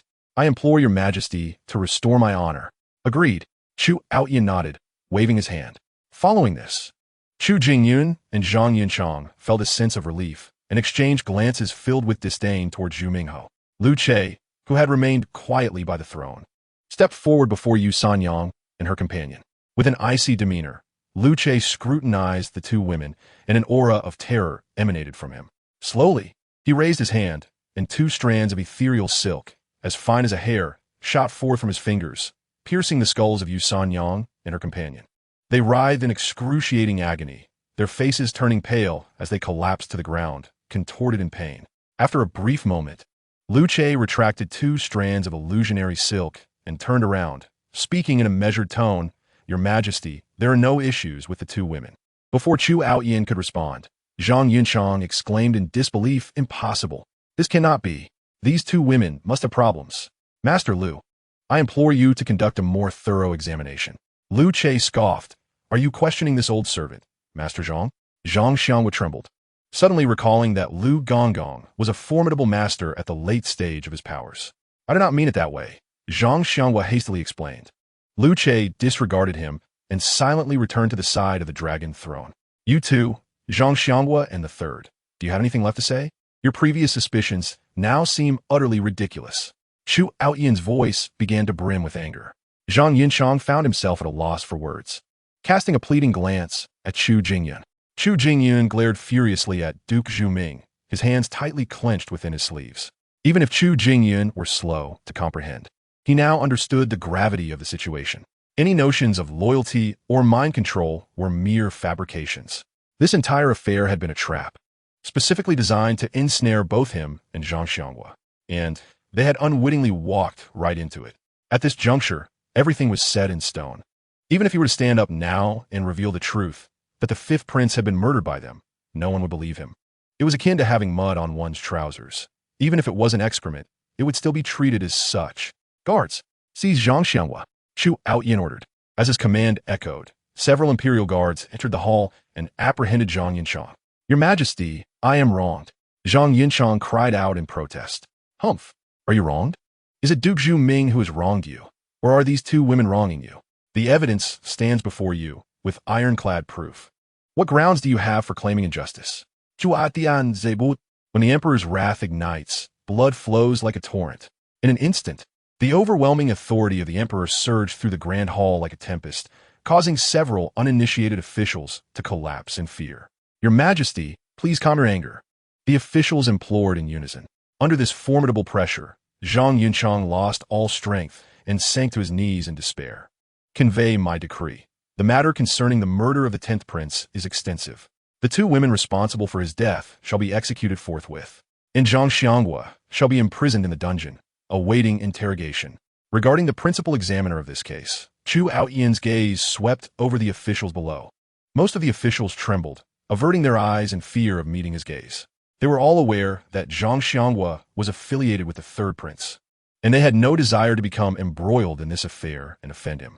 "Father, your son dares to request the role of principal examiner in this case." The crown prince and the second prince simultaneously stepped forward. Yet, how could Chu Outyan be unaware of their ulterior motives? He swiftly dismissed both of them.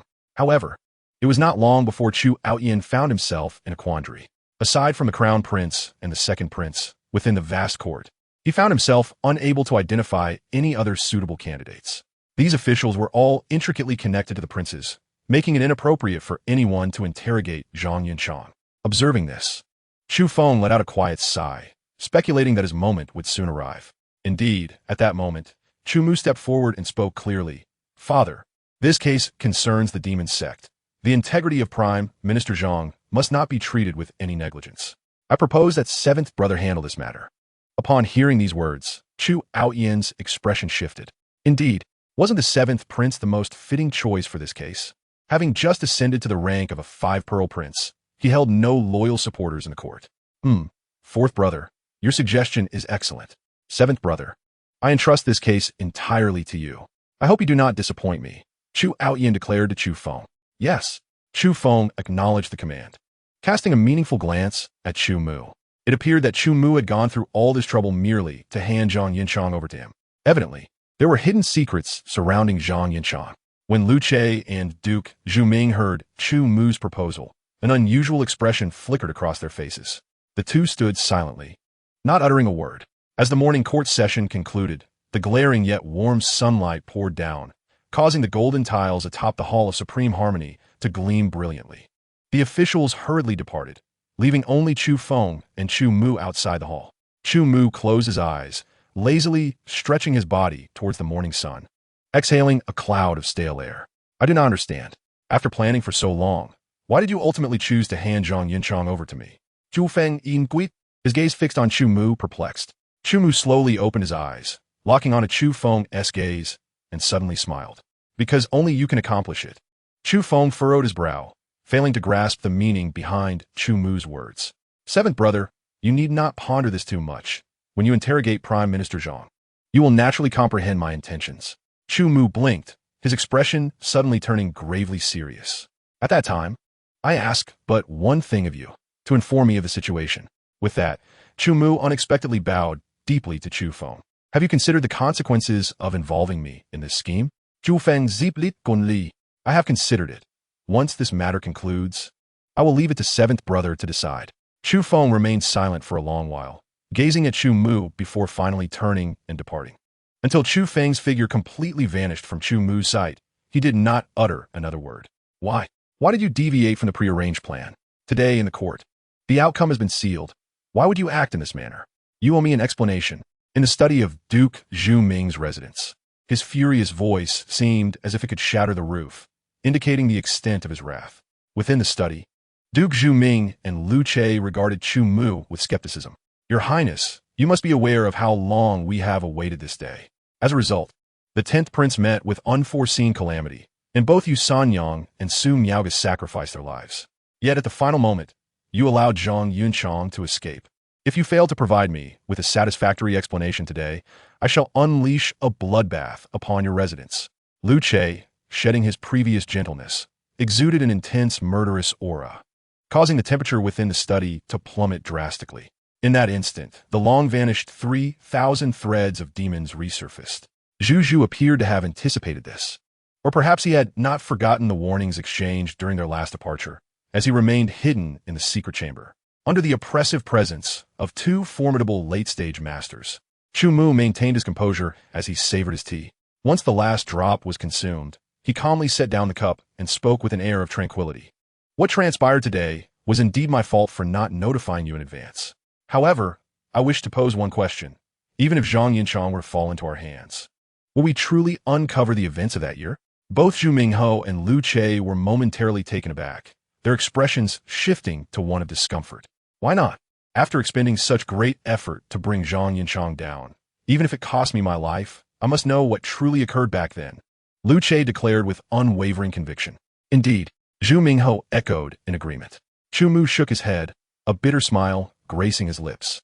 If this matter could truly be resolved with a few lives, why would I exert such tremendous effort?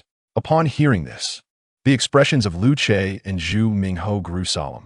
They understood that Chu Mu spoke the truth. Though he was but an ordinary man, his strategic intellect had reached an extraordinary level. If he so wished, he could easily compel a master-level warrior to willingly lay down their life for him. Is there truly no other way? Why? I merely wish to know what transpired back then. Zhu Mingho seemed to have lost all strength, collapsing onto the ground, mumbling in a daze. In that moment, he was no longer the illustrious Zhu Mingho, but rather a heartbroken and helpless child, his tiger-like eyes turning crimson. The murderous intent emanating from Lu Che retracted, his form hunching as the deep lines of age etched into his face replaced the former might of the 3,000 threads of demons. Witnessing the despondent expressions of the two, a flicker of compassion crossed Chu Mu's countenance. Though you may find yourselves powerless, my seventh brother, however, can achieve it. Zhu Mingho lifted his gaze, staring blankly at Chu Mu, scoffing, Seventh Prince? Him? Is it possible for him to accomplish what even the two of us cannot? Your Highness, are you deliberately mocking us today? Chu Mu shook his head, asserting that he was not jesting, for his words were entirely truthful. My seventh brother is indeed capable of doing so. Upon hearing Chu Mu's resolute conviction, Zhu Mingho and Lu Che's expression shifted. Your Highness, could it be that the seventh prince? Lu Che seemed to grasp something, his eyes widening in disbelief as he exclaimed. Chu Mu regarded the two, nodding in affirmation. You have not guessed incorrectly. Once the confirmation regarding Duke Zhu Ming and Liu Che was established, both men gasped in astonishment, their minds momentarily incapacitated. The seventh prince, it seemed, had just turned 20, yet had already attained such an extraordinary level of achievement. To speak of this would surely invite skepticism, for it was indeed astonishing beyond belief. However, upon learning the circumstances, hope was rekindled in Duke Zhu Ming and his companion. They chose not to linger at the Chu residence, departing quietly and without a sound. Meanwhile, upon returning to his estate, Chu Feng immediately summoned Shi to gather all pertinent information regarding Zhang Yunchang. After meticulously reviewing the comprehensive dossier on Zhang Yunchang's career over the years, Chu Feng found no apparent discrepancies. The records indicated that Zhang Yunchang had served with integrity for over 2 decades, earning accolades as a rare and virtuous official. The only aspect that piqued Chu Feng's interest was the 2 significant career advancements Zhang Yunchang had experienced during his tenure. The first occurred 20 years prior when he ascended unexpectedly from an obscure 6th-rank official to a 3rd-rank minister.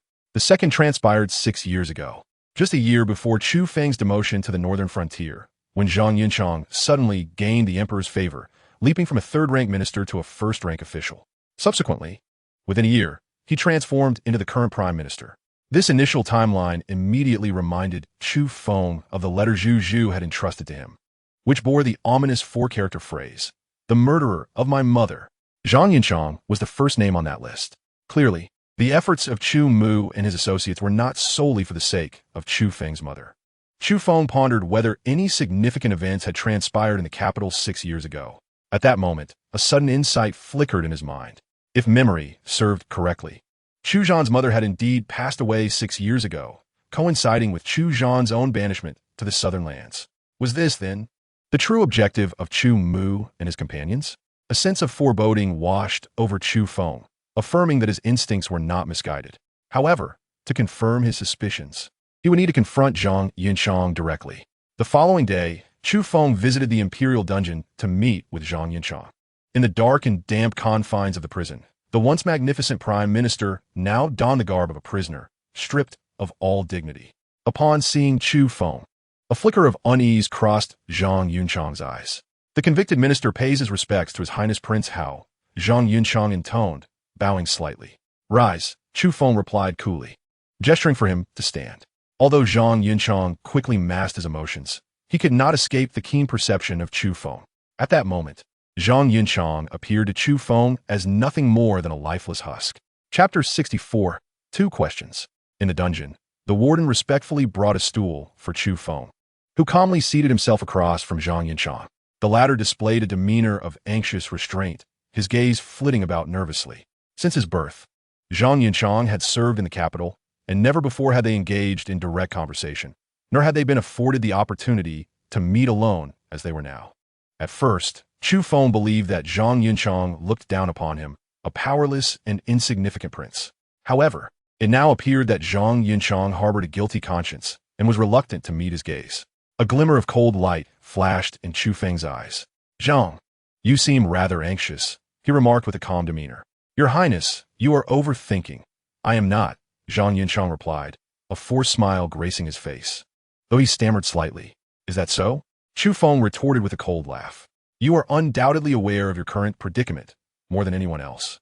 If you still hold on to the hope that Chu Jingyun will come to your rescue, I advise you to abandon that notion. The moment you fell from grace, Chu Jingyun chose to forsake you." Upon hearing this, Zhang Yunchang's expression darkened considerably, his brow furrowing tightly. "Your Highness, you need not concern yourself with that. The innocent will clear their name. I, Zhang Yunchang, have served in office for over 20 years, and I can honestly say I've been a good official, devoted to my family and my people. It is absurd for petty individuals to try to ensnare me with baseless accusations." Suddenly, Zhang Yunchang's demeanor relaxed, as if he had regained his backbone. Chu Feng studied him intently, discerning that there was more to Zhang Yunchang than mere bravado. A faint smile curling at the corners of his mouth. How intriguing. It appears that Zhang Yunchang is not solely reliant on Chu Jingyun's backing. Rising to his feet, Chu Feng approached Zhang Yunchang, his gaze piercing as if it could penetrate the very depths of one's soul. A bead of cold sweat trickled down Zhang Yunchang's forehead. Instinctively, He swallowed hard and averted his eyes from Chu Feng's penetrating stare, his mind a tempest of turmoil. Having served in government for so many years, Zhang Yunchang had encountered a myriad of individuals. Yet, although Chu Feng exuded no discernible aura or pressure, an overwhelming sense of dread surged within him, a feeling he had never before experienced. Even in the presence of Chu Outyin, he had not felt such panic. Zhang Yunchang, I am not interested in whether you conspired to kill the 10th prince or if you're affiliated with the demon sect. I have but 2 inquiries for you, and should you provide me with satisfactory answers, perhaps you might have a chance at survival. A haunting voice emanated from Chu Feng's lips. Zhang Yunchang pondered for a moment. Your Highness, what would you like to inquire about? The first question, how did my mother die 20 years ago? As soon as Chu Feng's words fell, Zhang Yunchang's pupils involuntarily shuddered. Your Highness, your mother passed away due to illness. Before Zhang Yunchang could finish, Chu Feng interrupted him. Consider your response carefully. I shall grant you but one opportunity. Zhang Yunchang fell silent, lowering his gaze in contemplation for a long while. Your Highness, your mother was weak after giving birth to you, and subsequently succumbed to a cold that was left untreated for too long. This is well known among the elder ladies of the harem. I do not understand why you're inquiring about this now, he said, clenching his teeth and speaking in a grave tone. Chu Feng let out a cold smile, indifferently placing his hand upon Zhang Yunchang's shoulder. Zhang Yunchang momentarily froze, bewildered by the gesture. In the next instant, an excruciating pain surged from his shoulder, flooding his mind. A heart-wrenching scream echoed through the cell, reverberating throughout the dungeon.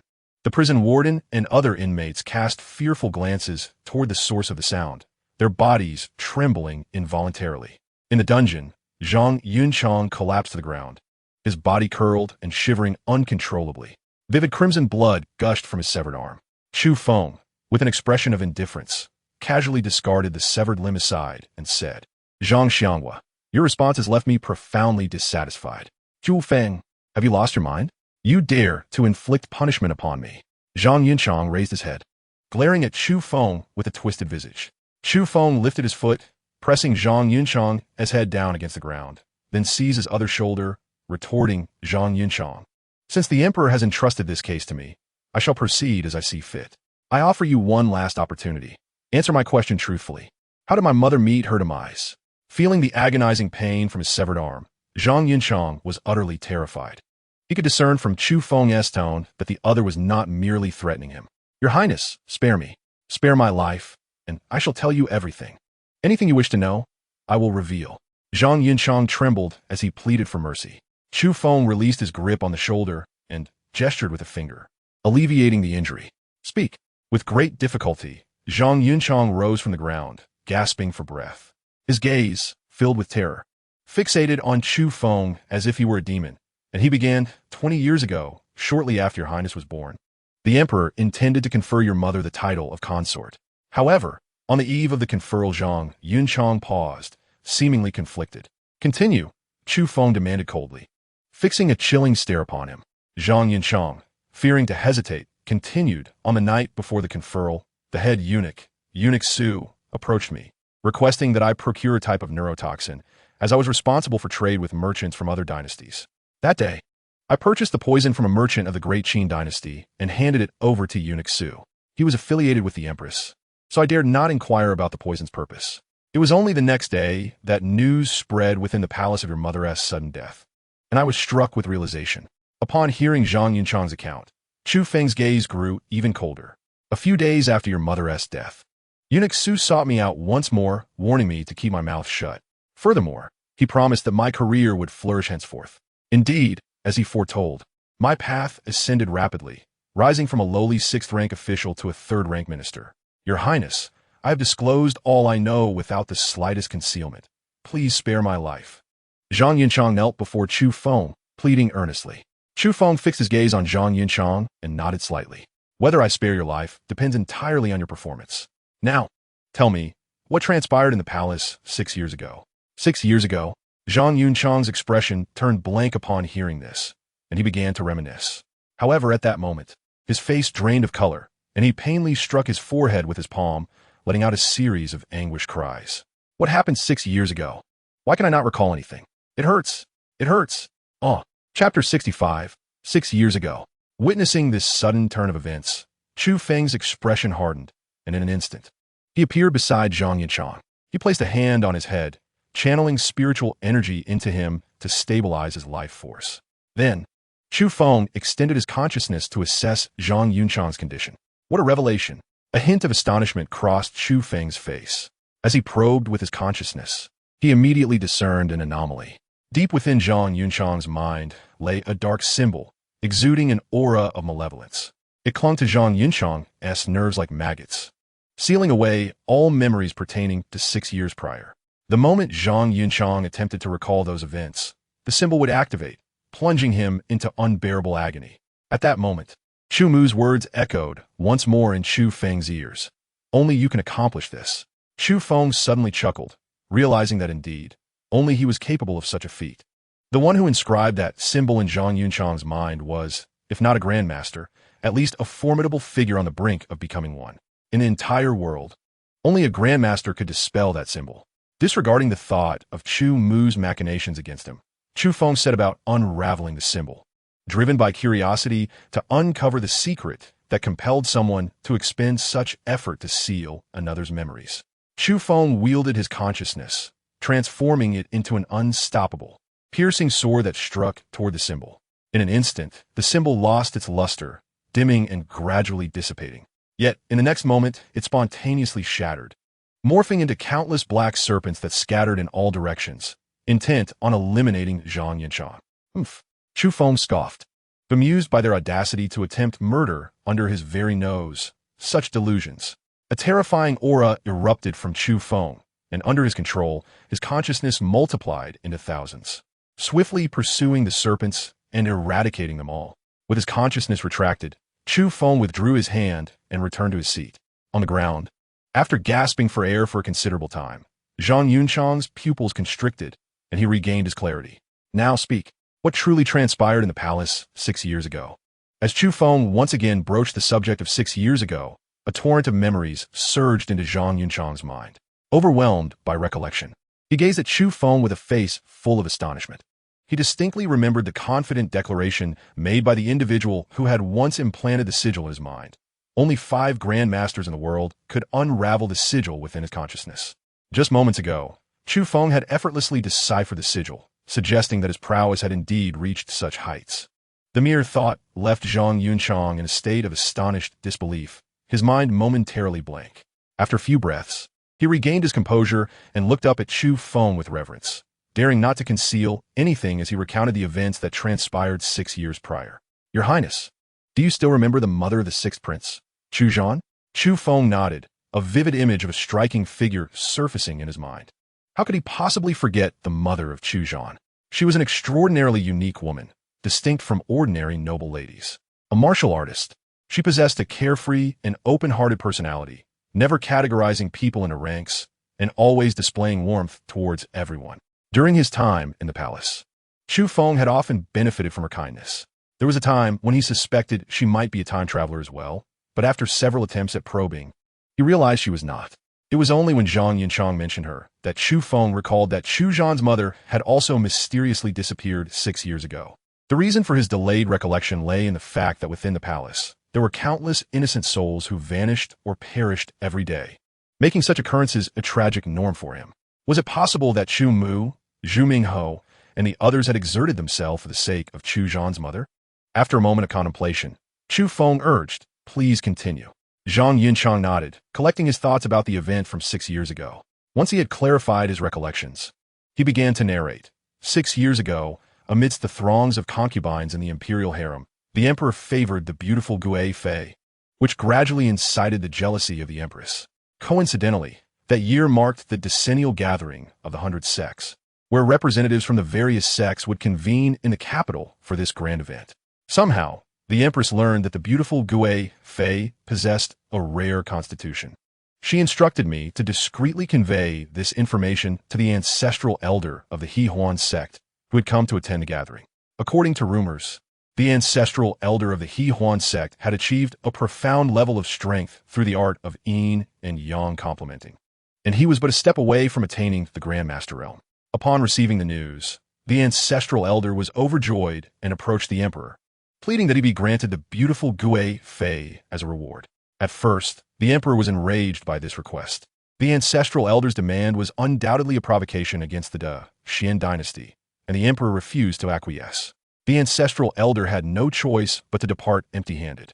It was not until after the Grand Assembly of the 100 Sects concluded that the ancestral elder sought out the emperor once more. Accompanying him this time was the esteemed Grandmaster from the Xian dynasty, while others may remain oblivious. I am aware that this reclusive Grandmaster was summoned by the Empress herself. After the ancestor of the Hahuan sect swore a blood oath to serve the Xian dynasty unconditionally for 50 years upon his ascension to Grandmaster, the Grandmaster, despite the emperor's reluctance, consented and granted the precious concubine Jia to the ancestor of the Hahuan sect. This act undoubtedly tarnished the prestige of the Xian royal family. Thus, at the Grandmaster's behest, the ancestor sealed the memories of all but the emperor and empress. It seems to me that the Grandmaster of the Xian dynasty has become quite muddled, using a woman as a bargaining chip for gain. Upon hearing this, Chu Feng scoffed disdainfully. Zhang Yinchang, however, bowed his head in silence. He dared not disrespect the Grandmaster as Chu Feng did. He recognized that he had already crossed the point of no return. Even if Chu Feng spared him, the Grandmaster and the Emperor would not show him mercy upon learning of the events that had transpired. As Zhang Yunchang had anticipated, when Chu Feng lifted the seal from his mind, far away in the capital, the ancestor of the Hahuan sect, Huang Yuqiong, immediately awoke from meditation and dispatched news to the capital. In the dungeon, Chu Feng regarded Zhang Yunchang on the ground, having honored his promise not to kill him. Zhang Yunchang was merely a pawn in the hands of others. Even if Chu Feng spared him, his days were numbered. The burden of the 10th prince's death would ultimately fall upon him. As for how much longer he had to live, that would depend on fate. Hearing this, Zhang Yunchang lifted his gaze to watch Chu Feng's departing figure, his expression a blend of conflicting emotions. Chapter 66. No, she can't be ill. Can she? Stepping out of the dungeon, dusk had already settled. The scorching, deep golden rays of the setting sun seemed to drape the earth in a silken garment, radiating brilliance. Breathing in the fresh air outside, Chu Feng exhaled a breath of stale air. The duo, Shurtu and Shurtu, silently appeared behind him. Chu Feng paused for a moment, then looked ahead to see 3 figures standing not far away. A playful smile emerged on his face. These 3 were quite well informed. With an air of calmness, Chu Feng strode forward and eventually halted before them. Shurtu and Shurtu closely followed in his wake. Gentlemen, were you waiting for me? Chu Feng yin guit, fixing his gaze upon Chu Mu, Zhu Mingho, and Lu Che. 7th brother, do not jest with 4th brother. You know well the purpose of our visit. Chu Mu replied with an elegant smile, speaking in a tranquil manner. To either side, Zhu Mingho and Lu Che regarded Chu Feng, their eyes betraying an undeniable astonishment. Previously, they had assumed Chu Feng was devoid of any aura due to his lack of strength. Now, after their meticulous observation, they were horrified to discover that Chu Feng resembled an unfathomable abyss, instilling a chilling sense of dread. Even the 2 attendants behind him were equally restrained, revealing not a hint of their intentions. Yet, as they gazed into the sharp, merciless eyes of the duo, Zhu Mingho and Lu Che were suddenly overwhelmed by a profound sense of peril. Exchanging glances, both could discern shock reflected in each other's eyes. A Grandmaster at the tender age of 20, accompanied by 2 attendants of the same rank. How deeply hidden was Chu Feng's true nature? Chu Feng cast a fleeting glance at the 3 and remarked nonchalantly, I must admit, your scheme is remarkably flawless, even incorporating my involvement. 4th brother, I presume that the envelope entrusted to me by Zhu Zhu was also under your direction? Chu Mu nodded calmly, without the list contained in that envelope. How could I ensure you would take on this case? If you were to refuse, even if we captured Zhang Yinchang, we would never uncover the truth. Upon hearing this, Chu Feng gazed appreciatively at his 4th brother, his heart stirred with admiration. To outsiders, the 4th prince had always been perceived as a bookish recluse, uninterested in the struggles of imperial power. Yet, this so-called bookworm had deftly maneuvered the entire court. Since his arrival in the capital, Chu Mu's machinations had begun to unfold. Even though he was aware that this was a conspiracy, he willingly entered the fray due to the contents of that envelope. To analyze human intentions so meticulously is a testament to the formidable intellect of Chu Mu. The mastermind behind the upheaval at Qingshan Academy, Zhu Zhu, could hardly be compared to him. After uttering these words, Chu Mu had essentially laid his cards on the table. Both he and Chu Feng locked eyes in silence. The setting sun cast its golden rays upon both parties, and in that moment, time seemed to stand still. Moments later, Chu Mu moved, his upright figure bowing 90 degrees toward Chu Feng, his voice heavy with a slight tremor. Seventh brother, I, Chu Mu, have never sought anything from others in my life. Today, I implore you to reveal to me what transpired within the palace 6 years ago. I shall be eternally grateful, and once I have dealt with the matters of that year, I willingly offer my head as atonement.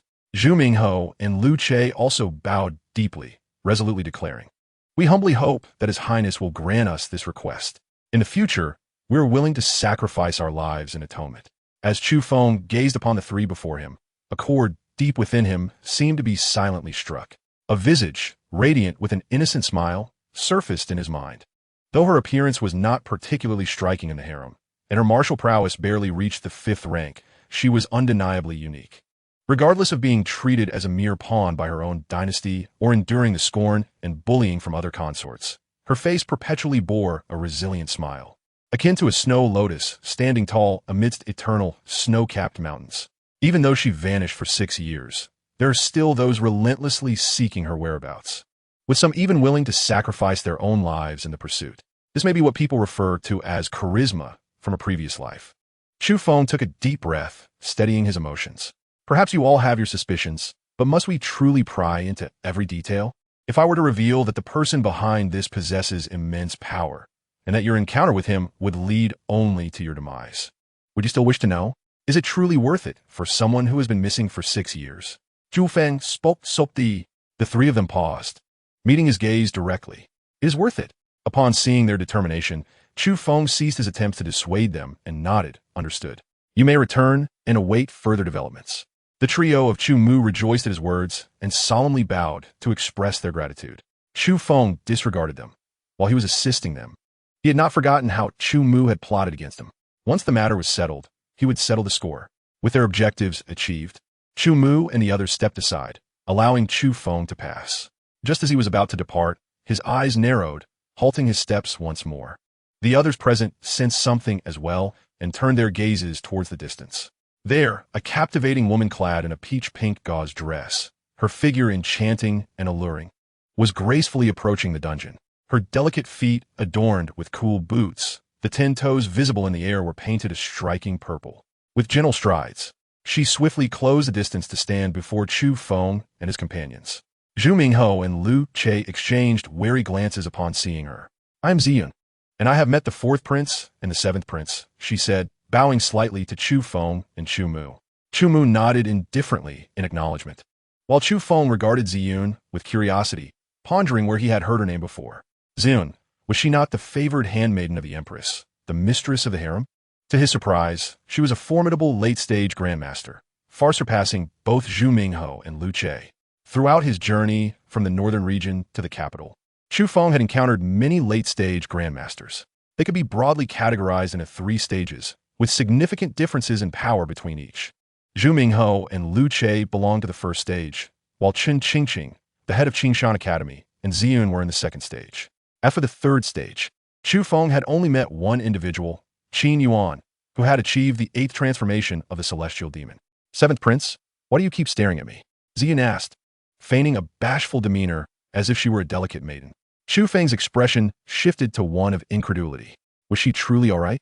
At her age, she could easily be his mother, yet here she was, acting coyly before him. Before Chu Feng could respond, Lu Che glared at Ziyun, admonishing, "Impudent. Ziyun, you are merely a lowly palace maid. How dare you speak to the prince in such a manner?" Ziyun chuckled lightly, casting a disdainful glance at Lu Che. "The prince remains unperturbed.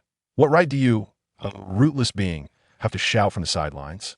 Lu Che glared at Ziyun in indignation, but fortunately, Lord Juming held him back just in time. Otherwise, Lu Che might have resorted to violence. "The dungeons are a crucial part of the palace. Cease your insolence and depart at once," Lord Juming warned. Unfazed by his words, Ziyun nonchalantly produced a token and waved it. Although the 10th prince is not the queen's biological son, our revered queen treats every prince as her own child. The 10th prince has been slain. The queen has dispatched me to assess Zhang Yunchang's situation. After speaking, Ziyun cast a flirtatious glance at Chu Feng and, disregarding the others, strode directly into the dungeon. Chu Feng observed Ziyun's retreating figure, a slight smile gracing his lips. Her words were indeed grandiloquent. Was it not merely an excuse to ascertain whether Zhang Yunchang had spoken out of turn? Alas, she arrived too late. Zhang Yunchang had already divulged everything that should and should not have been said. Noticing Chu Feng's unwavering gaze fixed on the dungeon entrance, Lord Zhu Ming kindly reminded him, "Your Highness, Ziyun is the former leader of the Hehuan sect. She practices the dual cultivation technique of yin and yang. Do not be deceived by her youthful appearance, for she is already in her 40s. Chu Feng, however, could not discern the underlying implications of Lord Zhu Ming's words, his expression tinged with mild disbelief. The leader of the Hehuan sect? Why would the emperor permit her to remain in the palace? Chu Feng inquired with curiosity. The three from Chumu exchanged awkward glances, caught in a dilemma of whether to speak or remain silent. Ultimately, it was Lu Che who revealed the reason. Your Highness, the current queen is the former grand elder of the Hehuan sect. Ziyun and the queen share a bond akin to that of sisters. When the emperor took the queen into his harem, she was unwilling to part from Ziyun. Thus, the emperor had no choice but to include them both in the harem. On the surface, Ziyun is merely a maid, but in truth. So, it is, Chu Feng realized with enlightenment. Sisterly bonds. It seems my adoptive father has quite the penchant for drama. While the group conversed, a sudden surge of fury erupted from within the dungeon. They turned to see Ziyun storming out, her face flushed with anger, standing before Chu Feng. The seductive allure in her features had vanished, replaced by a serpent-like glare directed at Chu Feng. Speak. What did you do to Zhang Yunchang? Why did he die in the dungeon? Zhang Yunchang is dead. The faces of everyone present, except Chu Feng, changed dramatically. Yet Chu Feng remained unfazed, displaying no signs of surprise. Once Chu Feng had dispelled the seals in Zhang Yunchang's mind, he had already realized that he was beyond salvation. Rather than await the emperor's wrath, it was preferable for him to take matters into his own hands, sparing himself further suffering. Ziyun, watch your tone. Lord Zhu Ming and Lu Che stepped forward, their formidable auras emanating from the late-stage master as they confronted Ziyun. Ziyun scoffed, unperturbed, her gaze shifting past the two to fixate on Chu Feng. The seventh prince, although you preside over this case, the truth has yet to be unveiled. You have driven Zhang Yunchang to his demise. I am eager to see how you will account for this to the emperor. Chu Feng's gaze darkened. How shall I account for it? Do I require your endorsement? You, a mere maid from the harem, dare to challenge me, the prince? If your master fails to discipline you, then today I shall take it upon myself to teach you a lesson.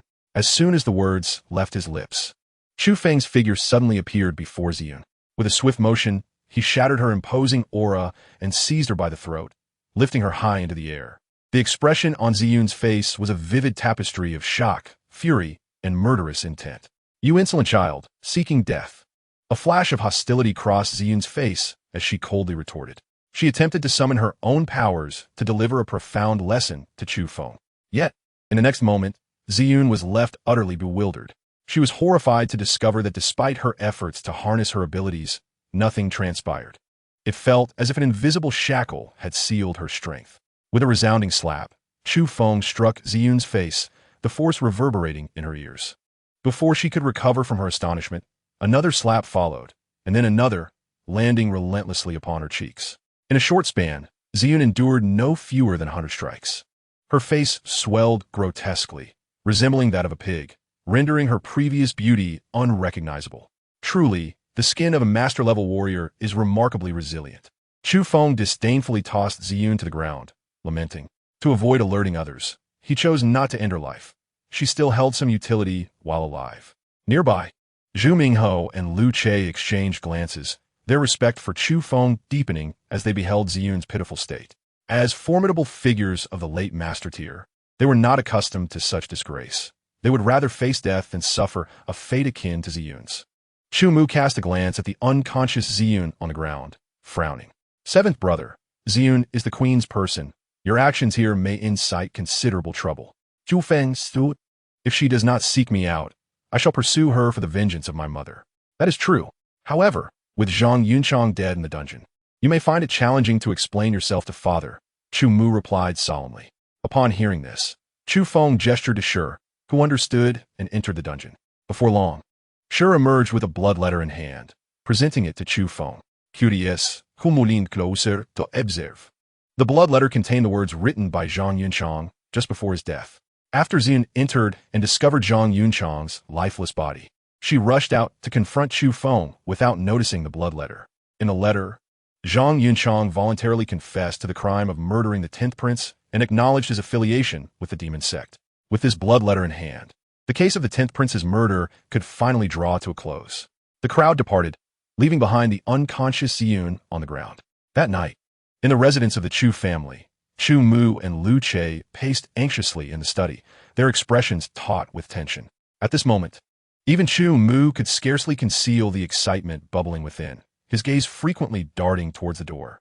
They were awaiting an answer that had been 6 long years in the making. Suddenly, the door swung open, and a figure known as Sure stepped into the study. He cast a glance over the 3 of them, then retrieved an envelope from his bosom and handed it to Chu Mu before turning to leave. Instantly, Zhu Mingho and Lu Che clustered around, their eyes fixated on the envelope in Chu Mu's hands, filled with anticipation. To their surprise, Chu Mu did not open the envelope. Instead, he gravely addressed the 2 men. "Esteemed gentlemen, allow me to bear the contents of this envelope alone. You have already aided me immensely, and I would not wish to burden you further." Chu Mu was not naive. He had discerned from Chu Feng's tone that the disappearance of the cherished concubine Jia was entangled with far-reaching implications. Even formidable figures like Zhu Mingho and Lu Che could find themselves in peril.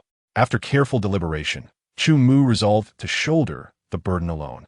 Upon hearing this, Zhu Mingho and Lu Che's expressions darkened ominously. "Your Highness, what do you mean by that? The truth is within our grasp. Do you believe we will simply let this go?" Zhu Mingho and Lu Che implored Chu Mu. After a moment of silence, realizing he could not dissuade them, Chu Mu opened the envelope, and the 3 men began to read its contents. Once they had absorbed the entirety of the information, a heavy silence enveloped the study. Their faces grew grim, and a palpable aura of murderous intent ignited in their eyes. "Today, I shall ensure the annihilation of the entire He Huan sect," Zhu Mingho erupted, slamming his hand on the table and striding towards the door. "Zhu Mingho, calm yourself. To confront the entire He Huan sect with our strength would be akin to striking a stone with an egg. It would be a futile endeavor," Lu Che interjected, blocking Zhu Mingho's path. Zhu Mingho gritted his teeth in frustration, his face a mask of indignation. "What then? Shall we simply allow this matter to rest? After all our efforts to uncover the truth of those years past, we now know who our enemy is. Are we to forego vengeance simply because the He Huan sect is powerful?" Lu Che, though equally distressed, maintained a level of composure. Since the establishment of the Xian dynasty, the He Huan sect has stood as its foremost faction. Over the years, their influence has permeated the entire dynasty, and their ranks are filled with formidable individuals. I understand your thirst for revenge, but if you charge in recklessly, you may not even encounter the sect's elders. This matter requires careful consideration. Zhu Mingho's hands clenched tightly, his knuckles turning white with unresolved frustration. Lu Che turned his gaze to Chu Mu. "Your Highness, it is likely that only a Grandmaster could contend with the elders of the He Huan sect." Chu Mu raised his hand to interrupt Lu Che. "I understand your concerns, but my younger brother has already assisted us greatly. If you wish to utilize him against the ancestor of the He Huan sect, you might as well abandon that notion. My 7th brother is not one to be easily manipulated, and the wrath of a Grandmaster is something we cannot endure."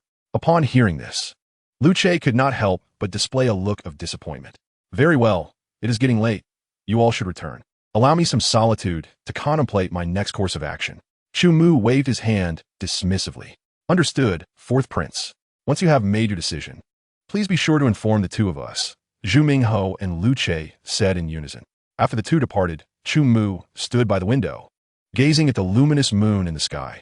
At that moment, a secret chamber within the study opened, and Zhu Zhu emerged, picking up the envelope on the table to examine it. After perusing its contents, Zhu Zhu could not help but display a trace of astonishment. Raising his gaze to Chu Mu with a sigh, "I never anticipated that you would unearth such explosive information. Had our demon sect been at its zenith, the He Huan sect would not pose a challenge. However, in the present circumstances, I am unable to assist you," Zhu Zhu stated. Chu Mu turned to face Zhu Zhu, offering a faint smile. "I am aware." Zhu Zhu furrowed his brow. "Perhaps it is best to let it go. Offending the He Huan sect over a woman is not worth it." Since his birth, Zhu Zhu has been regarded as the hope of the demon sect. He has relentlessly strived for self-improvement from a young age, failing to comprehend the ephemeral nature of human desires. In his eyes, every person and object in this world possesses a corresponding value. Thus, he finds it incomprehensible that Chu Mu, Zhu Mingho, and the others would go to such lengths for a woman who has been missing for years. Now, they even wish to confront the Hahuan sect for her sake. Chu Mu smiled without responding to Zhu Zhu's words, instead moving to the table to set up a chessboard. Zhu Zhu took his seat across from Chu Mu, picking up the pieces to engage in a match. The evening breeze stirred gently, refreshing and pleasant. The study remained tranquil, yet as time passed, Zhu Zhu's expression grew increasingly grave, his pace of play slowing. The black and white pieces interlaced on the board, forming a matrix rife with lethal intent. Today, Chu Mu's style of play diverged from his usual approach. There was no strategy, no fallback, only an unyielding advance. The palpable aura of slaughter emanated from the chessboard. Under the relentless assault from Chu Mu, Zhu Zhu found himself teetering on the brink of defeat, each move a matter of life and death. After considerable contemplation, Zhu Zhu ultimately resigned, placing his piece down in surrender. He stood from his seat, wearily rubbing his temples. Brother Chu, I understand your determination, but reality is not merely this game of chess. Chu Mu calmly began to collect the pieces. In this matter, I have never been one to make a choice. Zhu Zhu was momentarily taken aback, and after a prolonged silence, he finally said, "Let go and do as you wish. I will fulfill the promises I made to you." Chu Mu looked up, meeting Zhu Zhu's gaze sincerely, and said, "Thank you." That night, Zhu Zhu departed from Chu Mu's residence, his destination unknown. Meanwhile, within the heavily guarded palace, in the queen's chambers, a distressed voice echoed. "Sister, that Chu Feng is truly audacious. He dares to humiliate me. Fully aware that I belong to you." Ziyun spoke, her expression pitiful as she sobbed. The embroidered curtains fluttered slightly, revealing a pair of long, delicate legs, as a stunning woman adorned with a phoenix crown approached Ziyun. Xiao Jiaofeng gently caressed Ziyun's slightly swollen face, her phoenix eyes betraying a hint of compassion as she inquired softly, "Does it still hurt?" Two blushes crept up Ziyun's cheeks, and her inner fury dissipated in an instant. "Thank you, sister, for your concern. It feels much better now," Ziyun replied bashfully, her voice as soft as a whisper. Xiao Jiaofeng tenderly stroked Ziyun's face, her head tilting slightly as she urged, "Now, tell me in detail what transpired today." "Yes," Ziyun responded, her body aflame with heat, her gaze somewhat dazed. She bit her lip lightly and recounted the events in full. "You mean, when you first arrived at the dungeon, Zhang Yunchang was already dead?" Xiao Jiaofeng's eyes darkened upon hearing this. "Yes, and that Chu Feng is also suspicious. When I attempted to strike him, he somehow rendered me powerless," Ziyun replied laboriously, her skin growing increasingly flushed. After a prolonged moment of contemplation, Xiao Jiaofeng's lips curved into an enchanting smile as she murmured, "This is rather intriguing. Sister, Zhang Yunchang knows far too much. If he were to speak of matters he shouldn't before his demise, it could create significant troubles for us," Ziyun whispered. Xiao Jiaofeng gazed down at Ziyun, whose complexion resembled a ripe peach, a glimmer of intrigue sparking in her eyes. "Zhang Yunchang's death is not a misfortune. As for Chu Feng, he is merely a prince. Even if he possesses some means, how much chaos can he truly stir? Come, let us retreat to the bed, and I shall give you a proper massage," Xiao Jiaofeng said, taking Ziyun by the hand and leading her behind the curtains. Chapter 69. Today I must kill him. The following day, with the sun high in the sky, Chu Feng stepped out from his room, basking in the warmth of the sunlight. "Young master," Su Yanran approached, holding a tray of morning tea. Chu Feng turned to her, astonished. "You have reached the second tier?" Su Yanran shyly nodded. "Yes, young master. Recently, Sister Tu has been guiding my swordsmanship daily.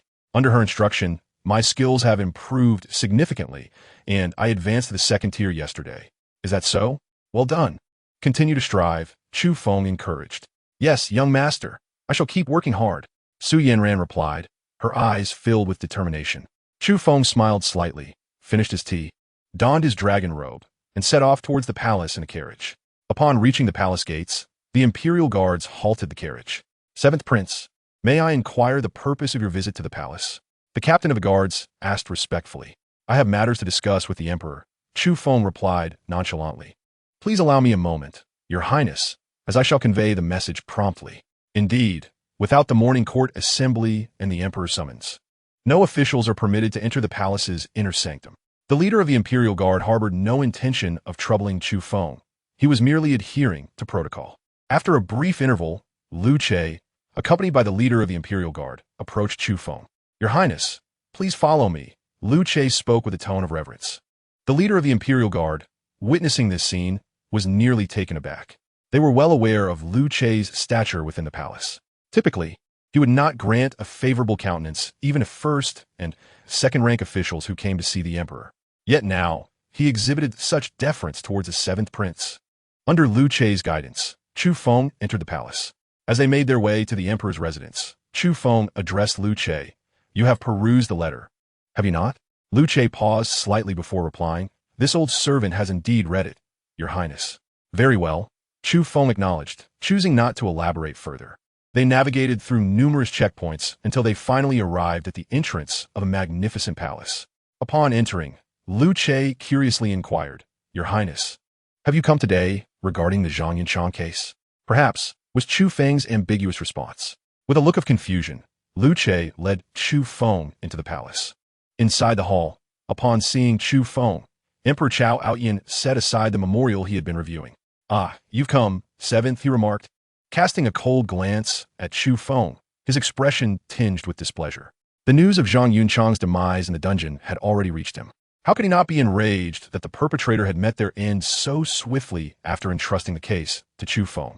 "Your son pays his respects to father," Chu Feng said while bowing. "Rise, seventh. I am already aware of the matter concerning Zhang Yunchang. Do you intend to offer me an explanation?" The emperor's tone was frosty. "Certainly," Chu Feng replied with composure, presenting the blood letter to Liu Che. Liu Che accepted it and handed it to Emperor Chao Outyin, who opened it for inspection. After reading, the emperor disdainfully tossed the blood letter to the ground, letting out a furious snort. So, it was indeed this scoundrel behind the scenes. Allowing him to perish so easily is truly a misfortune. Chu Feng's expression remained unchanged, while Liu Che maintained his stoic demeanor, betraying no sign of disturbance. "Seventh, you have handled this matter well. Speak, what reward do you seek?" The emperor inquired, his expression softening slightly. "Father, there is no need for a reward. I have come today solely to ask you one question," Chu Feng stated, gazing directly into the emperor's eyes with an air of tranquility. Emperor Chao Outyin furrowed his brows, feeling discomfort at Chu Feng's gaze, as if his imperial authority were being challenged. "What is it that you wish to inquire? Is it truly the case that the mother of the prince has passed away?" With this provocative inquiry, Chu Feng stirred a tempest within the palace. As his words lingered in the air, it felt as though time itself had paused. Liu Che's eyes widened in shock, fixated on Chu Feng, seemingly taken aback by his forthrightness. Meanwhile, Chu Tian's countenance darkened, an overwhelming aura of authority emanating from him, pressing down upon Chu Feng. Yet, like a steadfast pine tree atop a precipice, Chu Feng remained unyielding beneath the oppressive force. "Father, I possess a list that I hope you might peruse," Chu Feng declared, retrieving the document bestowed upon him by Zhu Zhu and sweeping his arm in a grand gesture. The list floated gracefully onto the table before Chu Tian. Chu Feng's visit today was not solely for the matter of Zhang Yunchang. His paramount objective was to exact vengeance. Chu Tian regarded Chu Feng with a cryptic glance before lowering his gaze to the list. His eyes scanned each name inscribed upon it, and after a prolonged silence, he inquired, "Seventh brother, from whom did you acquire this list?" "Father, the origins of this list are of no concern to you. From your earlier expression, it is evident that you are aware my mother was murdered, and those listed herein are her assassins. Henceforth, I am cognizant of my course of action." Chu Feng replied with an air of calm. "Seventh brother, do you harbor thoughts of rebellion? Regardless of whether your mother met her demise at their hands, I shall not permit you to act against those named." Chu Tian retorted, his authority palpable. "Given your recent resolution of the 10th prince's case, I shall overlook your insolence. Return and reflect upon your actions." He waved his hand dismissively. "That is unacceptable," Chu Feng coldly countered. Upon hearing this, Chu Tian's fury ignited, his gaze sharpening with intensity. "Liu Ke, seize this impudent child," he commanded with a thunderous voice. Liu Ke, cotina dilemma, stood frozen, reluctant to engage a master of such caliber. Did the emperor truly wish for him to walk in a certain demise? Observing Liu Che's inaction, Chu Tian's expression darkened. his mastery in the late stages of the realm radiating around him. With a decisive grip, the very air within the palace grew tumultuous. A dragon claw, adorned with shimmering golden scales, materialized above Chu Feng, its sharp talons tearing through the atmosphere as it lunged toward him. Unfilial son, having just elevated you to the rank of 5-pearl prince, you dare defy me. Today, I shall deliver a fitting punishment. Chu Aotion's voice resonated with simmering wrath. In truth, Chu Aotion unleashed a strike potent enough to annihilate a master of the highest echelon. Yet, he underestimated Chu Feng. With a subtle lift of his gaze toward the descending claw, Chu Feng's eyes narrowed. In an instant, the once formidable dragon claw shattered into a cascade of golden light.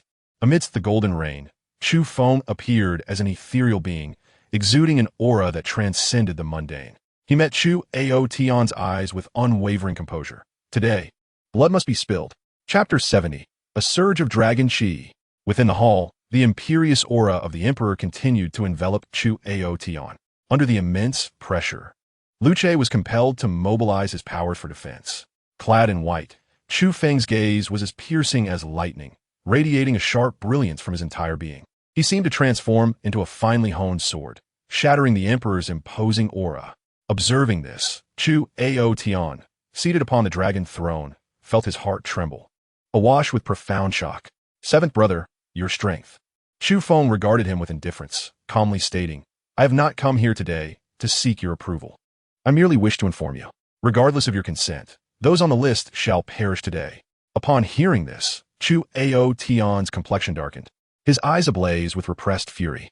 The individuals listed included a significant number of crucial officials from the Xian dynasty, with several even linked to the imperial harem. Their demise would undoubtedly incite turmoil within the dynasty, a scenario Chu Aotion was desperate to avoid. Furthermore, since ascending to the throne, no one had dared to provoke him in such a manner, especially not his own child. Given these circumstances, Chu Aotion was even less inclined to acquiesce to Chu Feng's demands. Seventh brother, are you forcing my hand? Do you comprehend the consequences of your actions? Chu Aotion fixed his icy gaze upon Chu Feng, his voice resonating like echoes from the depths of the abyss. As he spoke, his dragon robe billowed without wind, and the imperial might emanating from him surged continuously. The overwhelming aura of the emperor burst forth from the palace, piercing the heavens and enveloping the entire imperial residence. Everyone within the palace immediately ceased their tasks, their astonished gazes directed toward the palace. Across the capital, all warriors sensed this domineering presence, their eyes converging upon the imperial palace. Chu Xiong, Chu Mu, Chu Jingyun, and all the princes appeared outside, gazing toward the palace, their hearts filled with an inexplicable mix of fear and reverence. As members of the royal family, they were blessed by the dragon's vitality, yet they were equally bound by it. Thus, they felt the terrifying weight of the emperor's power more acutely than others. Is this the aura of father? Who is it? Who has forced father to this extent? Chu Xiong and Chu Jingyun swallowed hard, their eyes wide with astonishment. Chu Mu stood at the door of the study, his gaze deep and contemplative as he stared toward the palace. In the entire capital, the only individual capable of compelling Chu Aotion to such earnestness was that great master of the Xian dynasty. With a sigh, Chu Mu's eyes reflected a profound envy. Yet, this envy was swiftly replaced by resolute determination. Ignoring the turmoil outside, he turned and entered the study, firmly shutting the door behind him. At the residence of Chu Feng, 100 members of the dark web simultaneously abandoned their tasks, their figures materializing in the hall. The members of the dark web shed their disguises, donning black garments and bronze masks, each resembling a specter. Under the leadership of the assassins and slaughterers, they advanced toward the imperial palace. As Chu Outyin summoned his own dragon energy, Prince Chu Qiao, positioned closest to him, experienced a far more profound impact than the other princes. Chu Qiao knelt, his face contorted in agony from the overwhelming pressure, cold sweat cascading over his body. At that moment, a delicate fragrance wafted in. 3 figures abruptly materialized within the eastern palace, led by a solemn woman whose phoenix robe fluttered gently. The oppressive aura surrounding Chu Qiao dissipated, and he gasped for breath, overwhelmed with anxiety. I thank you, mother. Chu Qiao rose and respectfully bowed to Qiao Jiaofeng. Ignoring him, Xiao Jiaofeng's piercing phoenix eyes fixated on the direction of Chu Outyan's palace, her exquisite features etched with gravity. Is this the dragon energy cultivated by the sovereign of Dashuan? Truly terrifying. Merely this aura could annihilate me. Ziyun, standing behind her, exclaimed in fear. Such a convergence of power is certainly no ordinary phenomenon. Only a grandmaster in this world could possibly contend with it, Xiao Jiaofeng stated calmly. Ziyun nodded in agreement upon hearing this. Xiao Gonggong, is there anyone scheduled to meet with the sovereign today? Xiao Jiaofeng inquired. A eunuch with a delicate demeanor behind her replied, according to the imperial guards, the seventh prince, Chu Feng, is in audience with the sovereign. Upon hearing this name, both Xiao Jiaofeng and Ziyun's eyes widened in surprise. Xiao Jiaofeng refrained from further questioning, her brow furrowed as she gazed towards Chu Outyan. A profound sense of unease gnawing at her. She sensed that a significant upheaval was destined to occur within the Dashuan Empire today. Inside the palace, Chu Outyan was enveloped in a majestic dragon energy, resonant dragon roars echoing around him. His eyes glimmered like molten gold, devoid of any emotion, looking down upon the world with disdain. Below, Chu Feng displayed no trace of fear. Rather, he gazed at Chu Outyan with keen interest. In his sight, it appeared as if Chu Outyan shared an invisible bond with the entire Dashuan Empire.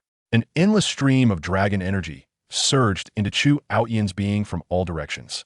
The dragon energy around him coalesced into a vivid five-clawed golden dragon that coiled around him. With the ceaseless influx of this energy, Chu Outyan's strength reached an extraordinarily terrifying level, several times greater than that of Qin Yuan, now stepping into the realm of a Grandmaster. Although this power did not belong solely to Chu Outyan, it was undeniably astonishing. At this moment, Chu Feng finally grasped why the five great empires had endured through the ages. While Grandmasters may eventually perish, the dragon energy would not dissipate. The dragon energy cultivated by each empire was their greatest foundation.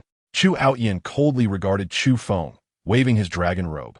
In an instant, Chu Feng felt the space around him begin to distort, compressing towards him.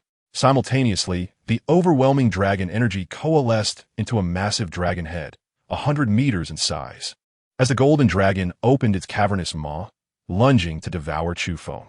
Come at me, Chu Feng exclaimed with excitement, his eyes ablaze with combat fervor. Although Chu Outyan himself is not at the Grandmaster level, his current prowess can indeed be considered as such. This marks the first occasion for Chu Feng to engage in combat against a Grandmaster, and how could he not be exhilarated? With a low growl, Chu Feng ceased to conceal his strength. The aura of the Grand Master surged forth, instantly shattering the distorted space around him. The golden brilliance in his hand flickered, and the Xianyuan sword materialized. Grasping the Xianyuan sword, Chu Feng cast a cold gaze at the approaching dragon head and swung his sword with conviction. In the next heartbeat, a resplendent beam of sword light erupted from the Xianyuan sword, cleaving the dragon head in twain.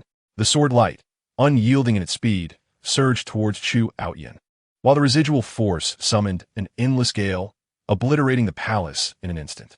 Chu Outyan ascended into the sky, unleashing two golden swords from his eyes to meet the golden radiance. The two forces collided and intertwined high above, radiating a breathtaking beauty of destruction. The aftershocks rippled outward, enveloping the skies above the capital before finally dissipating. Chapter 71. The White-Haired Elder, the Grandmaster of Dashuan. Defensive formations throughout the palace activated, manifesting barriers to fend off the assault. Amidst the ruins of the palace, Chu Feng, wielding the Xianyuan sword, floated gracefully into the sky, locking eyes with Chu Outyan.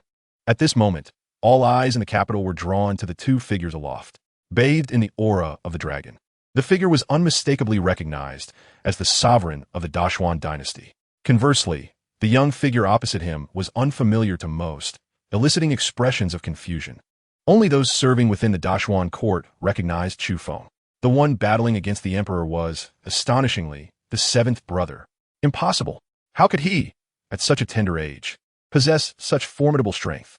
In an instant, Chu Qiao and the other observing princes gasped in disbelief, their faces reflecting utter astonishment as if they had seen a ghost. Xiao Jiaofeng, Ziyun, and eunuch Su bore expressions of deep concern. Impossible. This must be a fabrication. How could this boy possibly possess such power? Ziyun shook her head in denial, unwilling to accept the reality.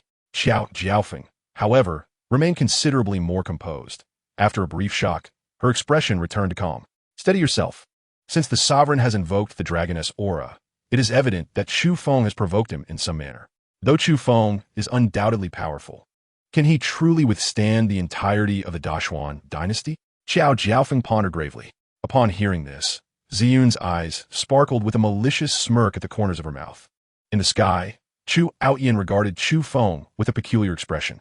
He had prided himself on holding his child in high regard, yet it now appeared that his vision had been limited. This child of his was astonishingly exceptional, having reached a realm unattainable by all martial artists in the world at such a young age. Such monstrous talent throughout the history of the Dashuan dynasty was truly unparalleled.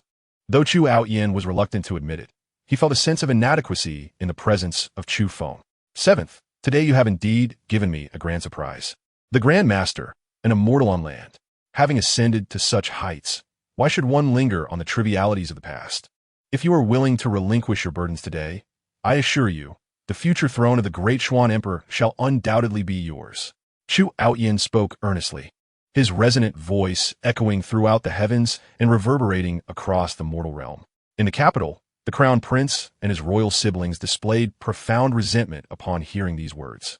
Yet, as they beheld the unparalleled figure of Chu Feng soaring in the sky, their discontent morphed into an overwhelming sense of helplessness. In comparison to Chu Feng, they felt as insignificant as ants attempting to shake a towering tree, a futile endeavor indeed. High above, Chu Feng shook his head in response. His sword pointed at Chu Outyin with indifference. I have no interest in that position. Today I must eliminate those individuals. As his words fell, everyone in the capital sensed a shift in Chu Outyin's aura. Masters of the first rank and above noticed the spiritual energy of the entire city rapidly converging towards him. The dragon energy emanating from Chu Outyin intensified, threatening to saturate the sky in a golden hue. In a fleeting moment, the onlookers seemed to witness a colossal figure coiling around Chu Outyin. With his icy golden eyes, Chu Outyin ceased to speak further and took direct action. In an instant, he vanished from his original position, reappearing before Chu Feng, unleashing a barrage of divine techniques. Unyielding, Chu Feng brandished the Xianyuan sword, meeting the onslaught head-on, each strike imbued with boundless sharpness. The clash of divine powers and sword light painted the skies, each collision resonating with thunderous echoes, causing the earth to tremble beneath them. At this moment, all in the capital held their breath, gazing in reverence at the battle unfolding above. The confrontation between grandmasters was a rare spectacle, and they were eager to witness every captivating detail. The battle raged on for over 100 breaths, during which Chu Outyin and Chu Feng exchanged thousands of blows. To the outside observer, their strengths appeared evenly matched. However, with each passing moment, Chu Outyin grew increasingly alarmed. Having summoned the dragon energy of his lineage, he possessed ample confidence to overpower a master at the early stage. Yet, as he fought Chu Feng, he felt an unsettling, impotent sensation, as if his fists were striking against cotton. No matter how terrifying his divine techniques were, Chu Feng could effortlessly neutralize them with a mere flick of his sword. At that moment, a beam of sword light surged toward Chu Outyin's face. Startled, he immediately cast aside distracting thoughts, channeling his dragon energy to conjure 9 golden dragons to confront the oncoming sword light. The two forces collided, resulting in the dissolution of both the dragons and the sword beam. With the imminent threat averted, Chu Outyin let out a sigh of relief. How tedious! At that instant, a voice drifted into his ears, causing his expression to stiffen. He gazed up at Chu Feng, who had sheathed his Xianyuan sword and extended his hand toward him with an imposing grasp. Initially perplexed, Chu Outyin's eyes widened in horror as he realized his power was waning. The dragon energy surrounding him surged uncontrollably toward Chu Feng, like a torrential current. In the mere span of a few breaths, the overwhelming dragon energy from Chu Outyin surged entirely into the body of Chu Feng. Consequently, Chu Outyin's prowess plummeted back to the late master realm, devoid of his former might. What sorcery is this? Chu Outyin gazed at Chu Feng with terror. Enveloped in the dragon energy, Chu Feng toyed with the aura surrounding him, offering a faint smile without elaboration. This marked the first occasion that Chu Feng wielded the dragon-devouring dominance technique, and it surpassed even his expectations in efficacy. It even managed to instantaneously siphon away the dragon energy of the sovereign, thereby undeniably showcasing the technique's formidable nature. Shall we continue this duel? Chu Feng mused, casting an amused glance at Chu Outyin. Chu Outyin fell silent, rendered speechless. Below, the capital was steeped in silence, witnessing the torrential dragon energy flow toward Chu Feng. Everyone stood frozen in disbelief. The crown prince and the other princes immediately lost all luster in their eyes, as if their strength had been drained in an instant. At that moment, a white figure emerged from the depths of the palace, ascending into the sky with a single stride. Clad in a simple white robe, the figure bore long, snow-white hair and a countenance as fair as jade, appearing to be in his 30s or 40s. Ancestor. Upon seeing this man, Chu Outyin immediately bowed in reverence. Chu Feng's spirit stirred at the mention of the term, directing his gaze toward the white-haired gentleman. Ancestor? Surely, this must be the Grandmaster of the Xian dynasty. The white-haired man smiled gently, his expression reminiscent of a spring breeze that warms the heart. With a casual wave of his hand, an invisible force enveloped the area, causing the rampant dragon energy to dissipate and the sky to clear. You must be Chu Feng. Shall we converse? The white-haired man turned his gaze toward Chu Feng with a light-hearted smile. Above the capital, the white-haired man suddenly appeared between Chu Feng and Chu Outyin. With effortless ease, he dissipated the overwhelming dragon energy and stifling dragon might, leaving the faces of the onlookers in the capital etched with trepidation. Though the white-haired man emitted no discernible aura, his ability to intervene in a battle of grandmasters spoke volumes of his identity. In the capital, the citizens of the Xian dynasty fell to their knees, offering their utmost reverence to the white-haired man. Chu Feng retracted his aura, resuming his previous demeanor. He cast a sidelong glance at the white-haired man and shook his head, stating, "What I intend to accomplish today, no one can thwart, neither you nor anyone else, even in the face of the true foundation of the Xian dynasty." Chu Feng exhibited no fear. His voice was calm and confident, as though he were discussing a trivial matter. Chu Feng, with the ancestor present, do not be impudent. Chu Outyin's countenance darkened as he rebuked. The expression of the white-haired man turned serious as he turned to regard Chu Outyin, coldly inquiring, "What has transpired?" Ancestor, the situation is as follows. Chu Outyin approached the white-haired man and respectfully conveyed the entirety of the events. As Chu Outyin spoke, the three elite guards stationed at the Xian Imperial Palace gathered, forming a formidable presence with their fierce battle intent radiating from each soldier. This palpable aggression coalesced into forms resembling swords, spears, and halberds, three colossal phantoms suspended ominously above the capital, instilling fear and unease among the populace. The city fell into a profound silence, all eyes fixed upon the three figures in the sky, awaiting the unfolding of events. Within the Eastern Palace, upon the appearance of the silver-haired man, Chu Feng and her companion's expressions turned grave, their eyes reflecting profound trepidation. Is this old man not nearing his end? How can his prowess appear so refined? Ziyin furrowed her brow, whispering in disbelief. No sooner had she spoken than Chu Feng's countenance shifted dramatically. Just as she was about to intervene, a surge of energy descended from the heavens, swift as thunder and terrifying in its might. Before the trio could react, Ziyin trembled violently, spewing a copious amount of blood, and was flung hundreds of meters away, collapsing to the ground in a state of utter exhaustion, unable to rise again. Witnessing this, Chu Feng and Eunuch Su felt a chilling dread pierce through them, silencing their voices. Fear gripped their hearts as they realized the terrifying power of Chu Guxiang, who could even overhear their conversation. In the sky, Chu Guxiang casually withdrew his gaze, continuing to listen to Chu Outyin. Time trickled by. Ancestor, this is the situation. Chu Outyin concluded his report, standing respectfully to the side, devoid of any semblance of imperial authority. Ultimately, the achievements of the Xian dynasty were entirely attributable to the venerable Chu Guxiang. Before Chu Feng's prowess was revealed, among the 5 great masters of the 5 dynasties, Chu Guxiang was the earliest to gain renown. Even before Chu Outyin's birth, he was already a legendary master known throughout the realm. The other 4 masters could only be considered rising stars in his presence. As for Chu Guxiang's precise age, it remained a mystery to outsiders. Only Chu Outyin was aware that Chu Guxiang had once been a prince of the Xian dynasty, who, one day, experienced an epiphany in martial arts, ascending to the realm of a Grandmaster. He subsequently secluded himself deep within the palace, becoming the protector of the Xian dynasty. As time flowed, emperors came and went, yet Chu Guxiang remained an eternal constant through the ages. Thus, before Chu Guxiang, Chu Outyin dared not exhibit any arrogance. Chu Guxiang cast a furious glare at Chu Outyin, chastising, foolish. In his eyes, it was utterly absurd for Chu Outyin to act against Chu Feng over such trivial matters. They were merely officials, easily replaceable should they perish. With such remarkable talent, having reached the Grandmaster realm at such a young age, Chu Feng's future was undeniably bright. Not only would Chu Guxiang harbor no objections if all the officials of the Xian dynasty were slain, but he would also regard it as inconsequential. Ancestor I. Chu Outyin, rebuked, lowered his head in meekness, refraining from retorting. He had no idea what realm Chu Feng had reached. The reason he acted was merely as a father provoked by his own child's defiance, which incited his anger.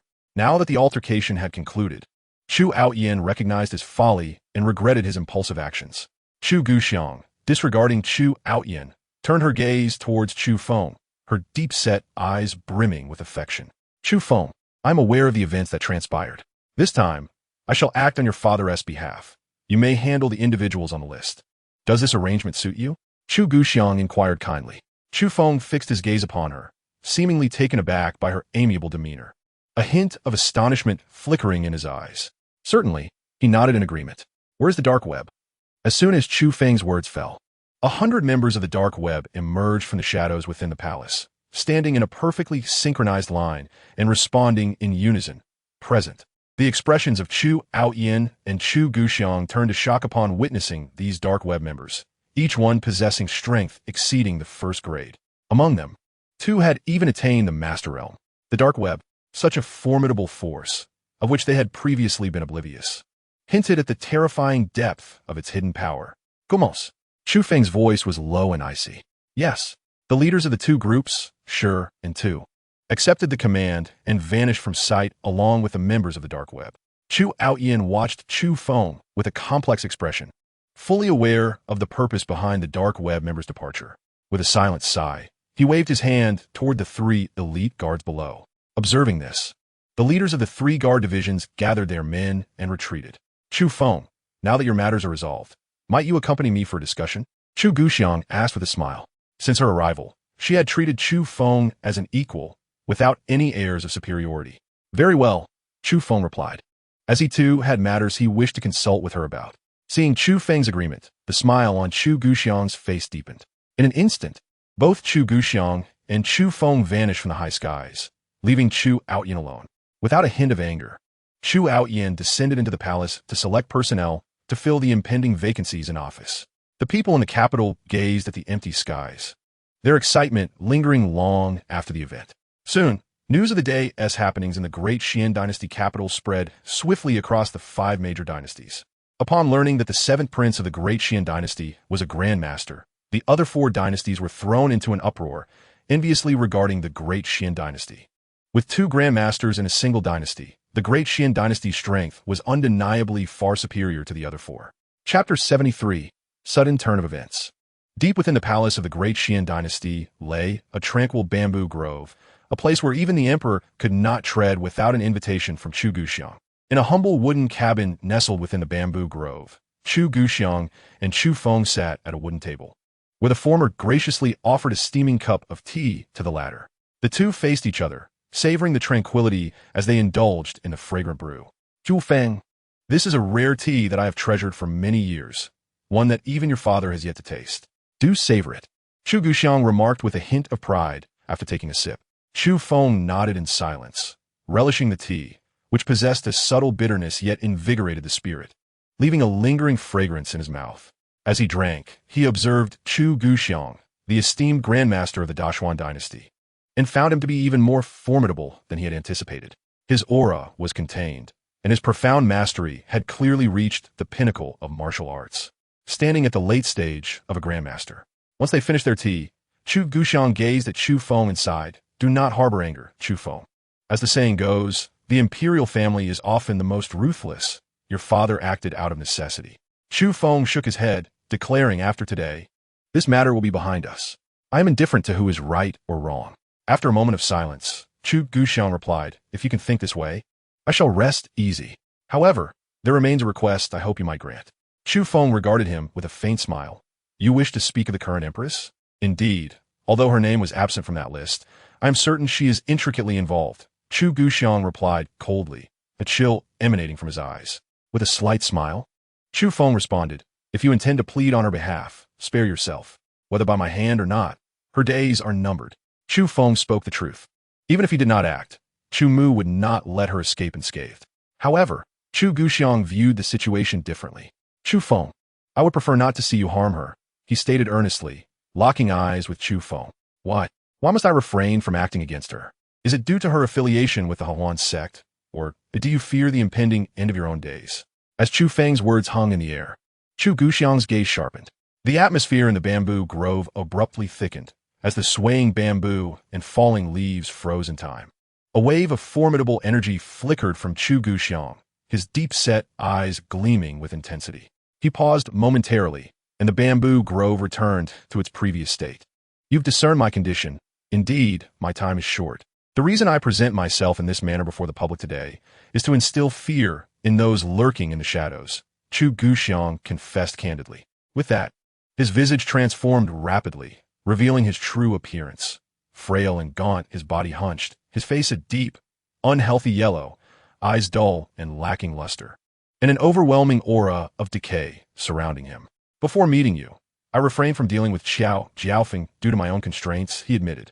Upon encountering you, I, an old man, have no desire to involve Jiaofeng, for I wish to prevent the Xian Empire from descending into chaos, Chu Guxiang slowly articulated.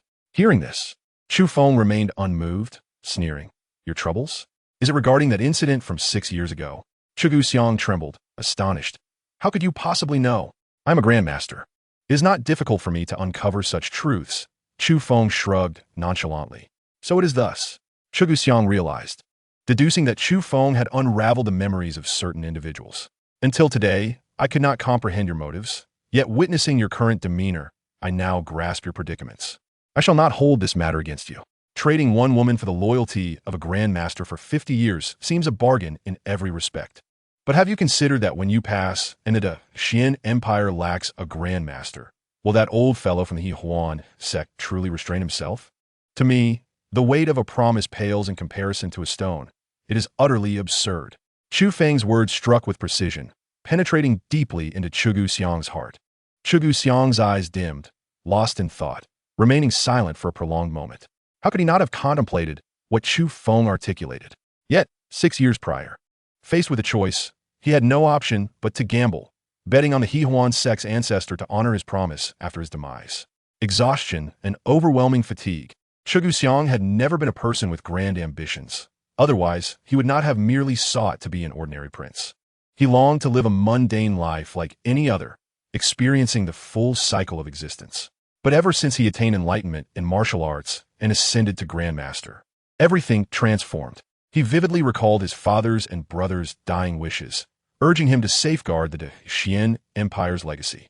It was this very charge that had, invisibly, imprisoned Chu Guxiang for so many years.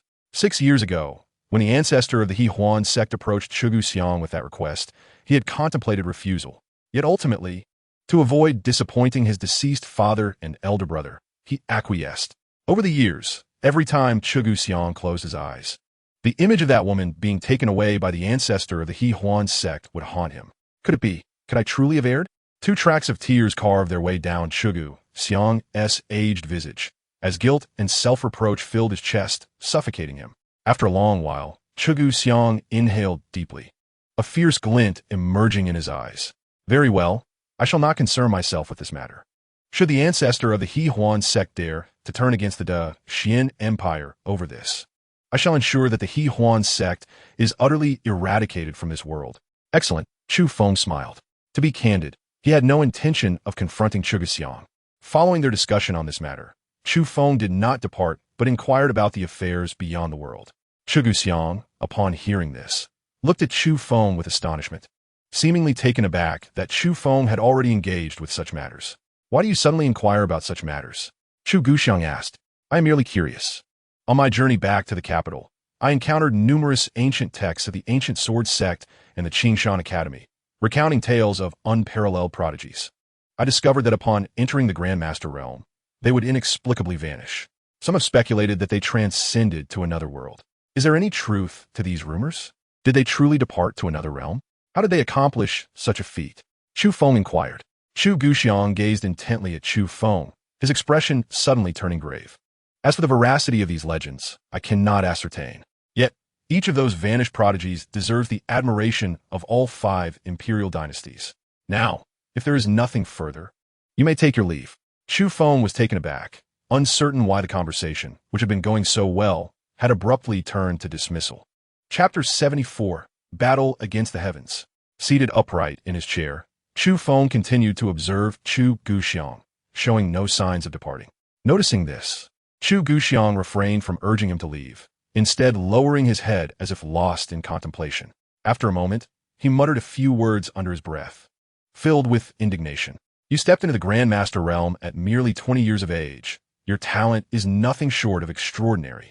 If you refrain from pursuing this matter, in time, you could reign supreme over the world, unmatched by any.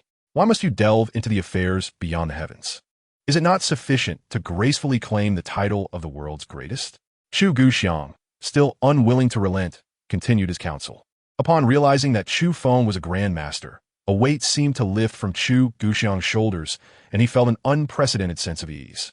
Initially, he had anticipated that Chu Feng would inherit his position, overseeing the Dashuan dynasty. To his surprise, Chu Feng exhibited such an interest in matters beyond the heavens. It appeared that even if he chose not to divulge this information, Chu Feng would inevitably seek answers from the other 4 Grandmasters. In that case, it will be better for him to reveal it himself. I have not much time left to live, and I'd hope to enjoy my final years in peace. You, however, continue to present me with challenges. Chu Guxiang glared at Chu Feng with displeasure. Once he shared this information with Chu Feng, regardless of the choices Chu Feng made, it would be impossible for him to assume his position in the near future. Master, the world is vast, and I wish to explore it. I have no desire to be the greatest in this confined corner of existence. Chu Feng observed Chu Guxiang's demeanor and understood that he had gained his consent. A surge of joy filled his heart, and he smiled slightly. To others, Chu Guxiang's words might be tempting.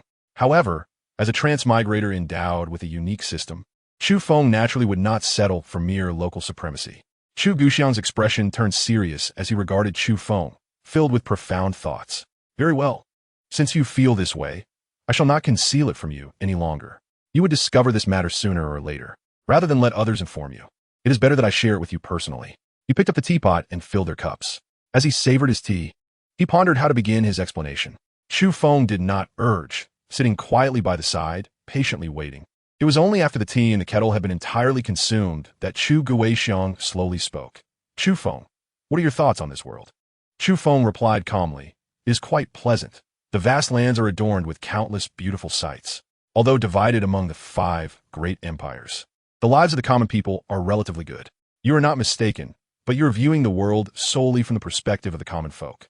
If you were to perceive it through the eyes of a warrior, you would realize that this world is a colossal cage, a prison from which most warriors cannot escape in their entire lives. Chu Guxiang said with a somber tone. In the grand scheme of existence, there are always anomalies that emerge, beings like you and me who are Grandmasters. I imagined that upon your ascension to Grandmaster, you must have sent some clues. Chu Feng awkwardly touched his nose, pondering whether he could reveal that he originated from another world, rendering him unperturbed by the notion of multiple coexisting realms. Noticing Chu Feng's silence, Chu Guxiang took it as acknowledgement of his insight. Why do people refer to Grandmasters as immortals of the land? It is because Grandmasters can perceive certain truths that elude ordinary individuals. For instance, this world is a cultivated prison. It is a creation of man, and that man is heaven. As Chu Guxiang spoke, he raised his hand to point at the sky above, fear flickering in his eyes for the first time. You assert that this world is a fabrication?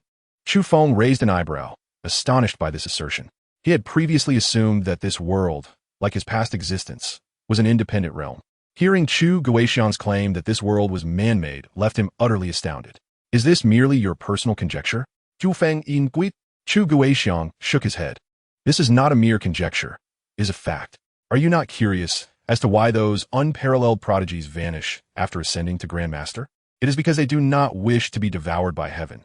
They strive to contend with heaven for a sliver of survival. This revelation was so extraordinary that even Chu Feng found himself momentarily stunned, unable to process the implications. After reflecting on Chu Guixiang's words, he concluded, "You mean to say that heaven, or perhaps the entity behind heaven, created this world and nurtured all beings within it? Once they have matured, heaven will come to consume them? Those grand masters who disappeared in the past were devoured by heaven?" Chu Guixiang shook his head, though heaven requires sustenance. Each cycle is exceedingly lengthy. Most grand masters voluntarily seek out heaven, desiring to conquer it. They are the paragons of our kind, their spirit worthy of eternal praise from the world. Despite this, Chu Feng remained perplexed. If what you say is true, then the 5 great empires have existed for several hundred years, correct? With such an extensive duration, heaven must have needed to feed by now. Why then? Is there no record of this in historical texts? Chu Guixiang seemed to anticipate that Chu Feng would inquire about this matter, and began to narrate eloquently. Because the heavens have been forsaken, he can no longer perceive this realm. Over 1,000 years ago, this land once again entered a period of iteration of power. At that time, our Xian dynasty, under the leadership of the founding sovereign, rose vigorously. For a time, we dominated the entire expanse. During this prosperous period, the founding sovereign utilized the full might of the dynasty, using this land as a canvas and the mountains and rivers as ink, to delineate and construct a colossal formation that severed all connections between this land and the heavens. Subsequently, due to this action, the Dacian dynasty suffered significant depletion and gradually declined, while the other 4 great dynasties began to emerge, ultimately shaping the current situation. It is precisely because of the actions of the founding sovereign of Dacian that future grandmasters were protected. Over the years, I have pondered countless times. Perhaps beyond this world, there truly exist other realms, vast, resplendent, and colorful worlds. Yet, if we cannot even escape this cage, what chance do we have to behold other worlds? Chu Guixiang smiled bitterly, raising her gaze to Chu Feng, and asked, now that the fact had been laid bare, do you still harbor interest in matters beyond the heavens? If you still wish to step out of this realm, there is but one way, just as those ancestors did. At this point, Chu Guixiang paused, articulating each word with gravitas, desire to contend with the heavens. Chapter 75. Do you still wish to try? As these words fell, a fierce and chilling aura enveloped the bamboo grove. Chu Feng raised an eyebrow, displaying no trace of fear. On the contrary, a hint of eager anticipation flickered across his face. How formidable is the strength of the heavens? He inquired. Unknown, came the reply. No one knew, nor had anyone witnessed the heavens in action. However, one thing remained indisputable. Before the heavens, even grandmasters possessed no fighting chance. After a moment of contemplation, Chu Guixiang spoke again. Very well. Chu Feng nodded, draining his cup of tea and rising from his seat. Chu Guixiang had been observing the expression on Chu Feng's face. Do you truly wish to try? Indeed, Chu Feng replied earnestly. Given Chu Feng's current pace of cultivation, it would not be long before he broke through to the late stages of Grandmaster. To others, the realm above Grandmaster might seem an insurmountable mountain. Yet for Chu Feng, accompanied by the system, transcending to that level was merely a matter of time. Our conversation has concluded.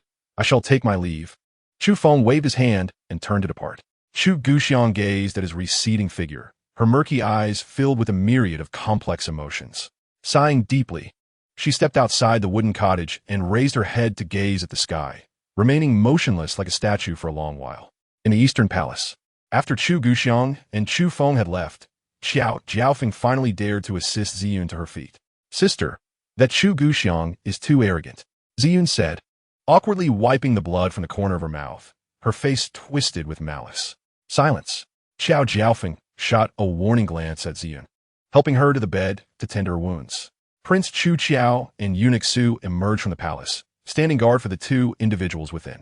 As time gradually passed, silence enveloped them, each lost in their own thoughts. At that moment, Eunuch Su glanced at Chu Qiao, observing the despondent expression that cloaked him like a shroud of despair. Your Highness, are you troubled by Chu Feng?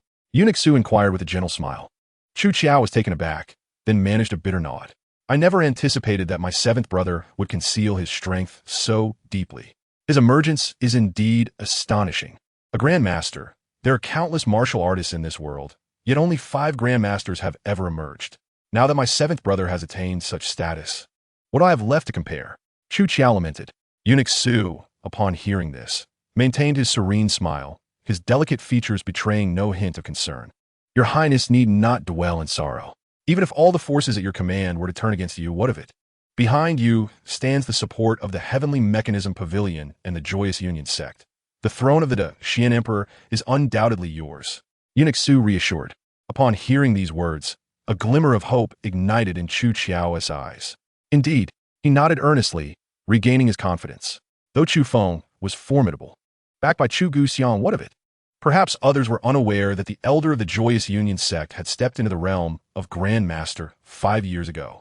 Now, after 5 years, the elder's cultivation had been fully solidified. With the elder's support, he was more than capable of confronting Chu Feng. As they conversed, a tall figure gradually approached the East Palace. Both Chu Qiao and Eunuch Su were taken aback, their gazes fixated upon the approaching silhouette. Meanwhile, within the palace, upon spotting this figure, Chu Aotian's expression twisted with conflict. He contemplated intervening several times, but ultimately refrained. Under the watchful eyes of all, Chu Feng sauntered to the entrance of the East Palace. Chu Feng, what brings you here? Chu Qiao queried, fixing his gaze on him. Chu Feng regarded Chu Qiao with indifference. To kill. Before his words had fully escaped his lips, he raised his hand with a swift motion, causing Eunuch Su, who stood beside Chu Qiao, to freeze in shock. In the next instant, he was sent hurtling backward like a cannonball, crashing to the ground and kicking up a cloud of dust. As the dust settled, Eunuch Su lay lifeless in a pool of blood. Chu Qiao watched in horror, his pupils trembling uncontrollably. One strike had extinguished a late-stage master. Is this the terror of a Grandmaster? Chu Qiao swallowed hard, his body paralyzed with fear. Chu Feng cast a cold glance at Chu Qiao before striding past him into the East Palace. The moment Chu Feng vanished inside, Chu Qiao felt his strength drain away, collapsing as he gasped for breath. Inside the East Palace, Chu Feng surveyed his surroundings, noting the absence of anyone else. Have they fled? He mused, a smirk curling at the corners of his mouth, followed by a derisive snort as his figure suddenly vanished from sight. At the palace entrance, Jiao Feng and Zi Yin hastily made their escape, just as they were on the verge of exiting the palace. 3 figures suddenly appeared at the entrance, obstructing the path of the 2 individuals. Upon seeing them, Jiao Feng displayed a look of astonishment. Zhu Mingho, Lu Che, what are you 2 planning? Jiao Feng coldly rebuked the 2, completely disregarding Chu Mu. Without further ado, Zhu Mingho and Lu Che leaped towards Jiao Feng. A cascade of white silk erupted from Lu Che's sleeves, each strand propelled with the precision of a flying arrow under his command. Clad in crimson armor, Zhu Mingho thrust his spear forward, and in an instant, a formidable aura of battle surged, gathering at a singular point. Seeking death, Jiao Feng seethed with rage, her phoenix-like eyes blazing as she saw the audacity of the 2. Releasing Ziyun, a terrifying force erupted from her delicate form, and she charged straight at them. A glint of cold light flashed in Jiao Feng's eyes as she lightly clapped her hand, severing the 3,000 strands of silk. Lu Che was sent flying, blood spilling from his mouth. Simultaneously, her other hand pressed against Zhu Mingho's spear, an unstoppable force coursing into it. The spear trembled, emitting a mournful wail, disintegrating into ashes, while Zhu Mingho's armor shattered, leaving him bloodied and sprawled on the ground. In a mere exchange, the late-stage master Zhu Mingho and Lu Che were defeated, clearly indicating that Jiao Feng's strength was not inferior to Ziyun's. After vanquishing the 2, Jiao Feng turned her gaze toward Chu Mu, her eyes ablaze with murderous intent. Contemplating swiftly for a moment, she surged towards him with unrelenting speed. Chu Mu stood his ground, observing the approaching Jiao Feng without a flicker of emotion. Rather, his bright eyes betrayed a hint of mockery. Just as Jiao Feng closed in within a foot of him, an overwhelming pressure suddenly enveloped her, bearing down upon her form.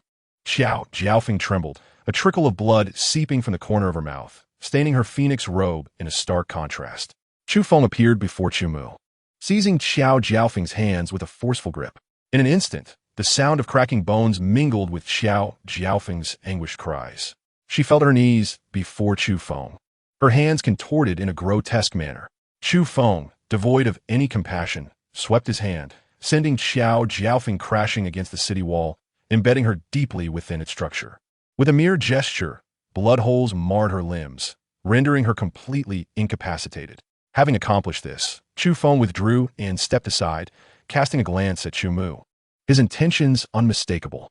"Thank you, seventh brother," Chu Mu said, his clear and bright eyes curving into a sincere smile of gratitude. Afterward, he drew a dagger and slowly approached the immobilized Xiao Jiaofeng. Sensing the imminent approach of death, the once proud empress of the great Xian dynasty could not suppress a flicker of fear that crossed her delicate features. Chu Feng, what do you intend to do? I am the empress of the great Xian dynasty, the sovereign of the harem. Leave me at once. As Xiao Jiaofeng gazed at the approaching Chu Mu, she bellowed in anger. Unmoved, Chu Mu dismissed her words and strode toward her. Observing the currently disheveled Xiao Jiaofeng, he raised the dagger in his hand and plunged it into her shoulder. A spray of blood erupted, staining Chu Mu's refined visage and imparting an eerie aura to his presence. "You two wretches, how dare you lay hands on this palace? I am the empress of the Xian dynasty, with the He sect as my backing. If you dare to take my life today, you shall not escape unscathed." The excruciating pain contorted Xiao Jiaofeng's face. Her voice transformed into a desperate shriek. "Ha!" Chu Mu extracted the dagger, calmly wiping the blood from his face with his sleeve, a sardonic smile gracing his lips. "Xiao Jiaofeng, I truly cannot fathom how you have managed the harem for so many years with such a foolish mind. Do you think the happenings here are unknown to the palace inhabitants? They are aware, yet they refrain from intervening because you have already been forsaken by them. As for the He sect, rest assured, it won't be long before the entire sect joins you in your demise." Chu Mu's voice was unervingly serene. Yet to Xiao Jiaofeng's ears, each word resonated like thunder. A look of despair swept across her face. Fixating a venomous glare upon Chu Mu, Xiao Jiaofeng coldly interrogated. "Chu Mu, among so many princes, I have never wronged you. Why do you harbor such hatred for me?" Chu Mu, upon hearing this, remained silent for a long moment. "It is time for you to depart." As the words fell, he raised the dagger and without hesitation, pierced it into Xiao Jiaofeng's heart. To ensure her demise, he twisted the dagger several times, thoroughly shattering her heart before withdrawing the blade. Approaching Ziyun, he ignored her pleas for mercy and swiftly ended her life. After dispatching the two, the dagger slipped from Chu Mu's grasp as he stood before their lifeless bodies, motionless. Severely injured, Zhu Mingho and Lu Che leaned on each other. Making their way to Chu Mu's side, their gazes icy as they fixed upon the corpses of Xiao Jiaofeng and her companion. Time flew by, and within the blink of an eye, 5 days had passed. During those days, the legendary battle between Chu Feng and Chu Outyan within the palace had spread to every corner of the 5 great dynasties. It became known that among the princes of the Xian dynasty emerged a young Grandmaster.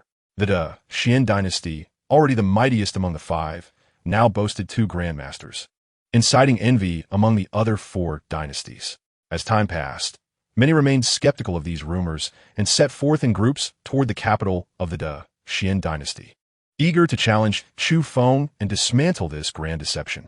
This influx only intensified the already vibrant atmosphere in the capital, with throngs of people converging, creating a bustling scene where all manner of individuals mingled. Every private room in the inns and taverns had been fully booked, and an area had been designated in a vacant lot before Chu Feng's estate. On the arena, 2 warriors were engaged in a fierce contest, while a multitude of martial artists from all corners of the realm eagerly awaited their turn. For the past 5 days, challengers had incessantly flocked to the residence of Chu Feng. Among them were prodigies from the Hidden Dragon rankings, alongside a few foolish 4th and 5th tier practitioners seeking fame through combat. The diverse assembly was somewhat disruptive to Chu Feng's tranquility. At times, he pondered the notion of eradicating them all in one fell swoop. However, upon further reflection, he dismissed the idea, for these individuals hailed from the other 4 major empires. To slay them would be tantamount to declaring war against those empires. Given Chu Feng's current capabilities, such audacity was unwise. Thus, Chu Feng devised a plan to set up a platform outside the estate, where only the champion would have the right to challenge him. Once the platform was established, he finally returned to a state of leisure. On the platform, 1 warrior was sent flying after receiving a powerful strike. The outcome of the match was evident. Witnessing this, the other warriors rushed forward, eager to ascend the platform. Suddenly, a flash of blinding light erupted from blade, instilling a paralyzing dread that caused every onlooker's hair to stand on end, halting their advance. When the light subsided, a fissure spanning 100 meters appeared before them on the ground. Gasps of horror echoed as they beheld the scene. "Step forward, and you shall meet your demise." A deep voice thundered. The crowd turned towards the source of the voice, where a towering figure draped in animal skins, resembling a hulking bear, stood gripping a colossal sword. His gaze fixed upon them. Beneath his disheveled mane, his eyes glinted with a savage intensity, reminiscent of a wild beast. "Manu, he has even arrived." Someone recognized him, exclaiming in astonishment. The surrounding crowd erupted into a cacophony of murmurs. "Are you referring to the man, Ru, currently ranked 10th on the Hidden Dragon rankings? Hailing from the Great Demon Empire? Indeed, who else could it be?" They gasped in realization. "No wonder he is so formidable. It's him." Rumors circulated that Manru was born in a human tribe nurtured by the demon clan within the Great Demon Empire, and due to his innate strength, he attracted the attention of the demons. They elevated him from being a mere sheep to a prized slave, training him meticulously.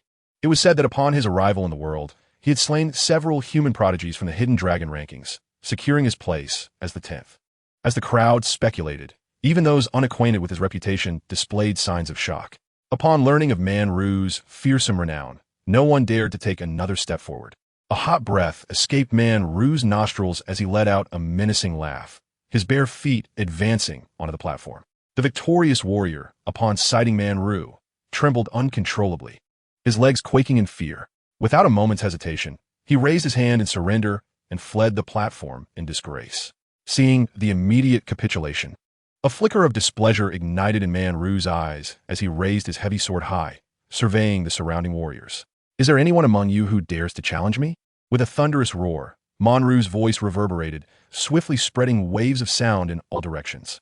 Observing Manru's tower-like, imposing figure shrouded in an aura of menace, the surrounding warriors swallowed nervously, none daring to confront him. After a tense pause of several breaths, Manru, seeing no challengers, revealed a hint of mockery on his face and muttered a curse under his breath, calling them a bunch of useless fools. He hefted his heavy blade and turned toward the entrance of the Chu Feng residence. The members of the dark web stationed by the gate watched Manru with indifference, making no attempt to hinder his entrance. Once he had passed, the warriors finally exhaled, resuming their fierce competition for the title of champion. Within the capital, the ranks of the potential masters on the dragon ranking were not limited to Manru alone. Not far from the Chu Feng residence, in a tavern, other experts from the dragon ranking were discreetly observing. In a private room of the tavern, Gu Jianfeng, the leader of the ancient sword sect, and Chen Qingqing, the head of the Qingshan Academy, stood by the window, closely monitoring every movement outside the Chu Feng residence. Behind them, Gu Jianfeng's eldest disciple, Wan Zhuahao, and Gu Ye quietly stood guard. Since the battle in the imperial palace became known, Gu Jianfeng and Chen Qingqing had hastily made their way over. Their urgency stemmed from a shared sense of impending crisis. With Master Chu Feng's strength now exposed, countless factions would inevitably seek to ally with him. Fearing that Chu Feng might forget their loyalty, they hurried to reaffirm their allegiance. Fortunately, the world remained oblivious to Chu Feng's true mastery, still testing him with their own junior disciples. As they witnessed Manru enter the Chu Feng residence, they withdrew their gaze. "Director Chun, what shall we do now?" Gu Jianfeng inquired with a furrowed brow. "I never anticipated that the first to act would be the Great Demon Empire. Manru must undoubtedly be one of their emissaries." Since joining Chu Feng, Gu Jianfeng had allowed the ancient sword sect to shed its former reticence. He had personally declared that the disciples of the ancient sword sect should no longer focus solely on sword-making, but should diligently pursue cultivation, aiming to restore the former glory of the Great Xian Empire's premier sword sect. This announcement had elicited exuberant cheers from the disciples. Over time, the overall strength of the ancient sword sect had undergone a remarkable transformation, with Gu Jianfeng achieving the realm of master in a single day, progressing to the mid-master stage within 5 days, and even brushing against the threshold of the late master stage. His accumulation of power before this breakthrough was not surprising. Previously, he had refrained from advancing due to the repercussions of the ancient sword sect's past, which led numerous factions to view it as a thorn in their side, secretly suppressing its development for fear of another madman wielding a demonic sword to slaughter the divine. Now, with Master Chu Feng as his backing. Gu Jianfeng felt no fear of those factions' threats. Brother Gu, there is no need for haste. The time for us to act has not yet arrived. Chen Qingqing replied with a gentle smile. These factions are merely reluctant to be seen as bullies, which is why they have dispatched their juniors to test the waters. When these younger generations have all been defeated, only then will the masters of those factions take action. It will then be our time to alleviate the prince's troubles. Upon hearing this, Gu Jianfeng's eyes brightened, and he praised, Brother Chun, your words have truly enlightened me. I am in awe. Gu, my esteemed friend, since we both serve the prince, our two sects are now akin to one family. Why then should we speak as if we are separate? Chen Qingqing humbly responded. Ha ha ha. Director Chun is indeed correct. Gu Jianfeng and Chen Qingqing raised their teacups, toasting with tea in place of wine. Alas, it is regrettable that my eldest disciple's strength is too feeble. Otherwise, these prodigies on the potential dragon list would not need to trouble the prince to intervene personally. Gu Jianfeng sighed. Standing behind Gu Jianfeng, Wan Zhuohao's face immediately flushed with embarrassment upon hearing these words. A hint of melancholy flickered in Chen Qingqing's eyes as she thought of her own 10th disciple. Not long after Man Ru entered the residence of Chu Feng, two members of the dark web flung Man Ru's lifeless body, along with his severed heavy blade, out of the estate. After completing this grim task, they turned impassively and returned inside without uttering a word. Outside the residence, silence reigned. All the martial artists stood in a daze, staring at Man Ru's corpse. The 10th-ranked prodigy on the potential dragon list had met his end just like that. Judging by the wounds on Man Ru's body, it was evident that his killer had struck but once, piercing Man Ru's heart and ending his life. This undoubtedly indicated that Man Ru was not on par with his opponent's strength. In that instant, many martial artists present began to waver in their resolve. The two fighters still engaged on the arena halted, their expressions shifting dramatically. Without further thought, they simultaneously abandoned the match and leaped down from the stage. In a flash, no martial artist dared to ascend the arena again. Observers from various factions, who had been watching the scene unfold, felt their eagerness extinguished in an instant. With your strength, could you have so effortlessly slain Man Ru? A strikingly handsome man inquired solemnly. Beside him stood a stern-faced youth, who cast a glance at Man Ru's corpse. His icy gaze filled with gravity. Not at all. The youth replied candidly. The handsome man's brow furrowed as he stroked his chin, lost in contemplation. If the people from the Great Qin were present, they would surely recognize their identities immediately. This handsome man was a prince of the Great Qin dynasty, known as Prince Xiaoyao. While the youth was the second prince of the Great Qin dynasty, a prodigy ranked third on the potential dragon list. A conversation akin to theirs was transpiring amongst other factions as well. In that moment, uncertainty began to creep into the hearts of these factions, leading them to consider the veracity of the rumors. With the cautionary tale of Man Ru still fresh in their minds, these factions refrained from sending their own juniors to continue testing the waters. Within the estate of Chu Feng, in a secluded courtyard, Chu Feng sighed in resignation, a trace of impatience flickering across his brow. It was not he who took the life, but rather the hand of Shi that acted in place of Chu Feng. Ultimately, it mattered little who struck the blow, as both were equally culpable. However, after enduring the relentless harassment of these martial artists for 5 days, Chu Feng could not help but feel a burgeoning headache. Pushing open the door, he stepped into the courtyard and paused to gaze up at the clear blue sky. After a considerable moment, he withdrew his gaze and spoke. Su Yanran. Young master, how may I serve you? Su Yanran approached respectfully, her demeanor full of deference. Make a visit to the imperial palace and request the emperor to convene an early court session tomorrow. I have matters to discuss. Understood, young master, Su Yanran replied, turning to depart, to summon an imperial audience solely for his own proclamations. Surely, only Chu Feng possessed such privilege in this world. Once Su Yanran conveyed the message to the palace, Chu Outyan's countenance darkened significantly. Yet, contemplating the terrifying prowess of his child, his resolve softened, and he nodded in acquiescence.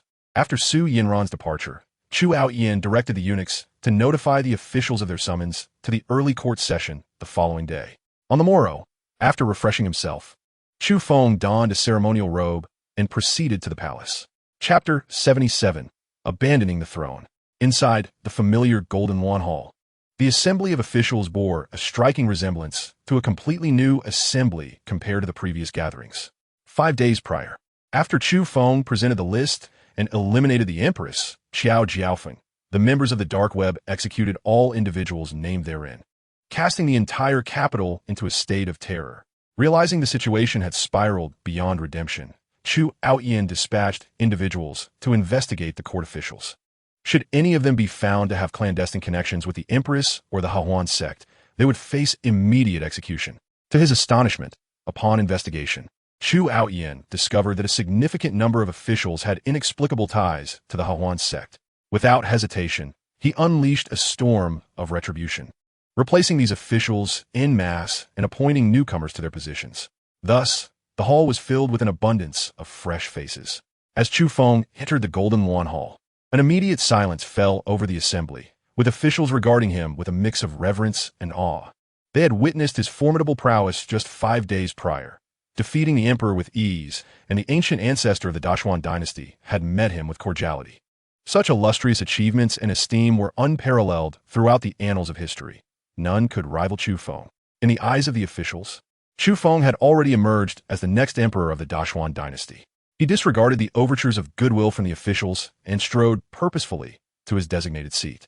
The crown prince and the other princes regarded Chu Feng's arrival with varying expressions. The crown prince, Chu Qiao, fixated on Chu Feng with bloodshot eyes, brimming with murderous intent. Had it not been for his fear of Chu Feng's might, he might have lunged at him, eager to feast upon his flesh and drink his blood. The second prince, Chu Xiong, and the third prince, Chu Jingyun, appeared markedly diminished, their countenances wan and haggard, akin to frostbitten eggplants. The two individuals, upon catching sight of Chu Feng, discerned a hint of bitterness and helplessness within his dim gaze. Since the display of his formidable prowess 5 days prior, the factions that had once sought refuge under their command began to subtly distance themselves. Chu Jingyun was relatively unfazed, ever since the fall of Zhang Xianghua. His influence had dwindled to nearly nothing, leaving him with little hope in the ongoing imperial contest. However, Chu Xiong's situation was markedly different, as a majority of his power stemmed from the military of the Xian dynasty. Each member of the military revered strength, and thus, once Chu Feng's capabilities were revealed, all factions within Chu Xiong's forces defected, becoming fervent devotees of Chu Feng.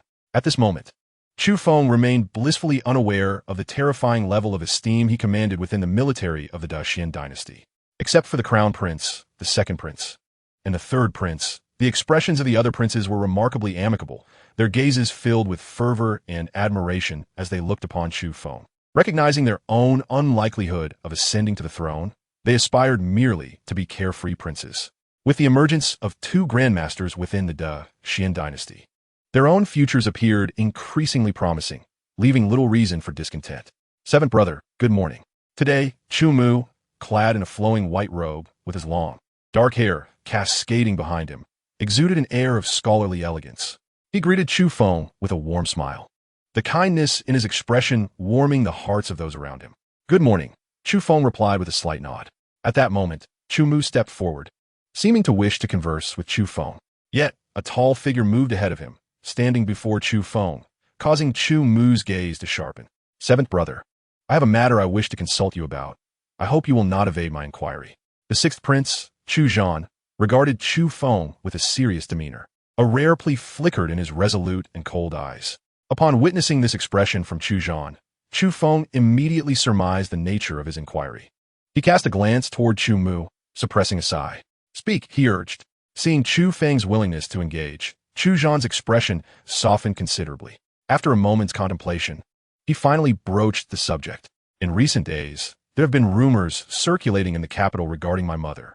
Are they true? Did she truly become the consort of the patriarch of the Hahuan sect?